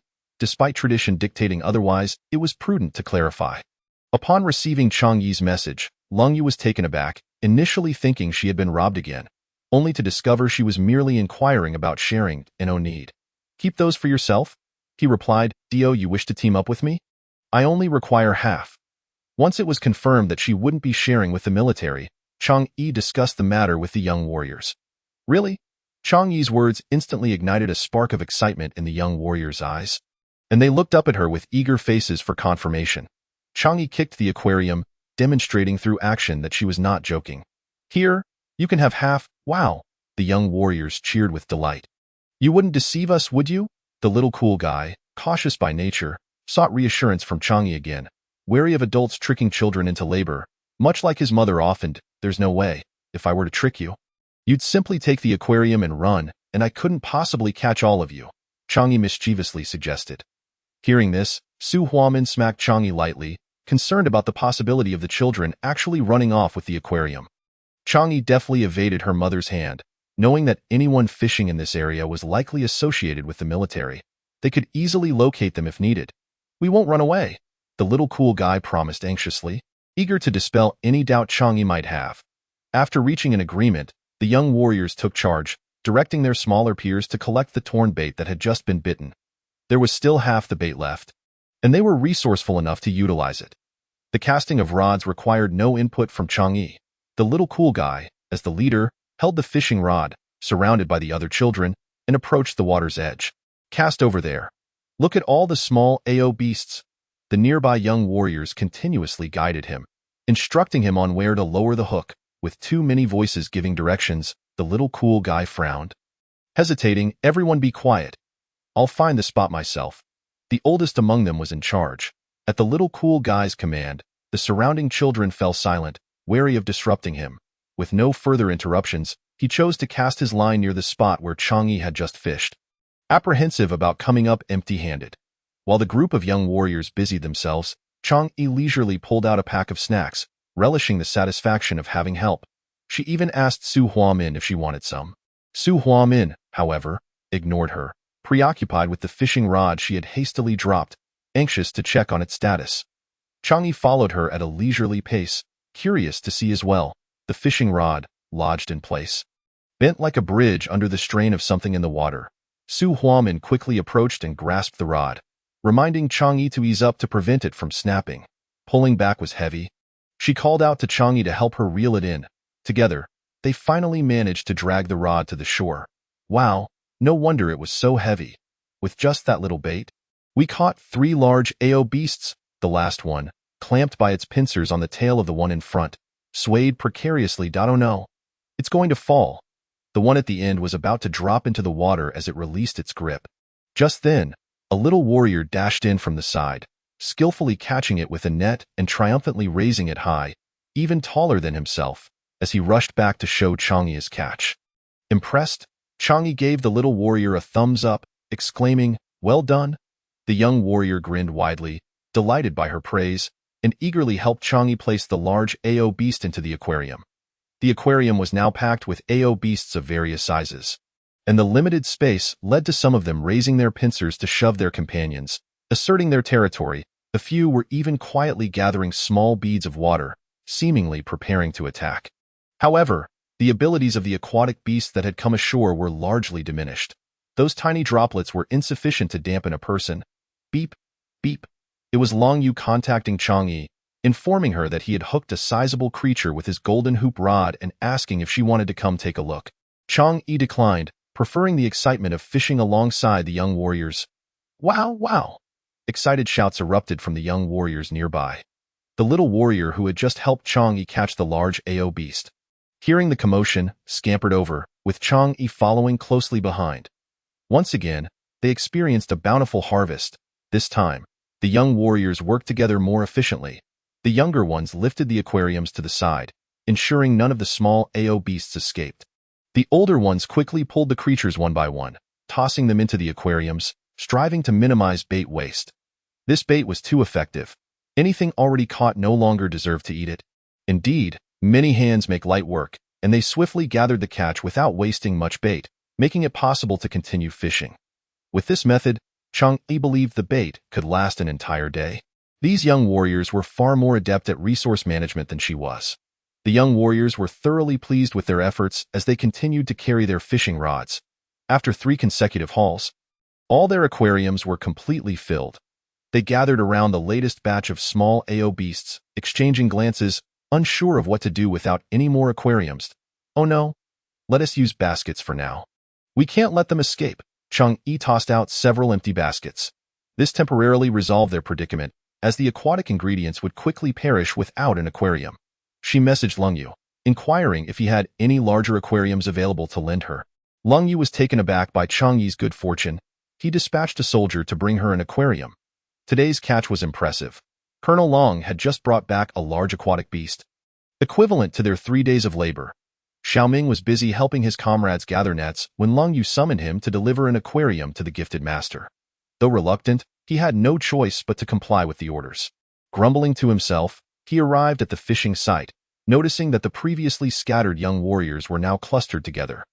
The younger ones who hadn't gone fishing were instead observing a woman tending to several bamboo baskets, occasionally kicking them, indicating that she was likely the gifted master Long Yu had mentioned. Is this the aquarium you wanted? Xiaoming called out to Chang'e, eager to return to fishing. Upon seeing the aquarium being delivered, Chang-yi and the other young warriors erupted in enthusiastic cheers. Yes, this is exactly what we needed. They warmly beckoned him to hurry over. Xiaoming approached them quickly, holding the aquarium, and asked, "What are you all doing huddled together? Look at the small AO beasts." The young warriors couldn't suppress their smiles, busy transferring the creatures from the baskets into the aquarium. Xiaoming then noticed the baskets were filled to the brim with small AO beasts. Today had truly been a stroke of luck for these young warriors, as they had stumbled upon a nest of the creatures. Chapter 65.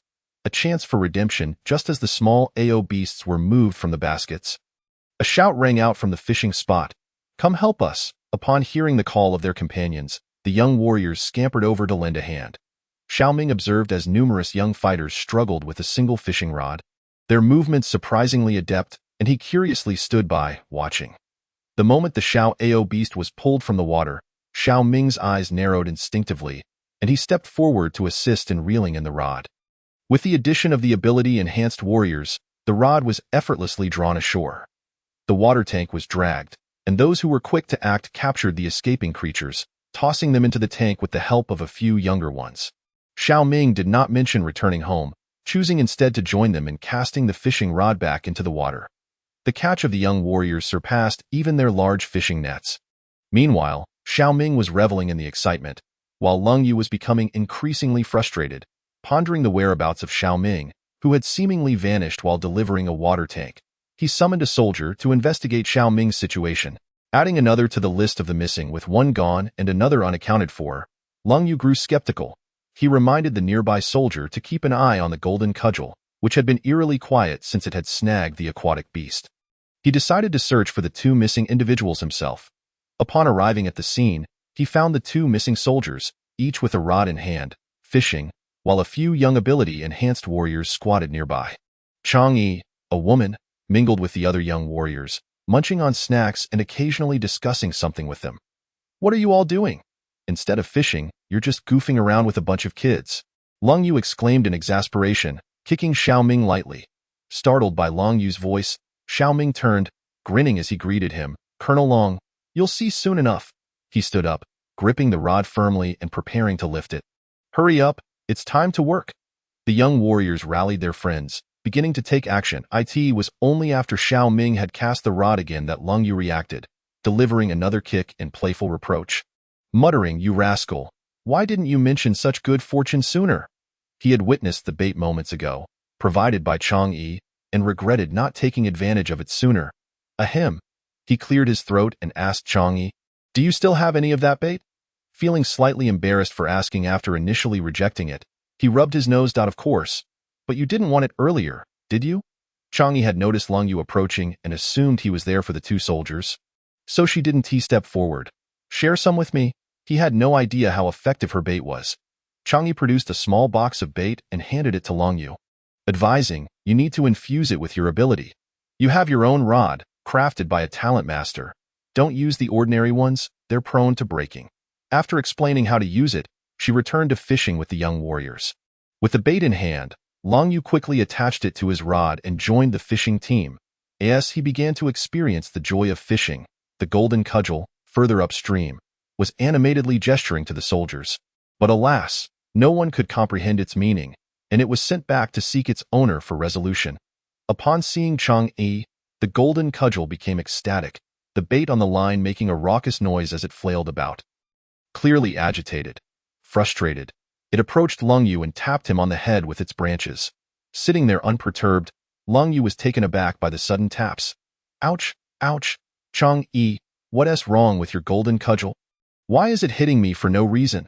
Still irked, the golden cudgel attempted to strike him again, but Chang-yi quickly intervened, insisting, "No, let him trade with you now."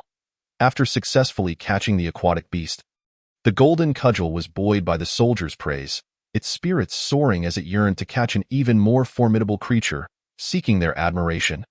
The original bait had been nearly depleted by the beast, so Leng Yu discarded it and replaced it with military-grade bait. However, despite its efforts, it could not entice any larger beasts, and in frustration, it splashed water at him and spat in his direction. Soaked and frustrated, the golden cudgel reflected on the events, blaming Lung Yu for providing inadequate bait, feeling envious of the praise it had received from others. Chang Yi explained the golden cudgel's sentiments to Lung Yu, who couldn't help but twitch his lips, realizing the cudgel was quite perceptive. Ultimately, he acknowledged his mistake and replaced the bait, humbly apologizing. The golden cudgel, recognizing his sincerity, begrudgingly forgave him and set off once more in search of the aquatic beast it had longed to catch. Following this commotion, Lung Yu gained a newfound appreciation for Chang Yi's bait. The golden cudgel returned to the spot where it had been ridiculed, seeking the earlier aquatic beast while waving the bait in front of it. Initially disinterested, the beast was intrigued by the aroma of the food and cautiously took a bite, but missed. Seeing the beast nibble at the bait, the golden cudgel playfully tugged upward, taunting, "Ha! You can't catch me." The chase resumed. A game of cat and mouse ensued, with the beast growing increasingly agitated. It conjured a water sphere to attack the golden cudgel, seizing the moment to snap at the delectable bait. Unaware of the impending danger, the golden cudgel was struck by the beast's assault, allowing it to escape once more.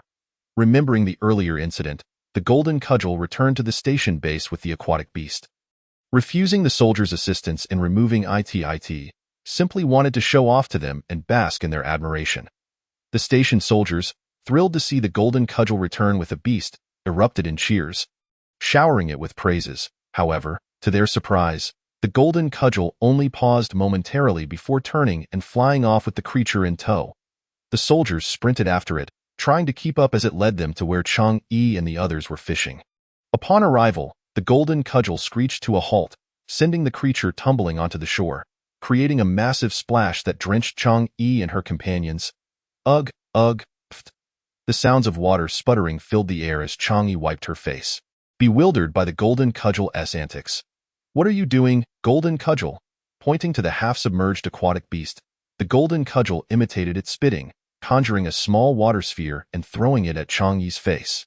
Just as she had dried off, she was drenched once more. "Stop!"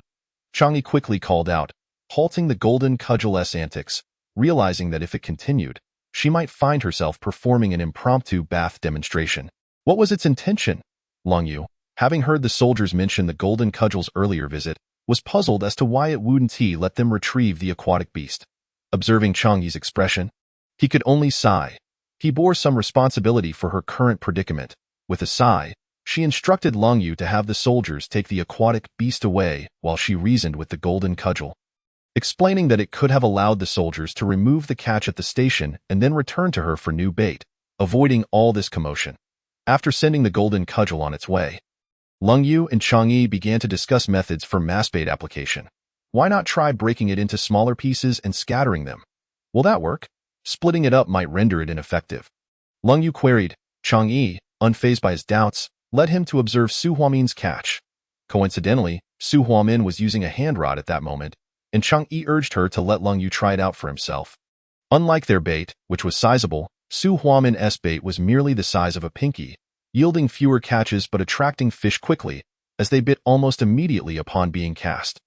Realizing that scattered bait could still be effective, Lung Yu returned to the fishing team with the small box of bait Chang Yi had provided, eager to experiment. Exercising caution, Lung Yu initially divided the bait into palm-sized portions, meticulously chopping it and mixing it in a 1:1 ratio with the military's original bait before evenly distributing it along the riverbank.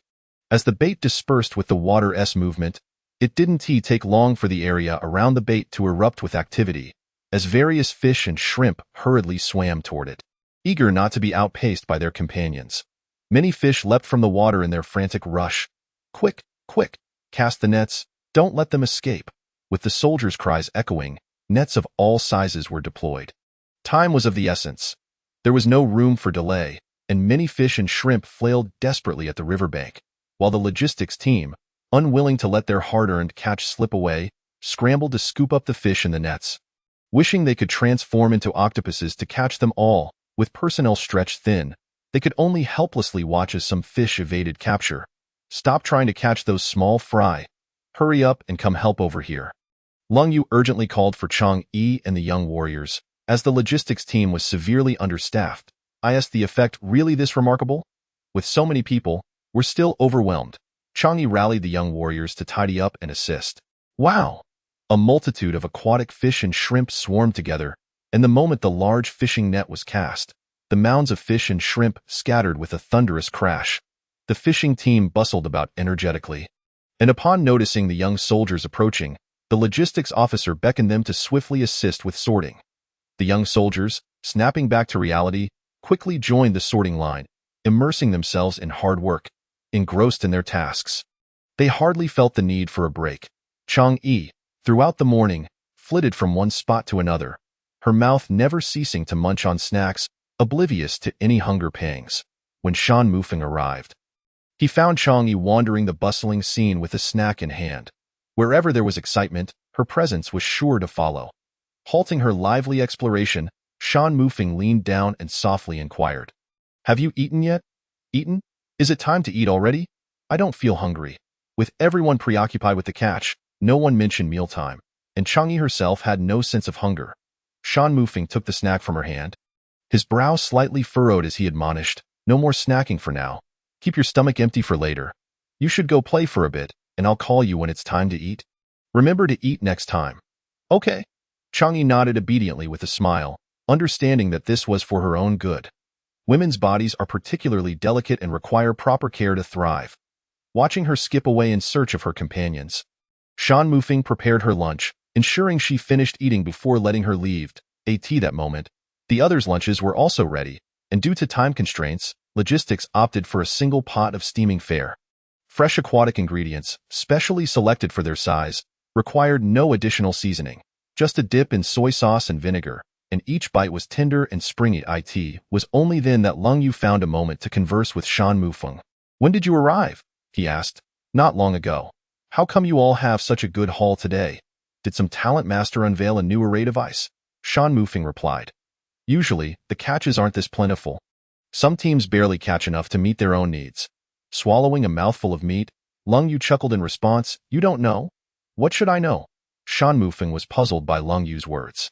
"This time, the bait used is from your Chang-yi. Everything else is the same as before." As he spoke, Lung Yu seemed to recall something, hastening his pace of eating. "No. I need to ask Chang-yi how much of this bait she has left. If there's enough, we should change locations tomorrow. The aquatic population here is still too sparse." Shan Mufeng pondered the effectiveness of Chang-yi's bait, which had so impressed Lung Yu, and though she said nothing, she decided to sit for a while before heading outside to check on the fishing crew. After finishing his meal, Lung Yu sought out Chang-yi, grabbing her and asking, "How much of this bait do you still have?" Chang-yi, puzzled, replied, "What do you want it for? There's still a bit left. Isn't the catch enough?" It shouldn't be. She had heard others say that some fishing teams didn't catch enough for their own consumption, and their haul was quite substantial. "Only a bit left. I was hoping to change to a larger location tomorrow and catch something bigger." Lung Yu felt a tinge of disappointment. If there was little bait left, it might not suffice. Chang-yi thought for a moment before responding, "If it's insufficient, you might try asking my classmate if she can spare some. I gave her a little." "You gave some away? How could you do that?" Lung Yu was taken aback upon hearing that Chang-yi had shared some bait. Though Chang-yi found his reaction off-putting and chose to ignore him, she felt entitled to give her belongings to whomever she pleased. Even Shan Mufeng did not scold her, so why should he make a fuss? Despite knowing Chang-yi was displeased, Lung Yu persisted, "Which classmate did you give it to? Could you ask her to give it back? We can pay for it. I have my dignity. Once given, it's theirs now and I won't be asking for it back. Whether she is willing to sell it is for you to inquire," Chang-yi firmly stated. But she did mention that she had given some to Murong Xian.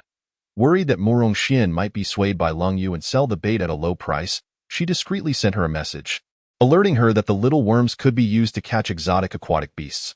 Unwilling to assist Lung Yu in reaching out, he took it upon himself to find someone who could potentially procure the bait for Murong Xian. The Murong family was a large clan, and though Lung Yu lacked direct contact with Murong Xian, his sister, Long Hui, being a talent master, was likely to have her information. Chapter 67. Changing locations. Long Hui indeed knew Murong Xian and had a cordial relationship with her. Upon receiving Long Yu's message, she inquired what kind of small worms he needed to buy. Initially indifferent, she perked up upon hearing that if she could obtain them, he would gift her 10 pounds of aquatic fish and shrimp. This semester, Murong Xian had exceeded her training tasks and enjoyed a carefree time at home after the break. The gifts from various family elders had significantly enriched her personal stash, earning her endless praise at home. When Murong Xian saw Lung Hui's call, She happily answered, Long Hui. What brings you to contact me? Since Long Hui and her family had moved to Chihang Star, they hadn't seen each other in quite some time. Xian, do you still have those small worms you've been refining? Could you spare me some? I'll trade something for them. Long Hui didn't beat around the bush. Are you going to catch exotic aquatic beasts? Who's going with you? Can I tag along? Chang Yi's message had reached her, and now that Long Hui was inquiring about the bait, it seemed she was planning a team effort for the catch. Perfect timing. As she had been rather bored at home lately, Murong Xian's reaction was beyond Long Hui's expectations. Exotic aquatic beasts? Long Yu didn't mention that to me. He only asked for small worms for catching exotic aquatic beasts. I need to clarify this. After exchanging a few more casual words with Murong Xian, Long Hui promised to send her a message later and hung up, heading straight to Long Yue.as soon as Long Hui spoke. Long Yu knew his plans might not work out. He instructed Long Hui to tell Murong Xian that she could take part in their share, and they would gather at Haolan Star early the next morning. After arranging this, Long Yu applied to General Yang Lanhang for permission to relocate the fishing team the following day. Before the team returned, Jing Gubong sent another exotic aquatic beast, marking a perfect conclusion to their day's catch. The next day, before dawn, Changyi was awakened by Shan Mufeng. Haolan Star was quite distant, and since it was a major hub for fishing teams, they needed to arrive early to secure a good spot.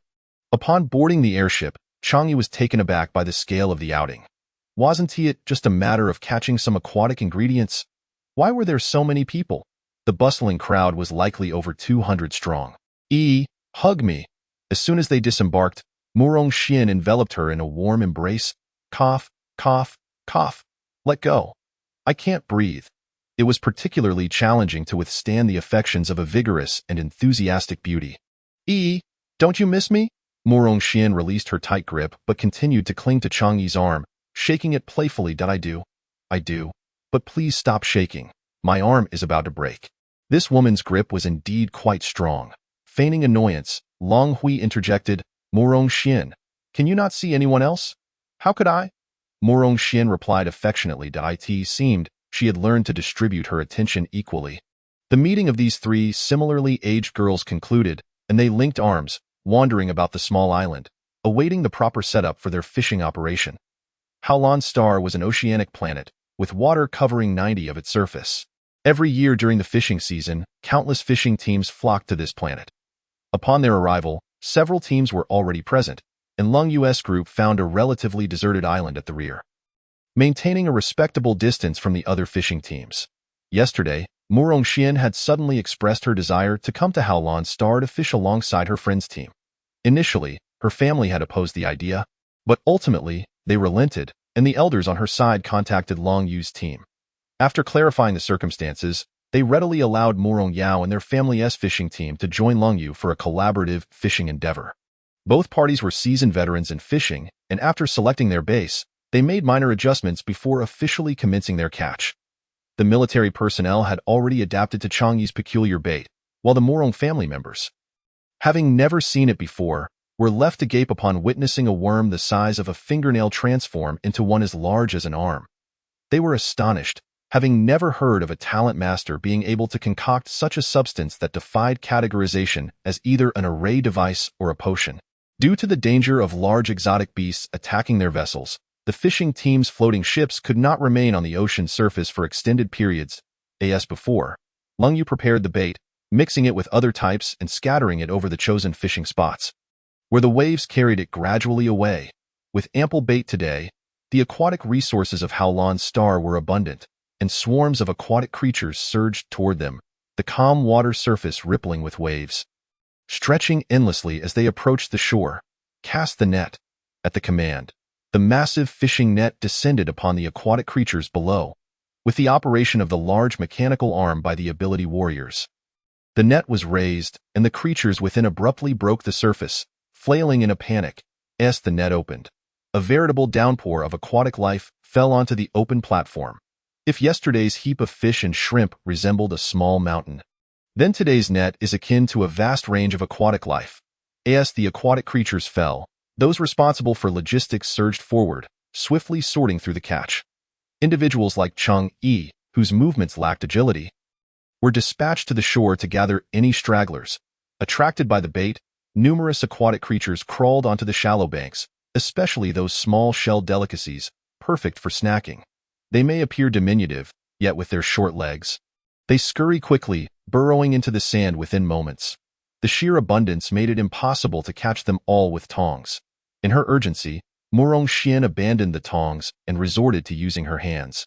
Chang Yi, wary of pinching her fingers, opted for a small bamboo basket, which proved to be a more efficient method, albeit with some inevitable mud and sand that could be easily rinsed off. Long Hui's long dress was already soaked, and at this moment, she paid little heed to her appearance, for such shelled aquatic creatures were rare finds. The vast expanse of the Howlan Star Sea was teeming with large aquatic beasts, and the golden cudgel was practically quivering with excitement, sensing the abundance of its kin, urging the soldiers to prepare the bait promptly, eager to leap into the waters. After more than half an hour of gathering, their aquatic tank was nearly full, prompting Chang Yi to signal Long Hui to return with the catch, for any more would be too heavy to carry. The soldiers from the logistics department quickly came to assist them. Was there as much on the shore? The weight of the aquatic tank was considerable. Long Hui nodded. Indeed. Let's take a breather and have some water. We shall return shortly, for someone is waiting for us over there. A nearby soldier handed them an empty tank, suggesting there were refreshments and fruits available for their respite. The haul was bountiful, and the supply officer was generous, providing 3 boxes of popular beverages and 2 boxes of nutritious fruits. Previously, not even a single bottle of drink was available.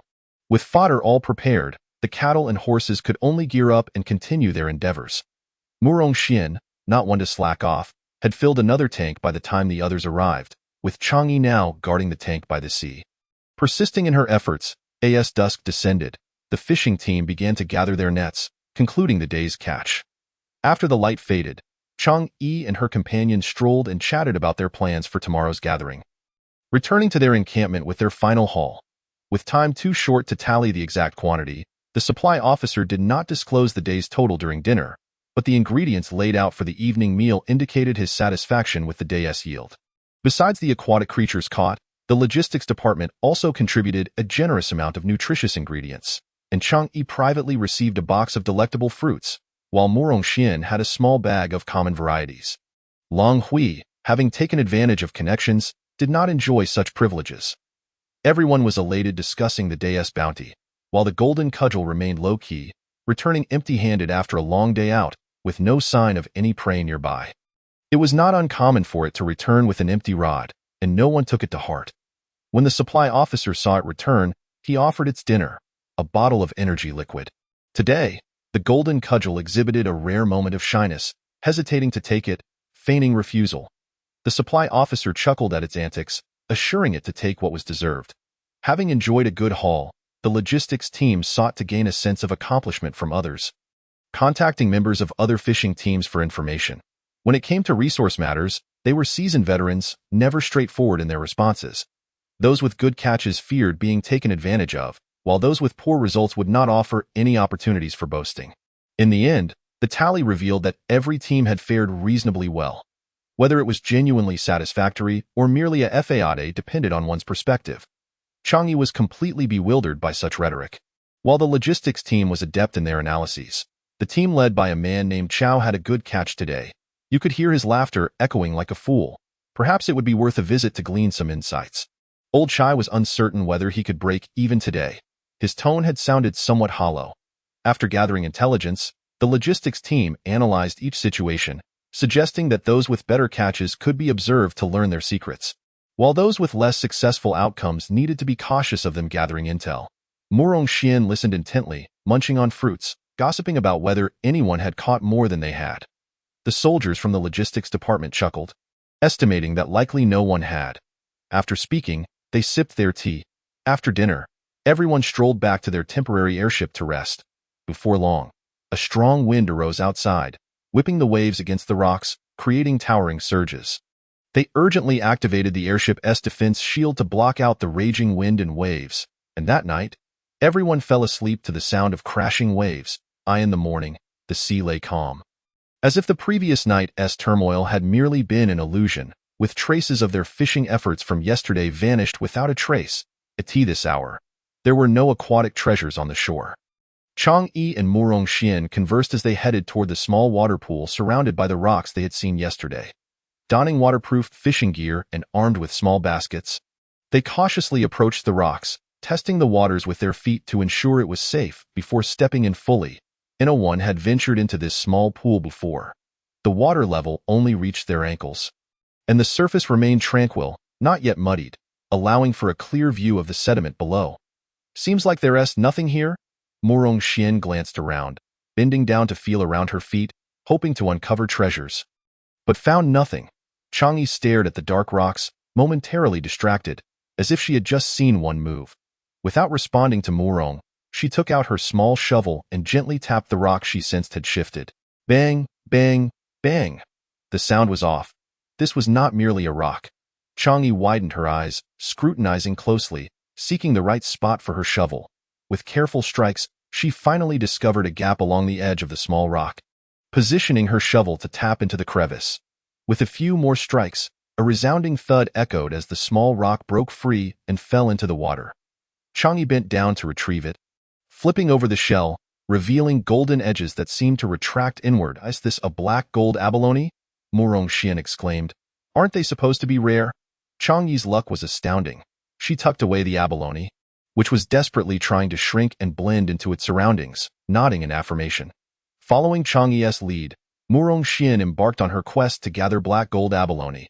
Upon waking, Long Hui noticed their absence and joined others in collecting seafood while waiting for them.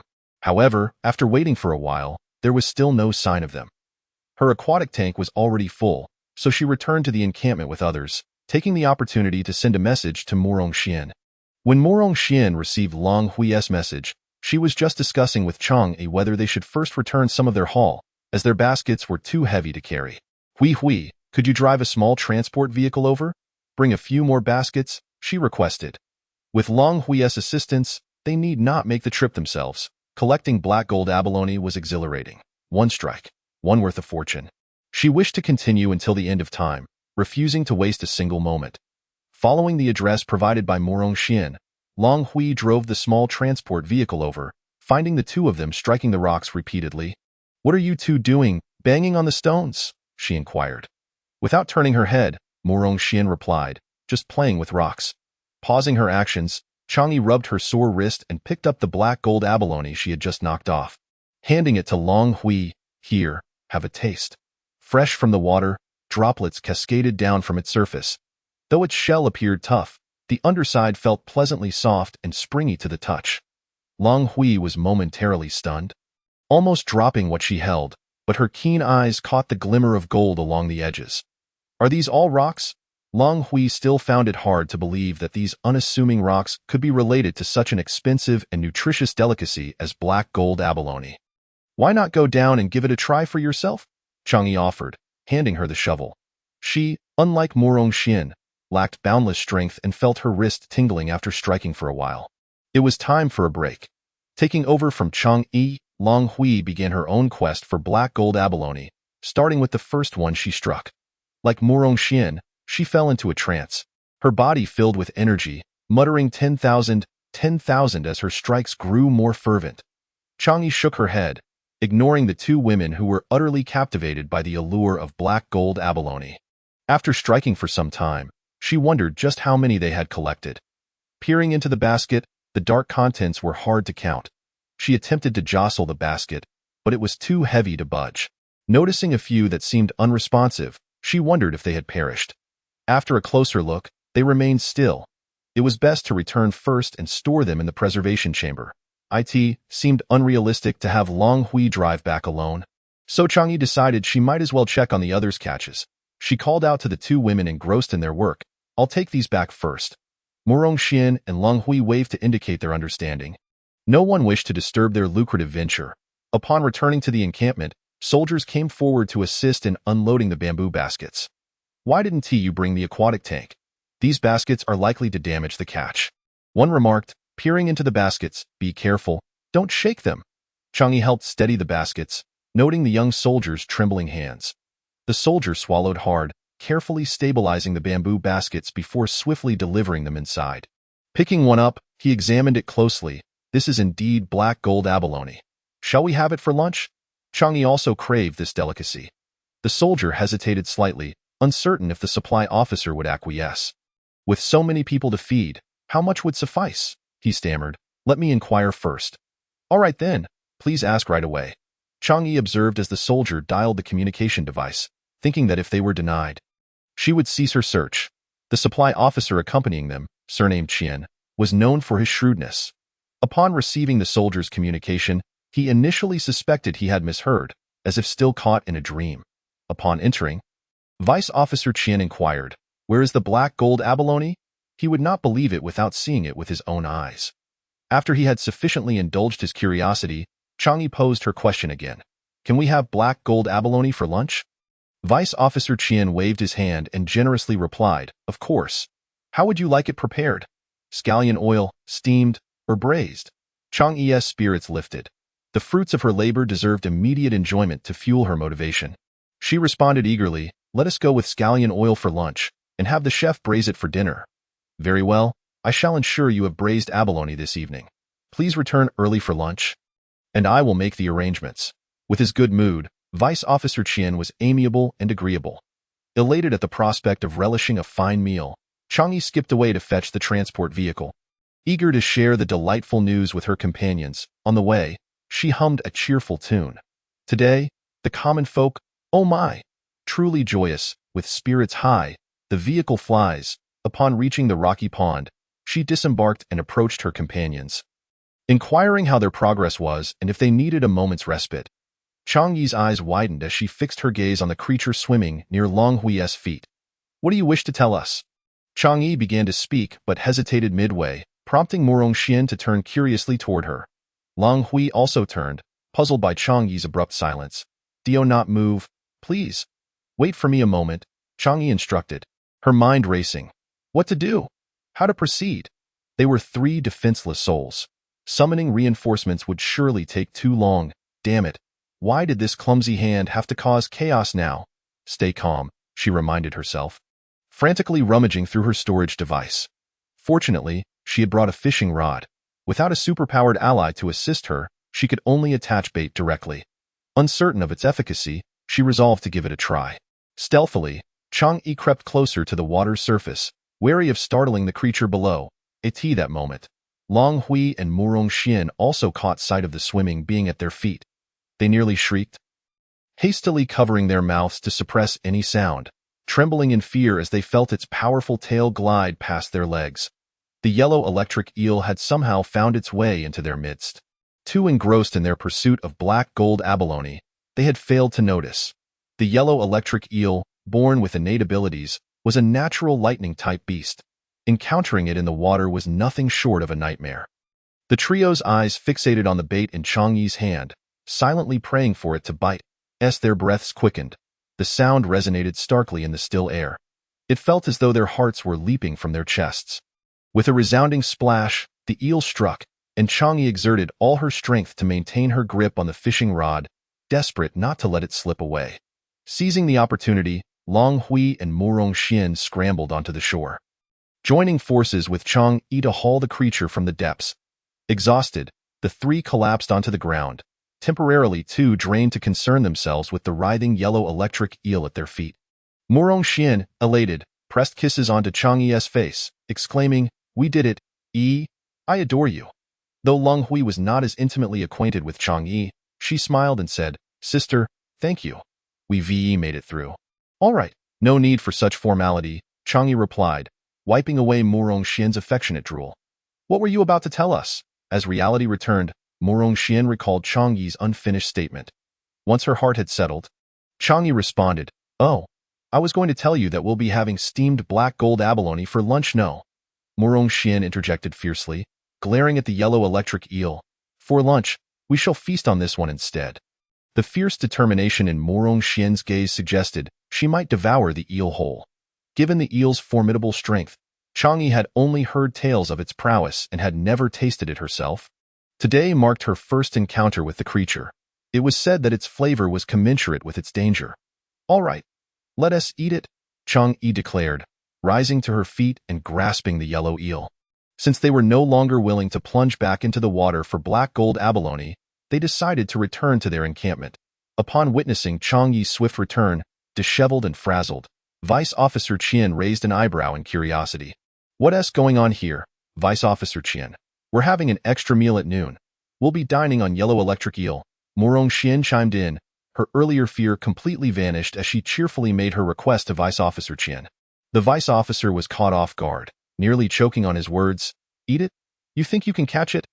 I'll have someone prepare it for you. And what about the yellow electric eel? How much do you intend to consume? Long Hui and Chang Yi exchanged glances, remaining silent, which only increased the likelihood of their yellow electric eel feast. Unfazed, Morong Xian ignored everything else, seizing upon Vice Officer Qian's words. She summoned help to transport the bamboo basket directly to the kitchen for braising. Vice Officer Qian, perplexed by their antics, mused, "Wait a moment, did you really catch it? Let me see what you've got." He intercepted the soldier on his way to the kitchen, opening the basket only to slam it shut again, cradling it as he retreated, declaring, "I'll prepare black gold abalone for you at noon, steamed, braised, and in scallion oil. That's unacceptable. You just promised." Morong Xian clutched Vice Officer Qian's sleeve, refusing to let him depart. Meanwhile, Long Hui and Chang Yi stealthily moved to block his path, determined not to miss this opportunity to savor the yellow electric eel. Vice Officer Qian's smile began to falter, his expression stiffening. He silently regretted his hasty words. Why had he spoken so quickly?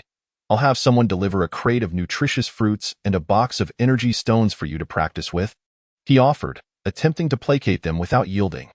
Chang Yi and her companions shook their heads vigorously. "If we catch more next time, we'll heed your advice." They were resolute in their desire to feast.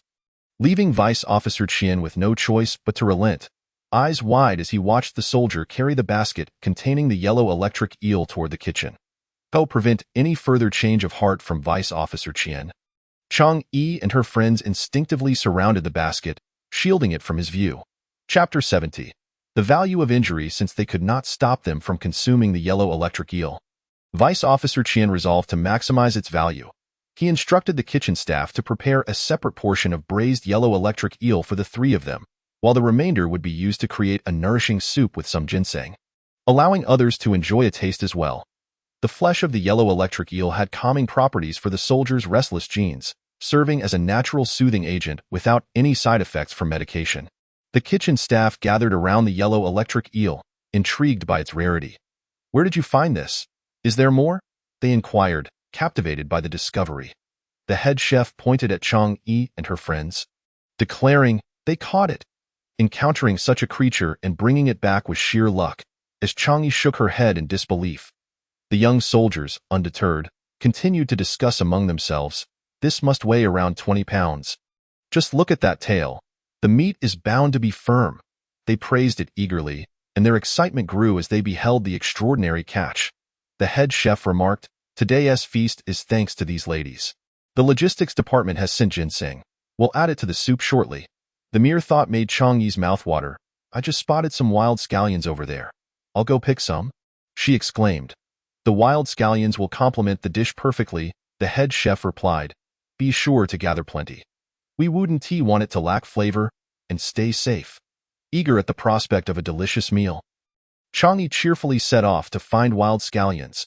The area where the wild scallions grew was nestled deeper within the terrain. She drove a small energy vehicle, as the island's soil was shallow, devoid of tall vegetation. It wasn't long before she arrived.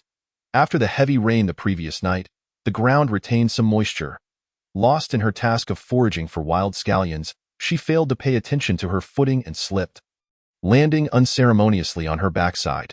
Instinctively, she braced herself with her hands. "Ouch," she winced, feeling a sharp sting in her palm, and blew on it in an attempt to soothe the pain. Without a treatment device on hand, she could only tend to it casually and resolve to address it later. "Ah," she cried out, her eyes welling with tears, pain etched across her face. How unfortunate. It seemed she had twisted her ankle. Attempting to rise halfway, she found herself seated once more. Removing her shoes and socks, she discovered her ankle had swollen to the size of a pig's trotter, leaving an indentation with every press. With no other option, she called for help, awaiting rescue. As she sat there, glancing at the nearby stones, growing increasingly irritated, she pulled out a small trowel and began to strike at one of them. The spot where the trowel had broken the surface appeared different. As she continued to dig around the exposed area, she noticed something odd. What had initially seemed like a small stone was actually a larger mass beneath. When Sun Mufeng arrived, he found his wife W as Chang'e was just about to struggle. She discovered that the person holding her was Shan Mufeng. Relaxing her body, she excitedly presented the freshly unearthed energy stone. Akin to a treasured eye in her muddy hands, amidst the grime, lay a vibrant red energy stone, freshly dug. Shan Mufeng, with his striking phoenix-like eyes slightly narrowed, shifted his gaze to the stones Chang'e had excavated. The once smooth pile of stones now bore several conspicuous hollowed sections. His wife's luck was truly remarkable. Even while pulling up some scallions, she managed to uncover an energy stone. Gently, Shan Mufeng placed Chang'e in the vehicle, ensuring her comfort. Her once fair and delicate ankle now appeared red, swollen, and translucent. He carefully laid her down and utilized a treatment device to tend to her injury, which he kept in his storage space for convenience. Once treated, he expressed his concern, reminding her that he wished for no further incidents of this nature in the future. After confirming that Chang'e's wounds were fine, he informed Lung Yu to lead a team to extract the energy stones. It would be inappropriate to leave now that the energy stones had been exposed, so Shan Mufeng did not merely wait idly. He sternly instructed Chang'e to remain in the vehicle while he continued her excavation efforts. The strength of an ability warrior was evident here. After Chang'e's prolonged digging yielded only a small amount of debris, Shan Mufeng swiftly wielded a large pickaxe, effortlessly breaking and revealing whole chunks of energy stones. Lung Yu jumped down from the vehicle and, upon seeing Chang'e alone inside, rubbing her hands together with excitement, inquired, "Where are the energy stones?" Chang'e pointed toward Shan Mufeng, who was diligently swinging his pickaxe in a pit that was nearly half his height. Peering in, Lung Yu leaped into the hole beside Shan Mufeng, selecting a spot to join in the effort. He swung his hammer, sending shards of stone flying and causing the red energy stones to roll down amidst the debris. The other warriors brought by Lung Yu soon followed suit, leaping into the pit and energetically using their hammers, causing the visible stone pile to rapidly diminish. With the extraction of energy stones in full swing, Shan Mufeng climbed to the edge of the pit, dusting off the dirt from his clothes, and advised Lung Yu and the others to hasten their pace. The vast number of energy stones being unearthed and the resulting energy fluctuations could easily attract the attention of gifted individuals. "We should return to our camp," he insisted. Still concerned for Chang'e's well-being, he reminded her to rest her injured ankle, which needed time to recuperate before bearing weight. Chang'e nodded, tugging at her mud-stained pant legs, feeling rather filthy and in need of a good cleanup. Upon returning to the temporary shelter at their encampment, Shan Mufeng carried Chang'e into the bathroom for a wash. Having just dealt with falls and the excavation of energy stones, both of them were covered in dirt. As he finished drying her hair, a voice called out from outside. Murong Xian inquired about her foot, holding a meal box that contained Chang'e's lunch. Initially waiting for the chef to prepare the yellow electric eel in the kitchen, she was taken aback by the news of Chang'e's sprained ankle. "It's fine. See, I'm all better." Chang'e wiggled her toes to show her. "That's a relief. Come, come. You must try this yellow electric eel," Murong Xian urged, setting the meal before her. "Mufeng, come eat with us." Shan Mufeng, who had not yet eaten, joined them. He shook the water from his hands and presented freshly washed fruit for them to enjoy. "No need. I'll head to the big kitchen." "You just enjoy your meal," he replied. Chang'e nodded in agreement, not opposing his choice. Picking up a piece of yellow electric eel, she offered it to him. "Then you should at least try this." Shan Mufeng's eyes sparkled momentarily as he smiled and opened his mouth to accept the morsel. Though he did not need the food, he appreciated her thoughtfulness. "Care for your hair. After we eat, don't move around too much. Wait for me to tidy up." He nodded at Murong Xian, exchanged pleasantries, and then closed the door behind him as he departed. Colonel Shan is so gentle," Murong Xian remarked, astonished at the stark contrast between his demeanor now and his usual cold exterior. Chang'e merely smiled in response. If he were to maintain such an icy facade with family, one could only imagine how distant he could be. Chapter 71. Seeking companionship with Chang'e's foot injured, Shan Mufeng forbade her from going out that afternoon, insisting she rest in bed. Lying alone in the room for an entire afternoon was exceedingly dull. So during dinner, at Chang'e's earnest request, Shan Mufeng had no choice but to carry her to the big kitchen for a meal. As the sun set, a breeze began to stir. Shan Mufeng retrieved a large cloak from the cabinet. Wrapping Chang'e snugly within it, "Don't move around, it's quite windy outside." Cradled in Shan Mufing's arms as though she were a child, Chang'e initially felt a bit shy, but soon found it quite comfortable. After all, wrapped in the cloak, no one could see her, and she reassured herself to relax, quietly playing with her fingers while allowing him to carry her through the streets. "Hey, what treasure are you holding there?" Lung Yu teased, unable to resist commenting when no one else dared to. Shan Mufing shot him a glare, silently urging him to keep his comments to himself. After all, Chang'e was rather shy, and next time she might refuse to let him carry her. Lung Yu pouted, unable to bear witnessing Shan Mufing's boundless affection for his wife, yet he dared not jest further for fear of inciting genuine anger. "Come, great contributor, this dinner is specially for you," he said, presenting Chang'e with a feast of exquisite seafood, each item more lavish than the last. Today, the extraction of energy stones by Lung Yu and his team yielded a staggering total of 1,000 pieces, rivaling the output of a small energy mine, and all of exceptional quality. "There's a box of freshly arrived amethyst fruits. Remember to take it with you when you leave," he added, having personally arranged for their procurement. "I want to try the amethyst fruit too. Does the logistics department have any left?" A woman clad in a white gauzy dress seated beside Lung Yu chimed in. "None." The logistics officer replied without even looking up. "If you want nutritious fruits, find yourself an energy mine, and you can have whatever you wish. You're biased. She's not even a gifted individual from the military." He Xiao protested loudly. "If you want me to be biased, then get me an energy mine," the officer countered. "If you want someone to favor you, then prove your worth. If you can't, stay out of the way." He Xiao was left speechless, her expression darkening as she glared at Chang'e. "If you feel unbalanced, you can apply to withdraw from this mission," Shan Mufing stated coolly, his gaze fixed on her. He Xiao scanned the room, hoping for someone to support her, but alas, silence reigned. "You're all cowards. Didn't you all dislike how they were treated at noon?"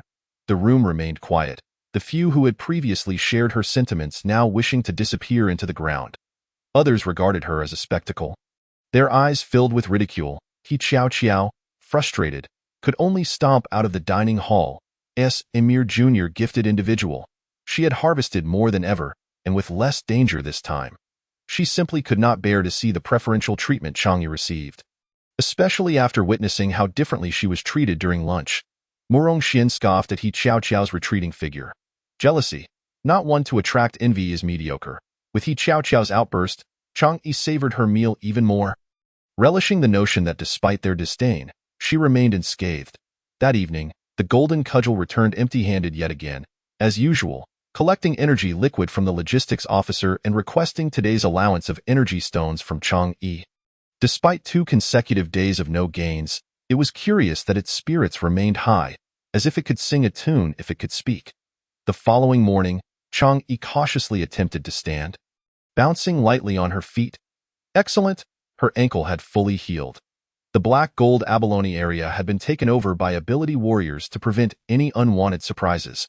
Shan Mufing forbade her from scavenging along the shore, knowing her ankle needed to avoid prolonged exposure to water. With nothing else to do, Chang'e strolled along the coastline, ultimately choosing a sheltered nook to resume her fishing activities. "Golden cudgel, what are you doing?" she queried, as the cudgel splashed water at her before she could settle in. It seemed to be riding atop a large fish, sending waves rippling outward.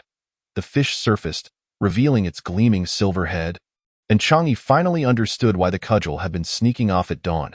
The large fish, emitting a series of chirps, sprayed a column of water as the cudgel gestured for bait to feed it. As it was her own companion, Chang'e retrieved a box of bait and let the cudgel take charge in feeding its friend. Generously, the cudgel appended the entire box of bait into the fish's mouth. After indulging, the fish joyfully chirped and nudged Chang'e with its snout. The creature was surprisingly considerate, and Chang'e felt no remorse for the bait, reaching out to pat the fish's snout. However, just then, a sudden change occurred. A sound akin to a hiccup resonated, and Chang'e found herself enveloped in a transparent spherical cage. Panic-stricken, she beat against the membrane, which appeared fragile yet refused to break. No matter her efforts. "What is this? Let me out!" The golden staff did not assist Chang'e in breaking through the membrane. Rather, it gestured for her to remain still. The staff extended its branches to grasp the membrane, turning with the great fish as it swam toward the depths of the sea. Chang'e encased herself in a small protective barrier, sitting cross-legged within the membrane, allowing both the staff and the fish to guide her into the ocean's abyss. The schools of fish seemed to fear the great fish, darting away at its approach. From the mere sight of its head, one could discern its considerable size. It was only after entering the water that Chang'e truly felt the magnitude of the creature. Finding herself positioned beneath its massive belly, this location was perfectly situated between its two fins, yet she could not glimpse the tips of those fins, only catching sight of the occasional white, enormous fin as it undulated above her. Realizing that the great fish meant her no harm, Chang'e relaxed and began to appreciate this extraordinary underwater journey. Before her unfolded a vibrant panorama, with coral reefs resembling immense gardens, blooming with an array of colors. Fish danced among the coral, their bodies shimmering with iridescent hues. As the great fish delved deeper, Chang'e lost track of how far they had descended. The surrounding light diminished until darkness enveloped her. Only when she produced a luminescent stone could she discern a meter ahead. At last, the great fish ceased its descent, gliding forward in a direction it seemed intimately familiar with. Perhaps it was leading her home, Chang'e mused. Ahead, beams of green light emerged, adding an air of mystery to the shadowy depths. Chapter 72. A visit. The source of the green light was a dense cluster of spirit star grass below, a type of low-level spiritual plant containing minimal energy per stalk. However, it possessed a rare quality. It required no refinement and could be consumed directly. Due to its low energy content, even ordinary individuals could partake. Aiding in bodily regulation, it thrived in damp, shadowy environments. Chang'e attempted to reach for it, but her hands could not penetrate the membrane. The great fish, perceiving her desire for the grass, opened its massive mouth and inhaled. Its suction more effective than a vacuum cleaner. The area once abundant with spirit stargrass was left bare, exposing the underlying silt. The green capsules containing the grass were gently pushed into Chang'e's membrane. Despite her efforts to poke and prod, the membrane remained unyielding, seamlessly enveloping the new capsules. Attempting to activate her storage space, she found no obstruction as the spirit star grass capsules were accepted. However, when she tried to send a communication outward, the message still indicated failure, a result she had encountered when the capsules first enveloped her.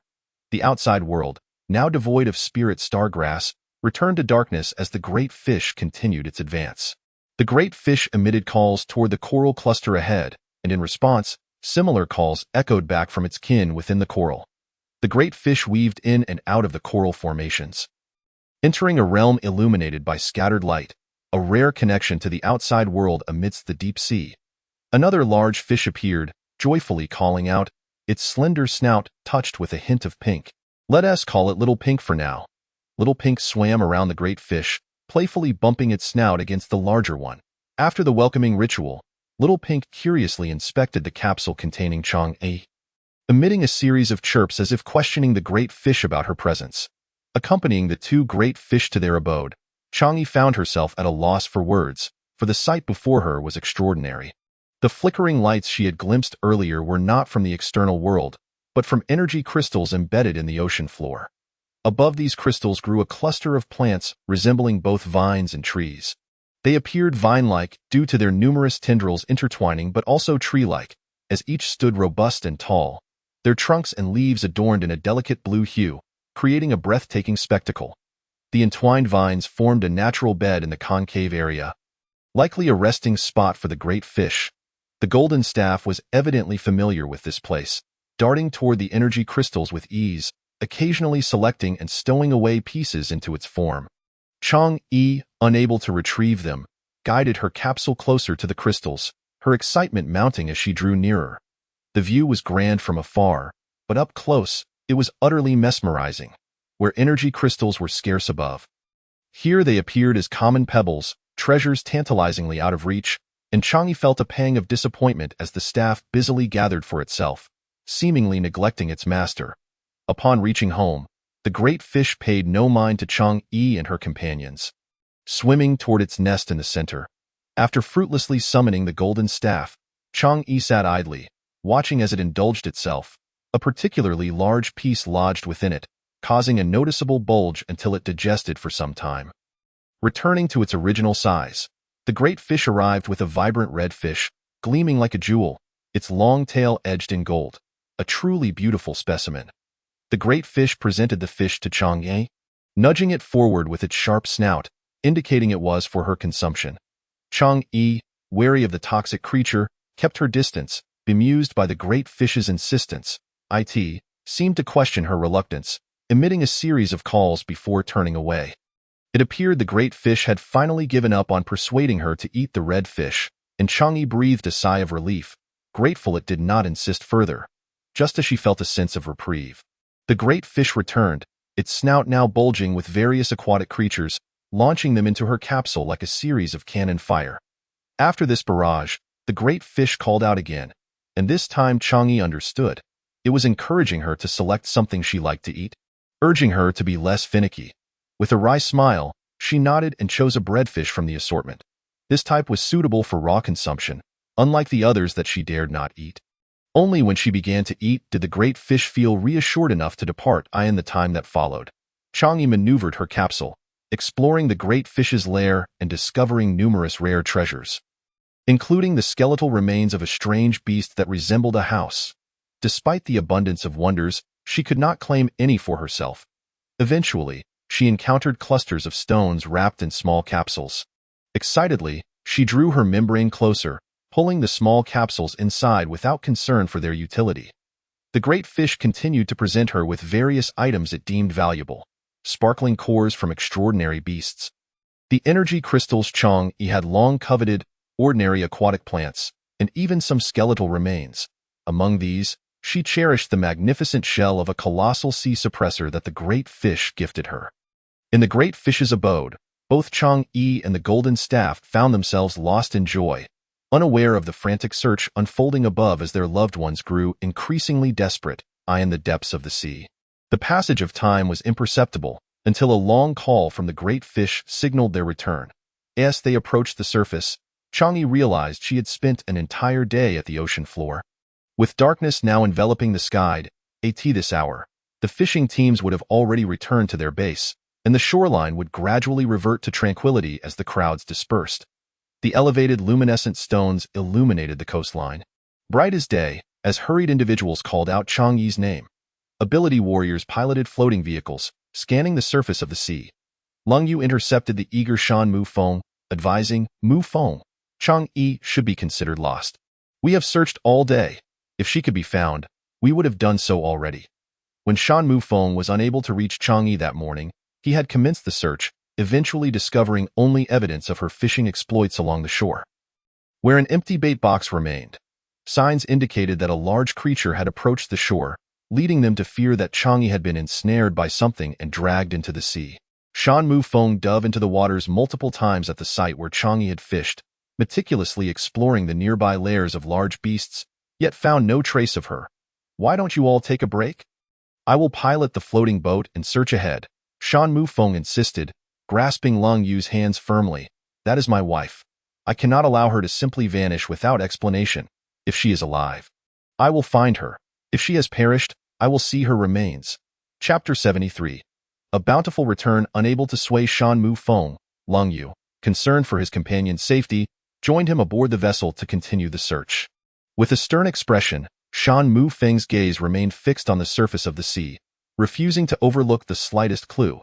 He believed that with the defensive array he had gifted Chang'e, she should be safe from ordinary beasts. However, the prolonged silence raised his suspicions that she might be temporarily trapped somewhere. "Turn left 30 degrees. Full speed ahead," Shan Mu Feng commanded Lung Yu as he believed he had spotted the golden staff glimmering in the water. Activating the top beacon, they illuminated the path ahead. Indeed, it was Chang'e's golden staff visible just above the surface. Lung Yu also noticed the half-submerged staff, a familiar sight that had been absent for days.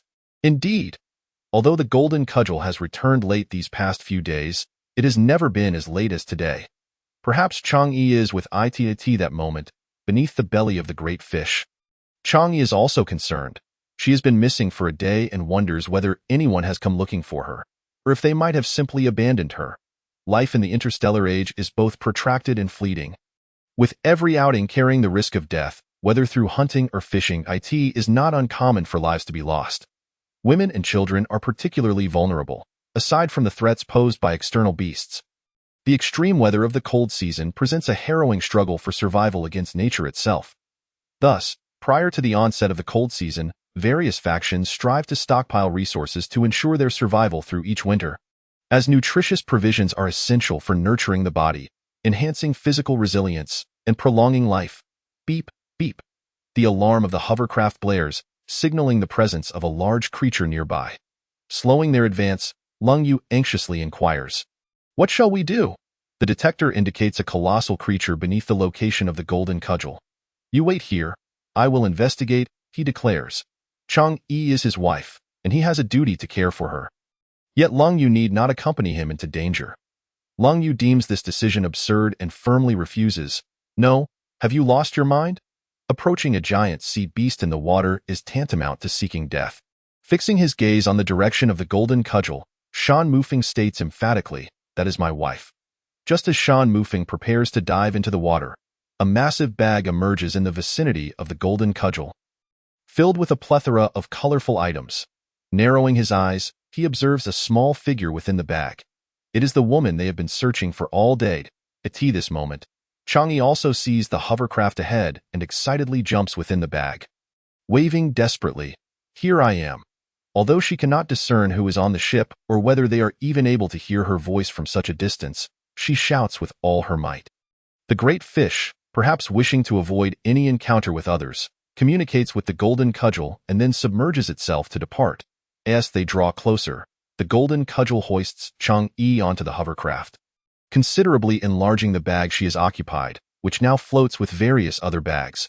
She leaps about within the pile, akin to a toy in a claw machine. What is this bizarre object?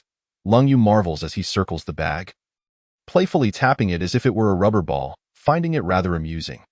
Let me out.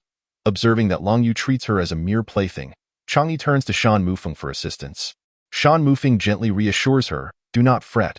We cannot open this now. We shall figure it out once we return to base. He has already attempted to open the BAGIT, appears to resemble the legendary item they have heard of. And lacking the necessary tools, they resolve to return and devise a plan. Fortunately, Chang'e seems to be in good spirits, indicating she has not been harmed. All right, acknowledging that they cannot open the bag, she temporarily sets aside her desire to escape, contemplating whether to wait until the next day for the golden cudgel to summon the great fish again. Now, tell me, what happened today? Lung Yu inquires with a smile, engaging her in light conversation. Upon mentioning this, Chang'e begins to chatter animatedly, her lips moving rapidly, still recounting the moment the hovercraft docked, unable to finish her tale. Shan Mufeng, having located Chang'e, relays a message to the base, informing them that the missing person has been found and there is no further need for search efforts. After a day of searching for the lost individual, her safe return is a relief. And given the late hour, it matters not how much longer they wait. Everyone remains on the shore for their return. Chang'e's peculiar appearance stirs a commotion among the crowd. What is that? Why won't she come out? What could be inside? People murmur, speculating about her condition, which is not suitable for reminiscing with others. Thus, they decide that the golden cudgel should take her away first, leaving Shan Mufeng to handle the aftermath. Shan Mufeng raises his hand to signal for silence, slightly bows in gratitude, and addresses the crowd. Thank you all for your concern. I appreciate your assistance today. I will offer my thanks later, but for now, please disperse, as we have matters to attend to. Though curiosity lingers in their hearts, the crowd, weary from the day's exertions, gradually disperses, each returning to their own tasks. However, along the way, they continue to discuss the events, eagerly awaiting the next day's revelations. Upon returning to the resting quarters, Shan Mufeng finds Lung Yu, Deputy Qian, and others already gathered around Chang'e, examining her predicament. You're back. Upon seeing him enter, Chang'e appears to have found her savior. Lung Yu and the others have been circling her, becoming dizzy without discovering how to release her. Glimpsing her situation, Shan Mufeng reassures her, do not worry. There will surely be a way to free you. Is there really a way? He queries Deputy Qian. The deputy shakes his head, having never encountered such an object before, though it resembles the legendary sea prison. No, it looks very much like that. If it is indeed that, it will dissolve on its own in a few days, as it cannot be forcibly broken. You think so too? Shan Mufeng nods in agreement at the anticipated response. What are you two talking about? What is this thing? Lung Yu, bewildered, struggles to comprehend their cryptic conversation. Chang'e gazes at Shan Mufeng, her eyes brimming with curiosity about the great fish she encountered and the mysterious bag that has ensnared her. Can you release the small bag inside? Instead of responding directly to Longyu, Shan Mufeng turns to Chang'e. She nods, managing to control one of the small bags containing stones, and pushes it out to demonstrate. The items can come out, but you cannot. Longyu inquires, intrigued. He had assumed that all items taken into the bag could not be retrieved, only to discover that it is merely the people who cannot escape. Observing Chang'e successfully send out the small bag, Shan Mufeng grows increasingly convinced that the great fish she encountered today is indeed the legendary master of the sea, the divine beast Kuan. The bag that has entrapped Chang'e is known as a sea prison, a gift from the divine beast, allowing those inside to move freely in the ocean without the threat of sea creatures. This prison cannot be broken by external force and must dissolve on its own. Chapter 74. The Bleeding of Jernot. Unable to break open Chang'e's bag, they find solace in the fact that she is safe within. Waiting for the bag to vanish on its own that night, Shan Mufeng stays by her side. The bag disappears in the early hours, and as it vanishes, its contents tumble out. Shan Mufeng, having not slept, fears an unexpected occurrence and positions himself to protect Chang'e from being overwhelmed by the falling items. There are far too many items within the bag, compelling the two to abandon their temporary shelter and stand beneath the open sky. Chang'e stares blankly at the mound of items, realizing that while she was inside the bag, she had not sensed the sheer volume of contents. Initially, she had thought that many of them contained energy and could not be stored long-term, which is why she refrained from taking them in. Now, however, they find themselves without a place to stay. What should we do? Should we store them? Since they have all returned, she is reluctant to do so. Feeling it would be wasteful, Shan Mufeng removes his coat and drapes it around Chang'e, pulling her into his embrace. It's all right. I will take care of everything. He contacts Deputy Qian, instructing him to bring people to manage the resources. Deputy Qian, busy counting energy stones in his dreams, is awakened by Shan Mufeng's call. So close. Just a bit more and I could have extracted top-tier energy stones from my dream. He lingers in the blissful recollection of his dream. Hearing Shan Mufeng's request to gather resources, he doubts whether he is awake. Checking the time confirms it is indeed midnight. He wonders what resources could possibly need collecting at such an hour. After ending the call, he feels as if he is still dreaming, yet the recent conversation seems all too real. Is this real? I shall find out. He hastily assembles a team and rushes to Shan Mufeng's residence. The sea breeze howls, and there is no sign of Shan Mufeng's temporary shelter. Only a mountain of treasure has suddenly appeared. Deputy Qian pinches his thigh to confirm he is awake. Not painful. I must still be dreaming. Why are you pinching me? I thought I was pinching myself. No wonder it didn't hurt. Delighted that it is not a dream, Deputy Qian gazes at the treasure mountain, feeling an overwhelming urge to roll around on it, were it not for the need to maintain his composure. You pinched me, so of course it didn't hurt. In situations like this, one can only blame oneself for being too close to the commander. He muses silently, discreetly shifting his feet to distance himself from Deputy Qian, lest he be unwittingly pinched again. Deputy Qian chuckles. It's good to feel pain. Pain signifies that this is real. You all organize yourselves. Contact the military to send a large transport ship over. I will take Chang'e back to the ship to rest. There are far too many items for their transport vessel to accommodate, so they must request a larger one from the military. After speaking with Deputy Qian, Shan Mufeng carries Chang'e away, wary of the cold night winds that might cause her discomfort. We need to send a larger vessel. The quartermaster is fond of such easy money, and those in the logistics department have no qualms about utilizing large transport ships to carry goods.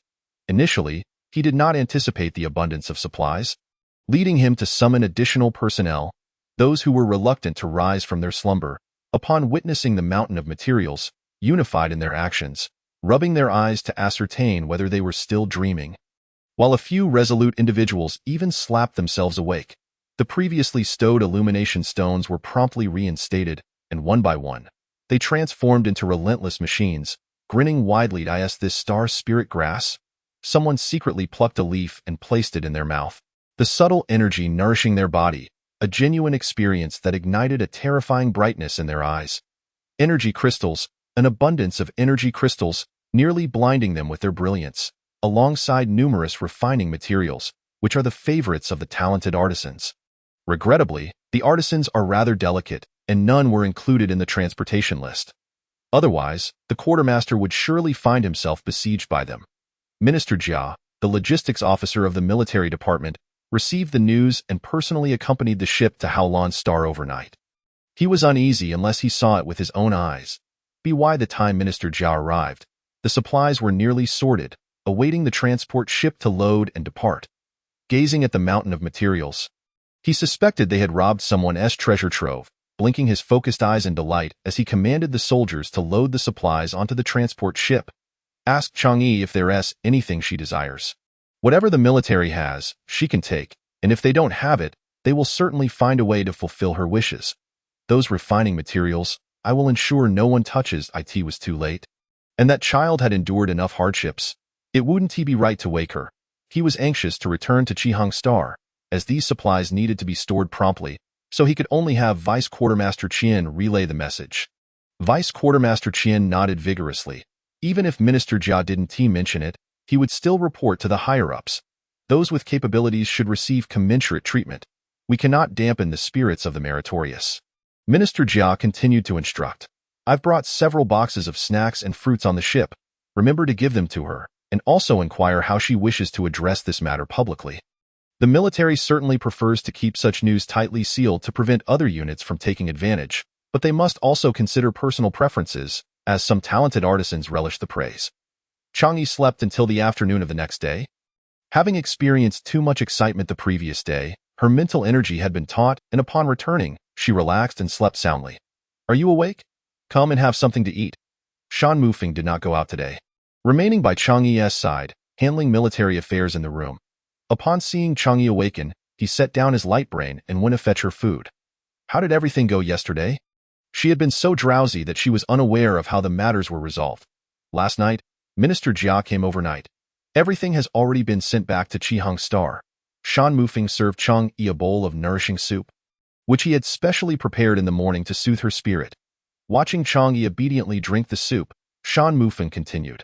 Minister Jia also brought you several boxes of snacks and fruits, which are outside. You can check later if there's anything you like. There's no need to have him bring it again. How wonderful, and I can even choose. It seems Minister Jia was very pleased with yesterday's haul. Chang'e smiled, her eyes crescent-shaped, her tone unconsciously rising.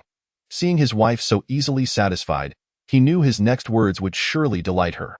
Wiping the soup residue from her lips, Shan Mufeng indulgently said, This is all it takes to satisfy you. Minister Jia also said if you have any requests, don't hesitate to mention them. The military will certainly find a way to accommodate you. Such a promise is indeed generous. Minister Jia is not stingy at all. Those refining materials, Minister Jia said he would keep them safe until you return to deal with them. The supplies obtained from missions are typically distributed uniformly, but this time the military made an exception. With the prior assurance, Chang'e did not feel particularly excited about the news. Nevertheless, she was still quite pleased. How generous Minister Jia was. But I don't really want anything, Shan Mufeng chuckled. Only Chang'e would say Minister Jia is generous. So let him handle it. After all, with him around, she would never suffer a loss. Chapter 75. A grand performance in the morning. Many sought to approach Chang'e for inquiries, but were intercepted by Shan Mufeng. Those who participated in the supply transport were also issued a gag order. He did not wish for his wife to be embroiled in any danger. Chang'e herself did not desire the spotlight. And besides, all her items were gifted by Dayu. She had no ability to lead them to find such an abundance of supplies again. For the next 2 days, Shan Mufeng accompanied Chang'e, keeping her indoors until everyone's curiosity had waned before allowing her to go out. After being cooped up for 3 days, she was finally able to step outside for some fresh air. Today, she had arranged to go fruit picking with Murong Xin and others, as someone had discovered a vine fruit tree in the middle of the island.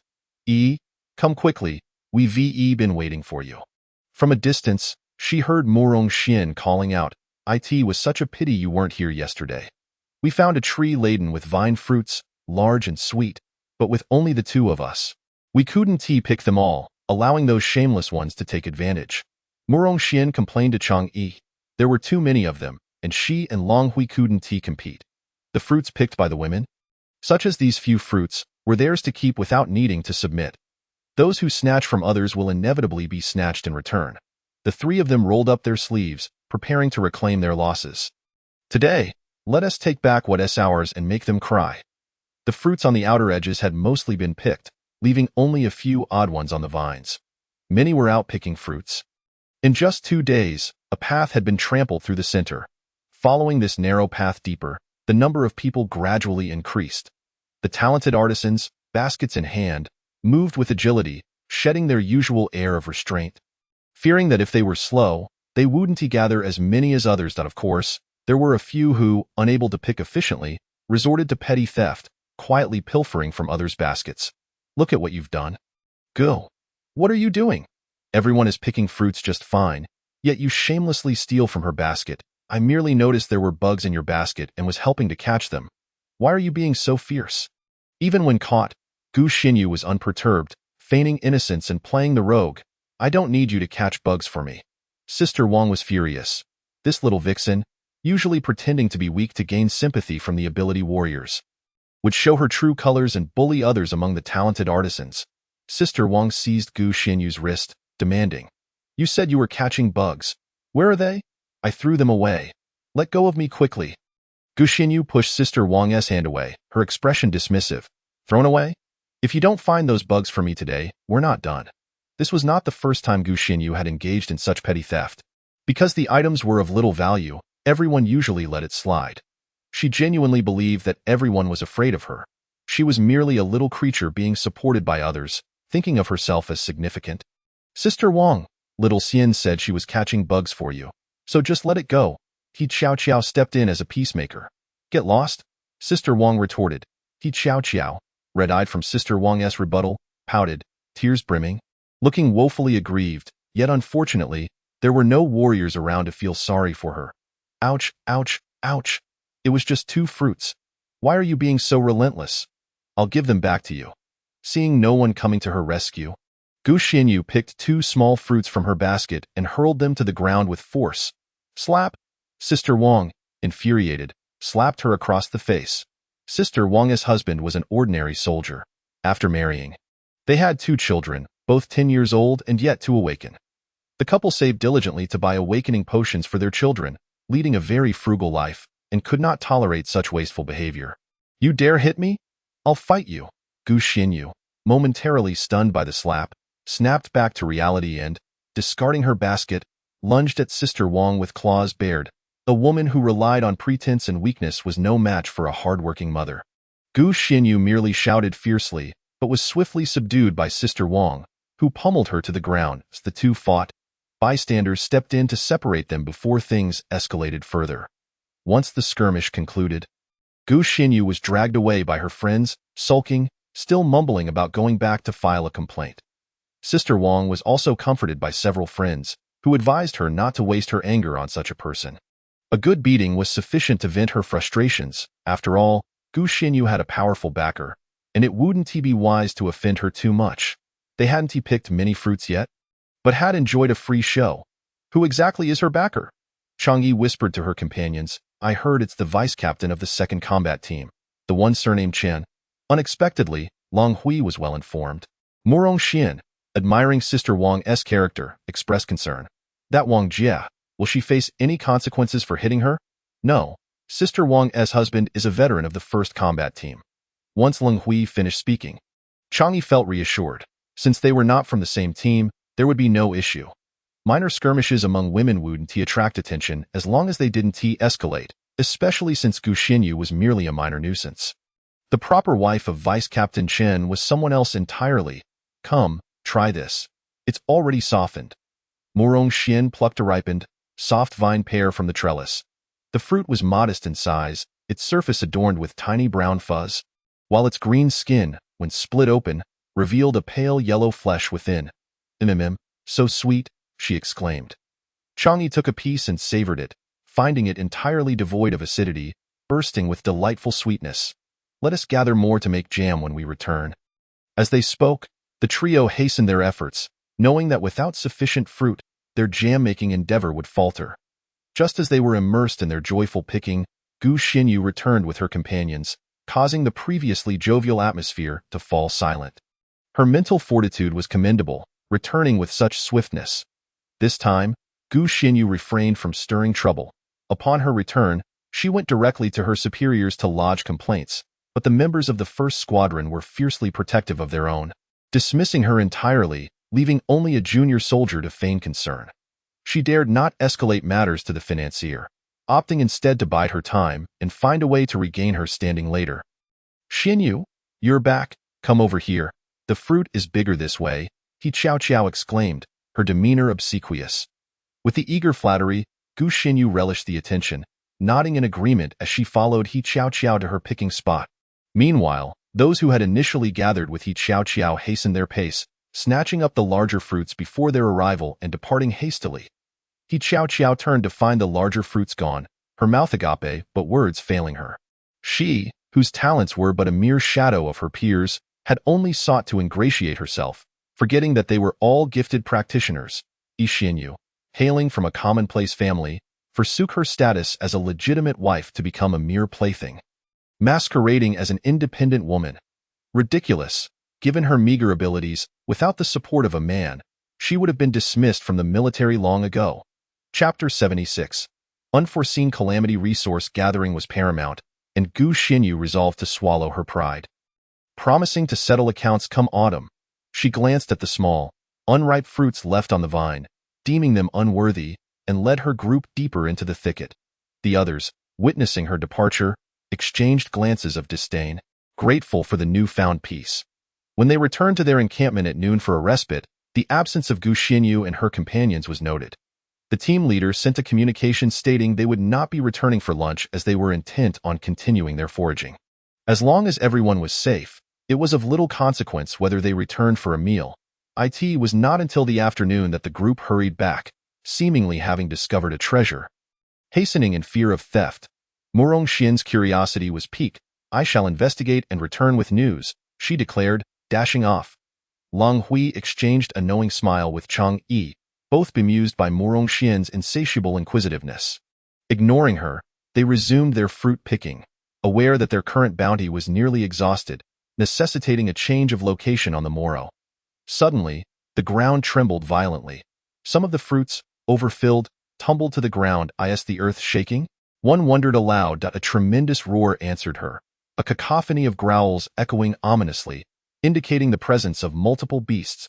A sense of foreboding surged within them. They needed no further inquiry, for the head of the creature was already visible. Its lofty neck raised as it bellowed, seemingly summoning its kin. Each impact of its massive feet against the ground reverberated like a tremor, and its trajectory was aimed squarely at their foraging site. As the monstrous beings drew near, "Run!" Lang Hui shouted, seizing Chang Yi and sprinting ahead. In the midst of the chaos, Chang Yi's communicator buzzed urgently. Without checking the caller, she answered, only to hear Murong Xin's frantic voice. Hurry back, Gu Xinyu and her crew have stolen the guardian spirit plant of the tyrant beast." Indeed, those individuals were a menace, but there was no time for retribution. They plunged into the throng, summoning every ounce of strength to race back to the encampment. Unbeknownst to them, He Qiao Qiao was trailing closely behind. Chang'e stumbled as she was yanked backward by someone. Her foot caught. Chang'e had to halt, twisting to free herself. "Let go!" she cried out. Despite her kicks, He Qiao Qiao clung tenaciously to her ankle, having stumbled in the frenzy and inadvertently caught Chang'e's leg. Time was of the essence. Lang Hui turned back to assist He Qiao Qiao, urging, "We must go." This delay allowed the tyrant beast to close, and He Qiao Qiao was the first to notice, pushing Lang Hui away. "Hui Hui!" Chang'e reached for Lang Hui's arm, attempting to pull her back, but alas, it was too late. The beast's claw struck, severing Lang Hui's arm.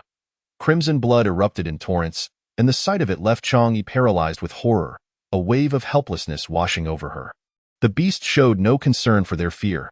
The scent of blood only heightened its frenzy, raising its colossal limbs to strike again. They stumbled and dodged desperately, narrowly evading the onslaught. Fortunately, Chang'e activated her protective shield just in time. Though it trembled precariously under the assault, she feared for how much longer it would endure. Lang Hui, having lost too much blood, succumbed to unconsciousness. Chang'e caught her collapsing form, cradling her as she rushed forward, simultaneously calling for the golden staff. The timely arrival of the golden staff intercepted the relentless beast, its erratic movements creating a formidable barrier, transforming it into a veritable beast-slaying machine, establishing a vacuum of safety in its vicinity. Yet, their pace was insufficient. They needed a solution. Chang'e forced herself to think clearly. An idea struck. The hoverboard.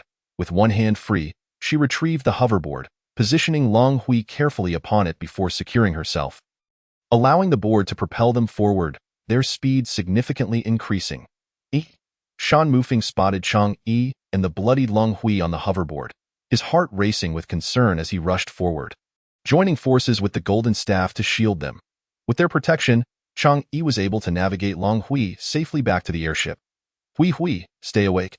Along the way, Chang'e felt Long Hui's temperature dropping. She dared not release her grip on the wound, praying silently for it to stop bleeding, urging Long Hui to remain conscious. They would survive this. Finally, they neared the airship, only a few hundred meters away. Yet it felt like an eternity had passed. Quickly, where are the medics? Hui's arm is severed. Chang'e shouted at the approaching group. Hui, hold on. We're almost there. The medics will arrive shortly. Tears blurred her vision as she pressed against Long Hui's severed limb, uncertain if the bleeding had ceased. Her hand long since numb, drenched in blood, unable to distinguish between old and fresh. Medics rushed forward, whisking Long Hui away to tend to her injuries. The number of beasts continued to swell, the air thick with the stench of blood, inciting the once placid sea creatures to attack the airship. The energy of the protective shield dwindled rapidly, nearing its breaking point, and an alarm sounded, signaling 1 minute until evacuation, urging the remaining soldiers to retreat to the vessel. The enhanced warriors fought their way back, some returning to the ship as the minute ticked down. The airship prepared for takeoff. Is everyone aboard? Shan Mufeng inquired upon entering. We're missing one. A voice exclaimed, the forefront of the beast horde. A soldier, his arms severed, staggered toward the airship. Time was running out. The beasts would soon obliterate him, and he would not make it back. Just as the golden staff reached the hatch, it turned back, determined to rescue the soldier. Could it succeed? The golden staff charged into the fray, delivering a powerful blow that shattered the claw aimed at the soldier's head. Saved. Shan Mufeng leapt from the airship, scooping up the soldier and bringing him back inside. However, the golden staff became ensnared by the throng of beasts. Golden staff, come back, everyone urged from the hatch. After a blinding flash of light, the golden staff wobbled toward them, its once radiant glow now dimmed, flickering precariously in the air. This is bad. It seems its energy is depleted and it might fall. In a critical moment, Shan Mufeng kicked a hoverboard from the corner. Positioning himself atop it, the hoverboard caught the falling golden staff, safely returning it to the chamber. Hooray! A resounding cheer erupted, celebrating the heroism and the safe return of all. Chang'e gazed at the golden staff. Her tears rekindled. From the day it was forged, it had gleamed brilliantly, never revealing its true form. Now, its golden luster had faded, exposing its verdant essence, its size diminishing until it rested at 1 foot in length. Chapter 77. Claiming debts. Chang'e trembled as she lifted the now diminished staff, cradling it in her arms, tears streaming uncontrollably. The atmosphere fell silent. No one knew how to console her. The sentient artifact was beloved, and the plight of the golden staff, now in such a state, was a poignant sight. Shan Mufeng wrapped his arms around Chang'e, gently resting her head against his chest, providing solace as she gradually calmed. This bounty cannot be shared with He Xiao, Chang'e declared, her voice thick with emotion yet resolute. Very well. As long as she is willing to speak, it is a step forward, he replied. I will personally settle the score for Long Hui's arm, she said through clenched teeth. Agreed. I shall accompany you. To lay hands on him is to presume that Chang'e would spare her. Yet he would not. Exhausted from weeping, Chang'e fell asleep in the embrace of Shan Mufeng. Had it not been for the final wave of beast attacks, their fishing expedition would have concluded splendidly. Upon returning to Qihang Star, Chang'e's days were consumed with visiting Long Hui in the treatment chamber, or isolating herself in the refining room. Never before had she approached her craft with such diligence, remaining in the refining chamber day in and day out. Were it not for Shan Mufeng's insistence to pull her out at designated intervals, she would have persisted indefinitely. In just a few days, she had exhausted herself to a frail state, causing Shan Mufeng considerable distress. Yet he was powerless to sway her resolve, resorting instead to every means possible to nourish her. He prepared a continuous stream of nutritious ingredients, finding joy in every bite she took. Since their return, no one had seen the golden cudgel. Its whereabouts remained a mystery to all, including Shan Mufeng, who refrained from inquiring further, fearing it might upset her. Today marked Long Hui's discharge from the hospital, and Chang'e emerged from the refining room punctually, prepared to present her with a gift. "Yi, what has happened to you?" Long Hui was taken aback by Chang'e's ghostly appearance, more akin to a specter than a human. Chang'e managed a slight smile and replied, "It's nothing. Just been busy refining these past few days, and Haven Tea rested well. I'm fine now." Long Hui sensed the guilt weighing on Chang'e's heart and embraced her, offering comfort. During her time in the treatment chamber, Chang'e visited daily, often apologizing while shedding tears. "Let us go. I'll take you to seek revenge." Chang'e arrived in her energy vehicle to pick up Long Hui, patting the back seat to invite her in. She had previously spoken of waiting for Long Hui's discharge to personally accompany her in retribution. Let us set off. The energy vehicle sped straight to the military headquarters. Chang'e had already notified the military that she was coming to settle accounts with a certain group. Upon their arrival, soldiers rushed to greet them, guiding them to the conference hall where others had been waiting for the two protagonists to arrive. "It wasn't me who pushed you. Why should I be held responsible?" As they approached the entrance of the conference hall, they overheard Gu Xianyu's duplicitous defense. With a forceful shove, Chang'e swung open the hall's grand doors, causing a thunderous crash. The occupants of the hall turned to face the newcomers. Chang'e squinted, surveying the room, and with a disdainful huff, made no further remarks as she took her seat beside Shan Mufeng. "Now that both parties are present, we shall commence. Today's mediator is General Yang Lanhang. I have two demands." Ignoring any ulterior motives from the others, Chang'e directly voiced her requests. "First, you shall not claim any of the spoils from this mission." Chang'e's first demand was met with disbelief. The bounty from this task was exceptionally rich. Why should they be deprived of it? Their protests fell on deaf ears, as General Yang Lanhang nodded and inquired, "And your second demand?" "Second, since they caused Long Hui to lose an arm, I require them to experience the same fate, each to lose an arm, and for 10 years, they shall not utilize the treatment chamber to restore it." A rare ferocity glinted in Chang'e's gaze. Accompanying Gu Xianyu, Vice Officer Chen's pupils dilated, and his fingers stilled against the table as he interjected, "That demand is excessive. We can compensate you with 500,000 interstellar coins. We're not in need of money." Long Hui dismissed his attempt to wield financial pressure. Chang'e regarded both of them with equal disdain. "By what authority do you speak to us? Those who seek to ingratiate themselves are hardly virtuous, and those who stray from their spouses are even less so." Vice Officer Chen was taken aback by Chang'e's blatant disrespect. "This is a matter concerning our team. What relevance does your second team's vice officer have in this?" Cold Yu interjected, a mocking smile on his face. "Vice Officer Chen is my friend." Ji Xinyu feigned tears, biting her lip as she pleaded, "We truly cannot fulfill the second demand. Can we negotiate a different one?" "Let us negotiate," He Qiao chimed in hastily, her ordinary background reliant on her military stipend. Losing an arm for a decade would ruin her life. Chang'e had anticipated their reluctance and was merely waiting for them to ensnare themselves. "You all wish to negotiate? Do you not?" "Indeed, a different request, as long as it is feasible." Hearing the shift in Chang'e's tone, Gu Xianyu and He Qiao sighed in relief.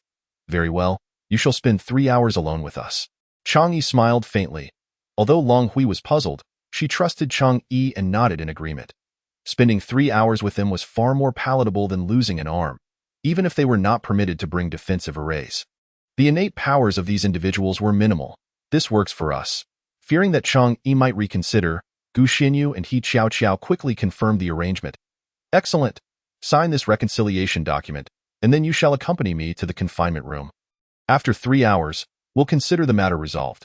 Chang'e produced the prepared reconciliation document for them to sign. General Yang Lanhang shook his head, recognizing the soft-hearted nature of women. However, as a mere witness, he saw no objections from either party and remained silent, smiling as they shook hands in agreement. With the document signed, Chang'e wasted no time urging them to follow her to the confinement room. Bang! The door to the confinement room slammed shut, isolating them from the outside world. Upon entering, Gu Xianyu and He Qiao quickly donned their defensive arrays, while Chang'e merely smiled, unperturbed. and sat down with Long Hui to enjoy tea. Are you finished? If there's more, continue. The tea today was delightful. Uncertain of Chang Yi's intentions, Gu Xinyu and He Qiao remained cautious as they entered. They could not fathom if she truly intended to spend 3 hours with them in mere silence. If you're ready, I shall commence. The stage was set, awaiting the performer's entrance. Is it time to begin? Gu Xinyu and He Qiao watched Chang Yi intently, clutching their array plates tightly. Chapter 78. Drunk in life and dreaming of death. The transparent crystal ball was exquisite, with faint floral shapes visible within, resembling a beautiful ornament. Are you prepared? I shall begin, Chang Yi kindly reminded them. Drawing inspiration from the previous encounter with the bee swarm, she had refined her creation upon her return, making them the fortunate first testers of her revised floral realm. Inserting an energy crystal into the array's core, the floral realm sprang to life from her hands, swirling and rapidly expanding, rushing toward Gu Xinyu and He Qiao. With their eyes tightly shut, the two awaited the array's assault. However, they felt no movement from their defensive arrays. Instead, a sweet floral fragrance enveloped them, soothing and inviting, lulling them into a deep desire for slumber. As they opened their eyes, their expressions became dreamy, their grip on their array plates slackening as they stepped forward into the floral realm with slow yet determined steps. Long Hui observed as the two, who had previously evaded her, now willingly approached, even discarding their defensive array plates. This tea is delightful. Have a sip. Chang Yi smiled, refilling Long Hui's cup and nudging it toward her, urging her to drink first. As the tea touched her lips, Long Hui felt the fragrant floral aroma in the air transform into a refreshing essence, reminiscent of a garden after a gentle rain. Confused, Long Hui looked at Chang Yi. Chang Yi sipped her tea and explained with a smile, "This array is called the floral realm. It was originally designed to attract bees and butterflies. Upon my return, I made a few enhancements, allowing it to draw people in more deeply. The floral realm is not a traditional offensive array. It inflicts no physical harm, which is why their arrays remain unresponsive. They sense no attack, enthralled by the array." The two wore sweet smiles, lost in its embrace. "What will happen to them?" Long Hui continued to inquire. Chang Yi gazed at the individuals within the array, her words laden with meaning. "Nothing will happen. It merely allows them to experience a lifetime of beautiful dreams all at once." In the era of interstellar travel, there were stringent protective regulations for gifted individuals. Warriors could not harm them under any circumstances. Likewise, gifted masters were prohibited from taking the lives of other gifted masters, which was why they dared to spend 3 hours with Chang Yi. The floral realm captivated the senses, providing a blissful escape without resentment. She would not let them perish, for she was a law-abiding citizen of the stars. "Come, drink some tea." Chang Yi's persistent urging puzzled Long Hui, who protested, "I can't drink anymore. This tea is brewed from the jade bamboo leaves I harvested. It restores mental strength. Combined with the floral aroma released by the floral realm, it can enhance your mental fortitude." As soon as Chang Yi finished speaking, Long Hui gulped down the tea in one go. "Please refill it." The person who had just claimed she could not drink any more now desired to consume the entire pot. Mental energy depletion was easily remedied, but increasing it was a gradual process. Reliant solely on the passage of time, external forces could not interfere. 3 hours sufficient? Perhaps we should extend their stay to 3 days. Long Hui felt that such a brief duration was hardly adequate. Why awaken from a beautiful dream so early? Chang Yi poured her tea, smiling quietly without uttering a word. She did not disclose to Long Hui that the reason the tea could complement the floral aroma and enhance spiritual energy was due to the essence of the flowers, which contained a transmission of spiritual power, a power that originates from those who are fond of dreaming. As for Gu Xinyu and her companions, their meager spiritual energy limits them to merely 3 hours of sweet dreams. After 3 days, they would likely be in violation of interstellar laws. Outside the confinement chamber, Vice Captain Chun conversed with General Yang Lanhang. "Once they exit, I intend to transfer Gu Xinyu to our second combat team." General Yang lazily lifted an eyelid and replied, "If you want someone from Team 1, that's not my concern." "Fine, I'll take those two inside. I want Jiang Qing from your team." "No, Jiang Qing is out of the question. Find someone else." Jiang Qing was already applying for the assessment of an intermediate talent master, far beyond the level of those like Gu Xinyu who barely passed as junior talent masters. And Vice Captain Chun was reluctant to part with her. "If it's not feasible, then let it go. I 1T press it." Whoever's little lover is in a hurry, whether or not to switch is of no concern to Dan Mufeng. Humph, can't even protect a woman, yet you wish to raise a lover? Lung Yu mocked from the side, his sarcasm palpable. Trading two ordinary and restless talent masters for a capable and affable one was a profitable deal. Vice Captain Chen gritted his teeth as he was pressured by their banter. Just as he agreed, Lung Yu presented a transfer order for him to sign. Come on, sign the transfer order now. Although it was his own proposal, he felt an ominous premonition, hesitating to affix his consent. What are you waiting for? Hurry up and sign. Lung Yu urged impatiently. After some deliberation, he reasoned that while Jiang Qing's abilities were commendable, she was merely one person. Swapping for two talent masters wouldn't be a loss for him, and Vice Captain Chun finally completed the transfer order. Coincidentally, General Yang was present to approve it on the spot. Making the transfer effective, now they only awaited the individuals within to emerge. After signing, Vice Captain Chen closed his eyes to rest. He wished to avoid Long Yu's insufferable demeanor, feeling as though he had fallen into a trap. His intuition proved accurate. Although Chang Yi had not informed Dan Mufeng of her intentions for Gu Xinyu and the others, she had mentioned earlier that after today, Team 1 would be short 2 talent masters. With a click, the door of the confinement chamber was pulled open from within. Oh, how is it over so soon? Can't they sleep a little longer? Long Hui lamented the fleeting opportunity to enhance her spiritual energy. As beautiful moments always seem so brief, Chang Yi shook her head with a wry smile, dragging the reluctant Long Hui out of the confinement chamber. Is it over? Are you tired? Dan Mufeng rose to greet them as soon as he saw Chang Yi and the others emerge. Lung Yu sensed that Long Hui appeared to be in better spirits than before. Are you all right? How do you feel? Vice Captain Chun, not seeing the other two emerge, hurried to check inside. Saying, excuse me. Pushing through a few people blocking the way, Vice Captain Chen entered the confinement chamber, finding no signs of struggle. They hadn't heard any commotion from outside. Could it be that Chang Yi truly spent just 3 hours with them? Inside the chamber lay only 2 individuals resting on the floor, their faces adorned with satisfied smiles, seemingly lost in a beautiful dream. Wake up! Vice Captain Chen gently patted Gu Xinyu's cheek, calling softly. Then turned to tap He Qiao Qiao, who lay on the other side. Ji Xinyu gradually awakened at his call, feeling utterly exhausted. Dio, you feel unwell? Their appearances showed no signs of injury, and Vice Captain Chun could not ascertain if they were harmed. Gu Xinyu exchanged glances with He Qiao Qiao and shook her head. Aside from feeling a bit fatigued, they noticed nothing amiss. Since both claimed to be fine, he decided not to press further. Perhaps Chang Yi merely sought to frighten them. Lacking the courage to actually harm them, after all, interstellar law is not merely for show. Chapter 79. Revenge must be thorough. Come by tomorrow. We need to discuss the distribution of supplies, General Yang Lanhang cheerfully told Chang Yi. All right. Surprised to learn that the supplies had yet to be allocated. Chang Yi had assumed they had already been distributed. Due to Chang Yi's circumstances, the supply division had been held up at the military logistics department during this mission. Now that matters were resolved, it was imperative to expedite the allocation, as everyone awaited their supplies to celebrate.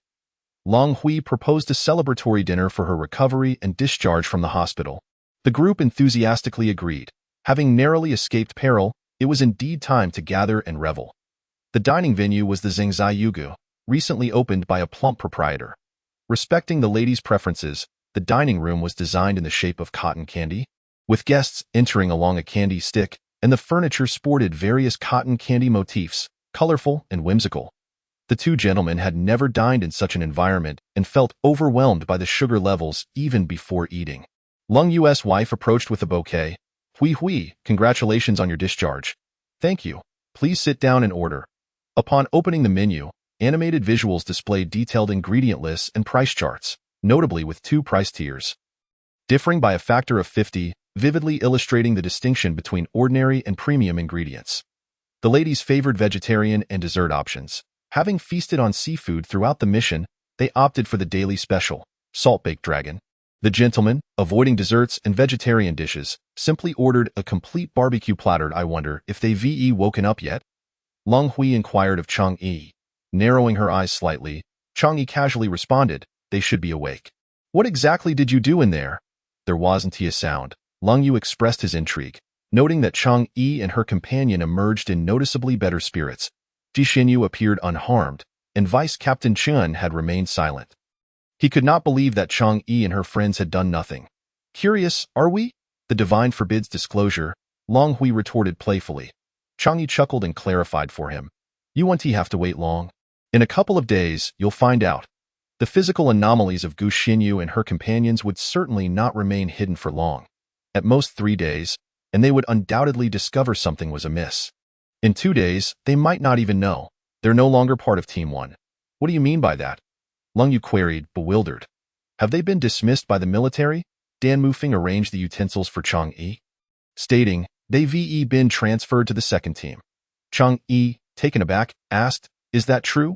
When did this happen? The suddenness of this revelation took her by surprise.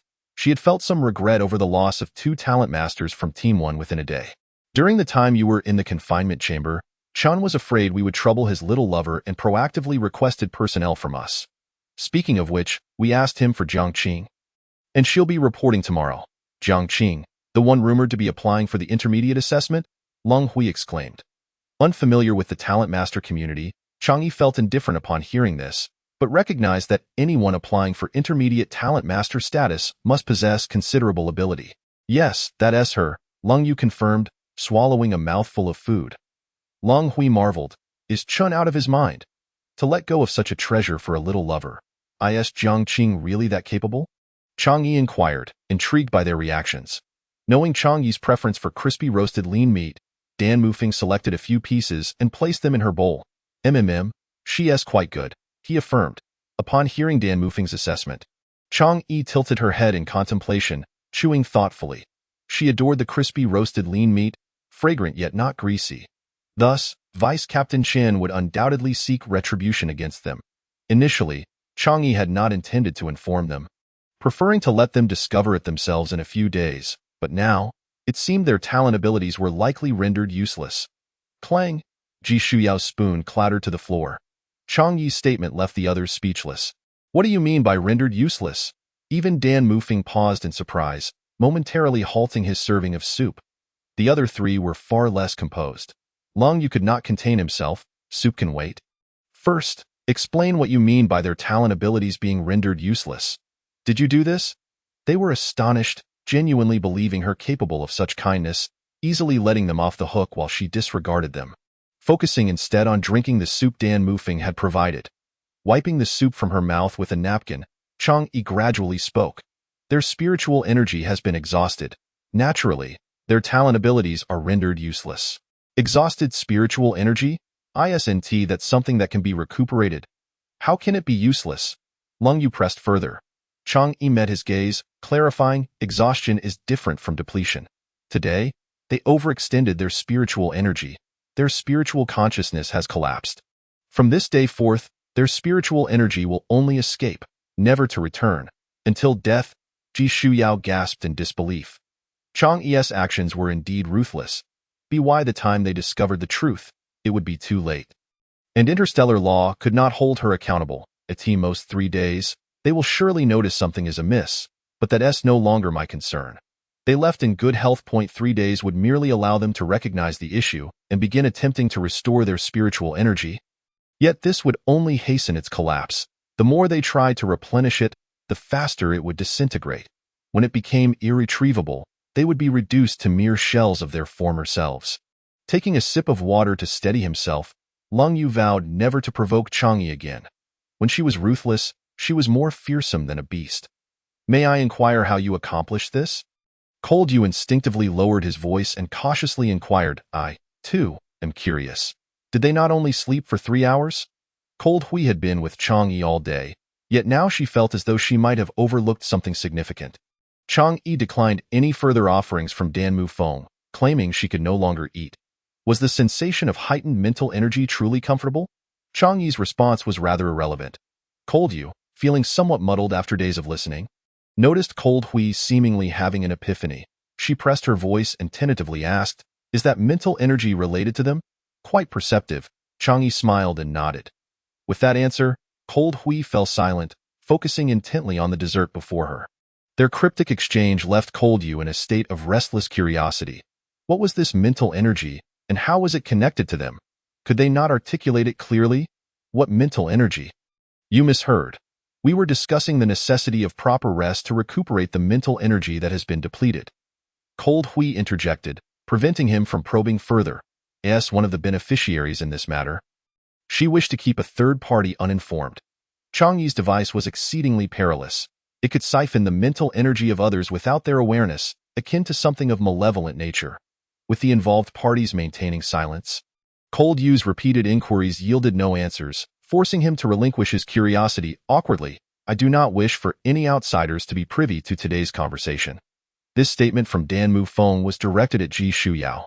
Ji Shuyao nodded, considering the day's revelations too shocking. She resolved to act as if she were deaf and had heard nothing. Chapter 80. Shopping. The evening starlight was exquisite, mirroring her buoyant mood. Suddenly, Chang Yi felt inspired to stroll home under the starry sky with Dan Mufeng. Dan Mufeng raised an eyebrow, bidding farewell to Cold Yu and the others, and accompanied Chang Yi as they sauntered towards home. Initially bouncing with energy, Chang Yi's pace slowed as she seemed lost in thought, occasionally stealing glances at Dan Mufeng. What do you wish to say? After exiting the restaurant, Chang Yi had cast several glances his way, appearing as if she had something to express yet hesitated. Caught in her moment of indecision, she halted, gazing up into his eyes, and asked with a serious demeanor, "Do you think I am too cruel?" The stark contrast in Cold Yu and his wife's attitudes at the dinner table was glaringly evident. Although she believed she had done nothing wrong, and regardless of whether Dan Mufeng approved, she would continue her course of action. Yet, she still cared about his opinion, given that he was her closest confidant. Dan Mufeng was taken aback by Chang Yi's inquiry. "Is this what you've been pondering all along? Am I truly that untrustworthy?" He pulled her gently into his embrace, brushed his lips against her forehead, cradled her small face, and earnestly declared, "Let me reiterate. You are my wife, and I shall unconditionally stand by your side. Do not entertain such foolish thoughts again." Contrary to Chang Yi's apprehensions, Dan Mufeng felt elated. His wife had adeptly countered while safeguarding herself. The clouds of doubt that had shadowed him dissipated, and a smile graced his lips. "I can no longer walk," she confessed. "Do you still wish to gaze at the stars?" Dan Mufeng asked indulgently. "Yes," she replied with enthusiasm, revealing her cheerful spirit. Chang Yi's slight weight posed no challenge for Dan Mufeng, who effortlessly lifted her and adjusted his hold to her satisfaction. The following day, Dan Mufeng did not awaken Chang Yi. He departed for the military department first. Upon her awakening, he returned to escort her to the military supply depot. "Come here. Sit here," Cold Yu greeted with an unusually obsequious demeanor. As soon as Chang Yi entered, he pulled out a chair for her and had already poured water on the table. Dan Mufeng found his friend's shamelessness difficult to bear, offering him no more than a dismissive glance as he seated Chang Yi beside him. As Cold Yu approached, Dan Mufeng subtly gestured for him to maintain his distance. Proceeding to the main topic, Minister Jia produced a lengthy list and began reading it aloud, causing Chang Yi to feel dizzy as she struggled to keep track of what she would receive. It was certainly a considerable amount.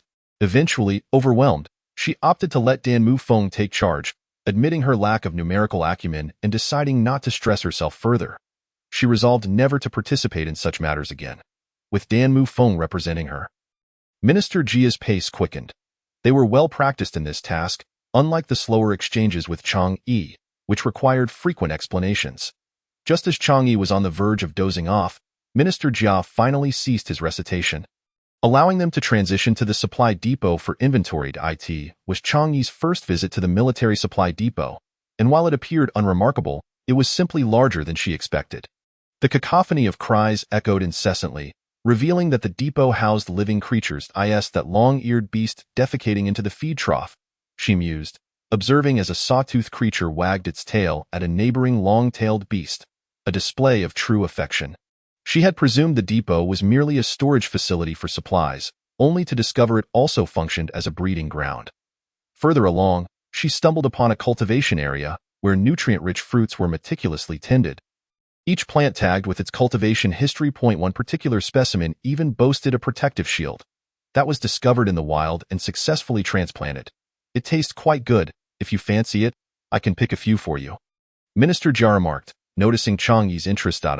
"Is that bumpy fruit also an edible one?" she inquired hesitantly. "Yes, it has a slightly bitter taste, but if you like, I can pick a couple for you. It's a newly introduced variety, so we only have a limited supply." "Thank you, but that won't be necessary," she replied, finding the fruit reminiscent of bittermelon and unwilling to endure its unpleasant taste. Minister Jiao respected her choice and did not press further. Among the haul were numerous live seafood, which Chang Yi and Dan Mufeng agreed to keep in the military depot for the time being, as caring for them was too cumbersome for the two of them. They only needed to pay a small fee for their stay. They arranged for the remainder to be transported away, with Chang Yi allocating a portion to her family, summoning Chang Song to assist with the logistics to avoid any hassle. The military department upheld its promise, providing all the refining materials to Chang Yi, along with a catalog of luxury vehicles for her selection, which would be delivered upon her choice. After sorting through the supplies, Chang Yi followed them to the military's internal trading area. With numerous battle teams, the variety of harvested goods was vast, and the prices were notably competitive, much lower than those found outside. However, most transactions here favored barter over direct payments with interstellar currency. Chang Yi typically enjoyed snacking on nuts, but their high prices often left her reluctant to purchase more than a small quantity. Spotting a stall displaying an array of nuts, she leaned in to inquire, "May I sample one?" Nuts are often tricky to assess, as the interior is hidden. Purchasing a spoiled one could lead to an unpleasant experience.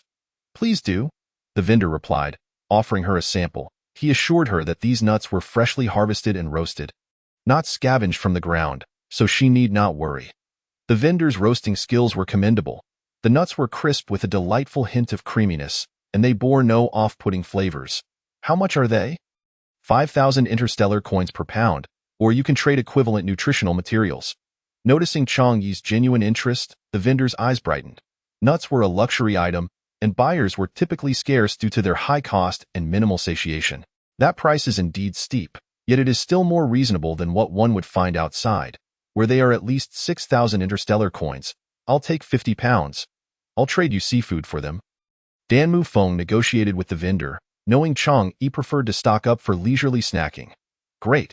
Will you take them now or later from the supply depot?" Military transactions could be initiated via their light brain. With pickup from the supply depot, "We'll take them from the depot," Dan Mufeng decided, as they had only just begun their exploration and carrying so many nuts would be cumbersome. With their desired purchases secured, Chang Yi's spirit soared further when she discovered a type of fruit rumored to alter one's voice upon consumption. Dan Mufeng also procured a few for her amusement, as these fruits had no significant nutritional value and were primarily bought to entertain children. Chang Yi clutched the fruits, grinning foolishly. She had never encountered such whimsical produce before. Initially hesitant to purchase something meant for children, she was pleasantly surprised when Dan Mufeng simply bought a whole bag for her. Chapter 81. Realizations. Chang Yi had overestimated their perceptiveness. It was not until a week later that they discerned the issue. After returning, Gu Xianyu and the others felt lethargic and devoid of energy. Attributing it to fatigue, Ji Xianyu, well cared for and indulged with herbal soups daily, saw no improvement. Her condition worsened to the point of fainting. He Qiao, lacking Gu Xianyu's advantages, managed to delay her symptoms a few days longer. And initially, they did not suspect Chang Yi. What exactly had Chang Yi done to them? Deputy Chen stormed into Dan Mufeng's office, demanding answers. Dan Mufeng remained unflustered, his pace of handling documents unchanged, calmly responding, "If there is an issue, please address it through military legal channels. Do not come here to bark." With the cold season approaching, the battle team's resources were scant, necessitating urgent collection efforts. Otherwise, they would face a harsh winter. Consider sending a message to Longyu, requesting him to notify the others about forming a hunting team in a few days. Deputy Chen, in his helplessness, found himself without evidence. For the sake of Gu Xianyu, he had sent Jiang Qing away, and now both Gu Xianyu and He Qiao were inexplicably in a deep slumber. The fire of anger within him was potent enough to incinerate Chang Yi. Yet he restrained himself and merely asked, "Is there any way to improve their condition?" Shan Mufeng responded with 4 words. No comment. Deputy Chen fixed a glare on Shan Mufeng, his eyes reddening with rage, and gritted his teeth, ominously stating, "Must you all be so ruthless?" Shan Mufeng offered no reply but raised his hand, gesturing for him to leave. Everyone must bear the consequences of their own mistakes. Deputy Chen, seething with fury, felt utterly powerless. The rehabilitation center could only ascertain that their mental strength was waning, without any understanding of the cause. Shan Mufeng had been his only hope, and now that too had vanished. If things continued down this path, Gu Xianyu and the others would surely be ruined. This directive had been his solitary decision, and given the current circumstances, if he failed to provide a reasonable explanation to the team, it seemed his tenure as deputy would soon come to an end. Regarding Deputy Chen's visit, Shan Mufeng merely mentioned it briefly to Chang Yi upon returning home, not delving further into the matter. As long as she was happy, he would take care of the rest. The defensive array device Shan Mufeng had gifted her was rendered useless. Although he had provided her with a new one upon his return, she still yearned to craft one herself, and fortuitously, the treasure gifted by Yu could be utilized. The golden cudgel had sustained damage this time, and it remained uncertain whether it could be restored. Upon his return, its energy was dissipating continuously, revealing its bamboo form, and the spirit within had succumbed to slumber, leaving it resembling a bamboo stalk on the verge of withering. She had tried numerous methods to halt its energy leakage, but dared not attempt a reforging. Its current condition suggested that reforging could result only in ashes. Eventually, the Paixio Jade Pendant volunteered to absorb the golden cudgel into its space. Its unique characteristic of containment was precisely what was needed to control the energy dissipation issue. However, employing the Paixio's assistance came at a steep cost. It required Chang Yi to construct an 8-meter by 5-meter elongated water pool within its space, filled with energy liquid. This would serve as a means for the golden cudgel's restoration. As for whether the Paixio profited from the arrangement, only it was privy to that information. Since its last price hike, Chang Yi had seldom stored items in its space, finding its demands exorbitant. In contrast, the Taotai had a professional integrity. As long as it received items, it never quibbled over prices or imposed sudden increases. The market was indeed challenging. This water pool nearly depleted all the energy crystals Chang Yi had acquired, exhausting her energy liquid reserves, but as long as it facilitated the golden cudgel's recovery, it was worth it. To ensure a smooth forging process, she had pre-ordered an oversized refining furnace, which boasted two key features: sturdiness and ample size, allowing the vendor to create a spatial fold within the furnace to accommodate the crafting of an entire large exotic beast. Quality items came with a handsome price tag, without even starting the forging. Securing this furnace had already cost her 3 minor goals, completely draining her personal savings. Had it not been for the military's recent reward, she might have fallen short. The materials for the defensive array were limited to a single set, and to guarantee successful forging, Chang Yi decided to take a few days off to adjust her state and selected an auspicious day to commence the process. As the materials required water, Chang Yi determined that the primary component, the shell of the sea beast, would necessitate a water source, prompting her to relocate the forging site to the garden beside the pool. With preparations complete, she began introducing the materials into the furnace. The defensive array needed to be robust, and energy stones were indispensable. Initially, she intended to use only energy crystals, but now she could only afford to add a few as a mere token. The landlord's family had no surplus. The shell of the ocean beast was particularly large, filling the furnace entirely, though fortunately, its center remained hollow, allowing supplementary materials to be inserted through the opening. Among the items gifted by Yu was a peculiar type of aquatic plant, inedible and of unknown purpose. Without hesitation, she decided to include it, reasoning that as it was a marine item, the sea beast would likely appreciate it. Once all materials were in place, she ignited the furnace and commenced the forging process. Given the significant investment involved, Chang Yi dared not slack off, diligently staying by the furnace's side. Time seemed to pass swiftly while she focused on the crafting, and by the time Shan Mufeng returned home that evening, Chang Yi was still at work. Upon his arrival, finding no one in the house, he followed the sounds emanating from the garden. "Have you eaten today?" Chang Yi, lost in thought while fanning the furnace with her hand fan, only realized the time upon his approach.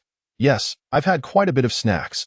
Shan Mufeng frowned disapprovingly at her habits, saying, "Next time you forge, let me know so I can bring you food." After confirming with Chang Yi that she intended to continue forging, he retreated indoors to prepare dinner. Once the meal was ready, he noticed she still hadn't returned, so he brought the food to the garden to share a meal with her. That night, as Chang Yi tended to the forging furnace, Shan Mufeng set up a camping tent to keep her company. This approach would not suffice. The shell of the ocean beast was a formidable challenge, and it was evident that it would take at least 3 to 5 days to complete. She wouldn't be able to endure it, so she sent a communication to Chang Song, summoning the refining assistant to join her. Chang Song had just returned from a hunting expedition and was enjoying a brief holiday.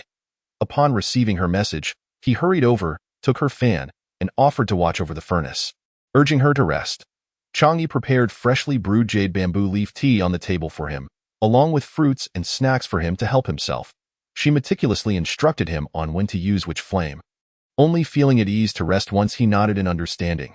Initially, Chang'e intended to swap shifts with him that night, but Chang Song insisted she rest, assuring her he would handle things, and that as an ability warrior, he could manage without sleep for several days. Your refining not yet complete?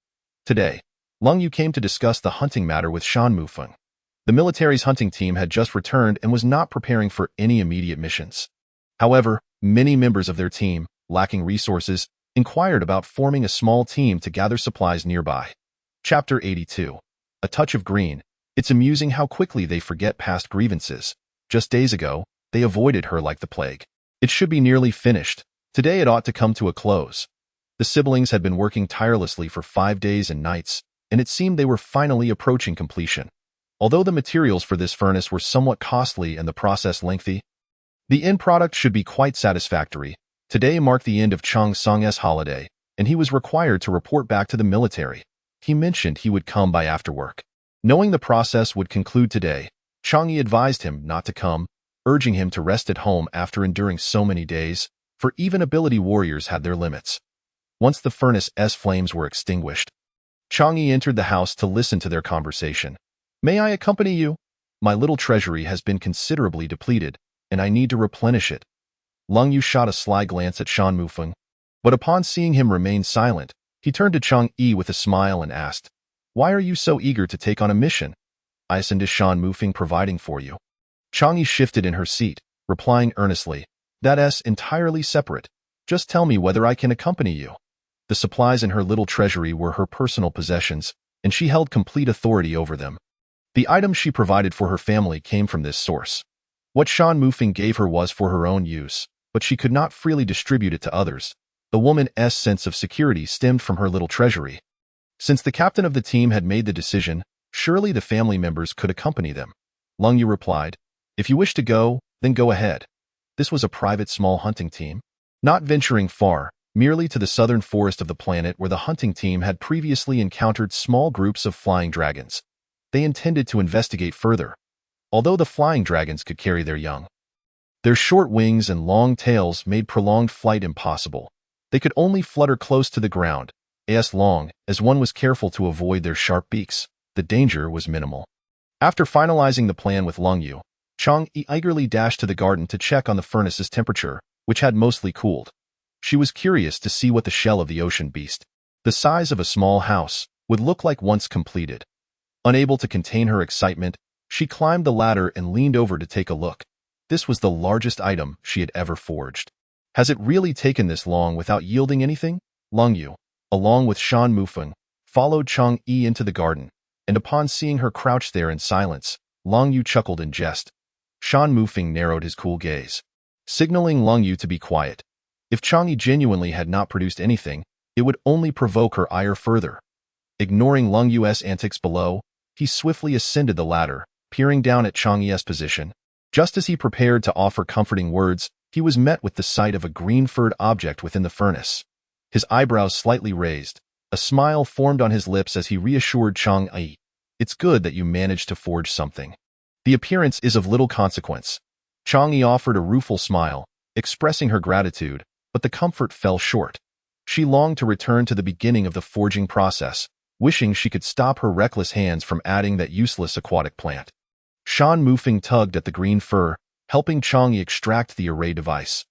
Thankfully, the underside was free of fur.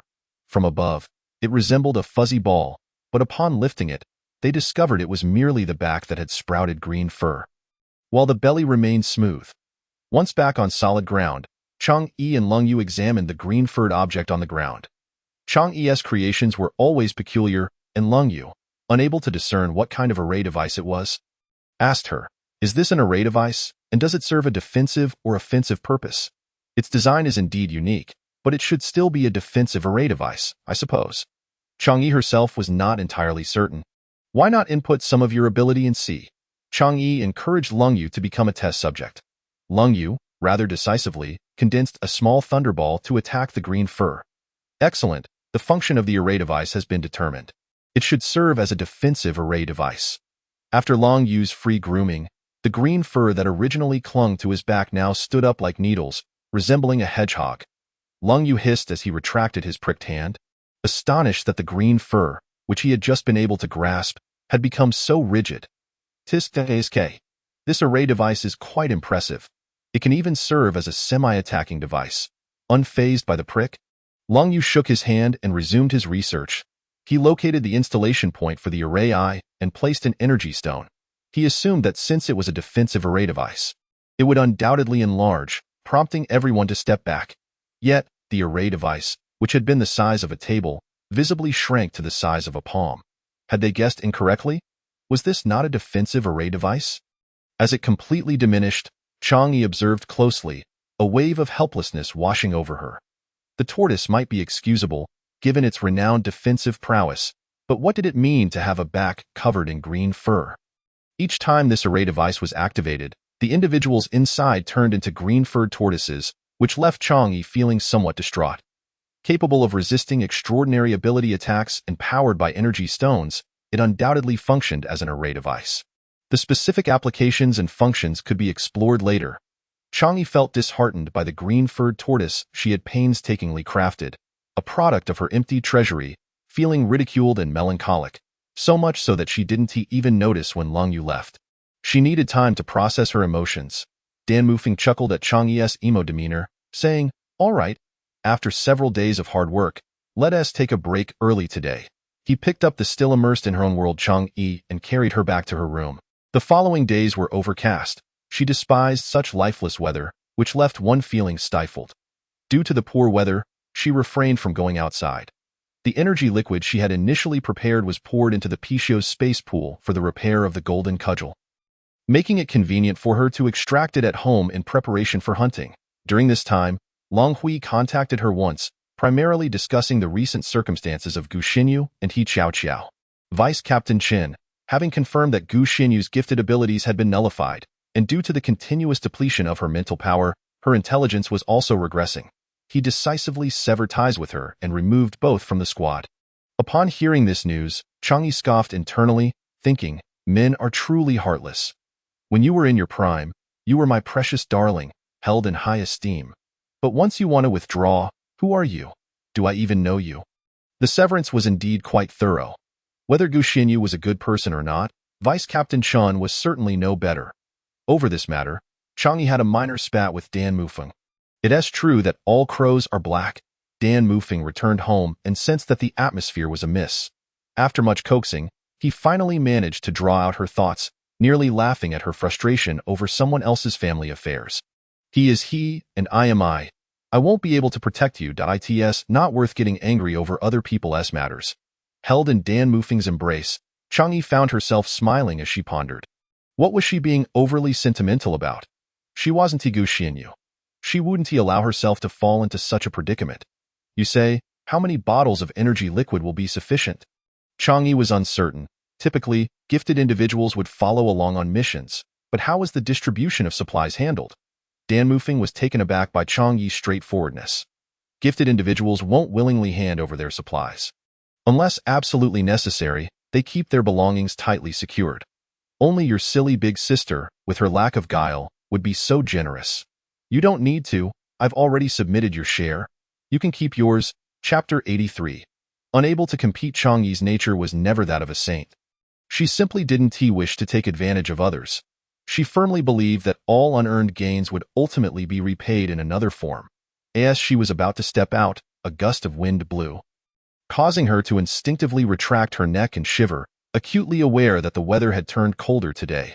Reluctantly, she returned indoors to add another layer of clothing. The impending arrival of the cold season was becoming increasingly evident. There was little time left for everyone to gather supplies, and for families with insufficient provisions, this period was their last opportunity. The two hurried to the assembly point, where numerous teams were present today. Bustling crowds filled the square, with some even forming temporary teams due to a shortage of personnel. Among the hunting teams were familiar faces, all members and families of the same squad. Although Chang'e didn't recognize them immediately, she found them familiar enough to smile and nod in greeting. Xiao Yaqing's voice rescued her. Today, She was dressed quite stylishly in a new women's uniform, paired with black combat boots. "Are you going today?" Chang'e approached her. "Indeed. The cold season is fast approaching. We must work hard if we want to eat well, right?" Xiao Yaqing pulled Chang'e over to introduce her. "This is Jiang Qing, who just joined our squad recently. She will soon become an intermediate gifted individual." Chang'e had a vague recollection of the name Jiang Qing, and following Xiao Yaqing's introduction, she observed carefully. Jiang Qing was not the type to captivate at first glance. With an apple-shaped face and a neat princess cut, she exuded a gentle and demure aura. Her crescent-shaped eyes sparkled when she smiled. "Hello, I'm Chang'e." She adored this neighborly girl, whose presence warmed her heart. Jiang Qing was a slow-to-warm-up person, remaining quiet and simply smiling beside her without much conversation. As soon as they disembarked from the hover car, Chang'e was taken aback by the scale of today's hunting expedition. In previous hunts, the teams had kept their distance from one another, but this time, it seemed that at least half of the teams they had seen in the square were gathered here. With so many people, could they truly achieve a fruitful hunt? Their team selected a patch of grassland as a temporary base, taking a moment to regroup before the warriors led the support personnel into the forest area. They moved along their route, attempting to keep away from other teams, seeking out less populated areas. The outskirts were already riddled with pits, and they left no wild vegetables unturned. After about half an hour, the crowd finally dispersed. To be honest, Chang'e didn't have high hopes for this forest. The trees were indeed tall, but that very fact meant there were few plants growing beneath. She couldn't match the others' efficiency. Being overly selective, she refused to pick anything too old or of poor quality. With her small basket in hand, she made a round but barely managed to dig up a few. She was simply unable to compete against the others. Just as she had her sights set on a good spot, others had already dug them up, leaving behind only the few odd ones that weren't even worth the effort. Observing the situation, she realized today would yield no rewards here. She stood up and decided to stroll toward a less populated area to see if she could find something. "Xiao Yi, where are you going?" "Come over here." Xiao Yaqing, quick to spot her, had found a spot with abundant wild vegetables. She waved to Chang'e, signaling her to join. Just as Chang'e approached, 2 or 3 women quickly squatted down beside Xiao Yaqing and started digging. "Hey, why are you doing this? I was halfway through," Xiao Yaqing exclaimed, but the women ignored her protests, finishing their digging and leaving with their harvest. Now, Xiao Yaqing could no longer care if Chang'e had managed to gather anything. She needed to hurry and dig before it was all taken. Seeing Xiao Yaqing's predicament, Chang'e shook her head. It was better to let her compete. She would surely lose. She continued forward, hoping for a little luck. She didn't venture too far, and from her position, she could still see the main group. Moving ahead had its advantages. There were still untouched areas in the forest, and she found a few wild vegetables. Though the wild vegetables they dug up were a bit bitter, she wasn't fond of them. She preferred leaf celery, which had a tender and crisp texture, perfect for both salads and stir-frying, albeit in smaller quantities. Chang'e crouched down, selecting the freshest ones, pulling them up by the root. These could even be soaked in water. She spread a thin layer at the bottom of her basket. In reality, it was just a small handful, but spreading it out made it seem more substantial. Chang'e chuckled at her basket, amusing herself with the illusion. "Wow, your leaf celery looks great. Where did you dig it up?" a woman exclaimed exaggeratedly, reaching over to rummage through Chang'e's basket. Chang'e held her basket away, avoiding the woman's hands. "Don't touch my things. If you want to dig, go find your own." She turned and walked away to another spot. The woman pointed at Chang'e's retreating figure and remarked to her companion, "What's with her temper? I'm not taking her stuff." "All right, those wild vegetables are tender. If you dig too much, they wilt and won't taste good. If you like them, go ahead and find more," her companion replied, pulling her away to continue digging for wild vegetables. Fearing another hand would reach for her basket, Chang'e steered clear of them and wandered a bit further.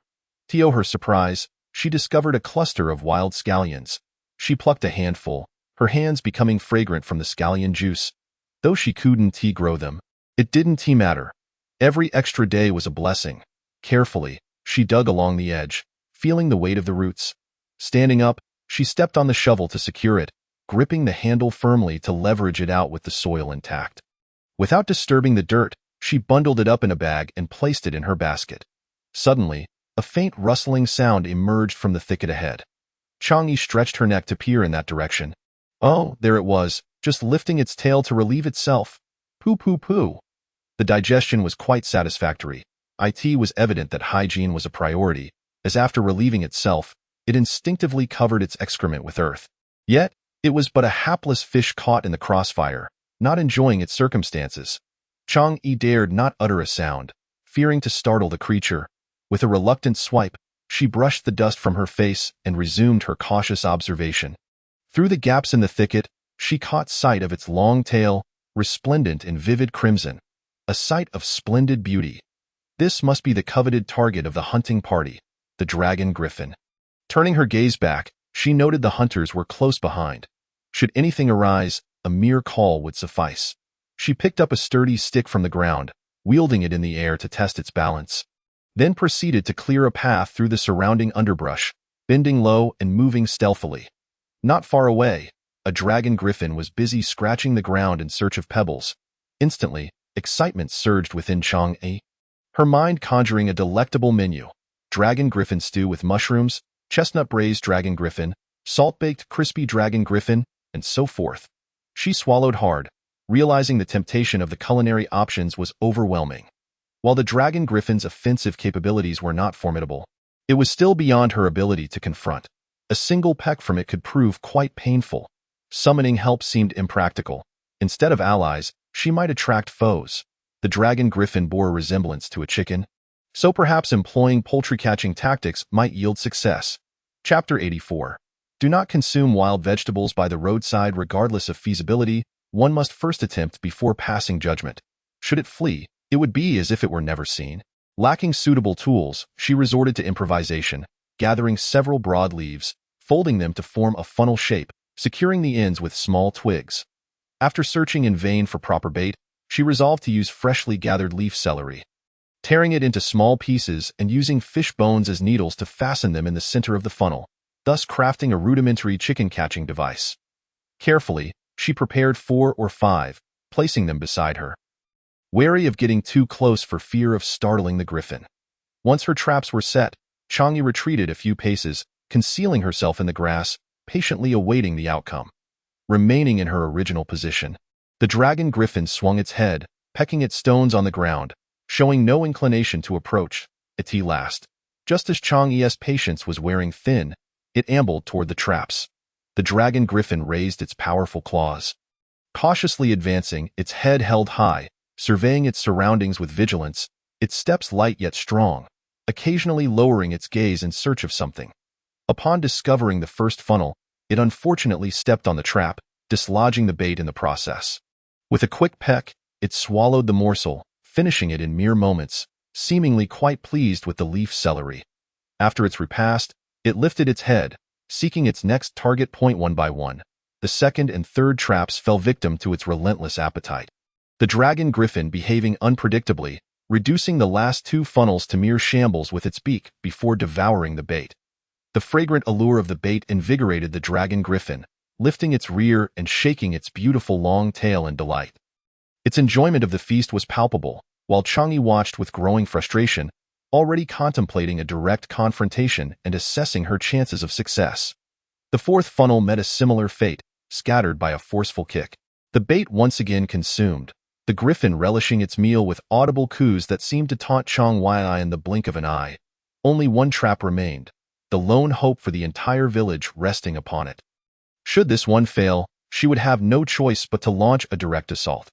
Chang-Yi's eyes widened as she focused intently on the dragon griffin's movements, instinctively holding her breath. 1 step, 2 steps, 3 steps. Snap! The dragon griffin no longer merely stepped on the trap. It leaned forward to peck.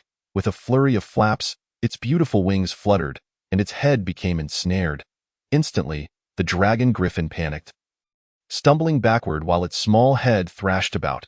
Chang-Yi lunged forward, grasping a tuft of feathers, rising to pursue. Though the dragon griffin was momentarily blinded, its speed was remarkable. Having allowed it to consume so much leaf celery without tasting any herself, she felt a surge of anxiety. She had finally managed to ensnare its head, and if it slipped away now, she would be at a loss. Chang-Yi scrambled to keep pace, relentlessly pursuing it. The dragon griffin, disoriented and unable to see, instinctively fled in the direction it had come, dashing away, Indeed, her mother's warnings about not consuming wild vegetables by the roadside echoed in her mind as tears fell in the darkness. Uncertain of how long she had been chasing, Chang'e felt her strength waning, yet she pressed on, her determination unwavering. She found herself on the brink of capturing it several times, but the dragon griffin always managed to evade her grasp with its agile movements. Ultimately, it found itself trapped between two tree trunks, unable to escape. Seeing this, Chang'e quickened her pace, seizing its wings and extricating it from the wood. Realizing its life was in peril, the dragon griffin flailed its short legs desperately. But Chang'e was relentless. "Run, then? Aren't you so swift? Keep running," she taunted, a triumphant grin spreading across her face. After a brief respite, Chang'e tore several vines from the ground, binding the dragon griffin's wings and feet. Bound by the chains of fate, the dragon griffin surrendered, allowing Chang'e to place it into a bamboo basket. In her fervor to chase the dragon griffin, she had lost track of her surroundings, and now she could not guarantee her ability to retrace her steps. Casting a glance behind, she noted that the vegetation around her appeared similar, with no sign of human presence nearby. A sense of panic began to rise within her. She quickly accessed her map to ascertain her distance from the hunting party. Fortunately, it was not too far, only 800 meters, as indicated on the map. She had thought she had ventured much farther. The realization of such a short distance brought a sense of relief, though her body felt somewhat fatigued. She resolved to engage in more training upon her return. In this desolate wilderness, she fashioned herself a small protective shield. Should any creature emerge, there would be no one to rescue her. She sent a communication to Shan Mufeng to assure him of her safety, along with her location, in case they struggled to find her. Once the safety concerns were addressed, she took a moment to observe her surroundings. The plants ahead seemed vaguely familiar. These plants towered to a height comparable to her own, their leaves resembling those of other species. Cautiously ascending the cloud ladder, she gained a clearer view. Before her lay an endless expanse of purple spikes, swaying gently in the breeze, their heavy clusters bowing down as if shy, nodding slightly in acknowledgement. Sunlight filtered through, casting a golden glow on the ground. Upon receiving Chang'e's message, Shan Mufeng, concerned about her solo excursion from the hunting party, reached out. Are you unhurt? Why did you wander so far alone?" "I'm fine. Look at what I've discovered," Chang'e replied, sending a photograph of herself against the backdrop of the plants. "Hurry over." While she had felt steady climbing up, descending the cloud ladder made her dizzy. Her legs trembling as she carefully maneuvered downwards. With a deep breath, she reassured herself, stomping her feet to ground herself in the sensation of safety. They had yet to arrive.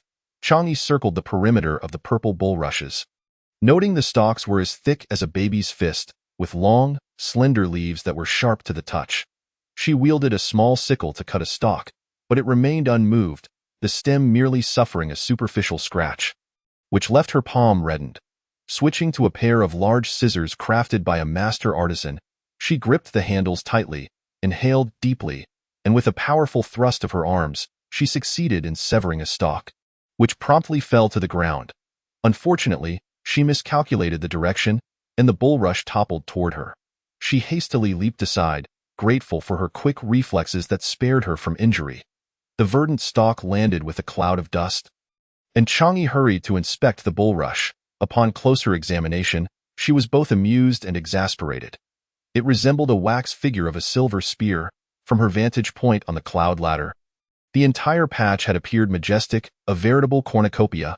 Yet, upon closer inspection, she realized that while the purple bulrushes appeared abundant, the bulk of the stalks was hollow, with the fruit only forming along the outer rim, an unremarkable sight. Growing increasingly irritated, she could not resist lifting her leg to kick it. She exerted too much force, causing her foot to slip, and she stumbled forward, nearly falling. That kick had sent the bulrush rolling over, revealing a curled leaf that concealed a dark, grayish object. Chang'e cautiously peeled back the leaf, exposing the hidden treasure. Chapter 85. Assembly line. The white cylindrical object, once uncovered, revealed a blackened interior. The source of the meager yield had been identified. As suspected, despite the stoutness of the stalk, the yield was disappointingly low because of this affliction. This substance, known as black rice or truffle, thrived on cereal plants, representing a form of fungal disease that diminished plant productivity. Yet, it was surprisingly tender and sweet to the taste. With a crisp snap, Chang'e broke off a piece, blowing on it lightly before taking a bite, chewing vigorously. The sound of her hearty munching echoed. And with an audible belch, she realized she had devoured the entire piece without noticing. The bulrush stalks also proved delectable, sweet enough to serve as a snack. While her hunger was sated, her eyes still craved more. She produced her scissors once more, directing them toward the sturdy stalks. With a couple of deft snaps, she stripped the leaves away, using a handkerchief to wipe left and right, finishing the task before beginning to nibble. The sweet juices spread delightfully in her mouth. Having had her fill, Chang'e felt invigorated. She donned her protective gear, adjusted her hat and gloves, and brandished her crafted large scissors as she made her way towards the sorghum field. After a few cuts, Chang'e altered her approach. Tackling an entire purple reed was proving too arduous for her. Even with her specially forged scissors, she struggled to make much headway. Meanwhile, Xiao Mao and Chang Song followed the coordinates provided by Shan Mu Feng to locate the area, only to find no trace of Chang'e, just a few scattered purple reeds that had been haphazardly severed. Chang Song attempted to reach out to Chang'e via communication. "Where are you?" We arrived at the purple reed field. In response, Chang'e surveyed her surroundings, which were filled with purple reed stalks. Just moments ago, she had plunged into the field searching for Wumi. And now all she could see were the towering purple reeds. "I can't quite describe it. Let me share my location with you, as I am indeed in the purple reed field." The shared coordinates made locating her easier, and Chang Song followed the signal to the southern edge of the field where he eventually found her. That moment, Chang'e's appearance was quite comical. Something had clearly been pilfered, as a ring of dark residue adorned her mouth. "What are you doing here?" she queried. The sharp edges of the purple reed leaves could easily cut, and the tall, dense stalks made the atmosphere quite stifling. Despite her protective gear, Chang'e's cheeks flushed red. Chang Song, being sturdy and unencumbered by protective clothing, strode in without concern, only to find his exposed skin scratched and irritated. "Here!" Chang'e promptly extracted a piece of Wumi and thrust it towards Chang Song, insisting he try it. Before he could react, the dark morsel was shoved into his mouth, and his chewing instinct kicked in automatically. "How do I find it?" Without needing further prompting from Chang'e, Chang Song realized he had never encountered such a delicacy. The texture was delightful, and its nutritional value was undoubtedly high, unlike ordinary ingredients that were merely visually appealing. This was far from bland and waxy. Chang Song's presence eased Chang'e's burden significantly. Her petite stature made it challenging for her to gather effectively, and the harvesting process was cumbersome, especially given her fear of heights. Now, with a large basket strapped to Chang Song's back, her efficiency doubled as he assisted in gathering. As Chang Song worked diligently, he inadvertently left Chang'e behind. While he sought her out, Xiao Mao commenced harvesting the sorghum, effortlessly uprooting the stalks with his bare hands, not even needing a tool. After laboring for a while, he stood up to survey the area. Yet he had not spotted Chang'e. Their shared coordinates indicated constant movement without a discernible pattern, which left him uneasy. Utilizing his hoverboard, he made his way over, relieved to find the location still active. "Wow, what is this arrangement? Are you two playing nesting dolls?" Chang Song carried a basket while Chang'e sat inside, truly seated upon a small stool nestled within. "Xiao Mao, you've arrived just in time. Please help me take these baskets outside," Chang Song requested while handing over several filled containers to Xiao Mao. Upon receiving the baskets, Xiao Mao glanced down in astonishment. "No wonder you two have been gone for so long. You've found quite a treasure." The Wumi was succulent and energy-rich, suitable for consumption as fruit or cooked as a dish, though it was rarely encountered. It was typically reserved for women and children, as the ability-wielding warriors seldom indulged. "Have you considered a different method for harvesting? Wouldn't it be more convenient to collect the entire plant?" Xiao Mao queried, perplexed by their approach. Chang Song, enlightened by Xiao Mao's comment, turned to Chang'e. Chang'e blinked innocently and replied, "I can't cut the purple reed stalks."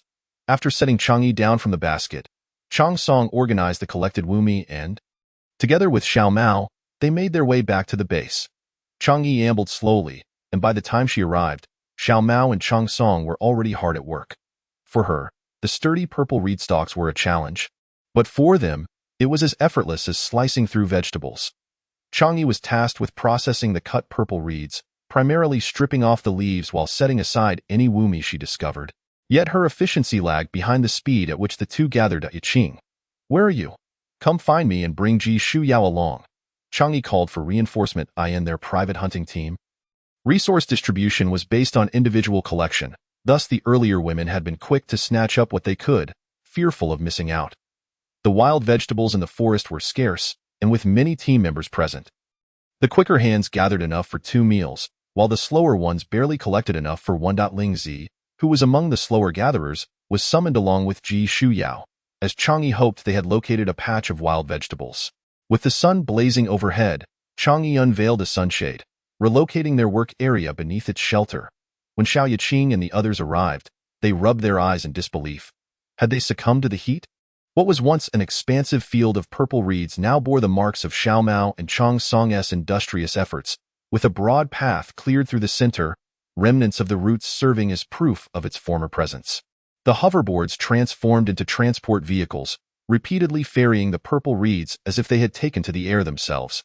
After surveying the area, they found no sign of Chang'e, only a mound of purple reeds. "Yi!" Xiao Yiqing shouted, her voice echoing. Chang'e, hidden behind the reeds, heard her call and emerged. "I'm over here, behind the pile of reeds." Ji Shuyao, filled with excitement, recognized the purple reeds as prime brewing material. Every part held value, rendering the earlier foraged wild vegetables insufficient in comparison. With no updates from the warriors, it seemed they would struggle to even cover their basic expenses.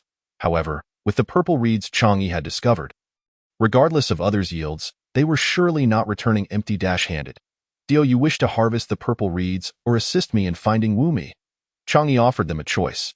If they wanted the purple reeds, they could harvest them, while she would count any Wumi they found as part of her share. Ji Shuyao opted to harvest the purple reeds, confident in the notion that whoever collected would reap the rewards. Xiao Yiqing, on the other hand, joined her in searching for Wumi, as she had little interest in alcohol and preferred the delicacy over the purple reeds. With companionship at work, their chatter filled the air as they toiled away. The labor becoming less burdensome. Chapter 86. The arrival of the strategist with the purple reeds Chang'e had discovered, regardless of others' yields, they were surely not returning empty-handed. "Do you wish to harvest the purple reeds or assist me in finding Wumi?" Chang'e offered them a choice. If they wanted the purple reeds, they could harvest them, while she would count any Wumi they found as part of her share. Ji Shuyao chose to harvest the purple reeds, confident in the notion that whoever collected would reap the rewards. Xiao Yiqing accompanied her in searching for Wumi, as she had little interest in alcohol and preferred the delicacy over the purple reeds. With companionship at work, their chatter filled the air as they toiled away, the labor becoming less burdensome. The expanse of the purple reed field was vast. Although they worked diligently, they were unable to finish harvesting before the main group arrived. "Look, those are the purple reeds," a woman exclaimed excitedly. The workers, initially engrossed in their tasks, paused to glance at the approaching gathering team, quickening their pace in silence. The woman's voice echoed, and she clearly recognized the few who were harvesting as members of her hunting team. Why are they acting this way? How could they not call out upon finding the purple reed field? As she spoke, her hand reached out towards Chang'e's pile of purple reeds. Intent on claiming some for herself, "Don't touch ours." Chang'e intervened just in time, halting the woman's advance. "Why should I inform you? Just because you flaunt your face." When it came to snatching wild vegetables earlier, there was no hesitation from your side either. The woman, taken aback by Chang'e's retort, found her companion abandoning her to rush towards the purple reeds. Rather than waste time bantering, it was far more prudent to secure their own bounty. Surprised by her companion's lack of camaraderie, the woman stomped her foot and chased after her. "Wait for me." Chang'e and Xiao Yiqing erupted into laughter at the scene. The arrival of the main group accelerated the depletion of the purple reed field. No one left for lunch. Many simply snacked on what they had and continued joining the harvesting effort, while some relentless individuals didn't even pause. As the hunting team returned, the purple reed field was left with only stubs. Everyone guarded their own piles of purple reeds, commencing the processing. A few close acquaintances discussed brewing together, contrasting sharply with the lively atmosphere of the gathering team, as the hunters wore expressions devoid of joy. "Did you locate the flying dragon vultures?" Ji Shuyao approached Long Yu. Mentioning this brought a frown to Long Yu's face. "Don't even mention it's been cursed. Not a single feather from the flying dragon vultures was sighted today. The only thing we encountered was a mountain hare, which managed to escape. After all their efforts, they had only caught a few long-eared beasts, hardly sufficient for dinner. Chang-yi, overhearing this, remembered the captured flying dragon vulture still bound in her basket, and hurried to check, hoping it hadn't suffocated. Tonight's grand feast seemed unlikely, as even the few long-eared beasts wouldn't suffice, and everyone had contributed their own exotic meats to make do. Thankfully, the staple food provided by the gathering team was the freshly harvested purple reeds, which, when steamed, tasted delightful. Chang-yi's flying dragon vulture was also prepared without delay, and as they feasted, their table boasted an additional dish that others felt too shy to encroach upon.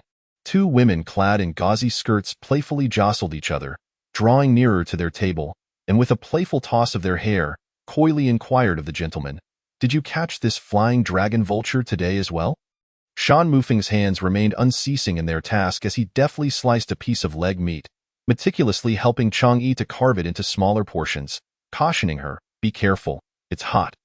Lung Yu observed the duo with an amused smile, pointing at Chang-yi and saying, "No, this is the lady's bounty for today." One of the women clad in a gauzy skirt pouted, casting a scrutinizing glance at Chang-yi. "Colonel Lung, you must be jesting. The hunting team has had a meager haul, and you cannot monopolize the spoils, can you?" Her disbelief was palpable. Chang-yi swallowed a mouthful of the grilled meat. The kitchen's culinary skills were commendable, and the exterior seemed to have been glazed with honey, lending a subtly sweet yet not cloying flavor. "I caught it, so I shall enjoy it alone. If you are displeased, then go catch your own," she retorted, her gluttony evident, oblivious to the situation at hand. Colonel Lung's deliberately prolonged tone caused discomfort among the women present. Xiao Yaqing slightly furrowed her brow, a flicker of annoyance crossing her eyes. Yet she refrained from interjecting, as this was not her affair. She awaited Chang-yi's response. Lung Yu maintained his cheerful demeanor. "I speak the truth. If you doubt me, feel free to inquire with the other members of the hunting team." The women were too apprehensive to ask, fearing they would be labeled gluttonous. It appeared that the flying dragon griffin was indeed captured by Chang-yi. Before they departed, the two women playfully teased Lung Yu, calling him stingy. Jishiyu had kept her head down since the appearance of the two women, engrossed in her meal without a glance in their direction. Lung Yu's status, coupled with his capabilities and his ever-cheerful demeanor, had ensured that his romantic pursuits had never waned, married or not. She had long since grown accustomed to it. Due to the plethora of personnel at the original encampment, the hunting team had been somewhat chaotic. Thus, they relocated to the more spacious and level area of Zilu, making it easier to search for any remaining Zilu resources the following day. On the morrow, Chang-yi was roused from her slumber by Lung Yu's incessant chatter. He insisted she choose a direction, claiming she was fortunate. Chang-yi, intrigued by his words, mused about luck. She could not discern it well, but she felt it was adequate, far from the ease with which others casually collected energy stones. However, her newly refined green-haired turtle could be put to the test to see if it possessed any useful abilities. Lung Yu requested that Chang-yi provide a direction for today's hunt.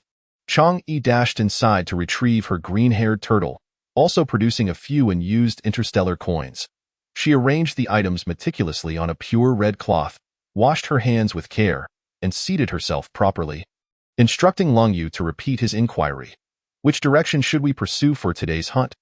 Lung Yu responded first to Chang-yi's query, observing her demeanor. He then leaned towards Shan Mufeng and whispered, "Your wife possesses quite the mystical talents." Shan Mufeng pushed his head away without answering, his eyes flickering. The cloth on the table seemed to be the one Chang-yi typically used for catching snack crumbs. At that moment, Chang-yi gently closed her eyes, covering the front and rear openings of the green-haired turtle with her hands, shaking it up and down while murmuring incantations. Upon closer inspection, Lung Yu nearly burst into laughter. Counting 1, 2, 3, 4, 5. "Which direction shall we go today? Southeast, southwest, northeast, northwest. Where lies fortune?" Conclusively, she added a phrase that was incomprehensible. Once she had completed her ritual, Chang-yi opened her eyes, released the openings, and slowly poured out the interstellar coins, taking note of their appearance before placing them back into the green-haired turtle and repeating the process a total of 6 times. "Today, we should head west," she concluded her scientific divination and reported back to Lung Yu. Regardless of how Chang-yi arrived at her conclusion, Lung Yu deemed the hunting direction inconsequential. He simply believed she was fortunate. "Very well, We shall proceed west today. Chapter 87. Familiar faces following a disappointing harvest from the previous day's hunting expedition. The team was eager to capture some delectable exotic beasts. After gathering and preparing, they set off towards the western woods, per Long Yu's instructions. The gathering team, for reasons unknown, found themselves closely trailing Chang'e. Initially, Chang'e was oblivious, wandering about in search of edible provisions. However, after being thwarted several times by others snatching her desired ingredients, she could no longer contain herself and inquired what their intentions were in following her. The women chuckled awkwardly, claiming, "We simply seek to enjoy the company." Chang'e's expression darkened as she glared at them, daring them to persist. "If you wish to follow, then by all means, do so." Subsequently, she grasped a small stick and aimlessly began to roam. Stopping occasionally to poke at ant hills, the women trailed behind her for a considerable time, yielding no bounty, causing the following group to gradually disperse. Do not be upset. They're simply like that. Xiao Yaqing, who had been delayed by matters earlier, arrived a bit late. Suddenly, a sharp cry pierced the air, prompting Chang'e to swiftly look towards the source of the sound, as those nearby paused their activities to observe. It was a flying dragon griffin, the very creature the hunting team had searched for in vain the day before, now fortuitously encountered by the gathering team. With no thought left for foraging for other ingredients, the gathering team erupted into chaos, discarding their belongings and swiftly racing towards the griffin. Its high nutritional value and delightful taste, coupled with its weak offensive capabilities, explained the frenzy. Chang'e refrained from joining the melee. With so many vying for a single flying dragon griffin, even if captured, it would be difficult to claim it as her own. She turned to Xiao Yaqing, expressing her intent to withdraw. Xiao Yaqing considered it, but deemed it improbable to outcompete the throng. Shaking her head as she followed Chang'e away from the tumultuous scene, Chang'e halted, straining to listen. It seemed there was some commotion in the grass to her right. "Shoo!" She motioned for Xiao Yaqing to remain silent. The two crept quietly towards the sound, and to their delight, they discovered a nest belonging to a flying dragon griffin hidden behind the foliage. Quickly, Chang'e covered Xiao Yaqing's mouth to prevent her from exclaiming in excitement. Nodding to indicate she too had seen it, while ensuring Xiao Yaqing could manage her enthusiasm, she gradually released her grip. The capture device from yesterday remained functional. To avoid the previous day's misfortune of ineffective capturing tools wasting time, Chang'e had brought along a specially crafted capture device. The leaves she had collected yesterday, which she had not consumed, were perfect bait for the flying dragon griffin. She carefully placed the device about 4 to 5 meters from the nest, tossing a few pieces of leaf to ensure the griffin would be lured by the aroma of the leaves, which was stronger than that of the stems. "Did you catch that one yesterday using this method?" Xiao Yaqing inquired, typing on her communicator. Chang'e nodded and took the communicator to type back, "Yes, we will surround it shortly to prevent it from escaping and falling into someone else's hands." Xiao Yaqing nodded solemnly, promising to ensure their capture was secure, vowing not to let anyone else take advantage of their efforts. Enticed by the scent of the leaves, the griffin emerged from its nest, tentatively calling out. Its round, beady eyes scanned the surroundings for safety.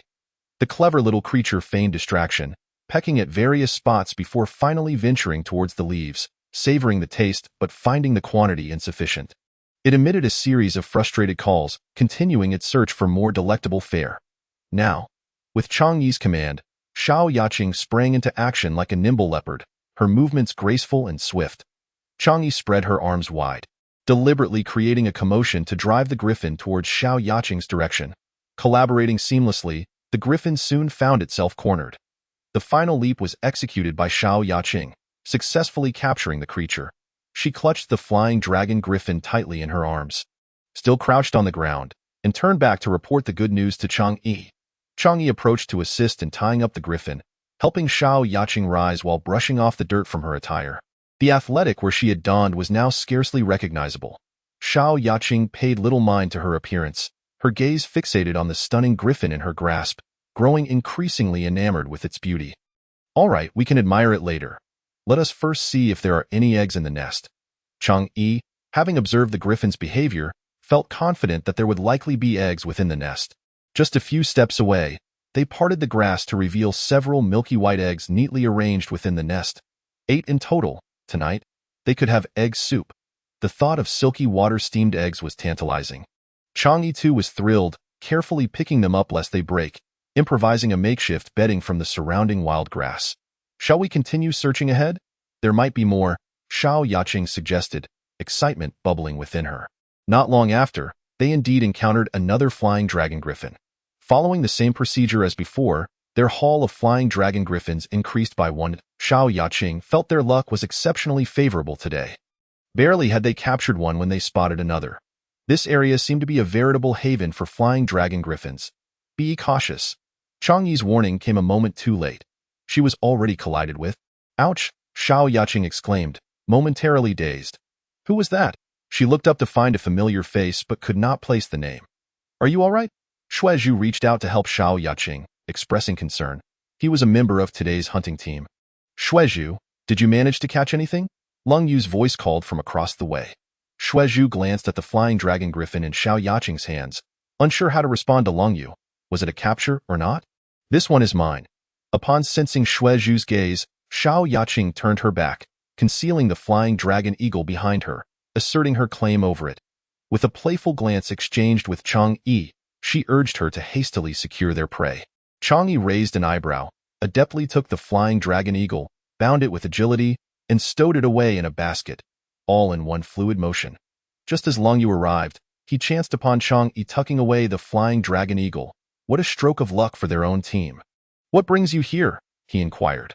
Following the direction given by Chang'e today, their journey initially mirrored yesterday's, devoid of any valuable game. However, they later pursued a flying dragon eagle, leading them to this patch of grassland. Time to catch some game. Leng Yu was familiar with her surroundings, and engaging in a confrontation posed no challenge. Xiao Yaqing retorted directly, What are you doing here? Are you part of the gathering team now expanding into hunting? Being comrades, Leng Yu brushed off her attitude, suggesting, Why not join us? How many have you caught today? While Leng Yu was open to collaboration, Chang'e and her companions were less inclined. Capturing prey independently meant it was theirs, whereas teaming up would mean sharing the spoils. Chapter 88. Resourcefulness. Leng Yu chuckled in exasperation. Despite their numbers, they could not surpass the two women. Rest assured, there will be plenty for you to feast upon today. So, how many did you catch? Xiao Yaqing pressed for specifics. 10. Leng Yu replied curtly. Upon receiving the answer she sought, Xiao Yaqing turned to Chang'e, whispering, Did we manage to catch 3? Chang'e held up 3 fingers in affirmation, nodding quietly yes, including the one we just caught. That makes 3. The two exchanged glances, mutual disdain reflected in their eyes. Calculating the average, their interest in cooperating with Leng Yu swiftly waned. Honestly, it's quite fine if we each catch our own. Xiao Yaqing clenched her fist loosely, strategically clearing her throat to subtly decline. Leng Yu scrutinized their faces, puzzled by their conversation. How could they possibly have captured 3 flying dragon eagles in such a short span? Although the creature's attack power was weak and its methods predictable, its speed made it a challenging catch under ordinary circumstances. Feeling an uncharacteristic sense of guilt under Leng Yu's gaze, the two averted their eyes. Unable to meet his gaze directly, Leng Yu sensed they must possess some unique technique to capture the flying dragon eagle, yet he respected their privacy regarding personal methods, if they chose not to form a team. So be it. He reminded them to stay safe and not stray too far from the main group, then led the hunting team to continue their search for the flying dragon eagle. The hunting team's swift departure left them feeling somewhat disoriented, for they were accustomed to operating as a cohesive unit. Chang'e felt a twinge of discomfort. Is this really the right approach? Xiao Yaqing leaned in, whispering conspiratorially, Let's catch a few more, then we can tell them later. Chang'e nodded in agreement. They had initially agreed upon each contributing their share, and it was understood that the provisions collected by women and children were theirs to keep.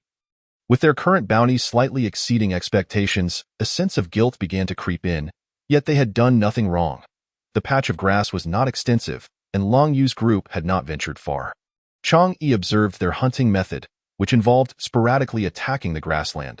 Upon detecting any movement, they would converge and strike, leaving charred remnants of withered grass as testament to their efforts. The ruckus created by the hunting team startled the flying dragon eagles, causing them to scatter in fright, effectively thwarting any chance of finding food. Shall we venture that way? Chang'e suggested to Xiao Yaqing, concerned that remaining in their current spot would yield no results. After distancing themselves from the hunting team, They soon heard rustling ahead, and Xiao Yaqing's eyes sparkled with excitement as she rushed forward to investigate. "Did you see anything?" Chang Yi inquired, perplexed at the sight of the person standing motionless ahead. Upon hearing Chang Yi's voice, Xiao Yaqing stiffly turned her head, wearing a grimace, waving her hand, her lips moving soundlessly. Chang Yi, unable to decipher her silent gestures, stepped closer, asking, "What are you doing?" Xiao Yaqing swiftly covered her mouth and turned her head to focus on whatever lay ahead. "My goodness!" Understanding her frantic signals too late, Chang Yi's expression mirrored her distress as they both joined the ranks of the silent onlookers. What they beheld was an exotic beast, the Kuei pig, feasting contentedly. The sounds they had heard earlier were not from the flying dragon eagle, but from this formidable creature. The Kuei pig possessed considerable strength, with its meat offering high nutritional value. Making it a rare find, it could nourish women and children and soothe the restless genes of ability warriors, serving as a potent medicinal resource. Should the hunting team encounter it, a fierce battle would be inevitable to secure it. While indeed a rare sight, the two of them were hardly equipped to take it on. Daring to approach such a powerful beast was out of the question. All they wished for was a safe retreat. With its innate metallic abilities, the Kuei pig could easily crush them with a mere metallic orb, and even their protective shields would falter against its might. "What do we do?" Xiao Yaqing asked. Exchanging glances. "What can we do? We retreat." Chang Yi replied with a wry smile, gesturing point 1, 2, 3, retreat. They synchronized their steps, cautiously moving backward. The Kuei pig paused its chewing, its large, dark eyes studying their peculiar behavior, seemingly puzzled, as they hesitated. Its foot remained lifted, caught between advancing and retreating. The two girls, frozen in fear, dared not breathe, their legs trembling uncontrollably. "We can't afford to be brave. This is no mere flying dragon eagle. We truly cannot provoke it." Fortunately, the Kuei pig halted several meters away, showing no inclination to approach or attack them. It merely lowered its head to continue grazing, seemingly indifferent to their presence. Perhaps a different approach? Chang Yi pondered, contemplating whether to tempt it with something. She produced a purple reed and tossed it near the Kuei pig's feet, pointing and saying, "This is sweet. It's delicious." The Kuei pig glanced at the reed, its clear eyes fixed on Chang Yi without movement. Tears brimmed in Xiao Yaqing's eyes, regretting not having joined the hunting team. Why had they been so stingy? Finally, the Kuei pig lowered its noble head, sniffing the reed before disdainfully turning away. Clearly unimpressed, it preferred something more appealing. Chang Yi rummaged through her belongings, tossing out various items in hopes of enticing it. After sampling several plants, none seemed to pique the Kuei pig's interest. With nothing else left, she carelessly tossed away whatever she had on hand, only to realize in horror that it was a small stone used for catching fish, not plant matter. The previous offerings had been unsatisfactory, but this one emitted a delightful aroma. Perhaps it might be to the beast's liking. The Kuei pig seized the stone, crunching it with a satisfying crack. Its chewing quickened, and its stubby tail began to wag with excitement. The earlier trepidation faded, and the two girls, now exhilarated, exchanged glances filled with newfound courage. Perhaps they need not flee after all, but could instead entice the Kuei pig to accompany them home. Who wouldn't he desire it? They simply lack the strength to compete. Where there is hope, one must always strive. The hunting team meanders daily, yet they can hardly encounter any opportunities. When these two finally cross paths, they do not attack. The chance is rare. How can it not stir one's heart? Chapter 89. A pie from the sky with a resolute spirit, Chang Yi, akin to a fisherman, waved a rod tied with small stones before the exotic beast. Kuei Zhu. Instead of attacking, it obediently followed the direction of the stones, opening its mouth in anticipation of a meal. Chang Yi retreated slightly, denying it the chance to eat. The beast did not retaliate but continued to chase the stones, nibbling at them. This method truly works. Chang Yi and Xiao Yaqing sighed in relief, guiding the Kuei Zhu back as they walked a few steps, allowing it to take a bite. In truth, these small stones were not stones at all. They were the excrement of a large fish.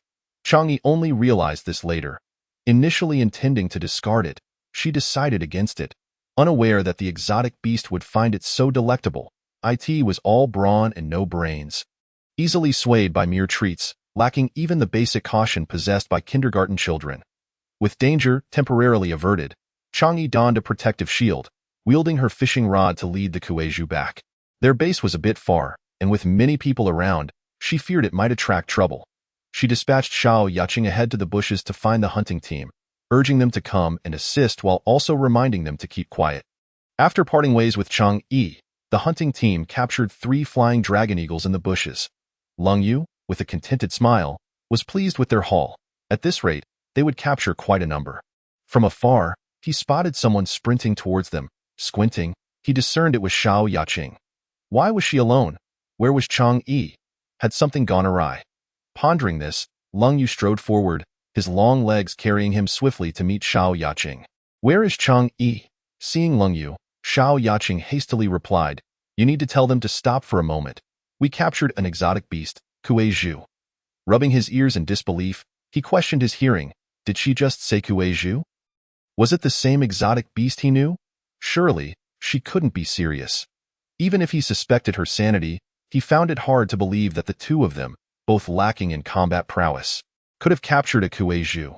Xiao Yaqing, impatient and stamping her foot, insisted, Oh, come on. You're the one with a problem. Just tell them to stop, or we'll lose our chance at the Kueiju. With a hint of skepticism, Leng Yu ordered the hunting team to halt, signaling a few warriors to follow the path Xiao Yaqing had come from to search for Chang Yi. They did not search long before Chang Yi truly appeared.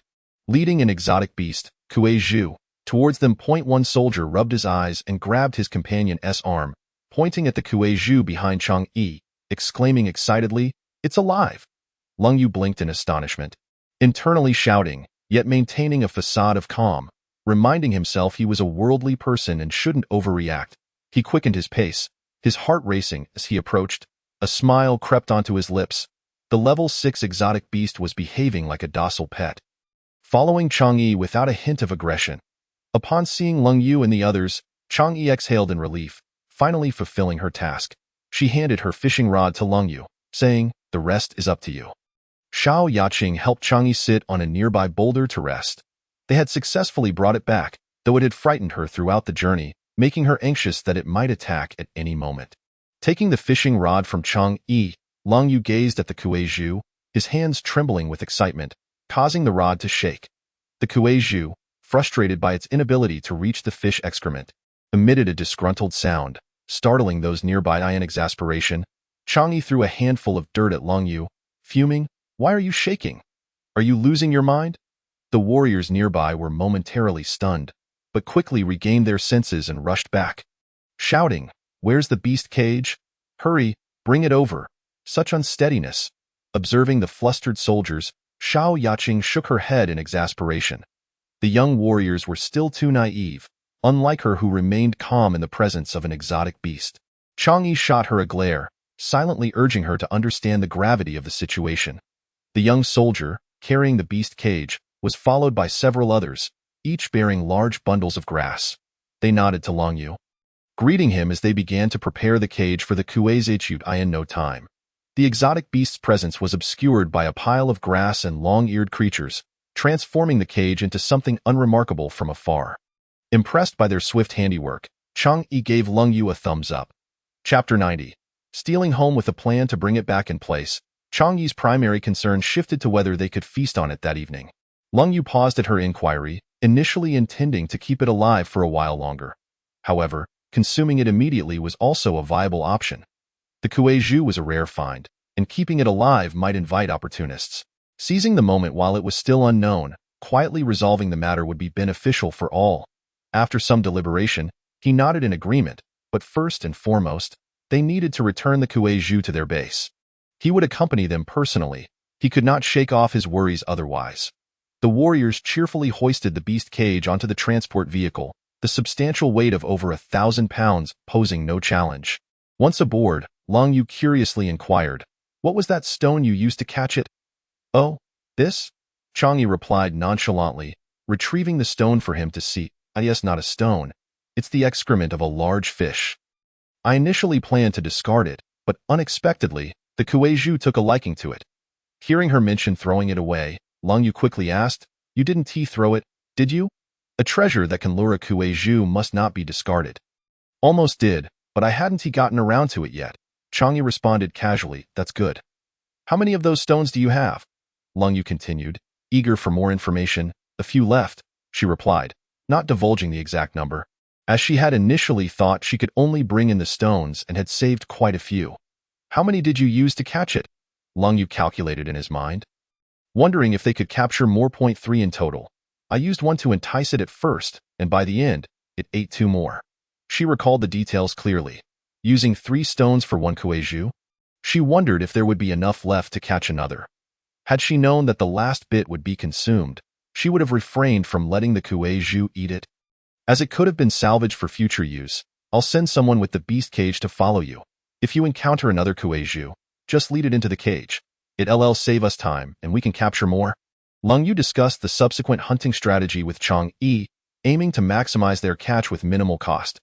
Chang Yi looked up at him, realizing he was already strategizing about saving bait for hunting more prey. Had he even considered whether they would encounter another kueju? It was uncertain. Don't worry, I'll keep an eye on you. Without the pig to feed, anything else will suffice. Even installing a flying dragon eagle for you would be acceptable. After the events of these past 2 days, the current Lung Yu harbors an indescribable trust in Chang Yi's fortune. Chang Yi does not wish to discuss reality with someone intoxicated by their recent success, as they are utterly incapable of absorbing it. Turning her attention to find Xiao Yaqing for some tea and conversation, upon seeing the lady animatedly discussing matters among the soldiers, Chang Yi decided that perhaps it would be best for her to enjoy the tea alone. To avoid encountering other hunting teams, they deliberately chose deserted paths on their return, stealthily making their way back to the encampment, even taking the time to circle around to ensure no outsiders were present before landing. Dan Mufeng spotted their furtive approach from a distance, squinting in curiosity as soldiers unloaded cages filled with grass and long-eared beasts from the transport vehicle. What are you bringing those cages back for? A soldier behind him inquired, echoing their confusion. The soldier carrying the cage merely smiled mysteriously and remained silent. Dan Mufeng's gaze was drawn to Chang Yi, who should have been with the gathering team. Why was she returning with the hunting team? What had transpired? He scrutinized her with concern. It's a good thing. I caught a treasure, and we hurried back to avoid drawing attention, Chang Yi announced cheerfully, spreading her arms wide for him to see, her smile bright as she shared the good news. The corners of Dan Mufeng's lips curled upwards as he gently tucked a stray hair behind her ear. My EE is truly remarkable. Doubt lingered unspoken, and Chang Yi refrained from elaborating, choosing instead to wait for the moment to dazzle them. Today, let us not bring outsiders to the encampment. Politely decline any visitors, commanded Lung Yu. This announcement piqued the interest of those at the encampment, as it was customary for familiar teams to visit one another during hunts. Colonel Long, what do you mean by that? My brother is out on a mission today, and said he would come by in the evening to catch up, a soldier queried with a playful grin. Lung Yu smirked, if you must catch up with him today? I have no objections, as long as you're willing to share your portion. The tremors of a major's voice echoed from the logistics department. The soldier who had previously planned to reminisce with his brother now frantically sent a message. Trembling hands typing, no gathering today, absolutely none. Those drawn by the commotion gazed at the cage housing the peculiar Kue pig, some soldiers even discreetly comparing images of the creature. Chang Yi observed several soldiers slapping themselves, laughing foolishly while rubbing their faces. It must be a good find, right? Chang Yi inquired, her eyes fixed on Dan Mufeng, eager to capture every nuance of his expression. Myee is truly exceptional. The compliment struck a chord, leaving Dan Mufeng pleasantly surprised by the magnitude of Chang Yi's revelation. Having rarely tasted the Kue pig himself, he relished the thought of enjoying it thanks to his wife. Stop loitering and get to work. We'll feast on it tonight, declared Lung Yu, propelling the atmosphere into a frenzy of excitement. The prospect of tasting the delicacy thrilled everyone, and they nodded in agreement, rushing out to prepare for the hunt, knowing the Kue pig would yield a considerable amount of meat. This task did not require Chang Yi's involvement, so she wandered into the forest, hoping to find some wild vegetables to enhance their meal. While she found none, she did stumble upon a wild fruit known as guai guai zao, named for its many twists and turns resembling a winding path. The guai guai zao was edible, and Chang Yi eagerly picked a large bunch, savoring its sweetness, though she lamented its small size. Even a hefty cluster was merely palm-sized, disappearing quickly with only a few bites. The patch of guai guai zao trees was not extensive, and it seemed the surrounding fruits had been devoured by other animals, leaving only remnants. With few accessible fruits on the outskirts, Chang'e aimed for the middle section, but the thorns intertwined, making it difficult to reach. After several unsuccessful attempts from various angles, she donned gloves and tried again. Much better. Cautiously, she realized that as long as she didn't prick too deeply, it wouldn't hurt. She spotted a particularly plump cluster, likely juicy and sweet, and couldn't resist the temptation. She plucked one and popped it into her mouth, bursting with sweetness that delighted her to the core. As she chewed, her hands delicately maneuvered to avoid crushing the fruit's skin. Just as she was enjoying herself, she was stung by a cluster of thorns, forcing her to retract her hand. Two distinct bite marks emerged on her glove, clearly visible in varying depths. Thankfully, the glove's quality had prevented it from being easily pierced. Removing the glove to examine the marks, she felt relieved to find no actual injury, gently stroking the impressions with a twinge of unease washing over her. Cautiously, she leaned in closer to inspect the thorny cluster, which was a mass of sharp spines seemingly fused with those of the Guai Guai Zao tree. Had she not been bitten, she would have struggled to distinguish it after it bit her. The small creature curled into a ball, motionless, as if it had not just attacked. Chang'e picked up a twig and poked at it. The little spiny ball remained stubbornly still, tightening its coil, refusing to reveal itself. Unfazed, Chang'e persisted, prodding it several times without any response, nearly doubting her own eyes and wondering if it truly was just a thorny mass. After donning her gloves again, she reached for the fruits next to the little spiny creature, plucking one, then another, then a third. Unable to withstand the temptation, the tiny creature peeked out, baring its large incisors and launching another attack. This time, Chang'e was prepared and thwarted its assault. Grasping one of the small spines on its body, she lifted it, exposing the creature entirely. Its nose, slightly reddened and about the size of a soybean, adorned with a small, trapezoidal head and a pair of clear, sparkling eyes, while its back bristled with spikes, in stark contrast. Its belly boasted soft, pink skin covered in a layer of fine white fur. Its tiny pink claws curled beneath its fur, only hinting at their color. Curious to discern whether the little creature was male or female, she lifted it higher and leaned closer, gently probing its rear. The creature, which had been playing dead, suddenly thrashed wildly, kicking its short legs in a desperate bid to defend itself with a series of sharp cries, fiercely asserting its innocence.